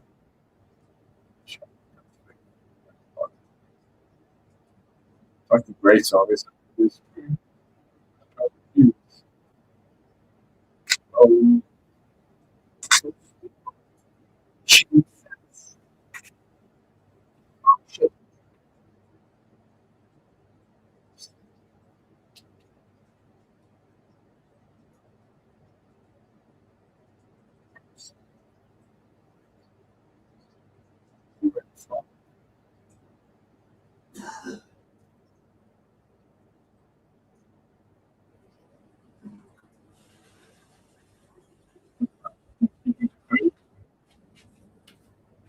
Oh, well. What's it called?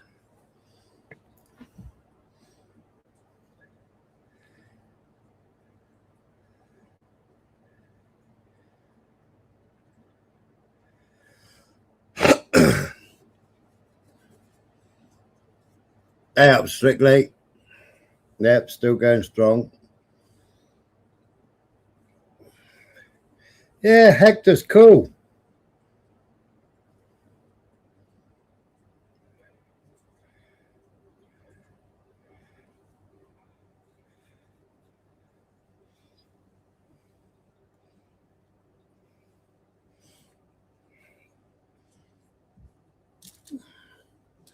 It's bad what they did to him in Speaker's Corner, though. You remember that, don't you, brother? You're muted, Ploughicon.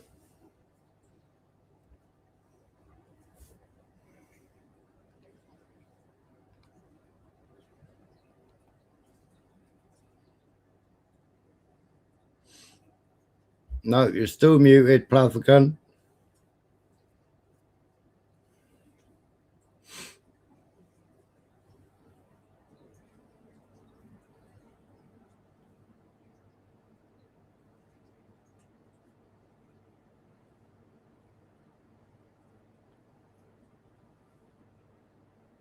Hey, where did you go? Hello? I said I was going to the toilet. You went to the toilet, or did you take us to the toilet? No. I'm I'm on PC. I'm on PC. What the hell does that mean? I'm on a tower. Oh, so you just piss out the tower and it drops below you. No. I can't pick up the tower and 3 screens and drag it to the toilet. Well, good for us. Yeah, I'm lucky you were thinking about that, but okay. That was a logistical problem to that, you know. That's funny. Anyway, how's it going, Smiler? Yeah, all good. Yeah? You sure? Yeah, it's all good, yeah? Yeah, all good. You reckon Stomer's going to be doing next, huh? I hear that, you know, I don't even know what I hear. I don't think anyone knows Stomer's thoughts anymore. This is funny, isn't it? Well, yeah, I mean, he should be doing his Shabbat. Shabbat? Oh, because he's Jewish. That's Yeah, right. but then he's doing iftar. Is that you, Strictly? Yes, it is. Yeah.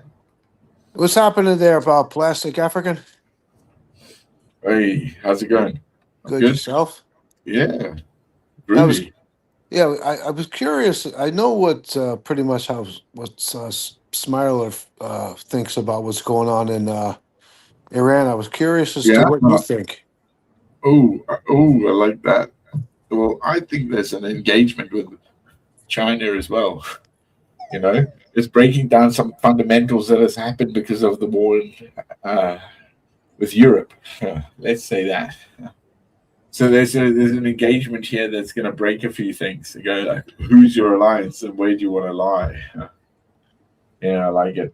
I like it a lot. If it's cryptic enough, I would say that we're definitely going to hurt China, and in this enterprise, yeah, because it's not a war, is it? It's not a war, not yet, at least. And It's not, but I guess, well, when you consider that the Kurds did do an attack last night and the IDF is on the ground. yeah, of course. That's where I say that where the cards lie. Like who's going to take alliance and allegiance to where the power Well, is. Okay. what I'm just watching right now is Hezbollah have just fucked them up, and they've all just had to withdraw from behind. They've all Sky News report admits the occupation had to withdraw from the blue line thanks to Hezbollah fighters. So they've actually gone behind the blue line. Yeah, a lot of this stuff is only coming to us later on, right? We don't know really how far behind are we to what we think is going on. Well, they were getting, they already crossed the Latini River yesterday, and now they're withdrawing. Hezbollah attacked the Kurds and So Smiler. Yeah. So Brooklyn, are you asking that where the end game is going to be? Not exactly. Actually, what I was going to ask you is, you probably have a better sense of what's going on. You've been to combat or in combat, but the way I see it, as it stands right now, now things could change, but as it stands, I think we have all the ingredients here for there's a good possibility of WW3. Oh yeah, but the hint of this is that it has to happen for the next chapter again. Well, right? Turkey. Hang on. So the nuclear bomb that will go off next, not Hiroshima and Nagasaki, the next one, where shall it be? Where do you reckon it will be? Where do you reckon when the humans go, oh, this is serious now? And then it goes like, okay, well, what do we retaliate with, or how do we again? Okay, so you asked me two questions: where should it be, and where do I think it'll be? Yeah. Oh, yeah. Okay, so if it would happen as a quantum question, yeah, that's brilliant. Thank you. Okay, so where it should be, I think, is where the piece of land is that they're fighting over, that Holy Land. I think it should be turned to glass. I think we should offer an evacuation, give a list of different countries that people can go to that will be willing to accept them. These will be refugees that have money, for I'm sure most of them anyway. They're not going to come with empty pockets. They've already got that. They've already got a homeland in Russia. It's been there pre the wars. And I think we turn that to glass. And if it that's where it should be. Where do I see a nuclear bomb being dropped? I see it being dropped in Iran by Israel. If that happens, yep, that would be the first nuclear bomb. There would be others after that. No, see, you got Turkey. I would say that the nuclear bomb will be dropped in New York. Well, I got news for you. Before New York, It'll be Yeah, dropped in in New York. the UK. From It'll New be York. dropped. It's And I'll tell you why. Because like 9/11, it has to be. Oh my God, the Apple. Well, I think Let the first. alone the UN, yeah, where it sits. I think if there is a WW3, that if I was China, before I'd be looking to nuke New York, I'd be looking to nuke the UK so that the USA doesn't have that close launching point or closer launching point. I think the UK would be the first place. Well, not the first place to go, but that would be my priority if I was China. If I was Russia, that's where the nuclear bomb would be coming from, because the northern part of the United States, Alaska, right? It's right across the Bering Sea from Russia. It's not very far. What is it? Maybe 500 miles at most.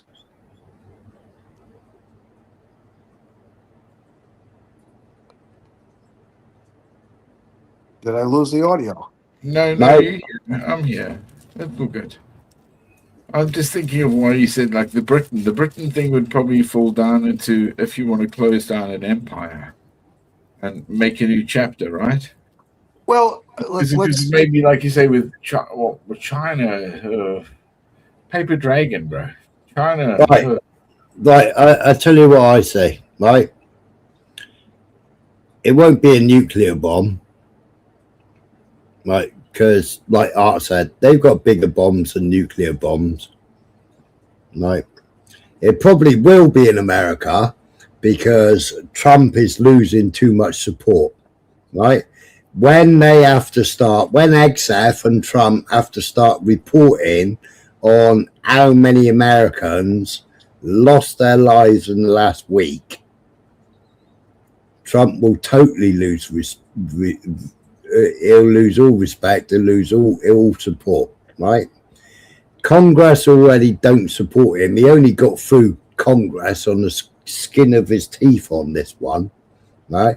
Because Republicans hold the power, yeah? So he only got through on 6 votes, wasn't it? On what?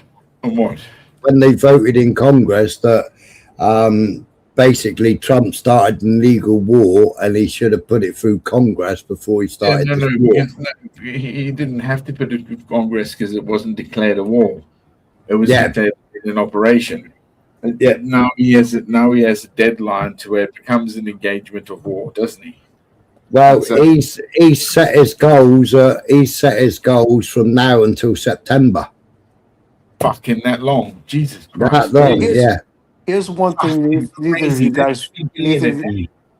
That's what they say. Average is 3 billion just on their engagement. Jesus, this is going to be nasty. Here's one thing neither of you guys mentioned, right?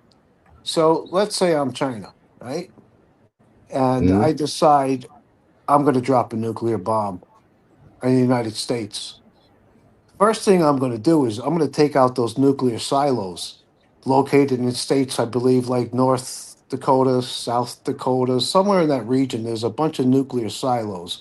Because if I'm China and I drop a bomb on New York City and I don't take out those silos first, there's going to be nuclear bombs coming back. I would look to take out their defense. It won't be, but it won't be China and it won't be Russia that do it. It'll be Israel that do it, or it'll be Trump that does it, and it'll be a complete it'll be a false flag. Guys, don't be making shit up, eh? Don't be like living in this what if land that we hear. No, I mean No, that's what you do. The Zionists, but the Zionists have done it to Jews all their lives. But the Zionists want their Christ. They want to bring about their identity of what was sitting in the throne of David from the stick of Jesse. They are not privy to this because it was broken by the Christ, their Lord. Yeah, but they've said over and over and over again that you can't fucking play this game.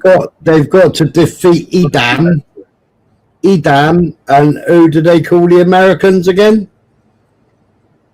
You tell me, brother. Well, The Europeans are the Edom, aren't they? What's the other one? Come on, Blunt. What's the other one? What the Jews say that about us. Yeah. Goem, isn't it? Right? Goem. No, I No, it's Edom and somebody else. Kingdoms. Oh, yeah. Oh. So where's this end, Smiler, for you then? So you know the end, do you? Where does it end? It ends. Yeah. Go on, tell me. It ends with where they've already got their one court in Israel. It ends with courts in every nation. It ends that we're under the Sanhedrin and we're fully controlled by the Noahide laws of one court, one world government, one religion. Which is the devil's plan. Yeah. Which has always been like fucking Yeah, hell. well, that's what the Jews want. That's what the Jews want. Go and have a look at the Sanhedrin. Go and have a look at the coin that they made for Trump. Trump's Cyrus coin. But it's fine. It has to happen. It has to begin. If they want the end of time, that has to be. I don't think they want the end of time. You cannot stop that tsunami that has always happened from the beginning of time. That's why, like it's like, oh, did God know from the beginning that we would be here? Is he omnipotent to say, oh, my suffrage?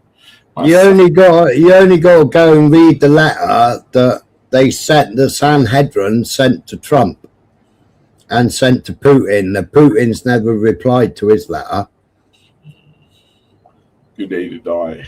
I think I see this as a possibility too. I see that it ends temporarily, and in order for that to happen, for a temporary end to this war, that Israel would have to concede and give that Hang on. offer and abide by that two-state solution, which really doesn't have much to do with Iran. Hang on. But No. Iran has been centrifuging fucking uranium for so long that they have 253, a lot of it 400 kilograms. So that's why they've collapsed the mines. Also, they have to actually engage to get them out. So that's why they're going in there. It's a real adjustment because you can't leave that to people like that because that is actually a really dangerous product to make, no matter where you can do it. And, maybe because a lot of the time, while this was happening, this is why Iran's failure is that they were working with South Korea and China and Russia, and we pushed it even more. It's the end, Come on. yeah, North Korea, not South Korea. No, North Korea, yeah, not South Korea, of course. But yeah, sorry. But yeah, you understand. That's why this has to kind of happen. There's no way they're going to let that amount. They know it's there. And they know that 76%, it's quite a lot. You want to get about 92 or something when you want to really make a good bomb. But 70, it's good, man. It'll make a good bomb. so how long, Yes? Classic? Both of you guys, how long do you think that this is going to go on before there's at least some kind of a ceasefire or a lull in the action, or a temporary, at least, end to what the conflict? There ain't. I don't even know where the dialogue is going to start because of where the dialogue shall start. Hence why I've always said at the moment to people that we're forcing a reformation onto the Muslims that they've never known. Yeah. And it is coming. And they can't, that's why it's like kingdom over kingdom. Come on, we're doing it again. Versailles Treaty double. Let's go. And it is a really, look, come on. We stripped Iraq. We stripped Gaddafi. We fucking took gold out of those places through, the French, the Brits, all the things. Be bright. Be at least know thy sin. And that's what's going to happen. I don't think at this point, anyway, that Iran's driving force is that Holy Land. I think their driving force is to prevent Israel from bullying them like they have been. No. Israel itself, you're correct there, but why it is problematic. But Israel is also set in stone with, I believe, Wahhabists of Saudi. Yeah, so they're one and the same. Yeah. You see the goal? Let's get the goal. But that's why it's the terrifying notion that we are paying and we are protecting both sides of this, no matter what. You got to. It's not easy. I think it's ridiculous for America to be fighting Israel's war, to be honest with you. Well, no, because they're owned by Israel. But no, do you know why it is? Because of the mines. Because when I say that, the mines, it's the mathematics. It's the way that you can offset certain companies and ways of operating. It's always going to be the way, man. You can't keep one secret, huh? No one can know one secret. There's so much dark stuff behind the scenes. You know, there's so much blackmail on everybody in America. Nearly every congressperson in America. There's so much blackmail that can be dropped open. Yeah, not just the Congress, it's the Senate as well. Yeah, not only the blackmail, there's so much money that America gets, and then so much that the individual Americans, rather, i.e. the Senate and the Congress, they get so much funding from Israel, but then the taxpayer gives it all back again. Yeah, it's just a money laundering scheme. Yep. You know, your tax dollar pays everything for Israel. Smiler, we live by this. You screaming to yourself here in the mirror. You live by it. You are part of it. We are part of it. All of us are. You can nothing. That's why it's like you live in the world, but you don't have to live in the world, right? It's like you separate those two, so you try, but really deep down, we're all, without my TV, without all this crap, or what is that? Where's it from? Mm-hmm.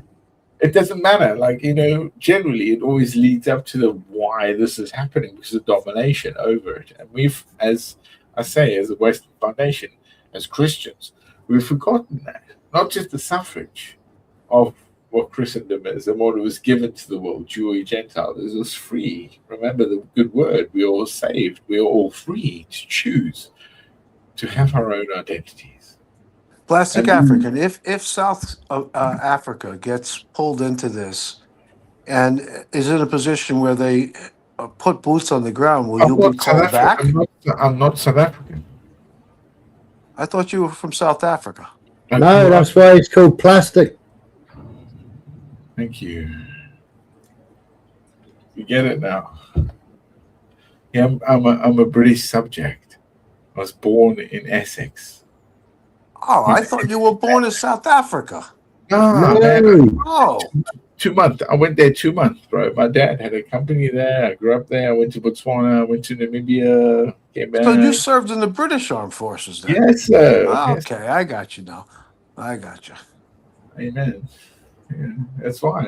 I'm a Brit through and through. I'm an Englishman. But also colonialist. Let's go. Let's teach them savages. I am a savage. Look at me.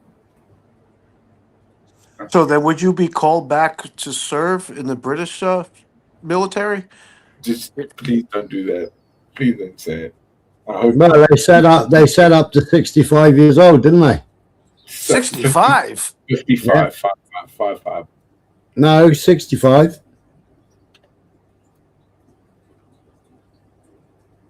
Don't lie, Swano. No way. Why would they put 65-year-old men on a battlefield? They might be 65 to serve in some fashion, but not on a battlefield. 55, yeah. The limit. So he's right. If I get called up at 45 to 55, I'm still called up. Shit. God, you know what? Don't scare me. But actually, an email a friend sent around came out and they joked with us. In the entire history of Britain, they've never had a draft, have you guys? Yeah, we have. Of course, we have. When Yes. was the last draft? Edward. Hang on. Yeah. World War II. Yeah, World War II, World War One. Yeah, of course. Yeah, Minister of Defence in January 2026, the maximum age at which ex-servicemen veterans can be called up for duty in the UK is being raised to 65. So the UK government is increasing the maximum recall age for the strategic reserve. They chopped my hair. Former regular service personnel from the current limit of 55 up to 65. I'm going to tell you why that makes sense to me. Because it's, to my knowledge, correct me if I'm wrong, but the UK doesn't even have 100,000 active military servicemen. There's only 70,000. It's only 70,000, and something like 15,000 of them are unfit for duty. Yeah, well, that's why they upped the age to 65.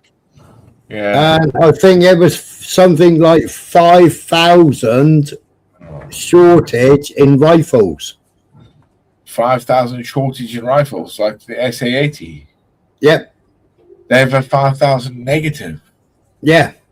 They haven't got a weapon for every single serving member in the British Army. 80,000 of their men that are regulars. Yep. They have a 5,000. What the hell have we done with it? So we're gonna have pea shooters. No, they're going to give you slingshots. No, I want my SLR back or my fucking Jimpy. Yeah, dude. You can stick. I'm going straight for the SLRs. You want me back? Yeah. Give me an SLR. Give me an SLR, yeah. Or with that scope. That scope there, and that round. Yeah. Give me an SLR and give me a 303 as backup. And a 9-bolt, right? You're gonna have a 9-bolt there, 9-bolt there, put a nice around, and that slingshot. Yeah, man. You know what I mean? Yeah, don't bother giving me an SMG because the magazine will fall off. Yeah, dude. Fuck yeah. That's why I've got this. This will be coming with me as well. Drinking horn as well as spiking in the dude's head. Oh, what the hell, man? Don't do that to me. You know, it's nasty. How did you go for your knives down the back? My knife used to be on my 58 pattern webbing here on my left side. Yeah. I had about 4 or 5. So generally, like I had some really close. You have to know the ways you can pull it out and how they bend. Yeah. The ones that you can get, if you really come close when you like have to. The little things, right? And the little things, bro. And you can stick your new webbing up your ass. I want my webbing all as fucking 58 pattern. Yeah. Listen, if you guys get sent back to combat and they don't have a weapon or a rifle for you, I'll send you guys my baseball bat. Yeah, well, we have got the new weapon that's based on the AR-15, haven't we? They don't have rifles for us, man. And look at it. Everyone will be like, "Oh, you can't do it." You also want a weapon that uses that standard UN round. What is it? A 7 point something? What is it? The standard UN round? No, it's 5.5 now. It used to be 7. Yeah, 5.5. Yeah, sorry, 5.56. Yeah, it used to be 7.62. It's a good fucking. I'm sorry, 5.56 are awesome for stopping power from about 200 to 400 meters if you're good because of the way it tumbles. So you always hit it like you're trying to hit the tumbles through the body. That little fucking thing spins. Well, that was why the AR round was good, wasn't it? A clock there. If you can clock somebody there with a 5.56, like even at a 200 running, because it's so quick. If you can clock him, dude, the brain just smashes that, bro. There's nothing. It's good. Yeah, but 7.62. If you hit somebody in the chest with 7.62, it's different, man. It's the way you 7.62 will take the whole spine out. Yeah, they're toast. Different, man. Different fucking whole different fucking game, bro. That's why, like again, I'd say 3-3. I'd love that, and a 9-0 there. and a couple of blades. Yeah, something like good, a little bit of good armor. You know what I mean? I don't want to take too carry heavy. These days, I'd go for for good dragon skin and a bit of Kevlar, especially here. You know, you just like, yeah. Damn right, man. Just do it. It depends on the role, doesn't it, and what you have to do, like the mission. To me, it would make much more sense instead of putting an older person on the battlefield to train them to operate drones. Yeah. But the thing is, the drone warfare right now is gonna again. It's always R&D. That's why I think it's R&D. It's so R&D. Well, not to the Ukrainians. It's not. They seem to have it down to a science. No, they're collateral damage. Humans are collateral damage. Yeah. This is R&D. We are just meat. Just think about it like that. You think of yourself as, we have a good life. We just fucking die and meat. They're dead. That's it. Thank God you got this long. You know, well done. Ding. Cannon fodder into the meat grinder. I've been through the mill again. Yeah. Out the other end. And now they're like going to me, telling me I walked away from that. You could come back. I'm like, are you sure you want me back? Because then I'm gonna just kill. Go nuts. Fuck it. Are you sure? What are you drinking, Plastic African? Beer? Yeah. What kind of glass is that? I've never seen something like that before. Looks like an old horn. It is. It's an horn, yeah. Damn right. It's my drinking vessel. What is it? It's from a steer? Yeah. It's a Viking drinking horn, bro. Oh, okay. Yeah. Did you know that? Yeah. Big ones, vessels. They make a horn. It's a vessel. Good, man. I don't drink alcohol, so Oh, that's all right. I drink Guinness and wine. Yeah, enjoy. Indeed, I do. You know? Out of the horns. Like it's black. Anyway. Was it? What did you say, Blunt? Nobody's deleted at this end. It must be Tubes. Yeah, you gotta. It's YouTube is deleting a lot of comments. Do you know I was trying to put a comment in earlier? Smiler, Gypsy Dave, and Chat, and I put the peace sign. I tried it 5 times and it would not take. Now you tell me why. The peace sign. I actually fell asleep. I woke up, so that's why I'm back. Wait, so you're from Brooklyn, right? Yeah. The East Coast. Yeah. Yeah. Where's your heritage? What are you? I'm Sicilian. You're Sicilian? Oh, fuck off already. Oh, wow. Cool. Sicilian. Wow. That's sick, bro. That's fucking sick. I'm not in Brooklyn now. I don't. Blood, no, it's cool, man. I get it. Man. That's fucking awesome. I was raised in Brooklyn, Yeah, except for of course. 2 years. I lived on a dairy farm, but Yeah. I live in Queens, New York now. Yeah, Queens. Which is one of the 5 boroughs in New York City. Yeah, I know. Wow, cool.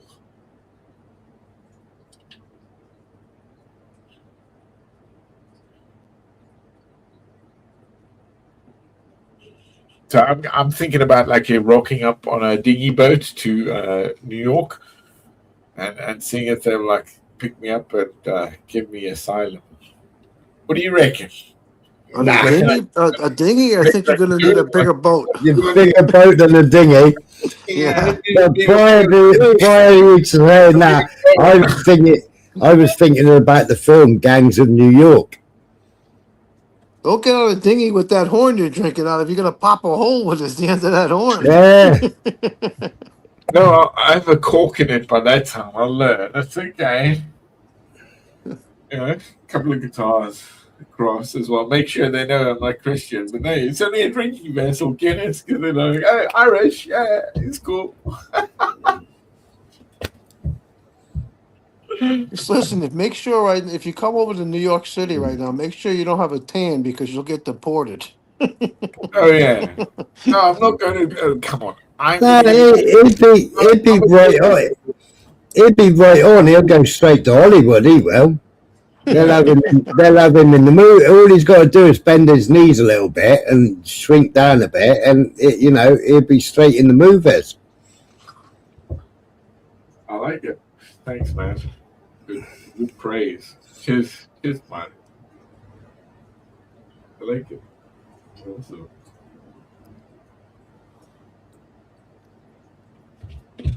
He doesn't have to go to. He doesn't have to go to makeup, see, to go in the movies, where all the others have to go to makeup, don't they? Oh yeah, put the beards on and the hair. Yeah. I just got to do a little lip, a little blushy. Yeah, you know what I mean. Yeah, I know. I'm a thespian. Thespian. Yes, what's his name? Tim Curry. Fuck yeah.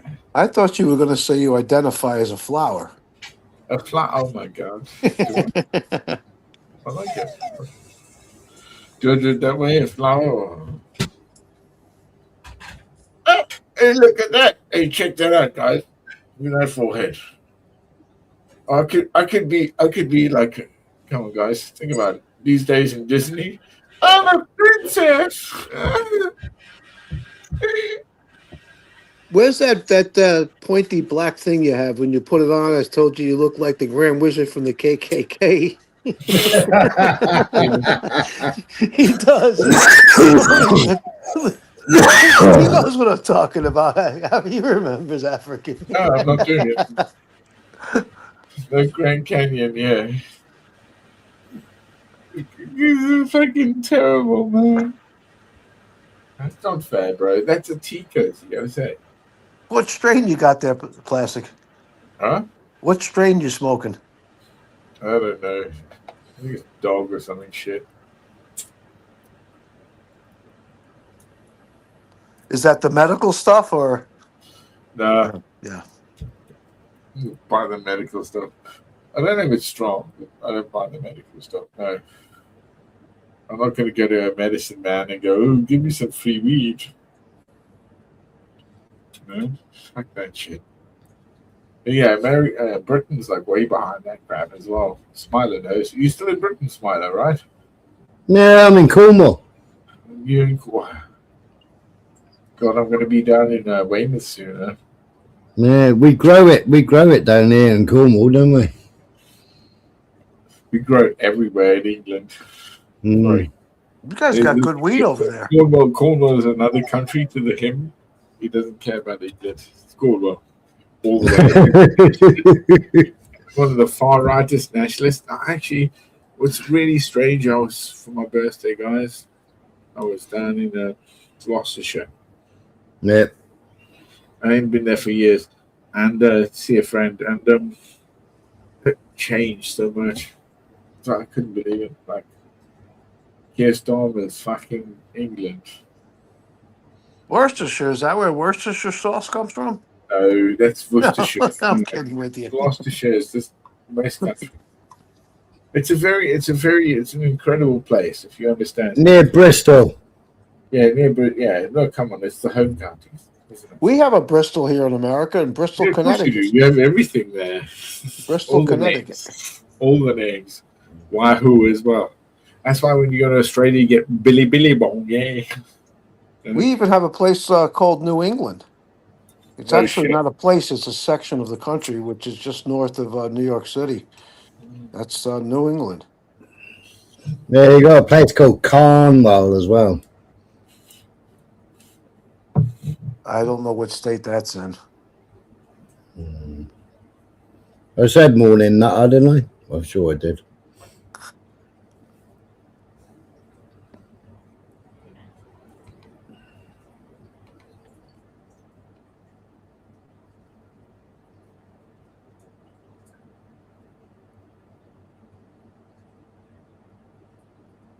Oh, yeah. Is this, Any new info come in, Smiler? On what's over in Iran? Yeah. Yeah, they took out another tanker this morning. Did they? Yeah. Who took the tanker out? I don't know. Iran. Really? It was. Iran. Where? Yeah. Where? Where was this? In the Strait of Hormuz, no? Straits. No. Yeah. Oh, this is not good, man. This is bad, bro. It's like you can't sink this stuff. We're gonna have like really bad fucking oil going everywhere soon, aren't we? We're gonna flood out into the Pacific and come down to the south and up in there. Oh god. Like these fuckers are like, let's blow up a tanker. Yeah, fuck you, man. I'll blow up your tanker because that's 5 billion. Well, oh, man, there's oil everywhere. You can't do fucking assholes. Fuck. Fuck the fuck. It's fucking disgusting what we're doing. Fuck. Should we way past this shit? Don't you think? Don't you think? Honestly, is it not hard to say to the world, okay, you have your little prophecies, you have your little covenants, but calm the fuck down and let's just have a little grown-up talk. No. Well, China. I want to be this. I want to be that. I want to be world. I want to be Christian. I want to be a Jew. according to Trump, he will accept nothing other than an unconditional surrender from Iran. Unconditional surrender. And he'll settle for nothing less. That's what he's saying right now. Yes, he has to. He has to. Seriously, he has to. Because he has to break the whole fucking link. You guys, I mean, not many people, don't want to say you guys, don't get it. There was a guy, Bijan, I knew. And I swear to God, that man would have loved to see this age. He would have been so proud of his people for what has happened in Persia. You know what I mean? There is an enterprise where it becomes ideological of why we are Christian, Jews, or Muslim. Pick a fucking side. All right? And if you don't, then you don't know what you're doing. Don't subterfuge your What about the agnostics? No. The Gnostics, okay, for the Christians. Oh, they were dead long ago. You're right. No, agnostic.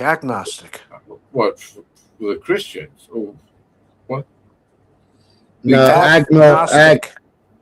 Agnostic, a bit like atheists. Oh, they're the ones who don't know what they do. No, they believe in a higher power, but Yeah. That's up to them to fucking again be their witness. Sit there like a puddle. and what happens to the Yeah, atheists? because if you're agnostic, then you're just like, okay, fine, I don't believe in anything, but there's something. What happens to the atheists? What do they become? Cannon fodder? Oh, well, it's not cannon fodder, is it? It's, again, like the whole decree of we will burn, we all die. You'll be judged unto that. Okay? You'll come to that. The Jewish don't believe in that, correct? They don't have this hell ideal. It's just there where you'll be with. And, you know, again, the prisms of what we dictate, what we believe our giving is going. You know, They don't believe in heaven or hell, do they? The Jews? No, they don't. There's no heaven. There's no hell. They go to a separate place where they are. Yeah, it's incredible actually. But it is. Yeah, there's no hell in hell. It's that. What do they become? Part of the holy wall there? That's right. Yeah, probably. But again, the principles of where we're going is this is why I'm so fucking screwed with the way they've utilized holy words and doctrines and everything to survey its beginning to its own. It made water out of nothing they've understood. It's all breaking down. We can't lie. And that's why I think that we're going to this hell. We have to. It's gonna go, it's gonna pop, and then people are gonna go, oh my god, it's fine, it's just gonna come, it's gonna be fucking violent across the world, man. Like no other way.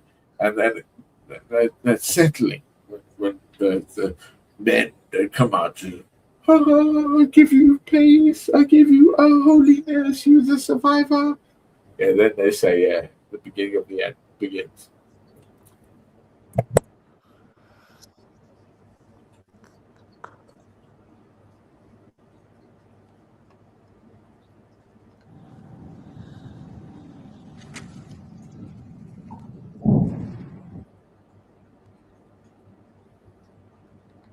حسيت معوض يعني انا عم صور لك العبها بالشارع كله انا اذا بتطلع يلا Boom.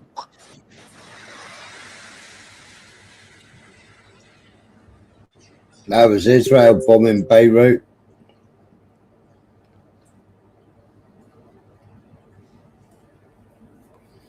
Yeah, Trump's just done a speech yesterday, didn't he? I didn't catch it. With the wonderful Israeli partners, continues to totally demolish the enemy far ahead of schedule and at levels that I've never seen before, actually. We're destroying more of Iran's missiles and drone capability every single hour, knocking them out like nobody thought was possible. As soon as they set off a missile within Turn it up. the launcher gets hit, they don't know what's happening. We have the greatest military anywhere in the world. Their Navy is gone. 24 ships in 3 days. It's a lot. Their That's as loud as it goes. anti-aircraft weapons are gone. So they have no air force. They have no air defense.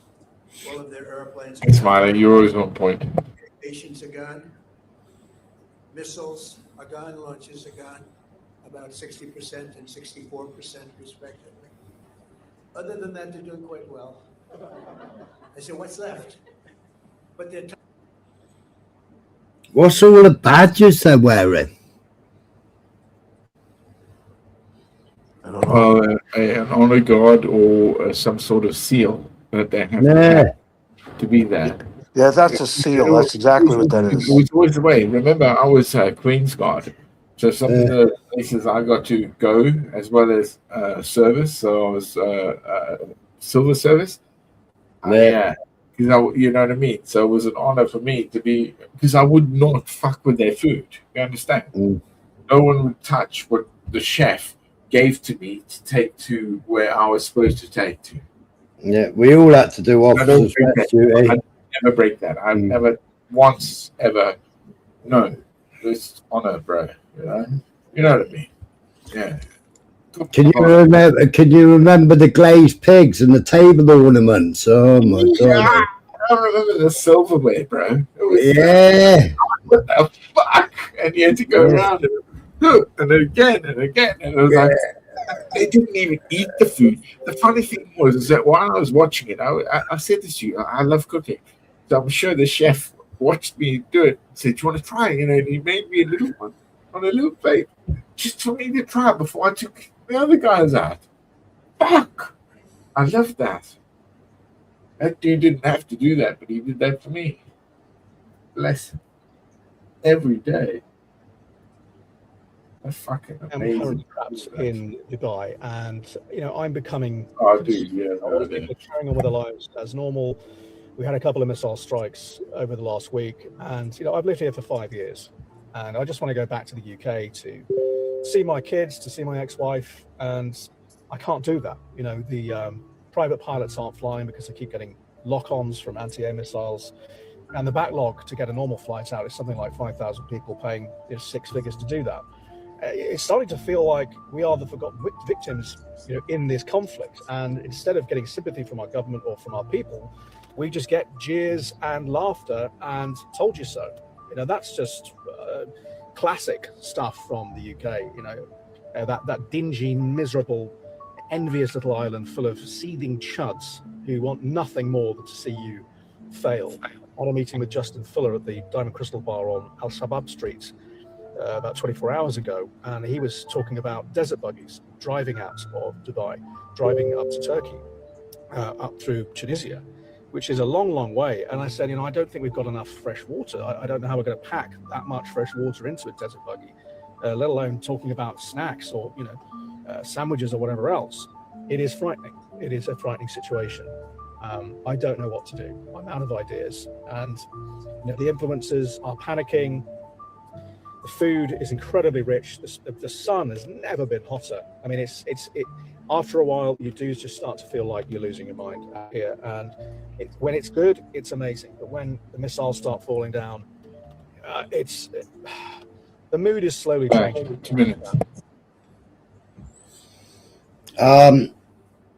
Do you know what I say to that? Suck it up, buttercup. That's what I say to that.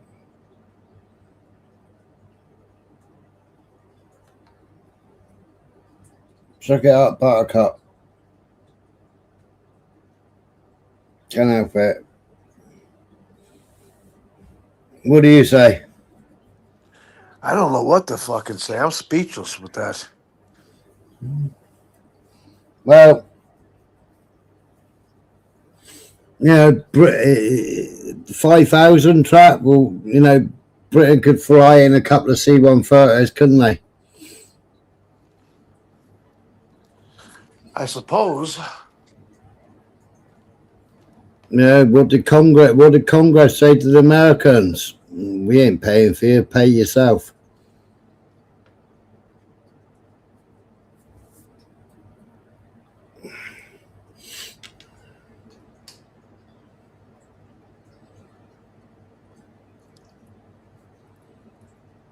We say walloper. He is a walloper. We have this just into us here at CNN. Our senior international correspondent, Fred Pleitgen, and his team have just crossed the border into Iran. CNN is the first U.S. network allowed into the country since the start of the war. And I do want to point out, CNN operates in Iran only with government permission. Here's Fred's report. We just crossed the border and are now inside of Iran. The Iranian government has granted us a visa to come here and to report from the Islamic Republic of Iran. We're now trying to make our way to the capital, Tehran, as fast as possible. But of course, the distances in this huge country are immense, and we know it's going to take many, many hours for us to get there. We also don't know what the situation on the road to Tehran is going to look like, how many checkpoints there's going to be. And of course, we know at the same time, there are massive combat operations also going on. The United States and Israel are continuing their huge aerial campaign against targets inside of Iran. At the same time, the Iranians continue to retaliate, not just with their ballistic missiles, but with their drones, mostly hitting Israel, but then also American military installations, especially in the Gulf region, but in general, in the Middle East. In total, the Iranians are saying that they can continue this campaign for a very long time. They say that their missile arsenal is still immense, and they haven't even used some of their most modern missiles.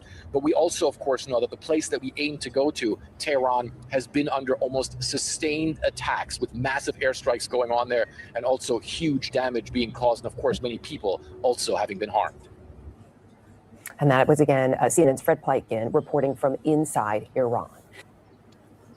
Let's hope they don't send the same team that they sent to Israel. And they did that fake thing, didn't they? Yeah.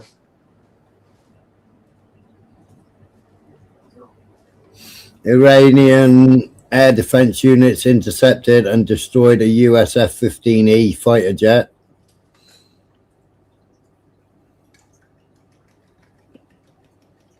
More than 2,000 drones and over 600 missiles launched against US positions in the region and targets in the occupied territories.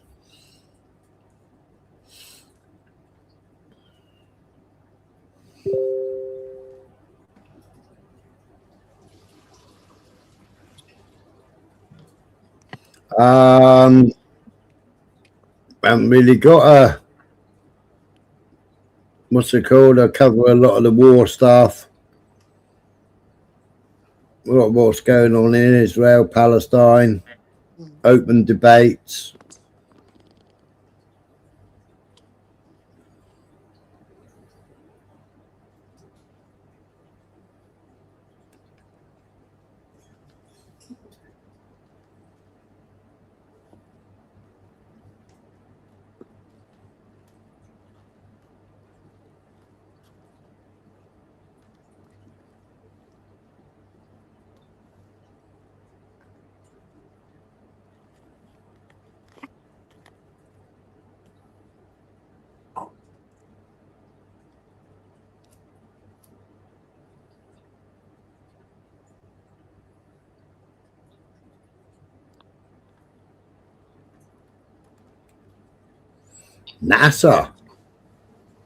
NASA's now looking at things.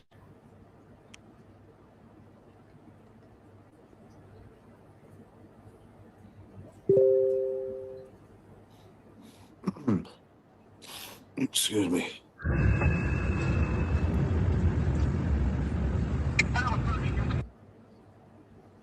Oh, what that was meant to be.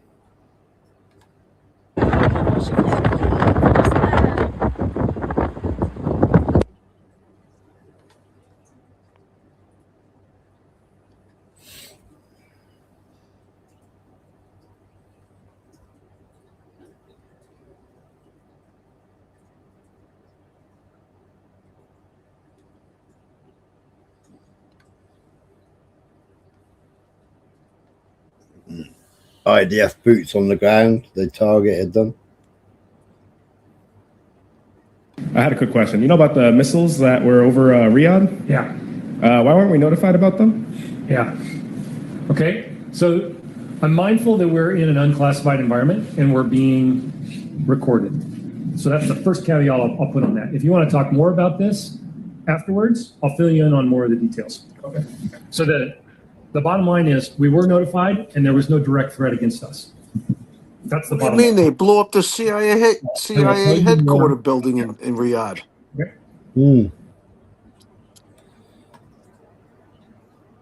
I had a quick question. You know about the missiles that were over Riyadh? Yeah. Why weren't we notified about them? Yeah. Okay. So I'm mindful that we're in an unclassified environment and we're being recorded. So that's the first caveat I'll put on that. If you want to talk more about this afterwards, I'll fill you in on more of the details. Okay. So the bottom line is we were notified and there was no direct threat against us. That's the bottom line. Awesome. I will tell you more off camera. Thank you. Okay. That's not the bottom line, then. Isn't that?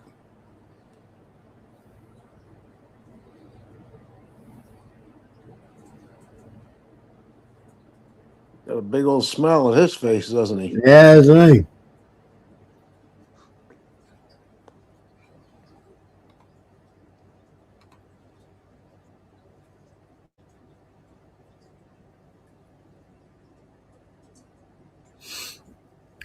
As part of continued retaliatory attacks under Operation Resisting Oppression, a large checkpoint of Pakistani army along the Durand line in Shorabak district in Kandahar province in the southern zone was captured tonight by the Afghan Defense Forces and then completely destroyed with mines. 30 Pakistani army personnel killed in that attack.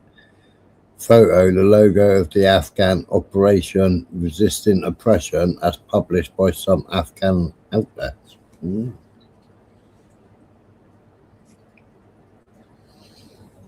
Iraqi militia, in commitment to our religious duty and retribution for the blood of the martyr, the leader and the Imam al-Hasuni Khamenei, and to deter the aggression that led to the martyrdom of a group of Iraqi resistance youth, our brave fighters carried out today, Friday the 6th of the 3rd, 2020, an attack with a drone targeting a vital site in Jordan.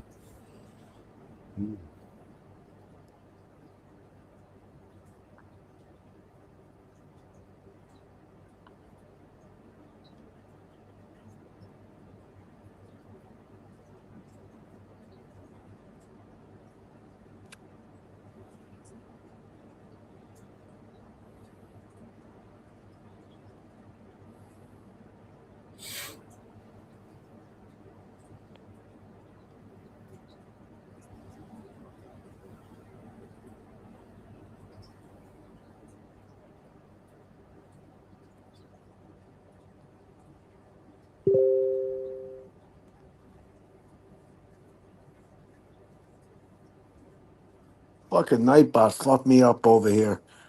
It's demanding I show a freaking comment on stage. I can't get out of this freaking page. Get back to the screen so I can see what you're showing. That I can't get there. I'm going to show it on stage. No, it's not even doing that. I'm frozen over here. Welcome to the wonderful world of technology. Oh, there I go. Okay, I got you back. I'm back.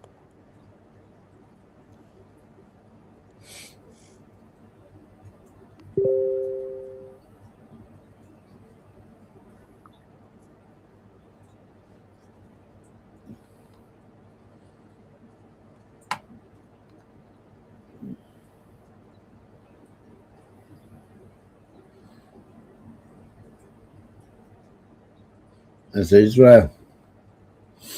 Yep.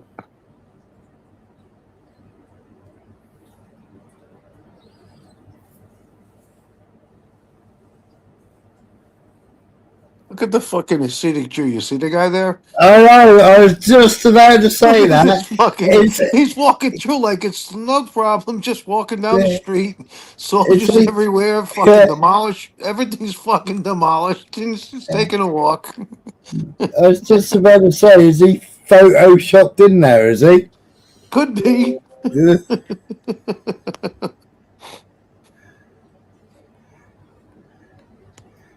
His feet are definitely on the Looking down, ground. you know, like he says, he's walking along. So maybe somebody Yeah. dropped their wallet. You know what I mean? Yeah. Nothing to see here. Perhaps I'll find some shackles. Any shackles on the ground? It's quite the fucking hat he's wearing, isn't it? Yeah. Yeah.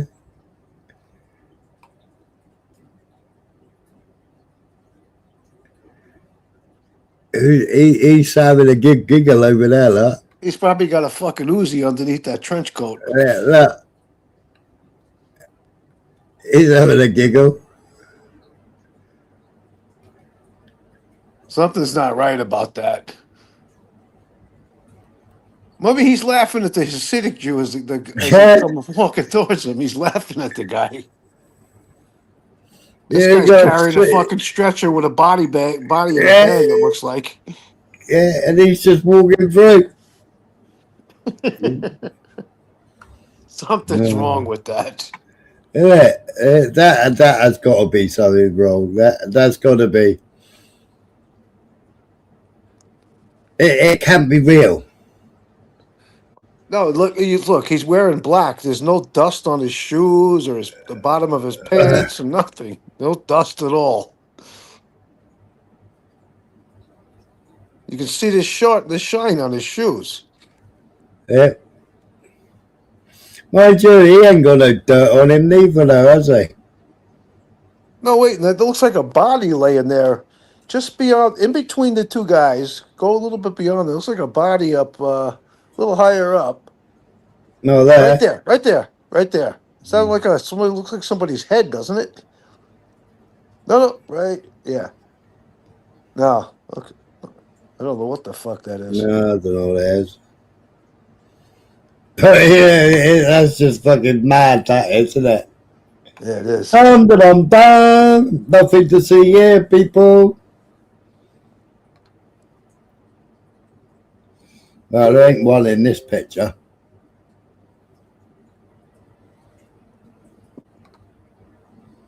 Nor in that picture.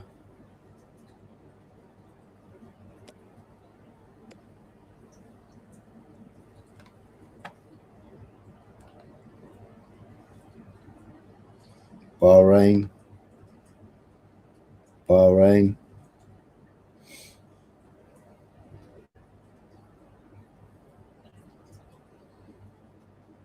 All the soldiers from the base are staying in these hotels.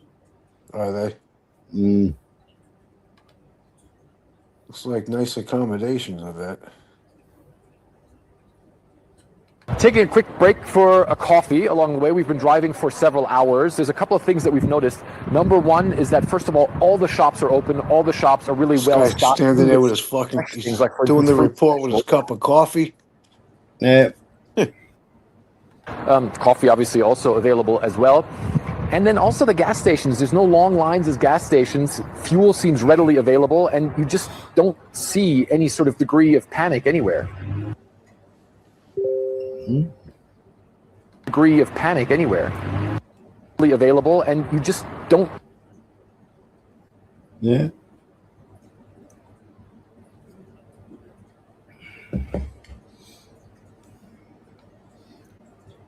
Depends what part they're in there. 4 hours ago. Smiley, we're fucked for trying to find out what's really going on now with all this. These AI videos, they can fucking produce pretty much anything and try to make us think anything they want to. 4 hours ago, the official account on White House, of the White House, on X, posted this video. Wake up, Daddy son. Welcome home, son. Strength and honor. Strength and honor. What will you do without freedom? Mavericks inbound. You can't conceive of what I'm capable of. Finishing this fight. Yeah, I'm thinking I'm back. I'm here to fight for truth and justice in the American way. I am the danger. Time to find out. Maximum effort. Pressure. Here it comes. Now end this. Flawless victory. What the fuck have I just watched?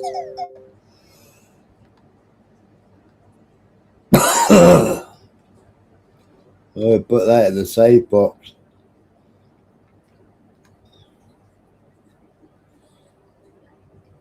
This ship was struck last night by a fighter jet around 2200 Tehran time, approximately 18 kilometers from Dargam Akashim Island in southern Iran.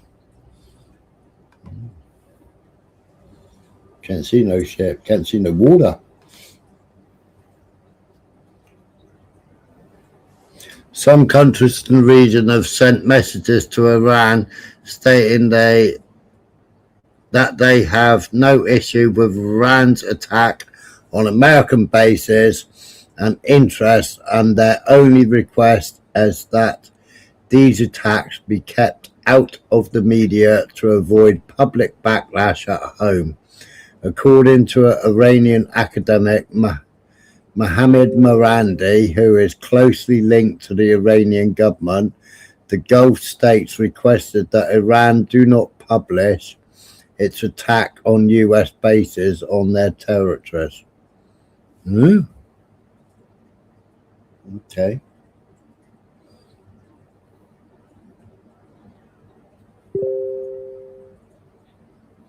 Egyptian media are telling the Egyptians that Egyptian embassy in Tel Aviv is not active.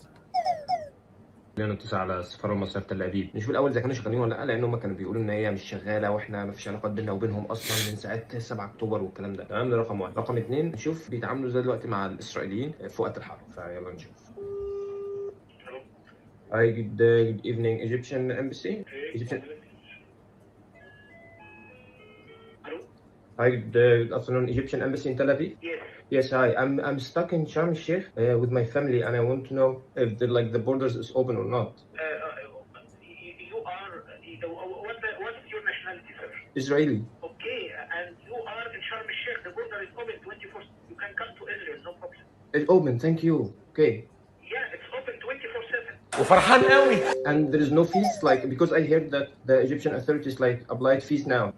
You pay fees for the using of the crossing, but I mean this is not a lot of money. You can go to Ilan Taba land crossing, and you can go back to Israel, no problem. No problem. Like, okay, thank you so much. Thank you. You guys did so much to us. Thank you so much. You're helping us so much. You're welcome. You're welcome. Thank you. And please send a message. Sorry, you hear me? Send a message to the president. Yeah, send a message to the president. Okay, so he's showing us he's on speakerphone, yeah, so. يا خاين دينك وعرضك. يا سيسي يا ابن الشيخ، ابعت له الرسالة دي. ابعت له الرسالة دي يا خوالات يا خونة. يا خونة يا عملاء الصهاينة يا انجاز، والله لنعزلك يا ابن الكلب يا خاين. السفارة اللي مش شغالة اهي، دي السفارة اللي مش شغالة، رقم واحد، رقم اثنين، you welcome طبعا. So he obviously pranked them and then gave them a disgusting message and they hung up on him.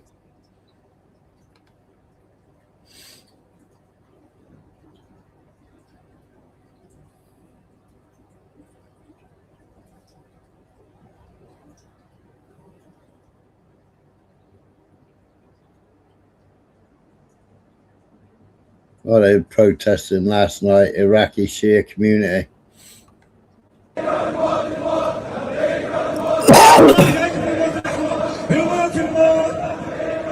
I wonder what they're chanting. It must be something like "Death to America." Death to America.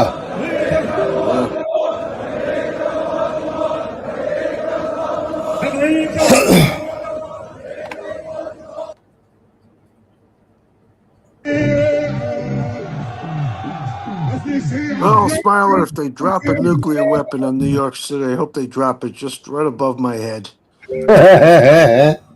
Take me out in the fucking instant. I don't want to be fucking in the fallout and have to, be walking around with fucking skin peeling off of me. Just take me right out. They're having a rave there.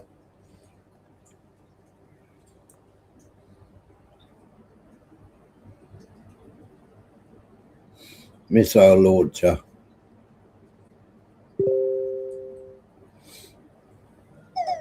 Not anymore.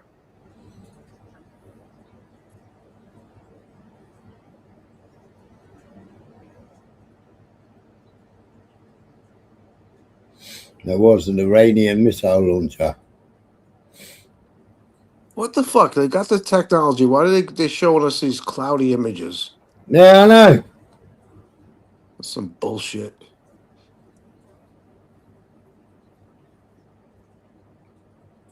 Central Israel. Central Israel. I'm sure that picture's been circulating around quite often. Like an old picture or something. They still shut the mosque off. Iranian Foreign Minister Abbas has separate telephone calls with the foreign ministers of Sri Lanka and India. Wonder why he's speaking to Sri Lanka and India. There's so much going on behind the scenes we'll never fucking know about.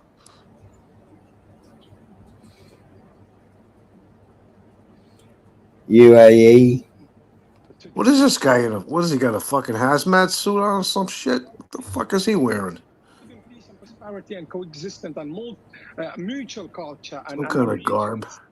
And no, it's not just about business. No, it's not. It's about everything. It's everything that relates to an Israeli and a Bahraini and a UAE, Emirati, for them to live in safe and healthy environment and happier than after.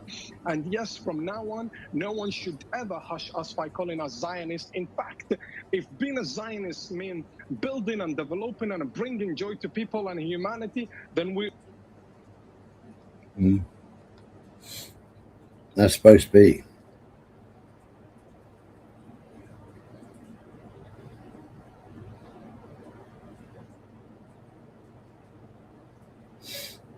There is no freedom of speech in Gulf states, with some exceptions in Kuwait. So consider anything said by any personality within these states as a state stance.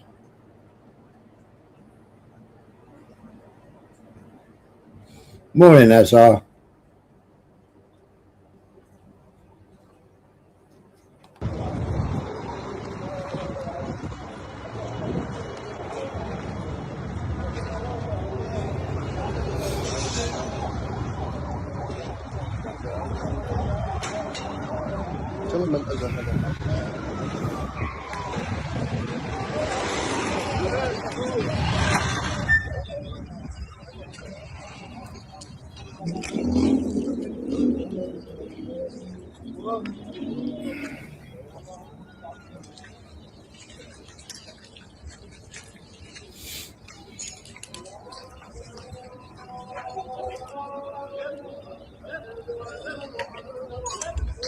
That's Lebanon.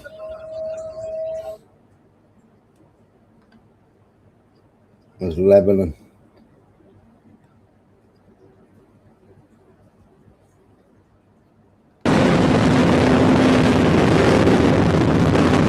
Was that one of Elon Musk's fucking rockets?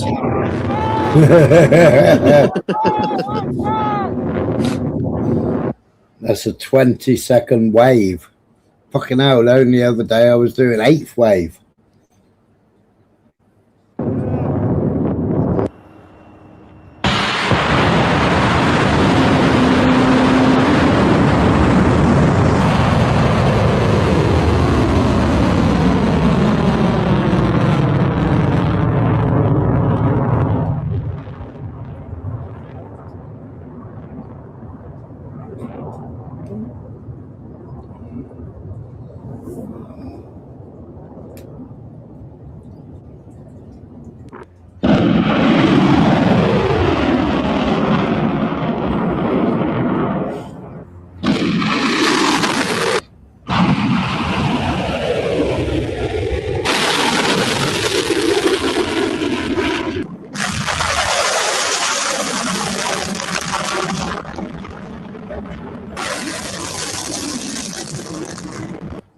I'd rather see the hits.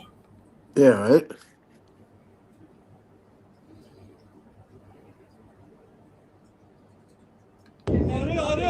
مقداد زد اوه آره نایه مقداد آزادی رو زد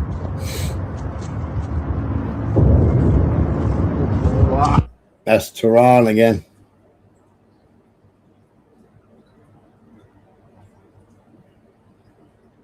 There's that monument.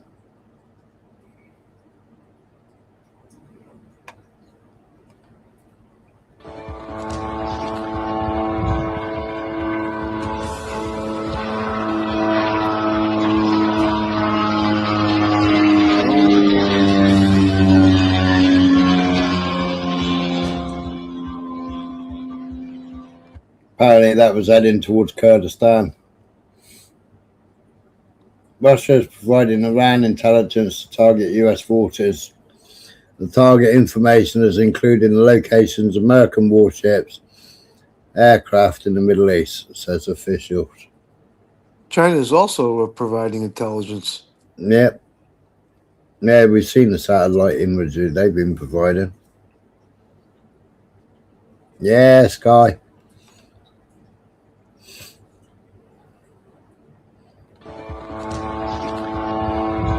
I've just seen that video.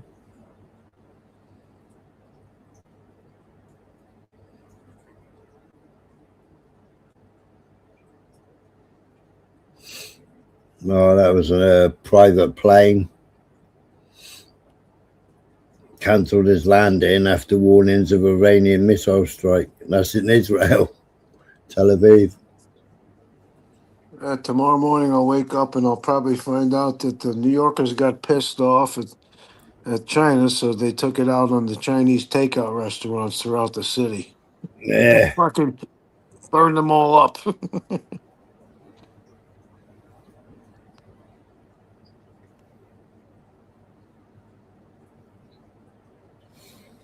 Smotrich sent his son off to pray and invoke blessings for him a few days ago, but less than 2 days later, he returned injured from a battle and clashes with Hezbollah.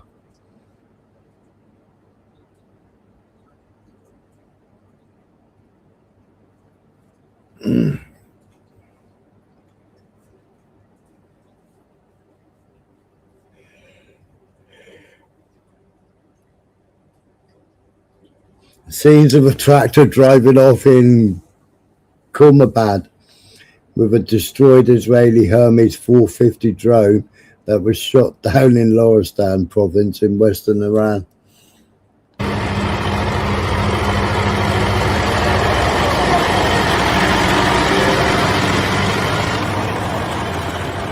There.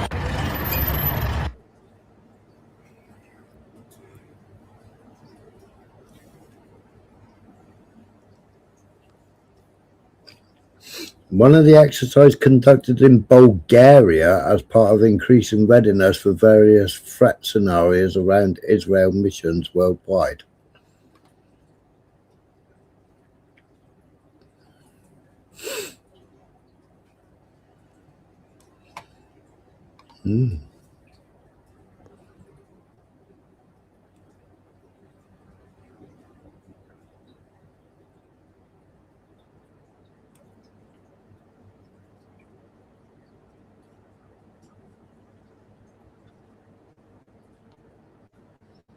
Oh dear.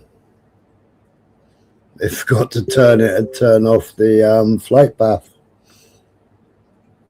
There, oh yes. Fucking brilliant.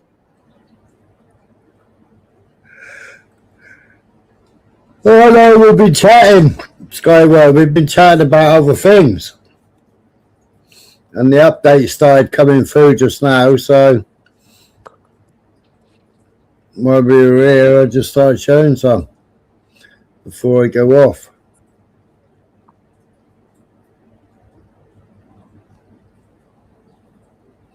There was no deal with no deal with Iran except unconditional surrender. After that, and the selection of a great and acceptable leader, We and many of our wonderful and very brave allies and partners will work tirelessly to bring Iran back from the brink of destruction, making it economically bigger, better, and stronger than ever before. Iran will have a great future. Make Iran great again. Wow. Nigger. Thank you for your attention to this matter. Donald J. Trump. Donald Jackass Trump. Yeah.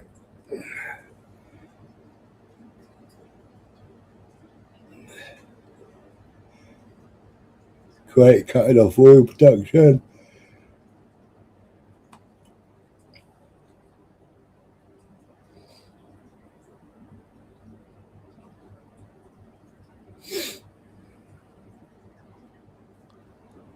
You must be tired, no smiler. I am getting it.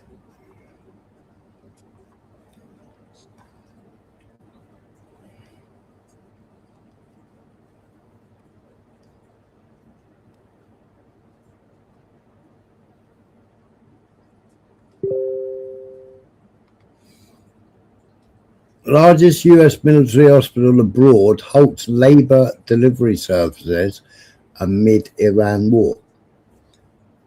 So if they're pregnant, where are they supposed to go and have a baby then? Right. Right.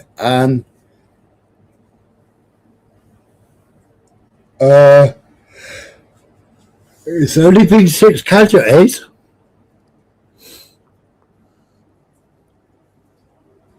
This What was is it, March. like 8 countries now involved in this conflict?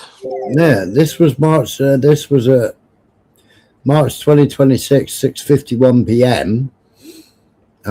Largest U.S. military hospital abroad halts labor delivery service amid Iran war. Well, if there was only 6 deaths, why would the largest military hospital Be delivering babies. Yeah, or why wouldn't they be delivering babies? Because apparently there's no injuries.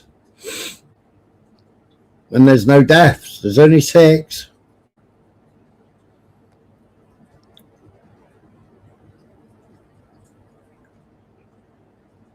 What is an English person, Skyworks?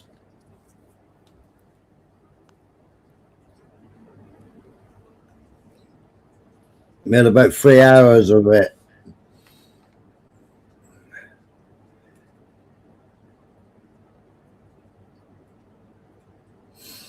The Landstuhl Regional Medical Center, located near Ramstein Air Base in Germany, is primarily U.S. medical facility in Europe. It is temporarily referring some labor and delivery patients to other local hospitals. Their unofficially circulated memo states that the closure of labor and delivery is due to the hospital's primary objective. Stars and Stripes also reports that Armed Forces Services Blood Program is asking the Kaiserslautern Military Command to step up and donate. Yeah?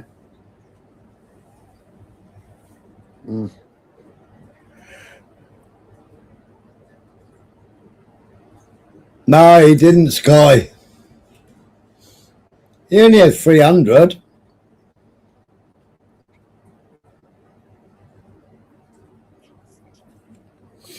Turkey asked Britain's MI6 to step up protection of Syria's Sharia.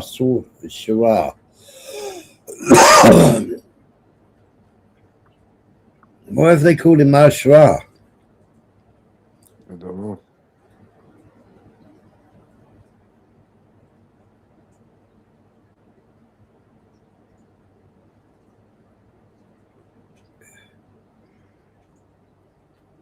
Why the fuck would MI6 be taking or protecting this guy, this Sarah in Syria? He's the Al-Qaeda, Al-Jilani.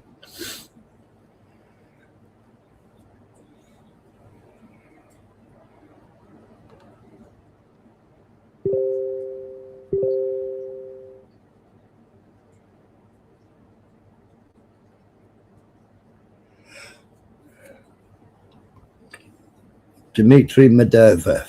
The Gulf Arab countries let American bases onto their territory naively. They expected protection from them, like how? The US just uses them while protecting only one country. Think long and hard about whether you really need US bases. They're not protection, they're a threat.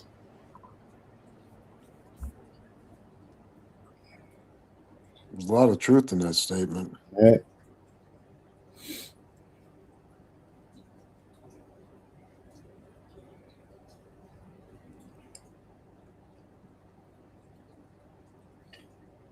That's the Prince Sultan Air Base in Saudi Arabia.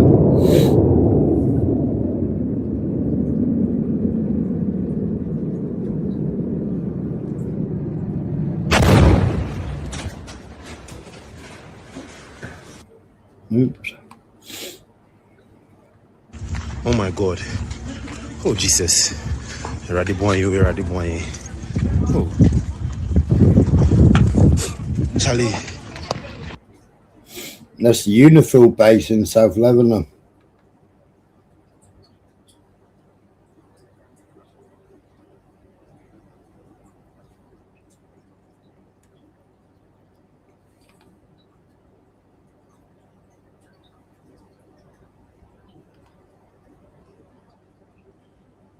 I'm gonna drop down and go back to sleep.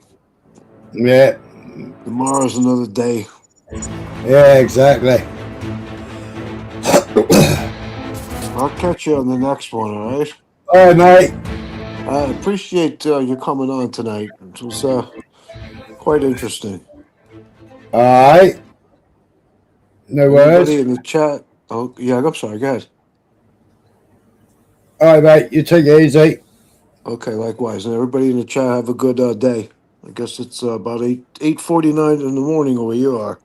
Yep. All right, ciao. All right, mate. You take it easy. Cheers for coming up. I appreciate you having me up. No See you worries. again. Speak today in a bit. All right, ciao. Later. Right, people, I think that's me done as well. I am a Cornishman Skyworks. And no vax.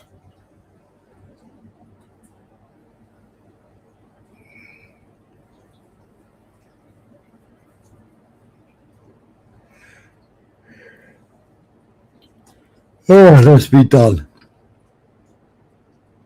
I will resume later after about 10 hours. Oh my God, 10 hours and 1 minute.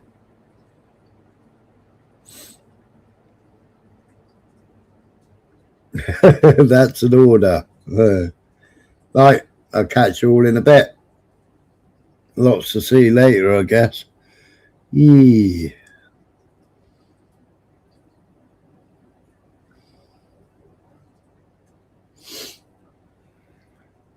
Catch you all later.